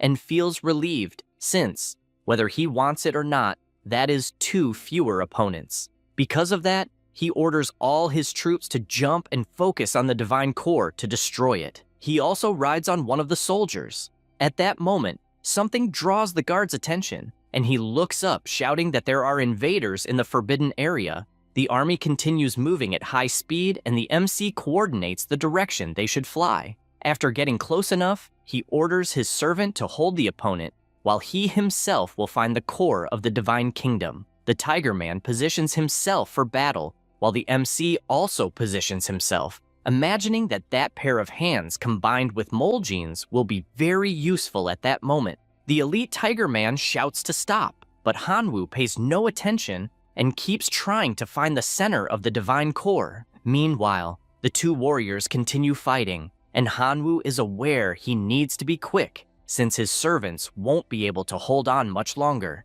After some time searching for the route leading to the core, he finally finds it, and channeling a powerful energy into his hand, he sends it all to hell. He prepares his fist, forming a shadowy claw, and raises his hand high, channeling energy to where the crystal is, causing it to crack slightly, and he is frustrated because he used the genetic modification to merge with the tiger claws, and even though they are sharp, they are not working. This sensation shakes the entire area immediately. Huhai senses that the MC has managed to break free and does not understand how he reached his core, as he was able to feel the tremors from afar. Finally, Hanwoo realizes he has achieved something and begins to laugh, leaving the true king confused. The crystal starts to crack more and more, and Huhai is inconsolable, thinking it impossible, as at that moment the MC borrowed his power. The MC knows that, although the Divine Kingdom's core has been destroyed, he can now escape. He will be teleported to where the true king is. Because of this, he starts to move, as he is still sealed and cannot handle two deities at the same time, so he decides to find a safe place first. He goes to his tiger and thanks it for the hard work in buying time, and imagines that the king of the tiger men is offering an artifact for sale that day and thinks it would be interesting to get it, as it will be easier to escape with an item of that level in hand. Then, still in the kingdom, the king of the tiger men announces the item. Those are the wind-ripping boots, a 4-star divine artifact. At that moment, Hanwoo appears stealing the treasure, and the monster orders him to surrender immediately. However, he ignores this, and, after biting his own finger, drips his blood on the boot and activates the artifact, managing to fly effortlessly. Huhai sees the MC trying to escape, but makes it clear that it will be impossible. The MC realizes he cannot win and can only think of one way. At the same time, in the bloody arena, he is teleported to the location, finding the powerful coordinates, as he can teleport regardless of where he was. He barely arrives and is notified that he has been challenged by another heir, and is warned that if he refuses 3 challenges, his position will be revoked. But he refuses anyway. Then he says that the seal is still active, so he cannot connect to the Divine Kingdom nor use his abilities, and he contemplates what to do. Once again, the system announces he has been challenged by another heir, but he refuses again. But it is useless, as at the same moment another challenge arrives asking if he will accept, and he becomes furious, having received 3 requests so quickly that he is sure they are trying to kill him without explanation. He knows he has no choice but to take the risk and accepts. Something dark appears. A girl shows up saying her nickname is Night and asks for his code name. He cannot believe a brat challenged him and says his own nickname is Locust Plague. She is pleased that the challenge was accepted and tells him to prepare to die. Hanwoo becomes excited seeing the number of bats in front of him, and it is also the first time someone challenges him in numbers. She asks if he is scared and tells him to give up, warning that otherwise he will be sucked up by all the bats she controls, and she does not want to waste time. She says this while her servants attack. However, he positions himself and instantly appears beside her, warning that small tricks will not be enough to make him give up. She notices this move and lands a solid kick to his stomach, sending him flying into the wall. Knight warns that she trained specifically for this fight and that hand-to-hand combat is asking to die. The MC knows he is not strong in hand-to-hand combat, so he will need to target the bats. But he worries because there are so many. Hardly thinking, he is bitten by one, and without hesitation, he grabs the familiar to use his gene combination and successfully bites the bat that attacked him. Seeing this startles the girl, making her question if he is crazy. Hanwoo fills with confidence, radiating power in all directions, and she worries as her opponent is absorbing energy from the bats. Because of this, she also begins to focus and summons the Lord of the Eternal Lineage. The vampire appears with his huge fangs and starts sucking the MC's vital energy. He panics, since the vampire is also trying to suck his blood, but thinking about it only excites him, and he counterattacks by biting as well, since he should be able to absorb the vampire's vital energy too. He activates his Genesis combination, and the vampire begins to disappear right in front of him, being easily defeated. He asks what the next move will be, and she becomes furious that her plan was thwarted, but she doesn't give up, summoning even more familiars, along with new vampires to attack. The knight warns that she wants to see, he tries to run, and once again, his blood is stolen. However, the power that was at full force is simply dissipated, and he remains intact, with his terrifying smile. The MC moves to suck her blood, but at that very moment, she surrenders. He is pleased to know when to stop, and she asks if he is perhaps a student of the academy. Only then does he realize about the university, and asks if the entrance has already ended, and she replies that it has. In fact, 10 days have passed. He freezes at this information, as he is completely behind, having been so focused on the old battlefield that he missed the entrance exam and the final assessment for the Capital Imperial Academy. He says goodbye, needing to hurry so as not to be expelled, and the knight gives a final warning, saying she will defeat him next time. Sometime later, he arrives at the Capital Gate but is blocked, and furiously announces that he is a preparatory academy student and asks to speak with Professor Lena. The guard is unconvinced and makes it clear that he will not let anyone pass without authorization just because they know the name of one of the professors. At that moment, Qingnian appears, asking if it is Hanwoo who is there. He admits being surprised to see his friend and asks where he has been the past few days, as everyone was frantically looking for him. The MC replies that he has something urgent to discuss with Professor Lena but cannot enter the university. The blonde boy says that is not a problem, as he can easily take him directly to the professor's office and opens a portal to make it possible. Hanwoo thanks him for the help, and the blonde boy says he will tell Qing Huang what happened. Inside the academy, he reports to the professor that on the old battlefield, Hu Hai and Gang captured him, and although he barely escaped, he could not break the seal. She slams her hand on the table and questions how two adults dared to intimidate a student of the capital Imperial Academy and tells him not to worry, as the academy will ensure justice for him. She then comments on the seal, saying that even though she herself is a true goddess, she could not remove something placed by another true god,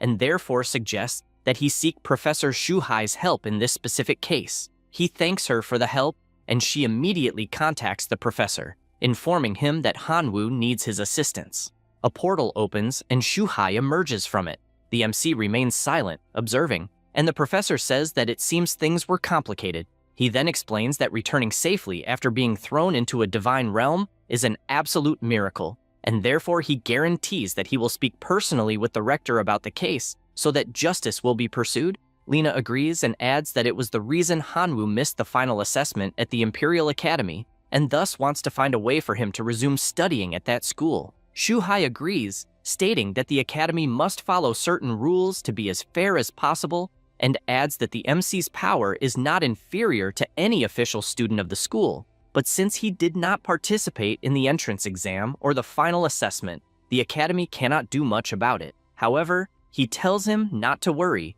as he is a highly valued student and he will do his best to help. The MC thanks them for their understanding, and the professor says that they are a family and, therefore, do not need formalities, since first, they will help restore access to the divine realm before moving on to anything else. At that moment, with that light slap, Hanwoo begins to feel that he is able to communicate with his divine realm again, and Lena laughs at the situation, since the light palm strike he received directly consumed 300 million of the professor's divine power. Shuhai only asks to quickly return to the divine realm to check if everything is all right, since being away for so long might cause new problems to appear that need resolving. He thanks the two professors again and immediately enters the divine realm, which is in chaos, with various species fighting. He flies over the place and does not understand what the hell is happening and, moreover, becomes worried since he cannot see his locusts. Only then does he look to the side and realizes that the locusts are extremely weak.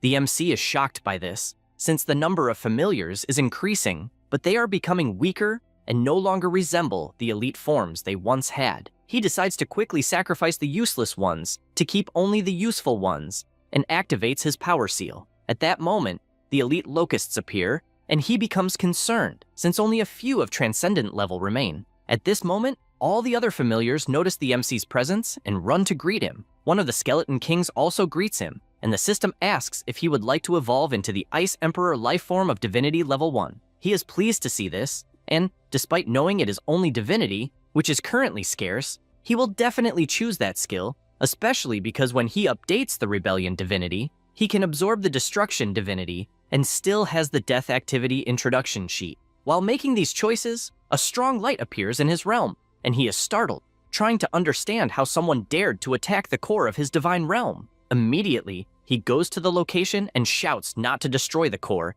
and sees his furious dragon as he is facing the Supreme Skeleton, which is a monarch life form. The MC, confused, questions why it is trying to destroy the divine core, since he never harmed his familiar. The skeleton responds that it exists only to destroy gods' cores, and that the gods only need it, with no need to recruit other races. Hanwoo is confused since he does not understand what is happening, and states that he no longer cares about the reason, even though his familiar can no longer stay in the realm and therefore commands it to go to the city of Duran. He says this, and his familiar is forced to pass through the portal. He looks at the crystal and thinks it only happened because he trusted his servants too much, so he needs to add some protective measures to the divine realm. He surrounds his core with a barrier, which is applied throughout the castle. Then he summons the entire army and they swear eternal loyalty. After this, he thinks the issues of the divine realm have been resolved for now. However, there is still the matter of Professor Tianwen and his servants, who are in the old battlefield.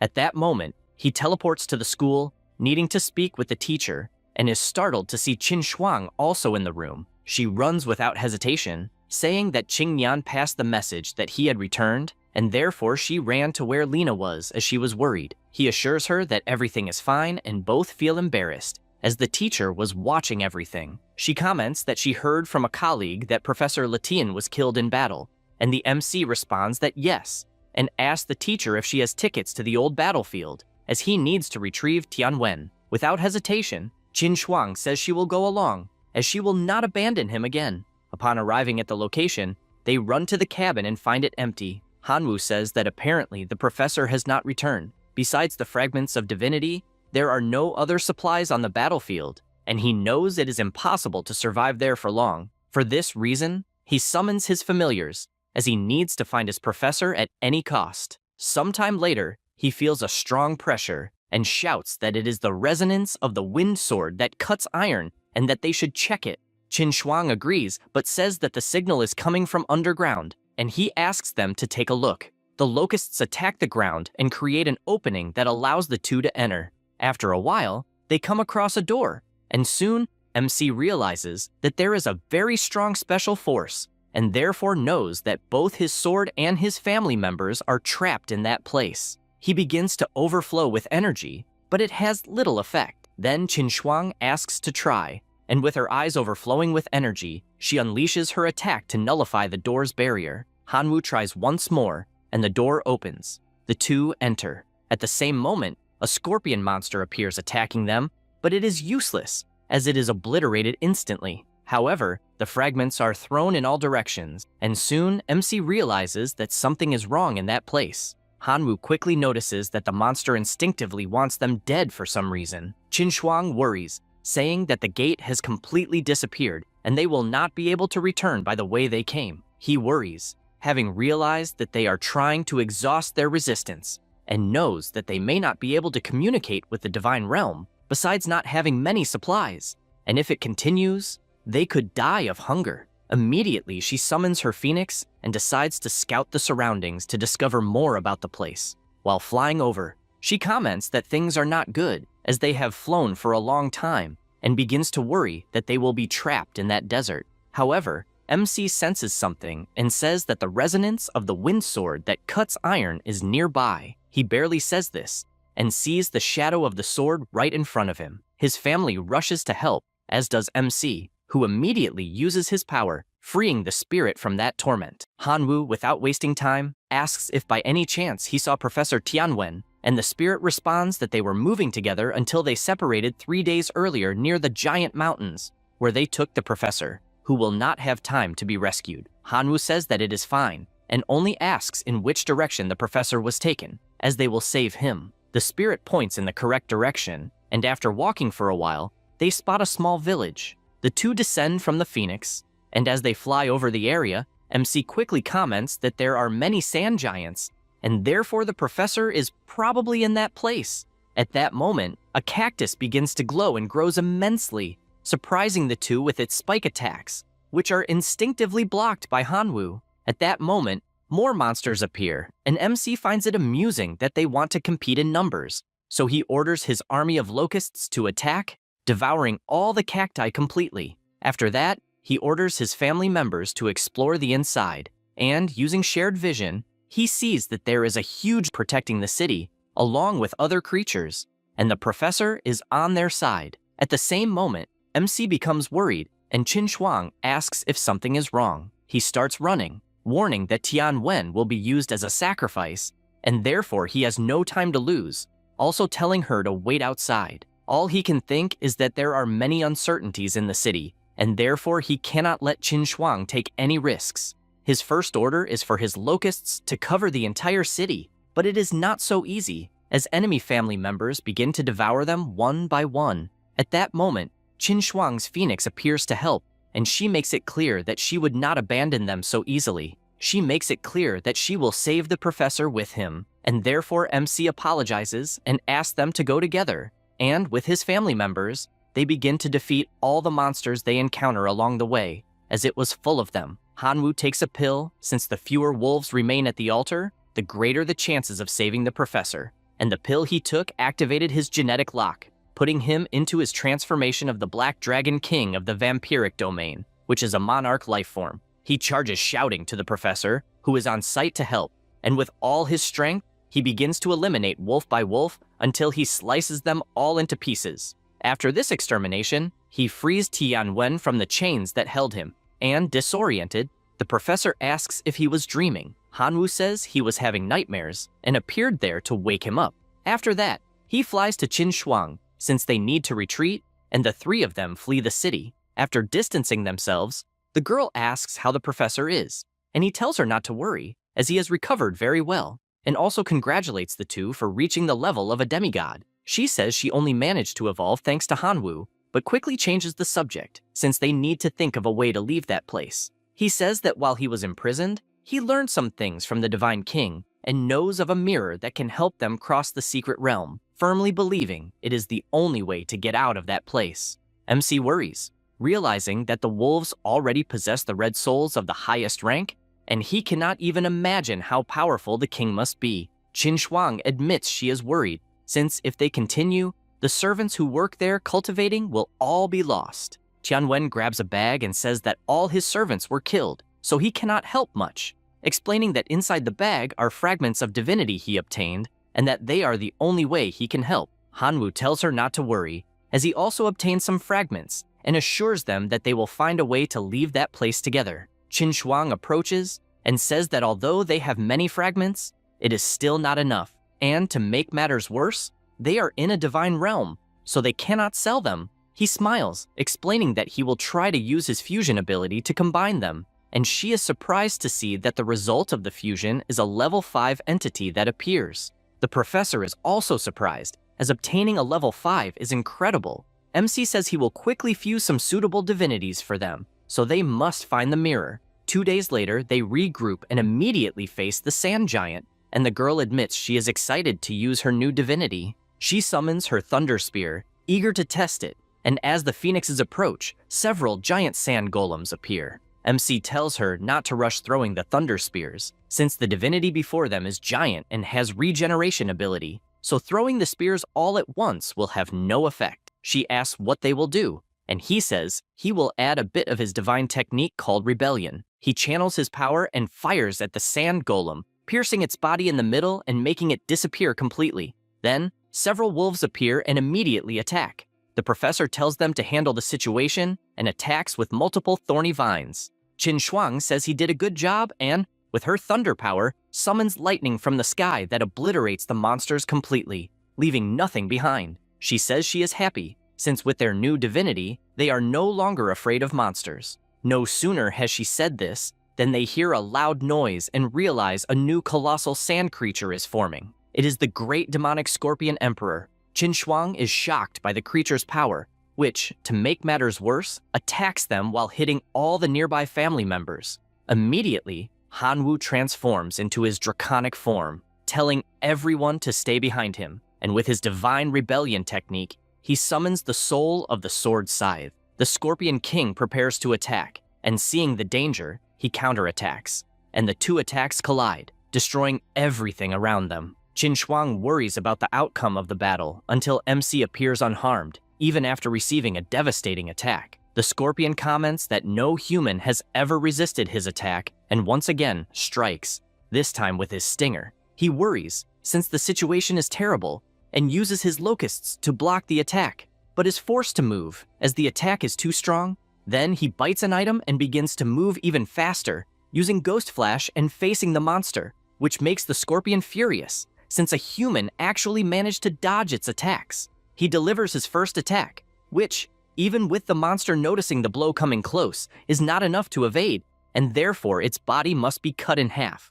Another giant scorpion approaches the group and attacks Qin Shuang, who realizes the monster has no eyes and cannot see, so everyone must attack together. Immediately, the three combine their energy and strike at the same time against the Scorpion King, whose body is obliterated instantly. MC celebrates with Qin Shuang, but soon warns to be careful as more wolves approach. However, the monsters start to sweat and flee to escape. The three are left confused, deciding not to pursue, as there are too many wolves to hunt. Suddenly, Hanwoo falls to his knees from exhaustion and asks them not to worry, as he only used a lot of divine power and is tired, and asks only for her and the professor to check if the divine fragments are correct, as they might gain something useful. She examines the fragments dropped by the monsters and notices there are 4 level 5 divinity fragments: the Golden Spear, the Emperor, the Sandstorm, and the Lord of Demonic Scorpions. She draws MC's attention, as they found many treasures, and he asks if she wants to keep any. Qin Shuang replies that it's fine, as her spear is good for taking advantage of the lightning attribute. Because of this, he gives her the lightning-type divinity. She is happy and asks if she can really receive it, since it is a divine artifact, and she knows that if he chooses to fuse it with that item, her strength would definitely increase greatly. MC tells her not to worry, as he has the Rebellion Sword, which, by absorbing souls from other races, can develop many other types of weapons. Then he gives the Sandstorm divinity to the professor, as it suits him, and Tianwen simply thanks him for his generosity. After everything is settled, he asks to enter the city to find the mirror. They approach the altar, and MC wastes no time, using his power to strike the ground with full force, creating a huge crater, and at its bottom is the mirror. He immediately orders his locusts to explore the item, and the familiar goes straight to the mirror, trying to enter it. Qin Shuang comments that something seems wrong with the mirror, and Hanwoo says it's not a big problem, as the threads of faith are still present, so they are safe, and says it's time to return to the main world. The three pass through the mirror until they are finally teleported back to the school. At that moment, a very loud scream passes by their ears, with the teacher saying she sensed Hanwoo's presence and they must go to the office immediately, as she has something to say. The three laugh, as Lena is very impressive, and the professor tells Hanwoo to go talk to her, as he himself will rest first to reorganize. Upon arriving at the office, Lena reports on the kidnapping he suffered by the true god, as the school investigated it. Anne says the true martial god king verbally apologized and sent an item as compensation. MC is surprised, as a gift from a true god is truly impressive. He takes the cards and asks if it isn't the bankrupt god king who invested billions of divine power to start a farm for breeding mutated animals and ended up losing everything. He notes that it is, and is pleased, as it was a great gesture. However, he is shocked to see the card's contents and says something is wrong, as the item shows Hu-Hai with a dark energy and he has no idea what it means. Lena explains that the true god Marshall said that Hu-Hai acted on his own and therefore must be punished. The MC agrees and says that Hu-Hai really was not worth it, since he dedicated half his life only to the god king to end up as an apology gift, and finds that ironic. He questions if by any chance the divine kingdom belongs to him, and the teacher says that the corpse of a true god is very precious, and therefore asks not to waste it. He said he understood, and asks not to worry, since he only expressed his thoughts. Qin Shuang then asks if by any chance he knows how to refine a complete corpse of a true god, and the MC summons his item and politely asks the teacher to instruct him on how to use it so as not to waste such a precious corpse. She calls him an opportunist, but says she will teach a method to refine a corpse of a true god into a clone of the same level, and even guarantees that if he is willing to invest resources, the clone can be promoted. Hanwoo is moved to hear this and replies that he is indeed willing, in addition to thanking her for the help. Lena summons a scroll and says that the apology from the God King Marshall means that the matter of the kidnapping is over, but says that the Academy's administration has not yet decided if he can enroll again, since some teachers are quite outraged because he caused so many problems. She throws the scroll into his hand, and the MC warns that the dissatisfied ones will have problems since he himself will use force to prove that everyone is wrong, and only asks them to watch his performance in the future. She is happy to hear this, and also says that she trusts him, and therefore asks him to refine the clone since she will be waiting for good news. After that, they go to an abandoned house, and Qin Shuang, worried, asks if he will really live in that old place. He replies that he was not admitted to the school, so he has no dormitory, and also asks her not to worry since he will be busy refining his clone. She is happy and makes it clear that she will be waiting, and he, even happier, says that he will not make her wait long. With that, he summons the clone from the scroll and, using his refining ability, summons a perfect clone with the same appearance as him. The clone kneels, and the MC says that from that day on, the name of his clone will be Hanwen, who decides to check the strength. He opens the statistics and realizes that the level is of a true god, and also notices several other important pieces of information such as divine rank, abilities he possesses, talents, development, among others. Seeing all this excites him since he expected nothing less from a true god, even more when realizing that he has 42 points of divinity, which is surreal. He then begins to use his ability to help fuse divine powers, and the system notifies that the current abilities were fused into 2 advanced abilities. 2 supreme beings are summoned, being the Holy Chaos and the True Martial Tiger. He decides to check the characteristics of the True God Martial Tiger and orders it to be launched against himself. The clone raises his hand and activates the level 3 ability, Flaming Fists.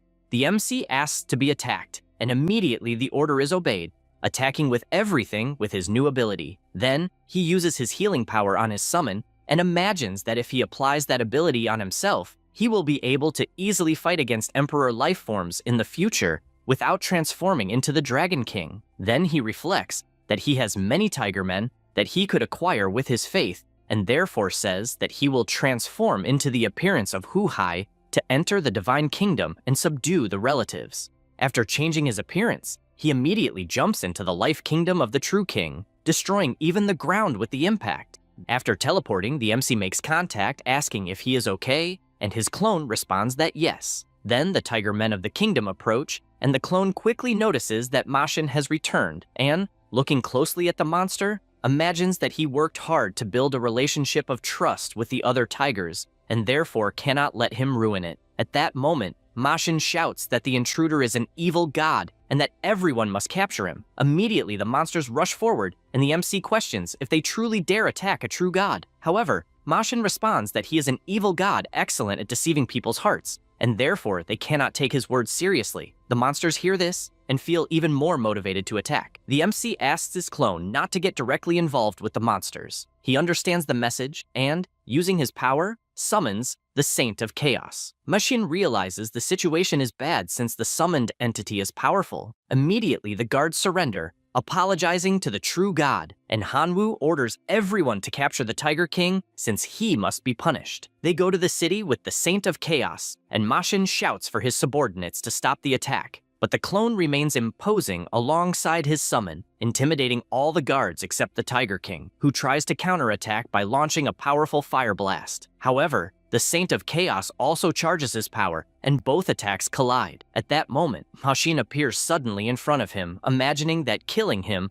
would make him the new god of the place, and only then the MC gives permission to fight directly. Because of this, the clone activates his ability Instant Strike, which hits the tiger head-on and throws him violently against the wall. At the same moment, the other tigers swear loyalty to their god, and the MC orders him to send them all to his divine kingdom to increase his faith power. Then, channeling energy, the clone opens a portal for all the tigers to enter the divine kingdom. At that moment, a new tiger approaches, trying to understand how that person has the aura of a true god, and the clone simply smiles and points to the portal, since he must cross it to finally find who he is looking for. After doing so, he comes face to face with the MC, who is happy to see his loyal ally still alive. But without delay, the Tiger Man asks them to go to his office since they need to discuss something immediately. After that, he returns to the school and Lena greets him, saying that the academy has decided to make an exception for him, considering what he went through, and will allow enrollment. However, he must undergo a test. The MC gets excited and says that he will handle any challenge. She informs him that he will be sent to investigate information about an unknown external civilization, and if he gathers valuable information, his enrollment will be accepted. He cannot believe it, since it seems he is being used as a test subject to obtain information about an unknown entity. But the teacher warns that the difficulty of the test cannot be determined, and the privileges of the players of the Divine Kingdom will be completely sealed, so he must choose carefully whether to accept it or not. Hanwoo responds that he does not care about the dangers of the tests, since he is willing to accept if it means entering the academy of the imperial capital. She makes it clear that with the resources he currently possesses, even in seclusion, and with intense training, he would not fall behind the other students, and could apply the following year without issues. But he responds that a certain person is waiting for him, and Lena immediately understands who it is. Feeling happy that the girl is a motivation for him, she also wishes him success in the test, and he guarantees that he will complete it successfully. With everything settled, a meteor hits the unknown civilization, and after the stone cracks open, the MC emerges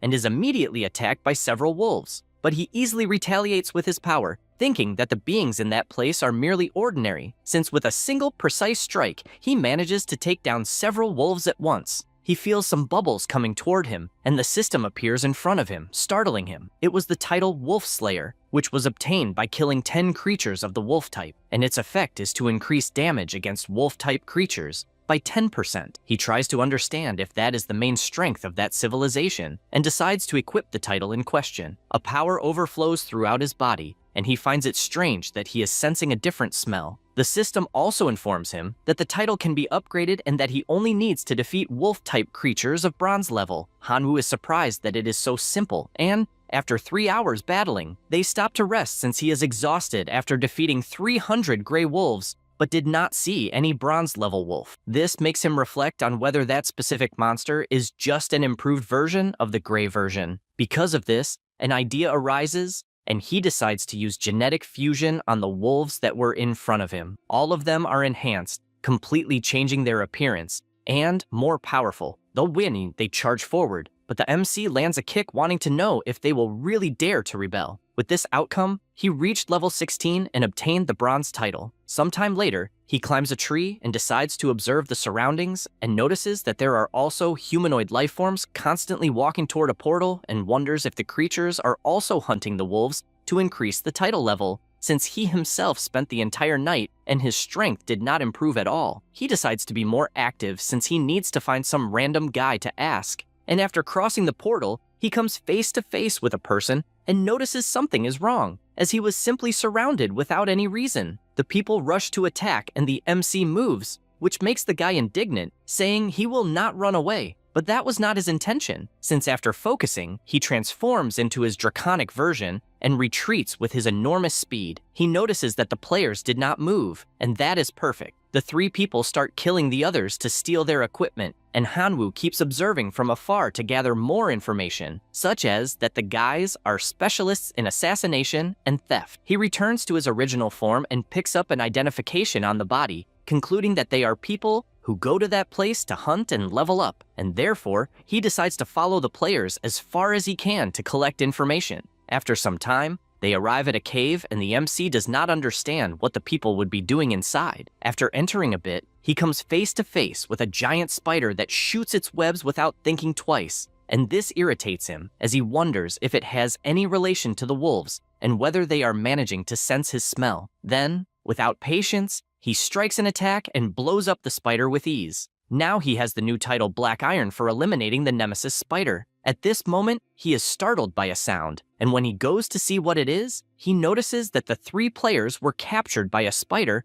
and he does not like the idea of the 3 losing their lives before he himself finds other people, and therefore, with his firepower, he once again annihilates the spider. Now, his title has evolved to bronze level. He gets excited upon seeing this, but soon his excitement fades since his firepower is not coming out of his hand, and therefore he panics, as a notification informed that after using the ability, he must wait 1 minute of cooldown, and he finds this absurd since he is being chased and cannot do anything. The spider almost manages to reach him, but there was enough time for the power to charge and therefore it was obliterated with a punch, and his title level rose to silver. And now, he possesses the ability Summon Tarantula. Hanwoo looks at the trapped people and reflects that he can even save them but cannot let them see him, and therefore, he only launches his fireball, knocking them to the ground. Soon, the dwarf looks at the wolfman with a huge sword, and therefore delivers a precise strike, since his only intention is to steal every item he finds.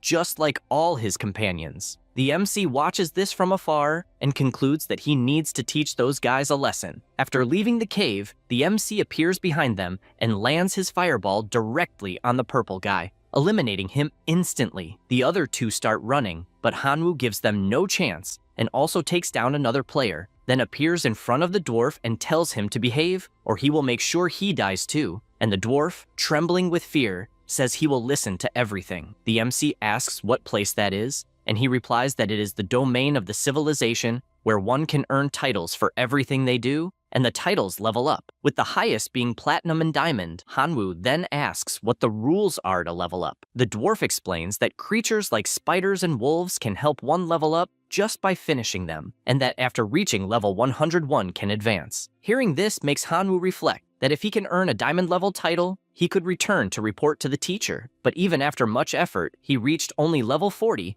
and therefore is far from it. At this moment, the dwarf admits that in truth, the titles obtained by hunting monsters are not worth much, since the way to obtain high-level titles lies in the hands of great families, and common people do not have that kind of opportunity. The MC is surprised to hear this, since apparently there are celestial dragons everywhere, and asks what the metal tag on him is. The dwarf replies that it is an identification card and everyone is there to update that item. Hanwoo finally understands what it is about and imagines that if he can get someone else's badge, he may be able to go to more places. At that moment, the dwarf takes the chance to try to flee, but is taken down instantly, since Hanwoo made it clear that if he did not behave, he would lose his life. Then he takes the purple guy's badge and heads toward the portal to cross it, but is startled as several people appear asking where he stole the badge from. He starts running because there are many people, and he needs to hide his strength. He heads toward a cave and hits everyone who tries to enter with him. After thinking for a moment, all he can imagine is that he needs to quickly gather useful information so he can return, since a certain girl is waiting for him at the academy. So, determined, he assures that if he cannot leave normally, he will cause some trouble and escape amidst the chaos. With that, he returns to the desert and begins using his Genesis ability on the monsters he encounters, and all of them take on a bizarre appearance since they were modified. He orders the wolf-headed spider to advance, and it attacks the mountain with everything, opening a passage. At this moment, the system notifies him that he has been promoted to bronze level, and therefore must select the next area of enhancement. He is fed up but chooses the place. With that, he is teleported to the forest of Greenland, and hears a voice asking if a newcomer has appeared. He turns to see who it is, and a blonde guy appears saying that the team already has a warrior, an archer, and an assassin, and that they only needed a healer, which will be the MC. Another man approaches inviting him to work as a team, but the MC refuses since he is not interested,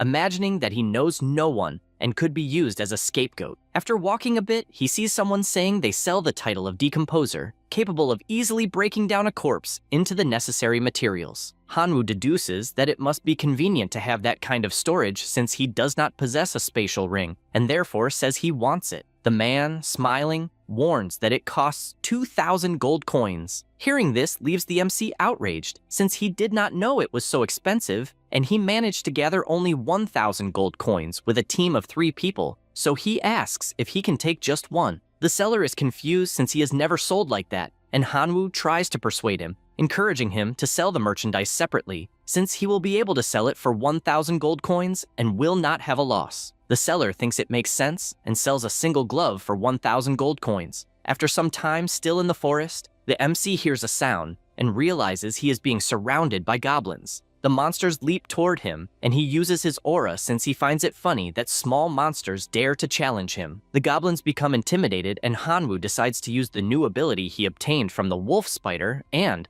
with that, summons them to the battlefield, causing a complete massacre of the defenseless goblins. The system notifies that he obtained the title Goblin Slayer, and the level 1 function summons a wooden club, and the level 2 function turns the initial friendship of goblins hostile. He finds it strange that he still does not have a waist tag, and the system informs that the iron waist token is positioned, but this only makes him certain that he will not receive anything unless he asks. He then puts on the glove he bought, and uses his dismantling ability to eliminate the bodies on the ground. While using this ability, more goblins appear attacking, and he takes the opportunity to summon the wooden weapon he received, but upon doing so, he becomes frustrated since it is an insignificant stick. Even the monster laughs at the situation, and because of that, Hanwoo attacks anyway, managing to explode the monster's head, and only then realizes that it is indeed a powerful weapon. At this moment, the goblins become intimidated but are defeated one by one. Soon after, more people appear, and the warrior points his sword at the MC, telling him to leave his items and go away. Hanwoo quickly notices something and comments that the guy apparently has a spatial ring. He replies that of course he does since he is silver rank,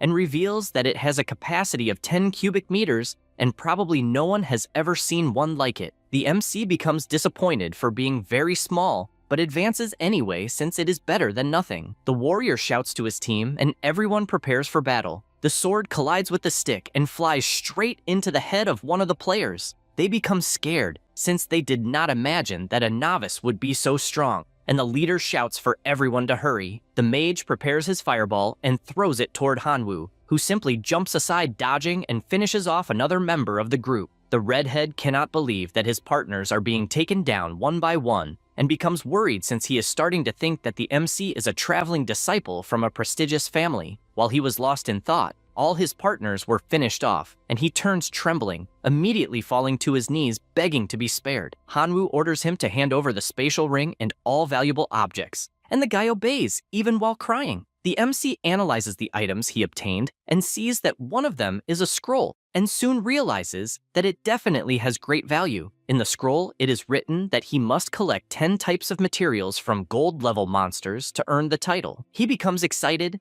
and decides he will find monsters of that level immediately. After walking for a while, he comes across some monsters together, and one of them is the Thunder Goblin, a gold-level monster. He approaches, drawing the monster's attention, which turns furious. But Hanwoo is not in the mood and starts finishing them one by one, and after defeating them all, finds it interesting since he managed to collect materials very quickly. The system informs that his ranking is 76, and the Goblin Slayer title was promoted to silver rank. He now possesses Stone Throw, and when activated, a solid stone is quickly formed in his hand to throw. He also gained a second ability, which is Lava Throw, and when activated, a chunk of burning lava is quickly formed in his hand to throw. He decides to test his new resource and starts annihilating the monsters with his new power. However, the Thunder Goblin does not give up easily and attacks, but Hanwoo quickly notices and grabs one of the lower monsters in his hand, and the blow hits the goblin directly. Only then does he realize that the attack was electric type, reducing the target's movement speed. Elsewhere, the redhead that the MC spared goes to another player, asking him to kill the new intruder of the kingdom at once. However, he only comments that he is sensing several thunder strikes,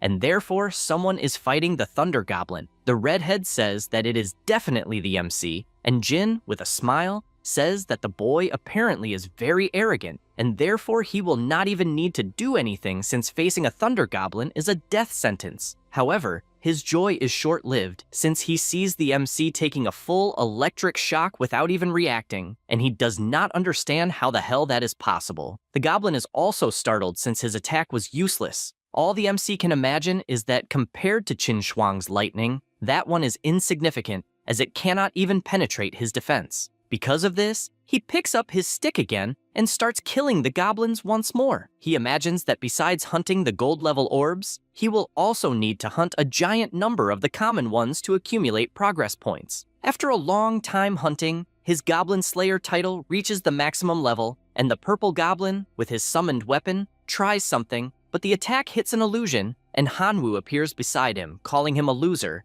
and hitting him on the head with a staff. The wounded monster says he does not want to die, but Hanwoo finds that funny and finishes him off without mercy, forcing all the common monsters to flee in fear. With this outcome, he manages to reach level 100 successfully, and the Goblin Slayer title evolves to gold rank. Now it is possible to summon the Thunder Blade, which can release lightning for a fixed amount of time, and the gold rank goblin skin material was also obtained. He is pleased since he now has a decent sword, and realizes he needs 2 more pieces of golden material to improve it, and will look for them immediately. Near him, the 2 guys are hiding, and Jin warns that he cannot help with revenge even in his dreams. Then they hide again as Hanwoo walks beside them until he senses someone's presence and points his sword, telling the 2 to come out. Immediately both emerge from the bush, and the MC asks if the redhead wants to look for trouble again, and if he brought an ally to do that. Startled, he answers no, and Jin, even more frightened,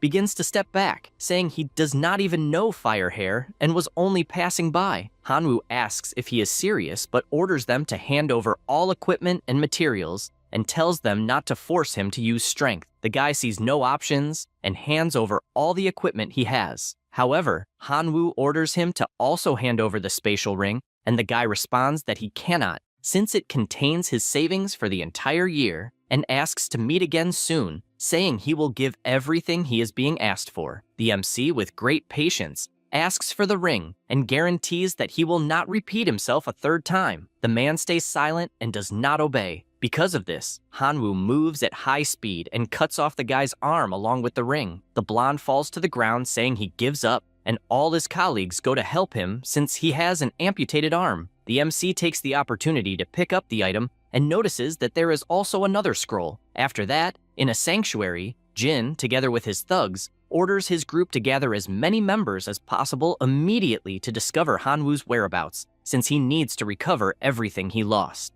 Meanwhile, in the habitat of the demonic cats, the MC finishes all of them, and the system warns that the title enemy of the demonic cats has been obtained. The speed has been improved, and the initial level of friendship with the demonic cats is hostility. He realizes that the resource is not a big deal, but will endure because of the title. The method to obtain the Platinum Slayer title requires exchanging 3 diamond titles from different races. He wonders if they are crazy since they want him to trade 3 diamond level titles for just 1 platinum one. The notification states that one of the activation effects is the Weapon of Carnage. The weapon can transform into various forms, but has only one ability, which is gaining 1,000th of the strength of any creature it kills. Every time a diamond title related to a race is absorbed, this function can be improved or increased in effectiveness. He thinks this idea is great and therefore needs to obtain it at once. At this moment, a giant shadow approaches, and when he turns, he realizes it is a giant demonic cat. He jumps with his summoned sword and both face each other. The fight becomes frantic in the forest, but the cat is defeated with the giant sword piercing its belly. The MC states that the monster caused that result, that he successfully hunted the demon cat king and obtained the golden material poison sac. Hanwoo reflects that with his current strength he cannot hunt diamond-level prey, but can perform genetic combinations. Using this power, he creates the platinum-level demon cat. The monster that seemed calm attacks without thinking, but he is faster and cuts the creature in half. Because of that, the title enemy of the demon cat was updated to platinum. He finds this interesting and once again uses his power to repeat the process until he finally obtains the diamond-level title. The system warns that the new characteristics are increased agility, demonic cat claws, enhanced combat power, and he can also summon the golden-level venomous cat king to help in battle. He finds these benefits pathetic, but knows he needs to hurry to obtain 3 diamond titles to finally achieve the true Slayer title. He continues eliminating monsters, and during that time, use genetic combination to hunt diamond-level beasts, such as the Goblin race and Minotaur. Because of that, he collected 3 diamond-level titles,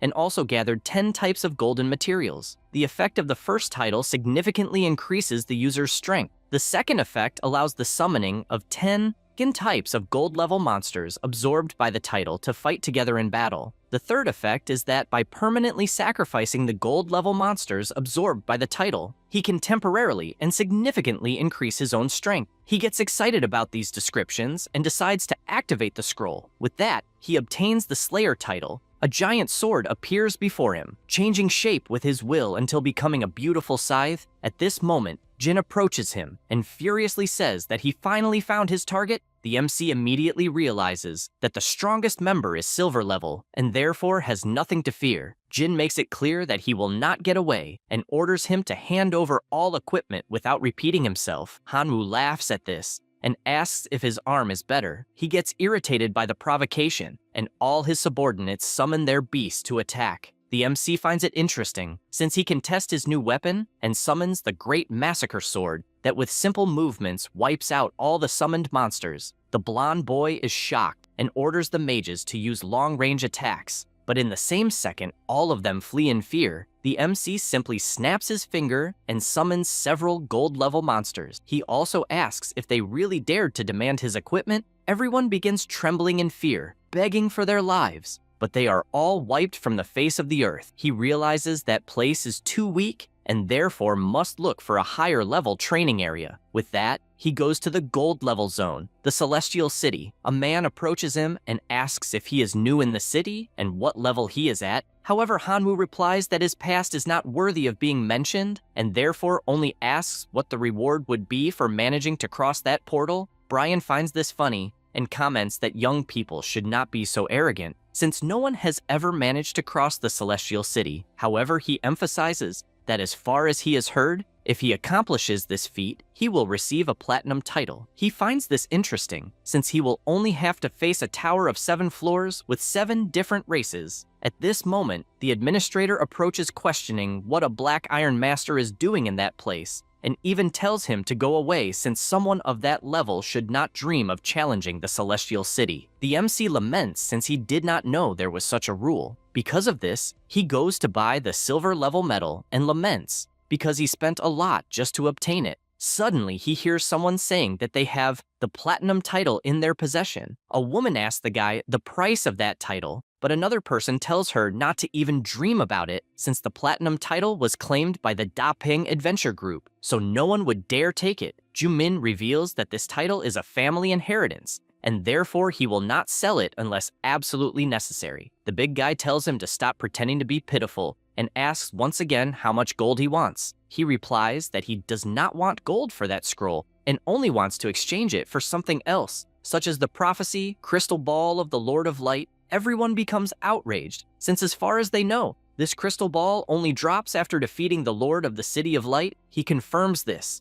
and guarantees he will give the scroll if someone manages to obtain this crystal ball in exchange. The girl does not think it is a good deal, since she does not know what is really in the scroll, and therefore asks him to show it, since they will go through the trouble of defeating someone so powerful for something that might be useless. Jumin says there is no problem and shows the content of his scroll. Its first effect is to open a personal space, being able to ignore any platinum attitude. The second effect is fixed point spatial teleportation, which can teleport to any restricted area that has been visited before at any time and anywhere, and the consumption is proportional to the distance. Furthermore, there is a third effect that can only be seen after obtaining the title. Everyone finds it extremely interesting, as does the MC, since he thinks it is great to be able to teleport to any place he has visited before because it would save a lot of time. All the people run toward the tower, and Hanwoo also prepares, since even if he loses, in the worst case scenario, he will simply have to take it by force. After arriving at the entrance, he goes to the first floor of the Celestial Palace and is immediately startled since a bizarre mermaid-shaped monster appears in front of him. The MC makes his first attack and easily eliminates the monster. The system notifies the progress of the first floor of the castle, and he finds it annoying since the progress was minimal, even after killing a half-dragon, and believes he will have to continue fighting. But electric monsters appear and attack without even warning. He notices that he is becoming increasingly surrounded and questions whether the monsters really think he is alone. He then summons his golden beasts and orders them to kill everyone at that moment. After all this, he decides to see what he gained. The system informs that by killing the half-dragons, he will obtain the silver title Lament of the Half-Dragons. Its first effect is that he gains the ability to transform into a half-dragon. The second effect is that the initial sympathy of the half-dragons is hostility. He finds it interesting to be able to transform into this monster and decides to test it. Upon doing so, the MC becomes excited since the ability charged instantly, and he also carries half the draconic transformation, making it interesting to use both transformations at the same time. At that moment, more monsters approach, and he, with his summoned demonic sword, continues clearing the floor. After some time, the half-dragons inform their leader about the one responsible for the massacre. This is Bakal, king of the half-dragons. The leader says that until they discover the reason for all the slaughter, no one is to challenge the MC again. Hanwoo is surprised to see who the chief is, and looking at him, realizes that his behavior and physique are completely different from the others, and knows that if he eliminates him, he will have the progress bar increased a lot, and therefore attacks with everything. But Bakal also prepares his lightning attack and both collide. The MC keeps moving at high speed and leaves the leader surprised. At this moment, Hanwoo appears behind him attacking, but he is counterattacked by the chief, who also moves at high speed. The MC is surprised since he has definitely found a troublesome monster. Bakal reflects that he is facing a human, but also has a dragon's body, and therefore asks them to stop fighting since they can sit and talk. He agrees with this, but asks him not to try any tricks. The chief says he is always sincere, so the MC simply orders the monsters to move at least 100 meters away, since he noticed that the chief does not seem to be bluffing and therefore wants to hear what he has to say. The monsters obey this order and both stand face to face. Then, completely out of nowhere, the dungeon chief kneels down and begs for help. Seeing this leaves the MC completely confused, and therefore he asks if by any chance it is some kind of prank. He replies that it is not, and once again asks please for help in taking the half-dragon clan out of the prison that is the Celestial City. Hanwoo is surprised trying to understand what is going on, and Bakal explains that rumors say they themselves are a race born from the crossing of dragons and humans, and their tribe sincerely worships the dragon lineage. That is why they are confined in the Celestial Palace since birth, and it has always been his desire to escape that prison that is the Celestial City,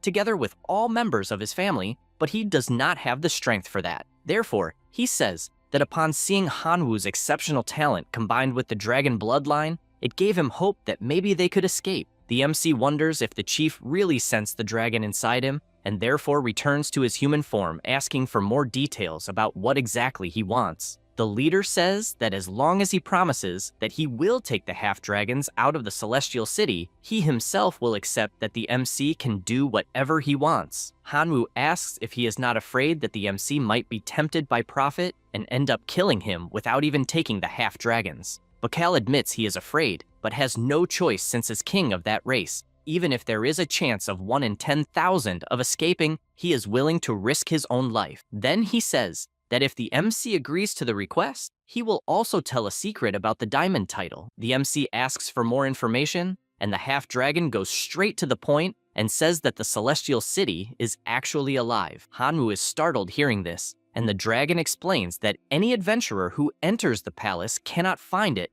unless he gains the recognition of the Celestial Palace City. The MC imagines that at the time he did not take those words seriously, but remembered Jumin saying that as far as he heard, the adventurer receives a blessing when crossing the 7-layer tower perfectly in a single attempt. He mentions this memory to the Half-Dragon King, and Bakal confirms it, since it means he must defeat the strongest of each race on his first entry into each floor, and therefore, if the MC kills him there at the entrance, he will be able to proceed with the perfect pass on the first floor. Hanwoo thinks about this, but questions whether things will still go well, since there will still be 6 leaders of other races left to defeat, and they definitely will not seek voluntary death in front of him. The half-dragon chief realizes that the dragon bloodline inside Hanwoo is about to awaken, and explains that as soon as he is killed, the MC will have his title promoted to Dragon Bloodline, and will finally have his awakening. With that, the leaders of the 6 races above will be no match for him. Hanwoo increasingly realizes that the leader is definitely not joking, and is indeed seeking death to guarantee the future of his race. And besides, that all he wanted was to recruit him as a subordinate, since he is definitely a powerful guy, and it would be a shame to kill him. And with that thought, he asks once again if to unlock the perfect passage, he must kill the strongest monster on the floor, and Bakal confirms and definitely would not lie when it comes to the survival of his species. And Hanwoo then says that there is a way to cultivate a half-dragon even stronger than the leader, and thus he would not need to kill him. And he is surprised hearing this, and the MC says that he can keep the casualties in the 2 digits for this to happen, and therefore he should consider it. And the leader prepares to say that he can give his life, but Hanwoo refuses since he does not want to take it. So the half-dragon subordinates approach and say that they are willing to sacrifice themselves as long as their species can escape the prison, and the leader thanks them for this noble sacrifice, and with everything resolved, Hanwoo activates his Genesis combination, and thus a diamond-level dragon is born, and everyone is surprised to see that it really worked. But it did not take long since the MC eliminated it in the same instant, and with that, the title Lament of the Half-Dragon was raised to diamond level, becoming the Hope of the Half-Dragon, and its first effect is the transformation into the Black Dragon, activating the full draconic lineage, and granting the ability to transform into a black dragon, and the initial affinity of the half-dragons is raised to worship, and the MC feels all this power inside himself, and transforms into his final form, Black Dragon, and the first layer of the Celestial Palace was perfectly completed, and therefore he will be transported to the next level, and the MC, pleased with the result, asks the leader to wait for his return, since he will guarantee everyone's freedom, and Bikal thanks him and asks for the great dragon to please return to save his descendants. And after this, on the second level of the Celestial Palace, all Hanwoo wishes is that there are no hidden monsters, and only then does he realize that he forgot to ask Bikal about the situation of the second floor, but as it is too late to ask, he simply enters, and he activates his fire magic and starts walking through the darkness until he reaches 3 different paths, and he thinks about which path he should take and summons his Minotaur, Goblin, and Golden Demonic Cat to explore for him, and all 3 enter different paths, and sometime later, an energy comes out from all of them, and the MC notices that breath has returned and the room is full of spirits, and the title Spirit Purifier of Silver level was acquired, and its first effect is the passive skill Gift of the Spirit, which allows randomly obtaining a piece of equipment used by the spirit after purification, and it also increases the spirit's initial affinity to intimate, and Hanwoo is confused since by eliminating the spirit, he will become intimate with it, and he wonders if by any chance they are masochists. And in any case, he snaps his fingers for his summons to return and feels a strange sensation until ghosts appear in front of him, leaving him completely startled since he did not expect that. And in any case, he recomposes himself since a ghost is nothing more than a ghost, and goes out defeating them one by one, but they change shape when attacked. And the MC asks if they really are masochists and what the hell is happening since they may be trapped and unable to escape. And then a notification informs that the progress is at 11,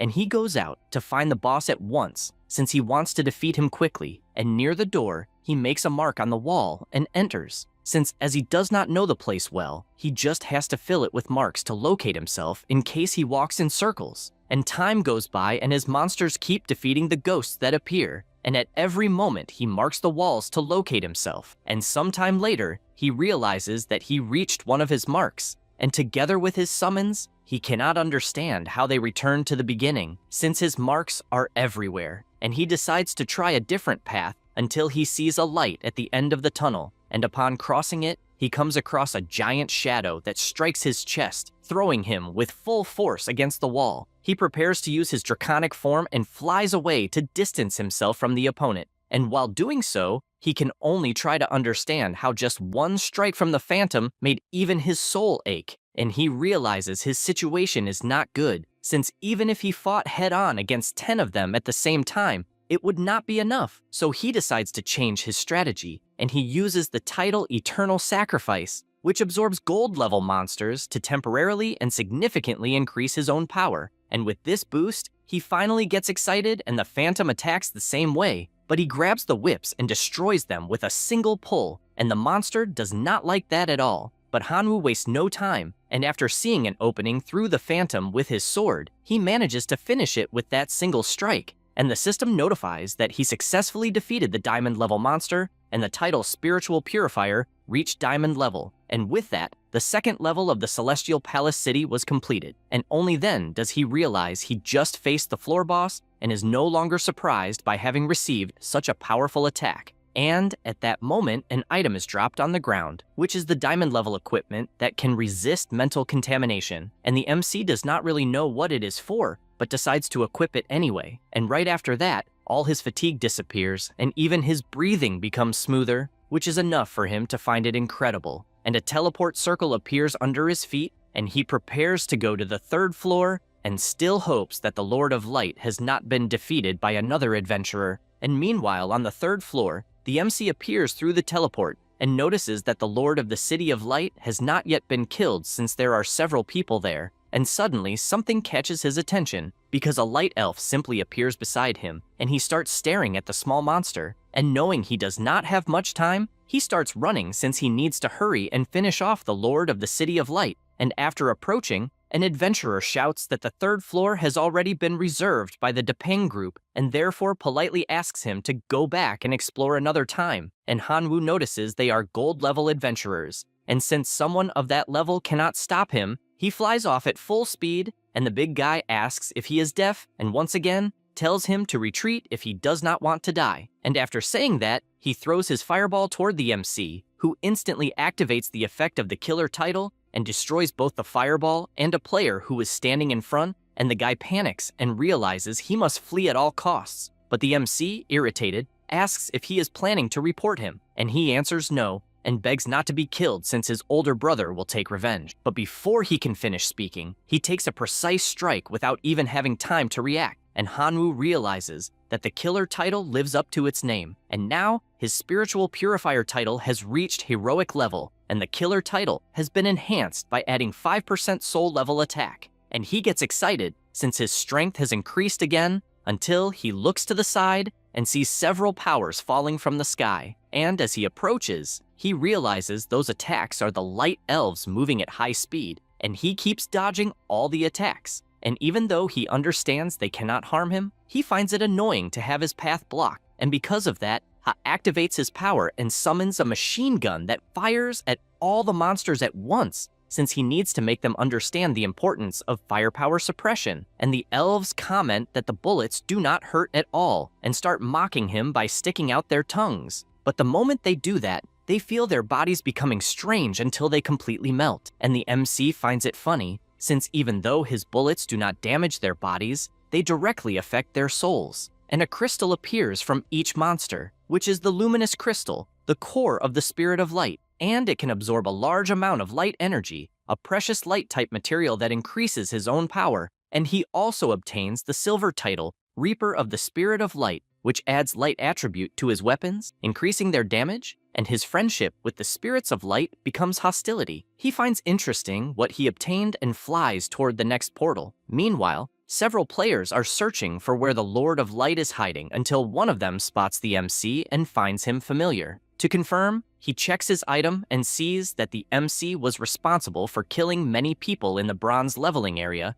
and entered the wanted list. And if they capture him, they can earn a good reward. Because of that, his group surrounds Hanwoo, who immediately summons his machine gun, telling everyone to get lost if they don't want to die. The grass-haired guy yells that this is not a beginner area to mess around, and the MC, finding that interesting, starts shooting as if there were no tomorrow, mowing down all the players in front of him. The others who weren't shot begin running like never before, but he asks if this is some kind of joke and starts chasing everyone, finishing them off one by one. One of the players, almost dying, grabs a flare and fires it into the sky. Immediately more adventurers approach, and the captain of the platinum level players orders them to kill the MC and take the machine gun. He finds it interesting to be ambushed, but starts shooting anyway. However, this time the players activate their shields and the bullets have no effect. The leader orders everyone to prepare their magic powers, and they fire at maximum power. The MC finds this interesting and transforms into his draconic form. Because of that, his machine gun reaches its complete form, and everyone sees the trouble they got into, since not even their shields are enough to block the attacks. And one by one they are finished while the MC keeps shooting non-stop. After using the machine gun for a while, he returns to his normal form and realizes it is different from when he uses it in his human form, since in draconic form, it becomes stronger but consumes much more energy. At that moment, something whispers behind him, and he turns around startled, asking who it is. A giant monster stands beside him, and he immediately wonders if it is the Lord of the City of Light, since apparently it has a crystal ball capable of predicting everything, so it knew he would kill it and therefore hid in advance, and believing the MC was lost, appeared to eliminate him. He smiles, asking if it finally decided to show up, and the Lord of Light becomes frustrated since apparently the MC is not injured and therefore considers fleeing immediately. However, Hanwoo appears in front of him and asks if he will really let him escape after being exposed. The Lord of Light begins sweating cold, but still summons his energy and fires toward Hanwoo, causing several explosions. This attack excites him, and he warns that if anyone stands in his way, death will be guaranteed. However, as the smoke dissipates, he is shocked because Hanwoo is intact even after taking the attack. The boss does not understand how that is possible, and summons a new power, guaranteeing that not even the body will remain intact. With that, he fires several power orbs, but Hanwoo simply transforms into his draconic form and dodges all the attacks, landing a direct strike in the monster's stomach, making it disappear without even being able to react. The system informs that the level has been surpassed again, and the qualification to equip has been obtained. The third layer of the Celestial City has been completed, and the Reaper of the Lord of Light has been promoted to Platinum level. He takes the crystal ball in his hand, since that was his goal, and leaves the Celestial Tower to deliver it to Juman, who is shocked to see that someone actually succeeded and does not believe it, since not even the Depang Adventurer group managed it, and therefore asks to see it up close. The MC hands over the crystal, and the guy cannot believe the texture, since it is definitely the real item. Excited, he asks how he obtained the crystal ball, since the Lord of Light is extremely cunning, and no one has ever been able to find him. Hanwoo replies that it is a secret,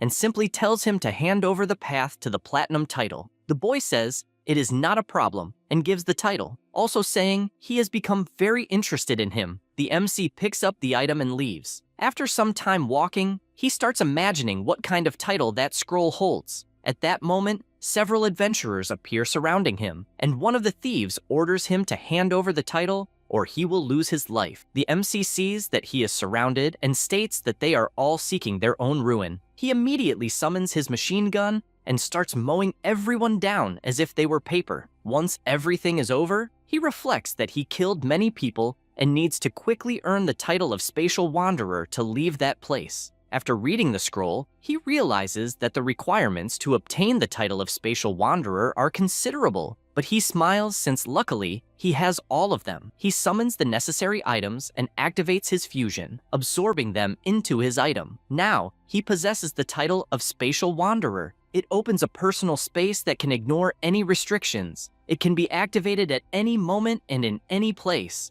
It teleports to a fixed point. It allows teleportation to any previously visited area with consumption proportional to the distance. It can also swap positions with a target within the field of vision. He finally understands the third effect, since it is the exchange of positions with something else, and at first glance it seems incredible, but he needs to test it and decides to return to the tower to do so. Once inside, near the spirits of light, he realizes the moment is perfect for the test, and, after clapping his hands, his body disappears, swapping places with the targeted spirit of light. All the monsters were confused by what just happened, and it lasted long since with a single attack he ended everyone. Now his title of Elf of Light has been promoted to Diamond level. His title of Slayer has also been promoted to Diamond. His weapon evolved into Assassin Weapon, capable of transforming into any weapon, and, after killing any creature, absorbing 1,000th of the creature's power to strengthen him. It grants 5% spiritual attack, and also grants 10% attack as a light attribute. He also obtained the Shadow of the Massacre. It replicates the bearer's actions, intensifying the damage with attack power equivalent to 50% of the host's attack. Hanwoo finds this incredible, as if he had won the lottery,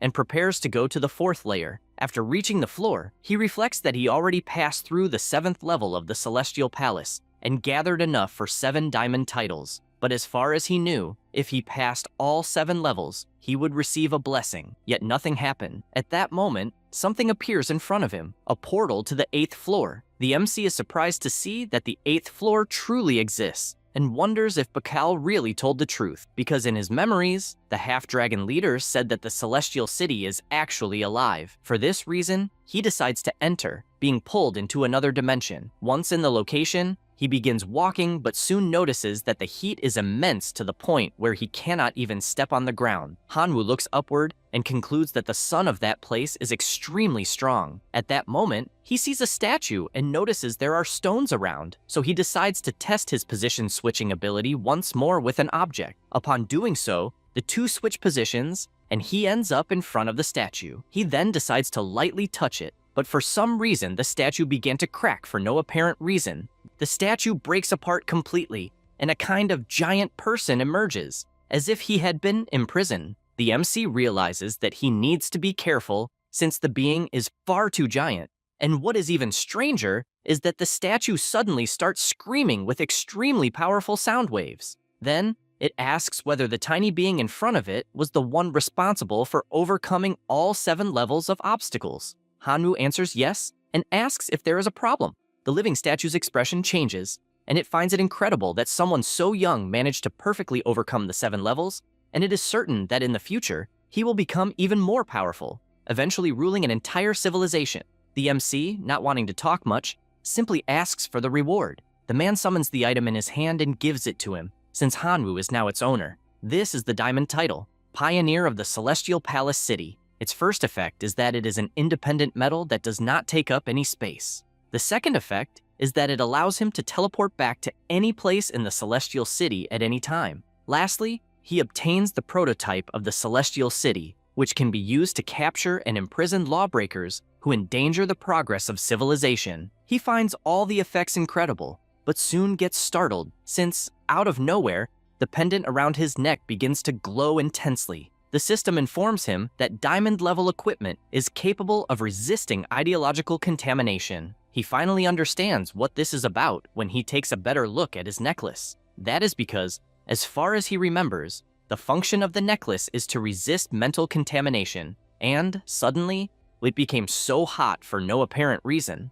Knowing that something is wrong, he throws the badge on the ground, which then starts catching fire, and a creature appears in front of him. It was a giant octopus saying that, now that a human has seen its true face, he will have to stay in the Celestial Palace City in its place, managing everything and completely changing its expression. It says that he will become the most miserable prisoner in that cell. Without hesitation, it begins attacking in every direction, and the MC tells it to leave him alone if it still wants to stay alive. However, the monster guarantees that there is no way to escape. Hanwoo tries to block the tentacle, but realizes that a type of curse stuck to his arm when he tried to block the attack, and to make things worse, it is obvious that it is poisonous. He realizes that the situation is terrible, since, if he does not treat it soon, his entire arm will be completely ruined. Immediately, he uses his shadow blade on the cut and feels relieved, since, with that, he managed to solve the problem.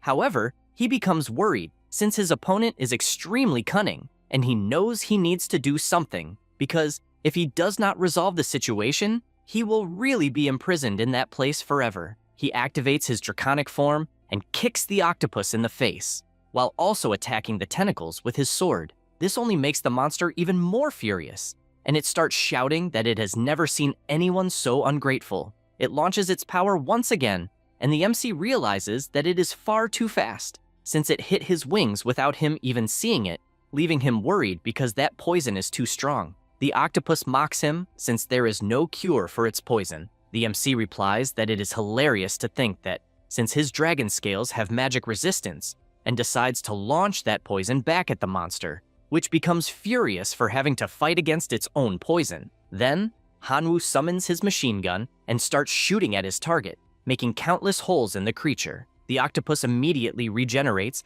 and warns that it will not let him go anywhere. He replies that there is no problem, since he does not intend to run away, and starts firing again, gradually destroying the monster, which becomes more and more irritated. Hanwoo says he will end this once and for all, because it is already getting boring, and fires his charged shot, which is enough to evaporate the octopus instantly, leaving nothing behind. He once again gains a diamond-level title, Celestial Palace. It allows him to teleport to any place in the Celestial Palace City at will and can remove any living organism imprisoned in that city. In addition, it can free any imprisoned prisoner. The MC realizes that he will finally be able to fulfill the promise he made to Bakal. But at that moment, something appears beside him where the monster's body was. He decides to open the chest to see what it is.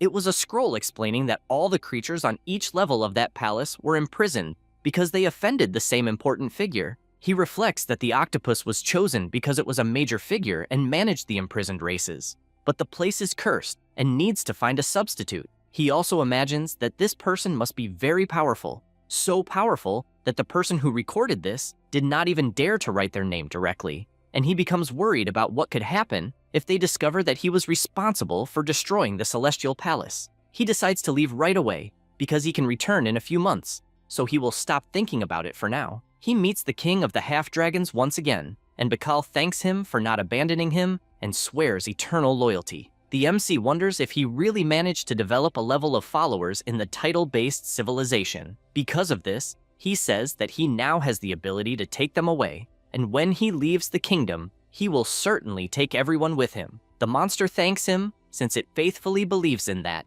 He thanks him and says goodbye because he needs to hurry and acquire as many powerful titles as possible before leaving in order to increase his power. Arriving at the consular district of the Black Sea Unions, Hanwoo goes to the office area because he wants to exchange his badge and knows that the place is problematic. To reach the gold level enhancement area, he needs to exchange his token, but fortunately, he discovered that he can also exchange it in that place. The attendant tells him to place the card on the crystal and is impressed when he sees everything Hanwoo has gone through so far. He asks him to wait a moment and imagines that the MC was promoted from black iron level to gold level in only 2 months, and that no one has ever been promoted like this before, so something like this needs to be reported. He calls for the Duke, who asks where that person is.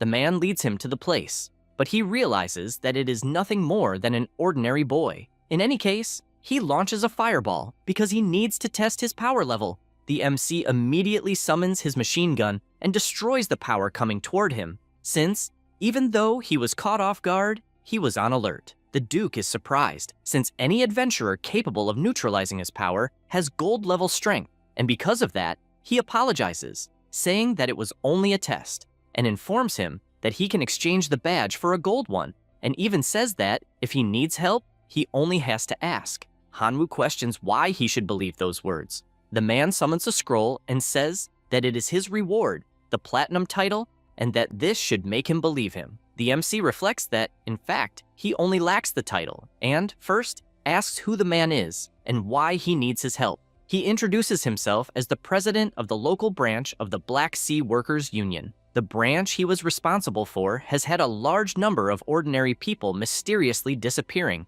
and all the incidents occurred in the same area. Several silver-level squads were sent to explore the place, but they all disappeared without a trace.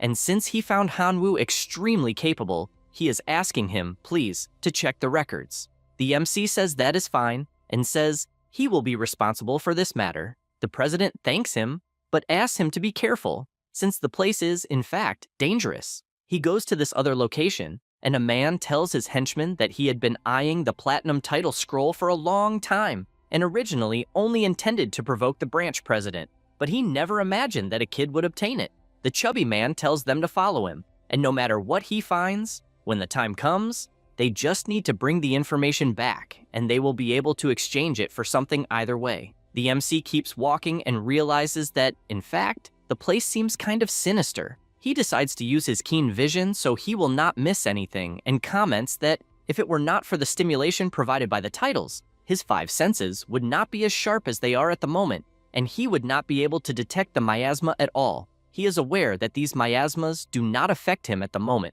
but for anyone who is not strong, they are deadly toxins, and he wonders if this might be the reason why the scouts disappeared without a trace. At this moment, he hears a sound coming from the trees, and, when he turns around, comes face to face with huge mutant spiders. Without thinking twice, he grabs his hand machine gun and starts shooting like crazy at all of them. More and more spiders keep appearing, and since they are all eager to die, he starts gunning them down again until he finishes them all off. He observes the bodies on the ground and wonders if they might be responsible for the miasmas. At this moment, the system appears, informing him that they are man-eating spiders with a huge size, weak toxicity, and bronze level. He reads this and imagines that a bronze-level monster should not be able to trouble a silver-level team, so he can continue searching. More and more monsters keep appearing all the time, and he remembers that actually, there is a grandmother spider, and the star title can incite hatred among spiders.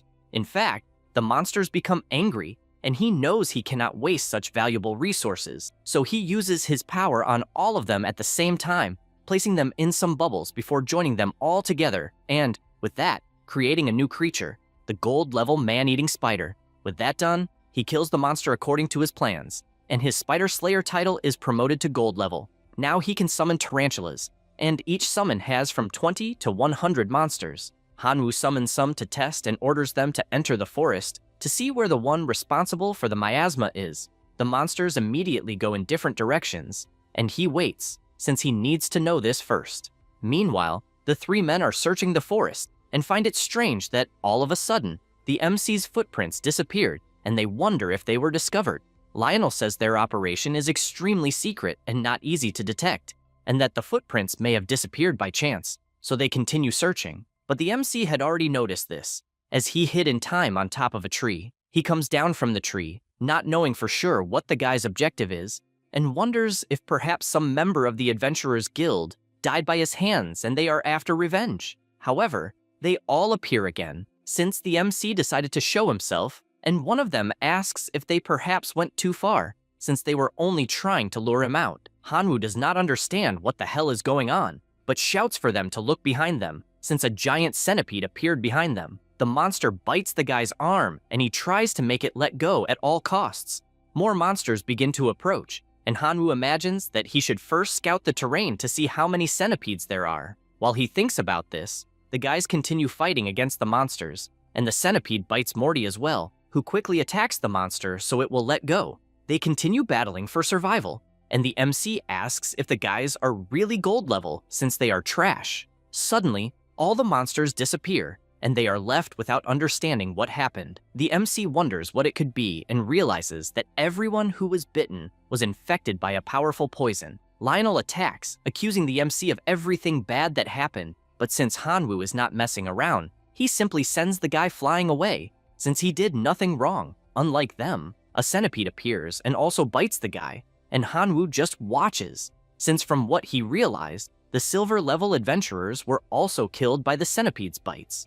One of them attacks from behind, but the MC cuts the monster in half, since he does not want to be underestimated like he did with the silver-level ones. Sometime later, he finishes off all the monsters, and the others that are fleeing give him an idea, since he will be able to see where they came from. He begins his pursuit until he finally arrives at what should be the monster's nest. The MC arrives calmly and summons one of his spiders, ordering it to check how many centipedes there are in that den. After analyzing everything inside, he orders his spiders to clean the place out so they can search in peace. The monsters obey and begin attacking the centipedes without mercy. The MC decides to join the party and summons his machine gun, cleaning out all the monsters within his reach. With that, he obtained the platinum-level centipede title. He becomes a mortal enemy of the centipede race and now has immunity against intermediate-level toxins. He thinks it is a shame to be immune only to intermediate-level toxins, but something intrigues him, since a door appeared beside him. He approaches to see what it is, and is surprised by its colossal size. Then, using his power, he tries to knock it down to see what is inside, and manages to open a passage. The MC realizes there are all kinds of monsters inside, and is startled when he hears the statues talking. Completely out of nowhere, they come to life, and all attack at the same time. In his shock, he manages to break them, and realizes they were filled with poisonous gas. He realizes that, although he can resist intermediate-level toxins very well, that poison is so potent that he cannot trust it. At this moment, a serpent appears, but he does not waste time and summons his machine gun, finishing off the monster. The MC realizes that the poison is getting stronger and stronger, and to make matters worse, monsters keep appearing from every direction. He continues killing them all, and decides that maybe it is better to retreat a little. At this instant, the system informs him of the new titles he gained by killing the monsters, and asks if it should combine them all to create a platinum title. He answers, yes, and the title 5 poisons at the door is synthesized. First effect, the hostility of poisonous species will be permanently set as mortal enemy. He obtains advanced immunity to toxins, and gains the sacred body of the 5 poisons, which is capable of absorbing toxins to improve his own physical attributes. He decides to test it, and starts breathing in that poison, realizing that, in fact, it had no impact at all, and this platinum title is like an upgrade of all the other 5 titles. And he even starts imagining what it would be like at diamond level. Other monsters approach, and he thinks that is great, since he wanted to test something. He makes the 3 different monsters float and activates his genetic combination, which turns them into a new, even more bizarre monster with the fusion of the 3.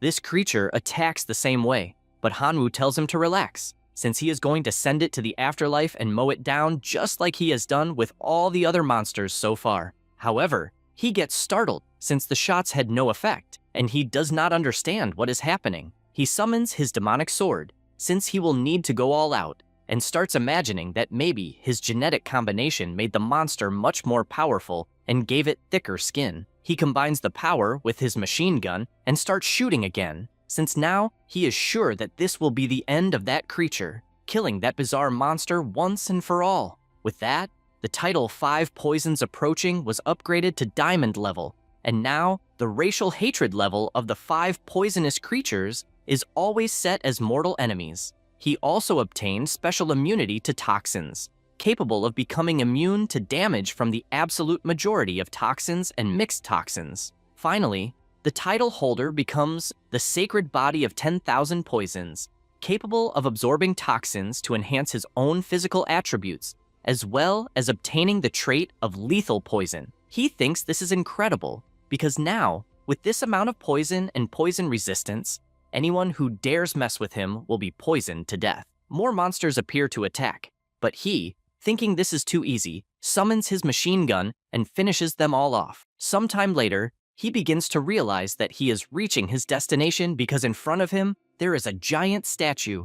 This statue questions why he is standing before it and not kneeling, and a strong pressure falls upon the MC. He draws his machine gun and immediately fires, since the situation is not very good. The divine statue questions how he dares try to harm its sacred body and points out that this crime deserves death. It summons its guards and orders them to execute the MC instantly.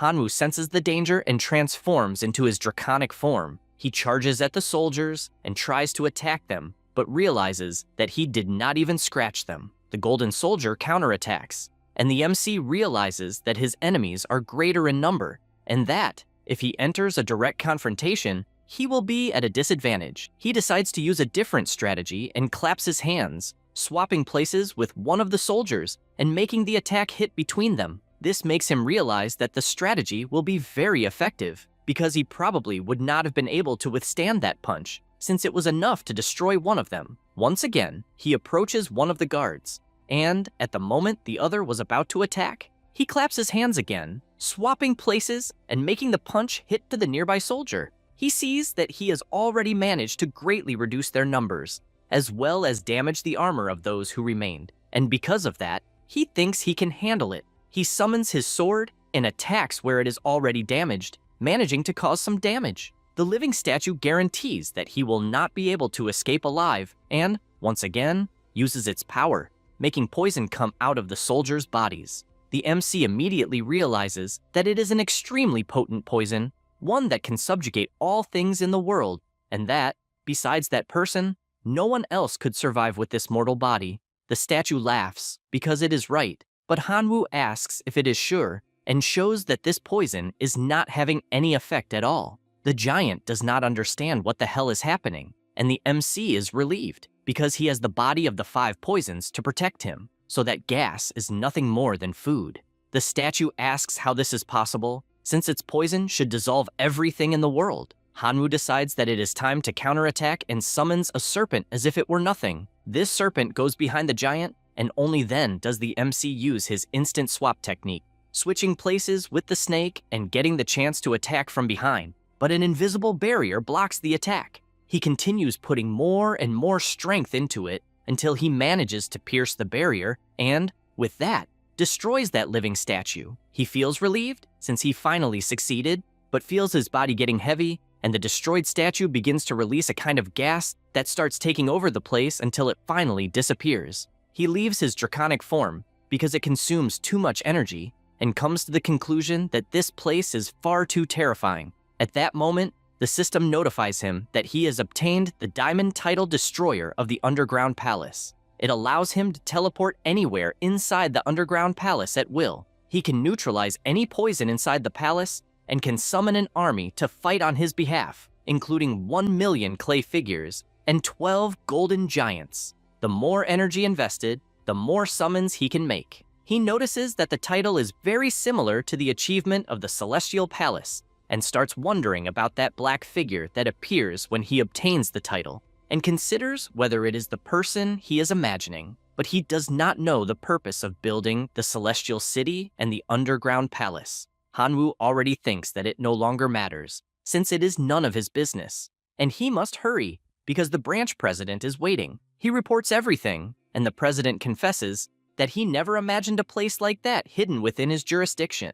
The MC asks whether he will fulfill what he promised, and he shows all the platinum titles he has and tells him to choose one. He analyzes them all and chooses the title Monster Hunter. It can seal the soul of a defeated diamond-level monster, which can be summoned at a critical moment to assist in battle. The battle time limit is 15 minutes, and after that limit, the monster's soul will be destroyed. Effect 2. At the cost of destroying the soul of a diamond-level monster, it temporarily enhances one of his skills for 15 minutes. The president confesses that, despite being a great title, it has very complicated requirements, such as sealing the souls of diamond-level monsters, which are usually tyrants that are not easy to kill. Hanwoo says that this is not a problem. That is because with the ability to combine genes, as long as the number of monsters reaches a certain level, he can create a diamond-level monster. Linsu says that is fine and gives him this title as agreed, especially because, despite being platinum level, the title has been stored in the Adventurers Guild warehouse for more than 100 years, since no one dares obtain it. He also reveals that, as far as he knows, the title has the potential to evolve to diamond level, and the prerequisite is to find a title called Monster Hunter. The MC jokes around and says that, by chance, he already has that title. This leaves the president surprised, because he never imagined that he would already have such a rare title in his possession, and he no longer has any idea what kind of boy this is. Hanwoo says that he is leaving and asks him to get in touch if there is any other similar task. He goes to run his tests, since the titles can be combined. With that, the title Monster Hunter is upgraded to diamond level. Its first effect is that he can absorb diamond level materials and summon corresponding monsters of that level to fight by his side. Second effect, he can absorb the souls of diamond level monsters and summon monsters of that level to fight by his side. Third effect, when the first two effects are satisfied simultaneously, it increases the battle time and combat power of the diamond level monster. Lastly, it temporarily and significantly increases strength in one or more aspects by dissipating the soul or exhausting the material energy. He thinks all the effects are incredible, and from that moment on, he will obtain several diamond-level minions to command. He knows that he does not have much time left and needs to hurry to capture these monsters. He immediately starts killing them one by one, and in just a few days, he eliminated all the monsters in the leveling areas. The most crucial effect was the title Killer. The lethal weapon received a major enhancement and can transform into any form of weapon, and its destructive power increased drastically. Hanwoo quickly attracted the attention of several adventurer organizations that tried to invite him to their guilds in every possible way. He even received dinner invitations and thought it was absurd that this kind of invitation existed too. However, one of the letters caught his attention, as it was from a guild that would participate in an adventurer competition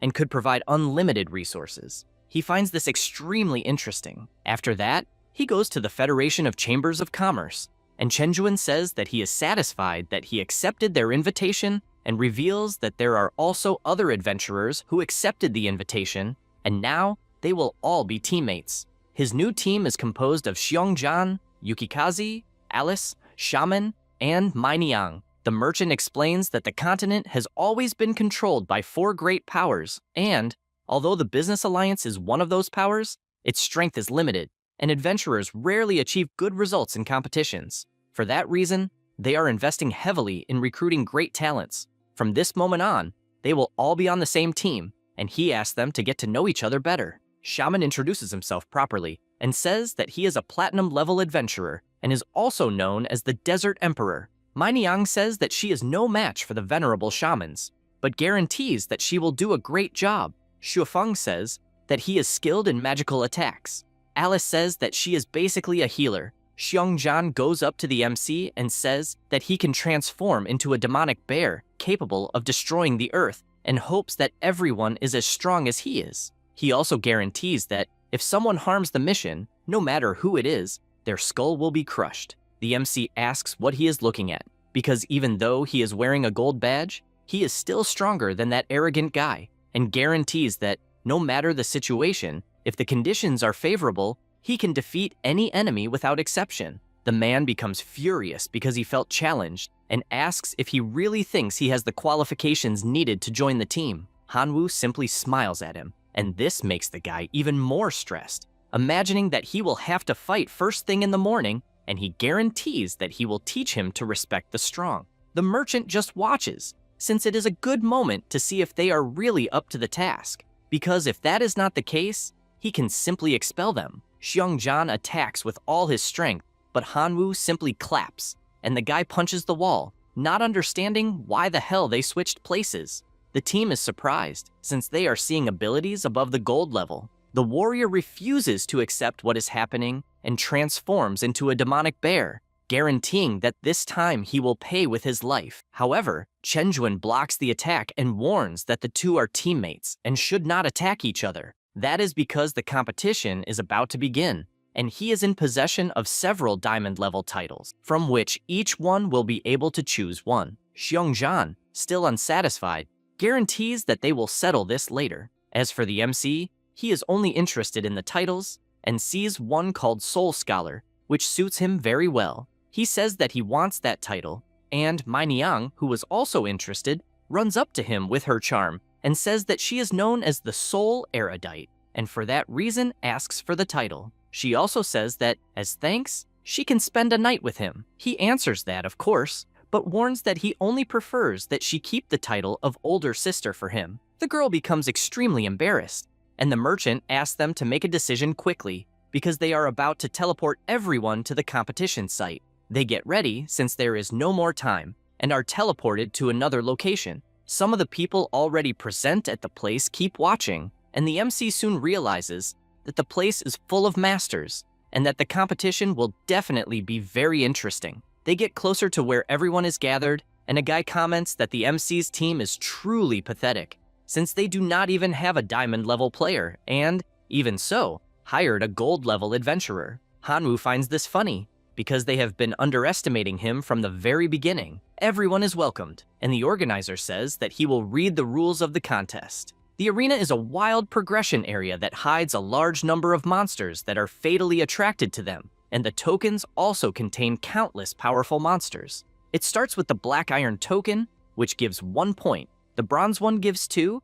and so on until the Diamond one, which gives 32 points. The MC comments that, apparently, the competition will be very easy, and Xiongjan calls him trash, since he has no sense of danger, because the markers automatically emit a scent that attracts monsters, and there are no monsters that are easy to defeat in the arena. Hanwoo once again notices this guy being annoying, and Shaman calls everyone's attention to say that the game is important, and that he was even lucky enough to participate in 2 competitions to know some things about the rules, and everyone must follow the instructions so they do not act recklessly. The MC soon notices that the guy is taking advantage of his age to act as if he were the leader of the team. Shaman says that from that moment on, they will split into pairs, and each person will find their own tokens and give a signal so they can meet at dusk.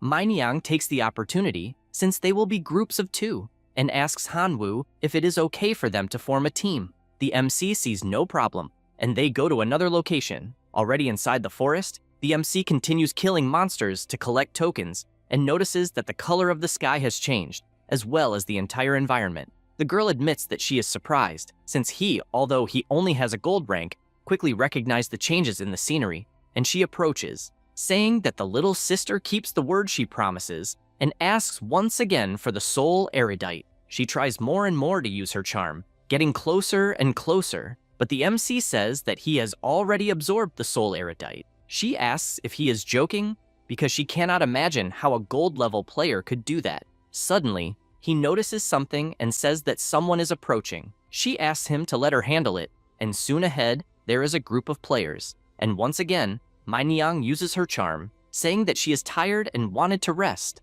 All the guys immediately fall in love and run up to her, suggesting that they rest together. Then one of them notices that the MC is only gold level and asks what a beautiful girl is doing with someone so weak at that level. Hanwoo gets irritated, but she asks him to leave it to her because she will take care of it, and, once again, throws her charm at everyone. The MC immediately realizes that something is not right and wonders if the players are under the effect of a poisonous gas. Mai Niang says that she will show what she is capable of and changes the potency of the poisonous gas, making all the guys fall to the ground. In addition, she points out that now he is aware that he should not mess with the older sister. Hanwoo finds this funny because she is quite extravagant. Mai Niang approaches him once again, throwing her charm with the help of the poisonous gas. But he says that it is a pity because something pathetic like that does not work on him. That's all, folks. If you enjoy the video, subscribe and hit the bell. Thanks.